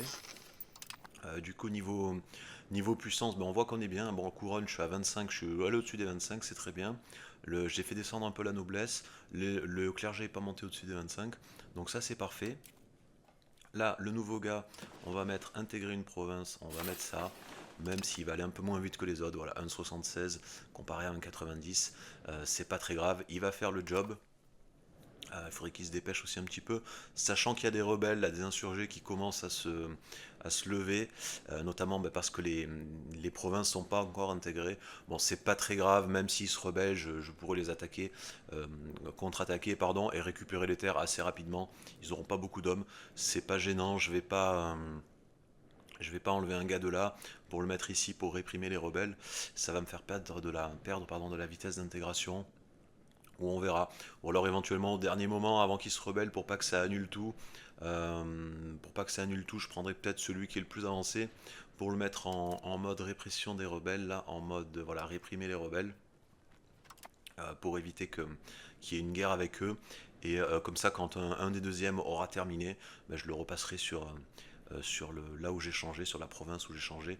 On verra, j'ai encore du temps, là il n'y a que 19%. J'ai encore un peu de temps, on verra comment ça se passe. Voilà pour ça, donc c'est bon, on est passé Empire, du coup on a plus de capacité, voilà, on est passé à 11,41 pour les vassaux. Alors j'ai encore attaqué avec les Cassius Belli du Conseil, et je continue, j'ai récupéré toute cette terre là, où j'ai mis des fiefs. Je vais continuer de me développer, de m'agrandir, de faire en sorte de récupérer un maximum de vassaux sur les endroits là qui m'intéressent, hein, les endroits qui sont ici là sur les îles de l'Indonésie. Et puis continuer de me développer évidemment. Et puis comme je vous l'ai dit, donc il va y avoir là on va être tranquille pendant tout son règne à lui, il n'y a rien de spécial, mais après à sa mort il y aura deux catastrophes qu'il faudra gérer.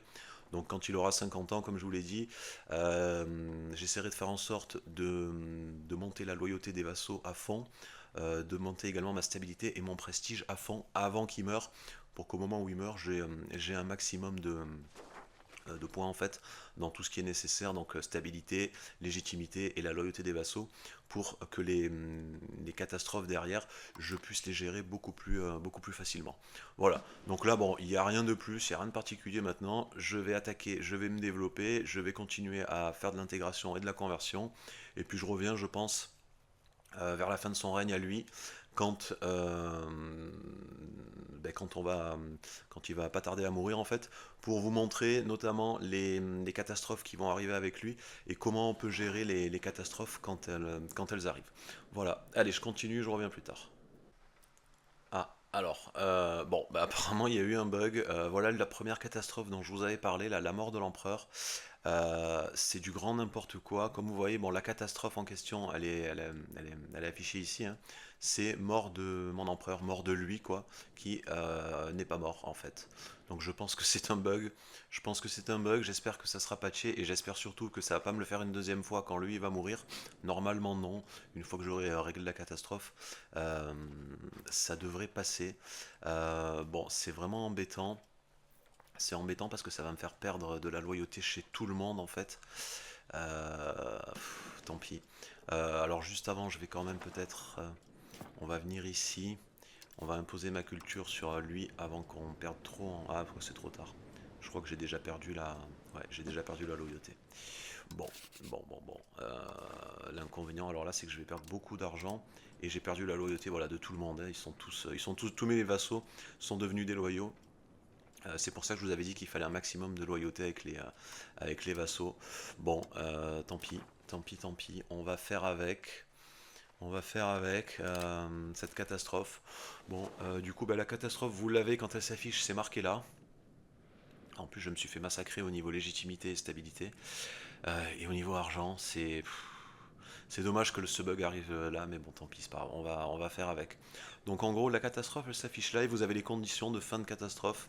Donc il faut quoi? Bah, il faut 50 en stabilité, 90 en légitimité, et il faut que tous mes vassaux soient loyaux en fait. Donc là pour l'instant, j'en ai que... Enfin, qu'ils aient pas plus de 50% d'aspiration à la liberté. Là pour l'instant, il n'y en a que la moitié, 22 sur 44. Bon, on va essayer de faire avec, on va essayer de gérer, c'est dommage. C'est dommage qu'il y ait eu ce bug, mais c'est pas insurmontable non plus. Il va falloir économiser. Il va falloir trouver les moyens d'économiser un petit peu et surtout de refaire monter vite ma stabilité et ma légitimité là. C'est dommage que ça arrive maintenant, là, que ça arrive comme ça. Bon, on va faire avec, tant pis. Ben voilà les conditions. Donc alors des fois, en plus des conditions, pardon. Alors on peut cliquer dessus, voilà, et on peut voir. Alors on peut avoir certaines options à activer ou non qui vont réduire les chances d'avoir des problèmes. Là on voit que tous les mois il y a 10% qu'il y a un événement lié à cette catastrophe qui peut advenir. Donc en gros, ça sera encore des petits soucis qui vont se rajouter au truc. Euh, et on a 90% de chances qu'il ne se passe rien. Donc on aurait pu, s'il y avait eu des options, à les activer pour réduire les effets de la catastrophe. Là, il n'y en a pas spécialement. Donc on va tout simplement se contenter d'essayer de remplir les conditions de fin d'exigence de la catastrophe, c'est-à-dire surtout remonter la stabilité et la légitimité. Et on va essayer de pas trop dépenser de sous, puisque là on est en négatif. On va essayer de stabiliser le commerce, enfin de gagner juste au moins ne pas perdre de sous, au moins être en positif, quoi, le temps que tout remonte doucement. Voilà, bon, ça aurait pas dû arriver maintenant, ça aurait dû normalement arriver à sa mort, mais tant pis, on va faire avec, ça aurait été plus facile à gérer après, c'est pas grave, allez.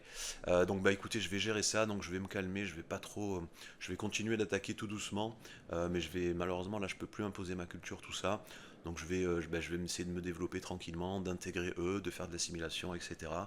Et d'attendre que ça passe. Je reviens au moment où j'ai terminé ça. Ça y est, c'est bon, c'est terminé. Bon, ça aura pris 10 ans, mais ça y est, j'ai réussi à passer la catastrophe là. J'ai reçu remonter à 50 en stabilité, à 90 pardon, en légitimité, et l'événement est terminé. On regagne enfin, on enlève de l'aspiration à la liberté à tous les vassaux. On récupère un petit peu de stabilité et de légitimité.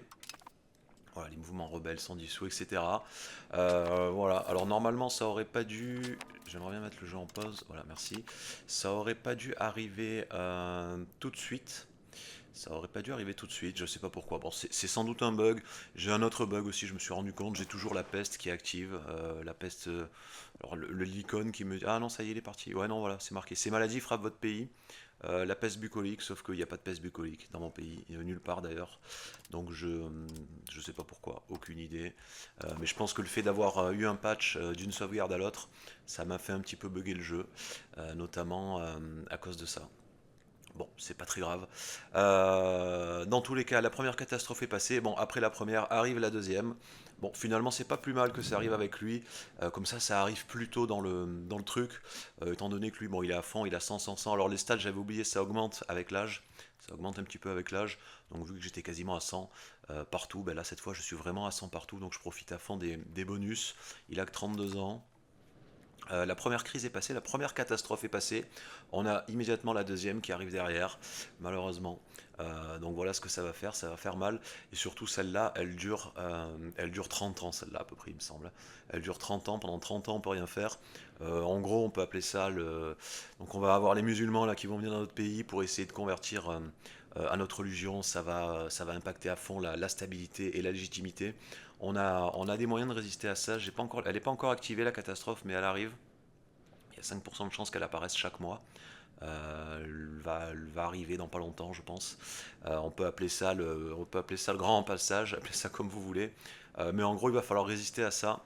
Il va falloir résister à ça. Et il y a des options, par contre, cette fois, dans cette catastrophe, contrairement à celle d'avant, on avait simplement le choix d'arriver au prérequis pour le désactiver. Celle-là, on a quelques options qu'on peut activer pour éviter que ça se propage trop vite, en fait. Surtout que ça va durer une trentaine d'années à peu près. Donc ça va être un peu plus dur à calmer. Bon, tant pis, on va également faire avec. Tant mieux finalement que ça arrive quand lui est vivant, qu'il a 100 à toutes les stats, etc. Au moins j'ai ça plutôt dans la partie, et puis après, une fois que ça s'est passé, je suis tranquille. Pour tout le reste, je serai tranquille, je pourrai me développer sans aucun problème. Donc on va attendre que celle-là arrive aussi également, ça devrait pas tarder à mon avis. Même si à 5%, il y a quand même des chances que ça arrive assez rapidement dans les années, là, dans quelques années. Donc on verra, on fera face. Je vous montrerai à ce moment-là. Je peux choisir des rivaux encore.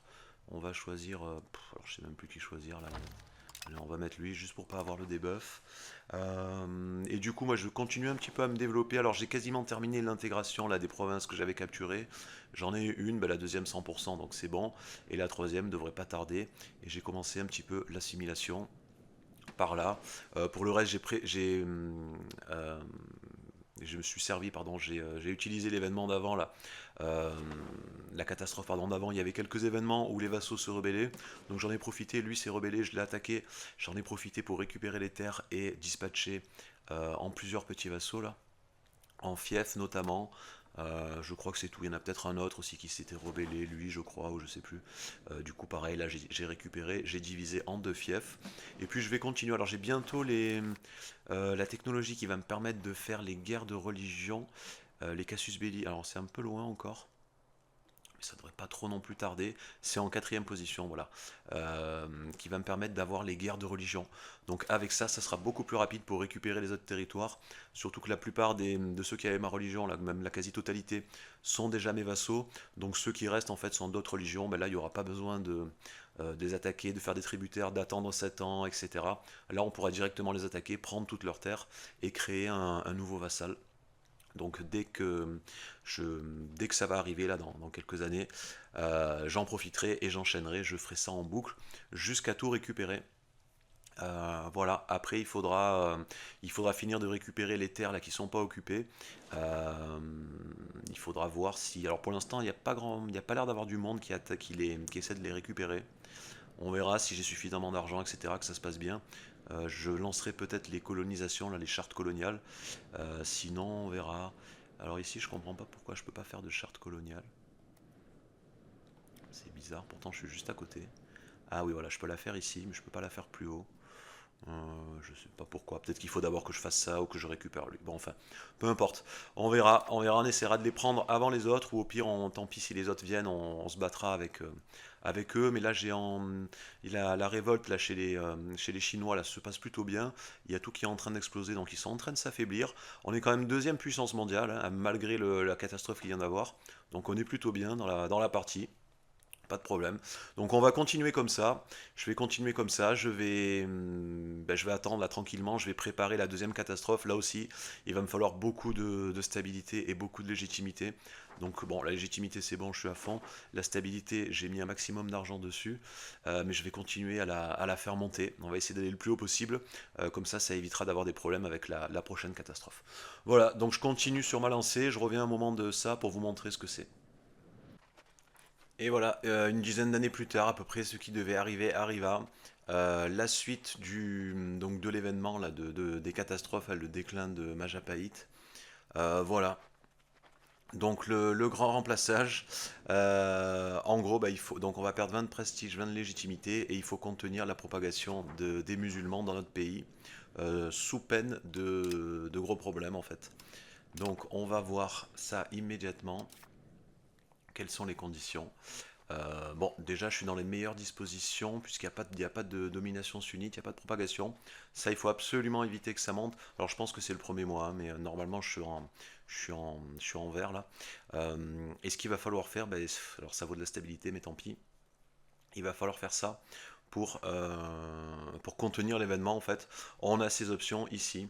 Alors soit on peut aller dans l'autre sens directement, mais sinon pour le contenir on a ça. Donc ça qui empêche, qui donne des restrictions jusqu'à la fin du jeu. Alors ça active ça, restrictions commerciales jusqu'à la fin du jeu, donc je vais perdre un petit peu d'efficacité commerciale, etc. Mais ça va m'aider à les retenir. Voilà, par exemple, tant que ça restera actif, cet événement-là se déclenche 2 fois moins souvent. Bon, j'ai 12%. Si je peux faire en sorte qu'il se déclenche 2 fois moins souvent, ça fera que 6%. Donc on va être obligé d'activer ça. On va activer ça tout de suite.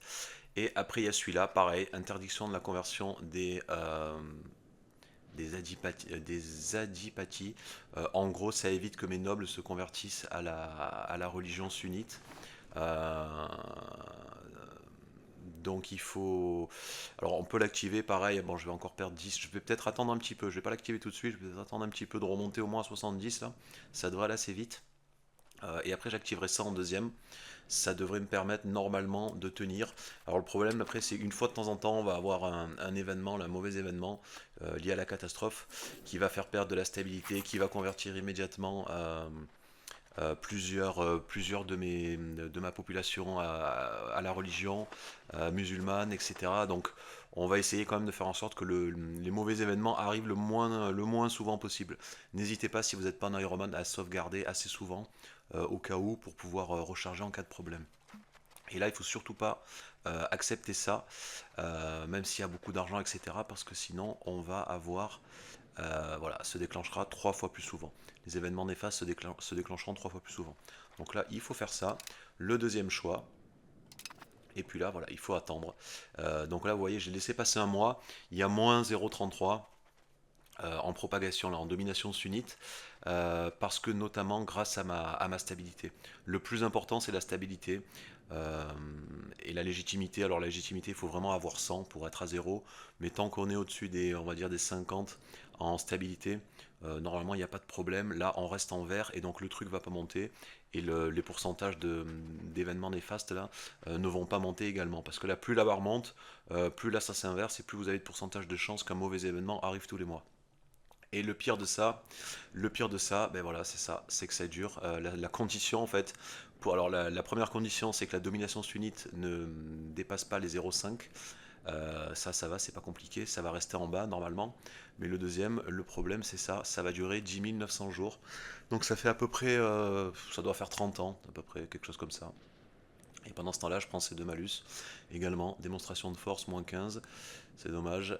Et ça aussi, qu'en vitesse de conversion, moins 25%. Bon, tant pis, on n'a pas le choix.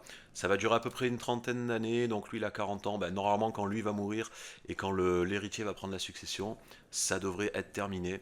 Bon, l'événement, 90% on va dire de l'événement va se passer avec lui qui a 100 à toutes les stats, donc ça devrait bien se passer normalement. Même si j'ai pas eu le temps de bien le préparer, en principe là, j'ai largement de quoi faire avec, je suis déjà 64 en stabilité, 70 en légitimité. Je vais activer, là j'ai activé le premier truc, j'attends un petit peu pour activer le deuxième. Normalement après il n'y a aucun souci, il y aura très peu d'événements néfastes, quand il y en aura ça me fera perdre un peu de stabilité, 2 ou 3 points. Il y aura quelques conversions, mais en principe ça devrait rien changer. Après ben, il n'y a plus qu'à tenir une trentaine d'années.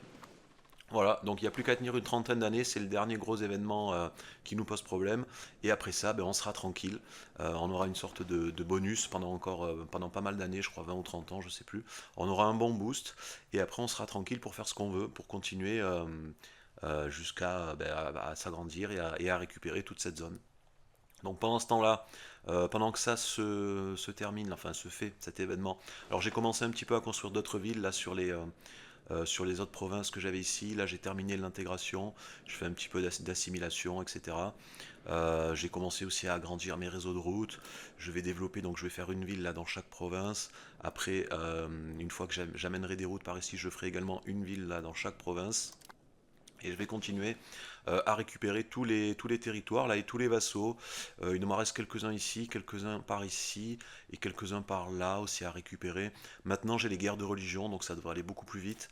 Je vais pouvoir attaquer tous ceux qui n'ont pas ma religion et prendre directement leurs terres pour après les répartir. Sinon au niveau de l'argent, vous voyez que je suis bien là, je commence à être bien, je commence à gagner 41. Niveau satisfaction, j'ai baissé au minimum là pour les taxes pour avoir 70 partout. D'ailleurs, je remets encore un petit coup là, voilà. 70 partout et 80 sur le clergé pour booster ma recherche. Donc là, on est bon, diplomatie, le commerce. Bon, le commerce, je gagne pas énormément. Je gagne pas énormément au niveau du commerce. Bon, c'est pas. Le truc, c'est que c'est vraiment des trucs de base qui sont vendus, même si c'est en automatique et que j'ai quand même énormément de trucs. Euh, il y a tellement de trucs en fait sur le marché, il y a tellement de biens sur le marché. Mon marché est tellement plein que je fais plus trop d'argent. Il faudrait peut-être que je mette un, il faudrait peut-être que je construise un entrepôt. Ils n'ont pas encore construit les bourgeois. Normalement, ils construisent l'entrepôt. Là, ils l'ont pas construit. Je vais construire l'entrepôt du marché histoire d'augmenter bah, déjà ma capacité commerciale, etc. Mais aussi les réserves du truc, histoire de pouvoir booster un petit peu les prix parce qu'il y aura moins de biens dans le marché, mais ça va durer qu'un temps, après ça va vite se remplir. Bon, c'est pas très grave. Ce qui me rapporte le plus, évidemment, c'est les vassaux, hein. Les vassaux, je crois que j'ai autorisé l'écuage sur quasiment tous mes vassaux, ou en tout cas la plupart. J'ai également imposé la culture et imposé ma culture sur quasiment la plupart de tous. Donc il y en a un paquet qui me donne pas 100% de l'argent. Mais je vais continuer. Voilà, j'en ai encore chez qui j'avais pas autorisé l'écuage. Je vais je vais l'autoriser. J'ai énormément de diplomatie, donc j'en profite. Je continue de faire ça. Et puis voilà, je vais continuer de m'agrandir, de prendre les trucs, de gérer cet événement on va laisser passer là une trentaine d'années, hein. Je vais continuer à grossir, à me préparer parce qu'après il va sans doute y avoir les guerres avec les Chinois, les Viettes et compagnie, peut-être même les Japs. Les Japonais, ils n'ont pas explosé. D'habitude, ils explosent là, en plein de petits comtés. L'Empire japonais, là, apparemment, il n'a pas explosé. Alors, ça peut arriver un peu plus tard. Mais le problème, c'est qu'eux, ils vont s'exciter sur les îles qui m'intéressent. Ils risquent de venir coloniser ces îles-là, etc. Donc on verra. Je vais d'abord me faire mes villes, les développer, et dès que j'ai fait mes villes, etc., que je les ai développées, je commencerai les colonisations dans ce secteur-là. Et puis une fois que cet événement sera passé, qu'on sera tranquille, qu'on aura beaucoup de sous, etc., là, cette fois, je m'attaquerai à cette zone-là. Donc on ira commencer à faire des explorations là, à l'ère des découvertes, sans doute. Et puis après l'Australie et tout ce qu'il y a ici, il faudra venir récupérer toutes ces terres avant les autres. Voilà. Donc en avant, bah, je vais faire ça. Je continue jusqu'au bout de ça. Donc je reviens quand ça c'est fini, sûrement au moment où lui va mourir et faire la passation avec son héritier pour voir un petit peu où j'en suis et comment j'ai géré ça. Et après 30 années, un peu plus de 30 années même, de résistance acharnée, ça y est, la catastrophe arrive enfin, on arrive enfin au bout de la catastrophe. Donc quand vous avez ce genre de choses avec des options actives, euh, comme ça là qui durent jusqu'à la fin du jeu, pensez à les désactiver avant la fin de la catastrophe. Alors je sais pas si c'est un bug ou si c'est prévu comme ça, mais si vous les désactivez pas, en fait, même une fois la catastrophe passée, ça reste activé. Donc la plupart du temps, il y a des malus, comme là par exemple, on a ça, et là on a ça en malus. Si vous désactivez pas, ben, ça reste activé jusqu'à la fin du jeu et vous n'avez plus moyen de les désactiver. Donc faites très attention à ça, pensez toujours à désactiver là, les options actives pendant une catastrophe avant qu'elle se termine, sinon vous avez les malus jusqu'à la fin du jeu. Voilà, et il restait quoi 3 jours, donc on va terminer les 3 jours qui restent. Voilà, terminé, nous sommes sortis de l'abîme, c'est fini, on n'a plus les malus, la catastrophe est terminée, et on récupère ça en bonus, donc on récupère de la stabilité et à résister à la tempête pendant 30 ans. Ça me donne ça, démonstration de force, cause d'investissement en stabilité, moins de 10%. Bon, c'est très bien, on prend. On prend. Du coup, l'empereur qui avait juste avant est mort il y a, je sais plus combien, je crois 5 6 ans, je sais à peu près, vers 63 ans, il a dû mourir, quelque chose comme ça. Alors avant de mourir, j'avais profité, puisque j'avais à fond de stabilité et de légitimité, j'en ai profité pour changer la loi de succession, je vous en avais peut-être pas parlé, il me semble pas, j'avais peut-être oublié. Pensez à changer votre loi de succession quand vous le pouvez pour le fils cadet du dirigeant, ça permet de faire hériter toujours le plus jeune fils en fait. Et comme il sera plus jeune, ben, on aura un règne beaucoup plus long, ça sera mieux quand même de faire ça plutôt que d'avoir à chaque fois le premier fils en fait qui récupère le trône quand il a généralement une quarantaine, voire une cinquantaine d'années, donc il règne pas longtemps, on n'a pas le temps d'en profiter, c'est pas terrible. Mieux vaut faire fils cadet du dirigeant. Donc je l'avais changé. Vraiment au dernier moment, j'avais réussi à avoir encore un fils. Je l'avais changé. C'est pour ça d'ailleurs que je suis en régence et que j'ai pas mal de malus là qui sont actifs. Je peux pas aider mes vassaux en rébellion, etc. Mais bon, c'est pas très grave. Il a 7 ans, pardon, encore 9 ans. Et il pourra prendre le relais, récupérer le trône, l'héritier. Donc pensez à faire ça, hein, changer la loi de succession quand vous le pouvez. Ça vaut quand même assez cher. Ça vaut 50 en, je vais vous montrer s'ils me le mettent. Ouais, voilà, c'est 50 en stabilité, 50 en légitimité. Donc ne faites ça que quand vous avez 100 là et 100 là. Mais si vous les avez et que ça n'a pas déjà été fait, n'hésitez pas à changer ça. Ça peut être que du bonus. Pour le reste, donc j'ai continué, ben, je me suis bien développé, hein, pendant 30 ans. Donc j'ai attaqué tout le monde, là, tous les comtés qu'il y avait donc dans les terres que je veux. C'est absolument devenus tous mes vassaux. Donc à l'exception peut-être de, alors 90% des fiefs, pardon, à l'exception de quelques-uns qui sont des tributaires ou des vassaux parce que j'avais plus de place. En diplomatie, là notamment quand j'ai perdu mon dirigeant, j'ai perdu son boost. Donc je suis tombé à 12 alors que j'avais 16. Bon, ça donne un petit malus, mais c'est pas très grave. Ça sera terminé une fois que la régence sera terminée. Donc j'ai tout ça, c'est des vassaux. Donc pour l'instant, je les garde. Là, je vais commencer maintenant que la catastrophe est terminée. Je vais commencer à en récupérer quelques-uns, à les assimiler, à prendre les terres pour moi et à développer un petit peu les autres zones à l'extérieur de mon île principale. D'ailleurs, ici, je me suis un petit peu agrandi, j'ai annexé ça et eux, je les avais attaqués là pour récupérer cette zone.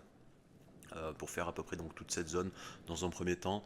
Là, je termine l'assimilation, la conversion, etc. de cette zone-là. Et puis après on verra pour le reste quelles seront les prochaines cibles. Je vais peut-être commencer à m'attaquer à ça, peut-être ce secteur-là, tout ce secteur-là, alors on va dire là d'ici à là, petit à petit je vais récupérer les terres pour moi. Ça fera des vassaux en moins, ça sera plus facile à gérer, et au moins je commence déjà à récupérer les terres, hein. De toute façon il va falloir le faire à un moment donné, tout récupérer, donc on va dire que sur les 100 prochaines années, bah, c'est ce que je vais faire, je vais tout récupérer petit à petit. Sinon j'ai développé donc mes villes, j'ai développé donc ma capitale, je l'ai fait passer en cité, là aussi j'ai fait passer ça en cité, oui, j'ai construit pardon, pas mal de villes, donc là j'en ai rajouté une. Pour les autres provinces j'ai mis sur la capitale, sur chaque capitale j'ai mis une ville. Donc on a un paquet de villes qui sont ici, qui sont en train de se développer. Là aussi je crois que j'ai mis une ville. En gros je mets une ville par province sur la capitale généralement. Là j'ai pas de ville, j'attends un peu parce que j'ai envie de la mettre là, donc j'attends de récupérer ça. J'ai commencé un petit peu les colonisations. Donc vous voyez j'en ai 2, 3, 4, 5, 6. J'en fais pas plus parce que ça coûte extrêmement cher. Généralement je les fais 6 par 6. Donc là où c'est 48 c'est quand il y a de l'adjacence et à côté. Là où il y a 18 c'est quand j'ai pas d'adjacence, c'est un petit peu plus long. Mais j'ai commencé à récupérer, donc je récupère ça là, cette partie là. Là je suis en train de récupérer ça. Après je récupérerai ça. J'ai commencé aussi un petit peu à m'étendre là. Je vais également récupérer là cette zone. Là par contre je laisserai des vassaux là. Là, je pense que je mettrai des vassaux, j'ai pas besoin de ces terres, donc ça, on laissera des vassaux par ici. Mais le reste, je récupère pour moi. Après, on ira récupérer les dernières îles là qui sont pas colonisées en haut. Alors, j'ai vu qu'on a les pays étrangers là qui commencent à venir s'incruster ici. Notamment là, on a la Corée, je crois, et le Japon. Donc là, il y a la Corée, ouais, c'est la Corée. Ils ont déjà récupéré ça. Ils ont déjà colonisé ça. Je les laisse faire pour l'instant, je m'en fous. Moi, comme ça, pendant ce temps-là, je récupère en bas. Et eux, une fois qu'ils ont toute la zone, là, qu'ils ont tout récupéré pour moi, ben, je les attaque et je les massacre. Je les attaque et je les massacre. Ils pourront strictement rien faire pour moi. Déjà, au niveau troupes, je pense que je suis sans doute l'un des plus puissants au monde. J'ai 62 000 troupes. Mais de toute façon, même en flotte aussi, en marine, je suis, je pense, aussi l'un des plus puissants, en tout cas du secteur, c'est sûr. J'ai 70 navires, bon, il y a pas mal de navires de transport, 40, mais j'ai 20 galères, je peux en faire encore un peu.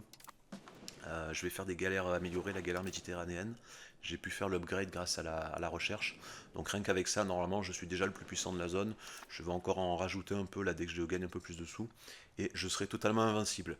Même lui ou lui, là, s'il m'attaque, même s'ils ont plus d'hommes que moi, ce qui n'est même pas sûr en plus, hein, quand je regarde, lui, ils en ont pas beaucoup.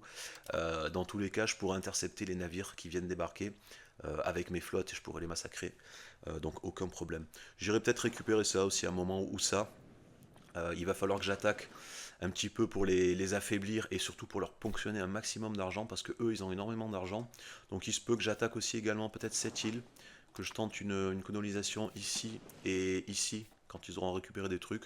Ça c'est pour le fun, c'est surtout pour récupérer de l'argent sur eux et les affaiblir. Étant donné que c'est mes rivaux les plus importants du secteur, donc ça vaut le coup, sachant qu'en plus c'est des îles, donc normalement ils pourront jamais les défendre, il suffit que je débarque, je prends l'île, et après j'attends avec mon navire, je guette que eux tentent de venir, et je les pulvérise. Donc ça sera pour plus tard, mais je garde ça de côté, je ferai sans doute là et là. Ah ben le Japon a explosé d'ailleurs. La Corée a résisté par contre, mais le Japon a explosé. Voilà pour les avancées. Niveau technologie, j'ai débloqué toutes les aires comment ça s'appelle? Du début là, de l'ère des traditions, pardon, c'est ici, c'est ici, c'est ici, voilà. L'ère des traditions, donc j'ai débloqué toutes les institutions. Là, la méritocratie, je suis en train de terminer les recherches. La Renaissance, j'ai fait pas mal de recherches, je suis quasiment au bout de toutes. Celle de la première du truc par défaut quoi. Après on verra, je pense que je me rapproche de comment ça s'appelle, 20%. Alors j'ai pas encore armée professionnelle, 0. 0, non j'allais dire je pense que je me rapproche mais pas encore. Il va falloir débloquer ça à un moment donné. Je pense que je débloquerai sans doute celui-là en premier. Généralement c'est celui qui se débloque en premier. À mon avis ce sera une fois que j'ai terminé comment ça s'appelle, toutes les recherches. Je pense que ça va commencer à se débloquer petit à petit et il faudra que je les récupère. toutes ces institutions là pour pouvoir récupérer les technologies associées. Donc bon, là pas de problème, je suis pas en avance, mais je suis pas en retard non plus là-dessus, donc tout va bien. Euh, voilà, pour le reste, bah, écoutez, je continue à me développer, je continue à m'agrandir. Donc je suis troisième puissance mondiale, j'ai perdu une place, j'étais deuxième, mais je pense que quand l'héritier va revenir, je vais repasser deuxième, voire premier, une fois que ça sera stabilisé. Voilà, sinon tout va bien. J'ai ajusté un petit peu mes valeurs. Donc j'ai ajusté les valeurs. Alors bon, la décentralisation, ça, à cause des vassaux, pas le choix. Mais tant pis, c'est pas grave, c'est à fond. Ça me donne de la loyauté, pardon, et de l'équilibre de la satisfaction des ordres. Donc pour l'instant, ça me va très bien. J'ai toujours des vassaux. On verra une fois que j'aurai tout assimilé, là, si je repasse pas en centralisation. Sachant que la couronne, je domine largement. Je suis à 35% de pouvoir, enfin au niveau des ordres, pardon, au niveau du pouvoir. 35% la couronne, tous les autres sont en dessous de 25. Donc là, tout va bien. Il n'y a aucun problème à ce niveau-là. La satisfaction, alors la satisfaction, pareil, elle a un petit peu baissé, mais elle est beaucoup plus haute. J'ai du 75 normalement, voire et du 90 ici, tranquillement. Donc là aussi, je suis bien. C'est bien géré. Le commerce, bon ça je surveille même plus. C'est même pas ce qui me rapporte le plus, le commerce. Il y a tellement de production que c'est vraiment les vassaux qui me rapportent un max. Si on regarde, j'ai 42 en revenus. Ah, quoi que voilà. Bon, là, ça a un peu switché à cause des malus. Mais disons que je gagne à peu près autant avec les vassaux qu'avec le commerce. Et le plus important au niveau des taxes, c'est les taxes surtout des bourgeois et des paysans. Voilà, pour les dépenses, le plus c'est surtout le coût de la cour. J'ai ajusté, j'ai mis les dépenses diplomatiques à fond, j'avais dû monter la stabilité aussi à fond, et ça, la légitimité au moins à la moitié, pour remonter. Bon, maintenant ça va, je pense que je vais rester comme ça de toute façon. Ça se passe bien, je gagne beaucoup de sous, et voilà. Et voilà, voilà donc comment ça a évolué. Et là, bah, écoutez, bah, comme les catastrophes sont terminées, maintenant je suis tranquille. Je vais pouvoir tranquillement bah, continuer ce que j'ai dit, mon expansion, et commencer petit à petit à récupérer les terres et à aller coloniser là-bas ici, euh, et à faire les découvertes là, donc ici, et pour aller coloniser ensuite l'Australie. Voilà, donc je pense qu'environ d'ici une centaine d'années, je devrais normalement, si tout va bien, avoir déjà commencé à coloniser un petit peu l'Australie. Et ici, sans parler du fait d'avoir récupéré pas mal de terres aussi à ce niveau-là. Voilà, donc bah écoutez, je vais continuer. Je vais continuer là maintenant que je suis bien en place, que tout va bien. On va continuer environ une centaine d'années, on va dire, jusqu'à la prochaine. Alors ça sera pas celle-là, elle finit en 37. On va dire, bah, je serai dans l'ère des découvertes. On verra vers 1500 à peu près, vers 1500 ou 1537. Je reviendrai pour donc d'ici une centaine d'années à peu près, pour qu'on fasse un petit peu le bilan, qu'on voit où on en est, et puis je pense qu'on conclut la vidéo. Ça suffira à mon avis pour un départ. Après le reste, les autres aires qui restent, là, les trois dernières qui restent, il suffit simplement de profiter du bon départ qu'on a pris pour conquérir un maximum de terres, s'amuser, alors soit faire des vassaux, soit attaquer un peu partout, etc. etc. Et se développer au maximum. Mais une fois l'ère des découvertes bien entamée, voire quasiment terminée, je pense qu'il n'y a plus trop d'intérêt à continuer après la vidéo. Il n'y a rien de plus à montrer. Voilà, donc je fais une dernière centaine d'années, et puis je reviens pour faire le bilan et pour conclure la vidéo. Écoutez, ben voilà, de retour une centaine d'années plus tard, je pense qu'on peut conclure là, d'autant que la vidéo est assez longue, j'avais pas vu. Donc j'ai fait ce que je vous avais dit, j'ai continué de grossir. Alors j'ai récupéré pas mal de vassaux, donc j'ai récupéré ces terres-là directement. Tout le reste, donc tous les territoires qui m'intéressent, tout ce qui est là et tout ce qui est là, également ça. Ce sont des vassaux, ce sont mes vassaux, donc j'en ai à peu près, ben, j'en ai 75. On a l'hégémonie aussi qui est apparue à cette ère, on l'avait pas encore vu, je vous en ai pas parlé. En gros, on a un classement, en plus du classement général, celui-là, la grande puissance. D'ailleurs, je suis premier, ça fait un moment et ça bouge plus, hein. On a ce classement-là qui est par catégorie en fait. Donc vous avez l'hégémonie économique, maritime, terrestre, militaire, diplomatique et culturel. Et en fait, ça c'est pas mal parce que ça permet d'avoir entre guillemets des super pouvoirs, ça vous rajoute des actions possibles, comme par exemple ça, l'hégémonie culturelle, ça nous permet d'assimiler une contrée directement. Donc je vous rappelle qu'une contrée, c'est ce qui est constitué de plusieurs provinces, hein. Donc là on a les provinces et là on a les contrées. Donc l'avantage de ça, c'est qu'on peut faire assimiler, voilà, je suis en train de le faire par exemple ici, donc j'assimile à ma culture directement toute cette zone, et en plus on peut rajouter, assimiler un lieu, donc ça ira 2 fois plus vite. C'est pas mal, ça c'est important. Les deux plus importants sont, vous avez celui-là et vous avez celui-là. Alors l'économique, là malheureusement je suis beaucoup trop loin, je suis cinquième. Non, je suis quatrième, pardon. Je suis quatrième avec 526 par mois. Là aussi, il y a un truc qui est sympa, c'est des détournements du commerce d'autres pays. Donc on récupère l'argent de 50% du commerce d'autres pays, on gagne encore plus d'argent. Donc ces deux-là, c'est vraiment ceux à prioriser. Bon, là, j'ai pas celui-là, tant pis, je gagne quand même suffisamment d'argent, j'ai beaucoup de sous. J'ai lui, c'est bien.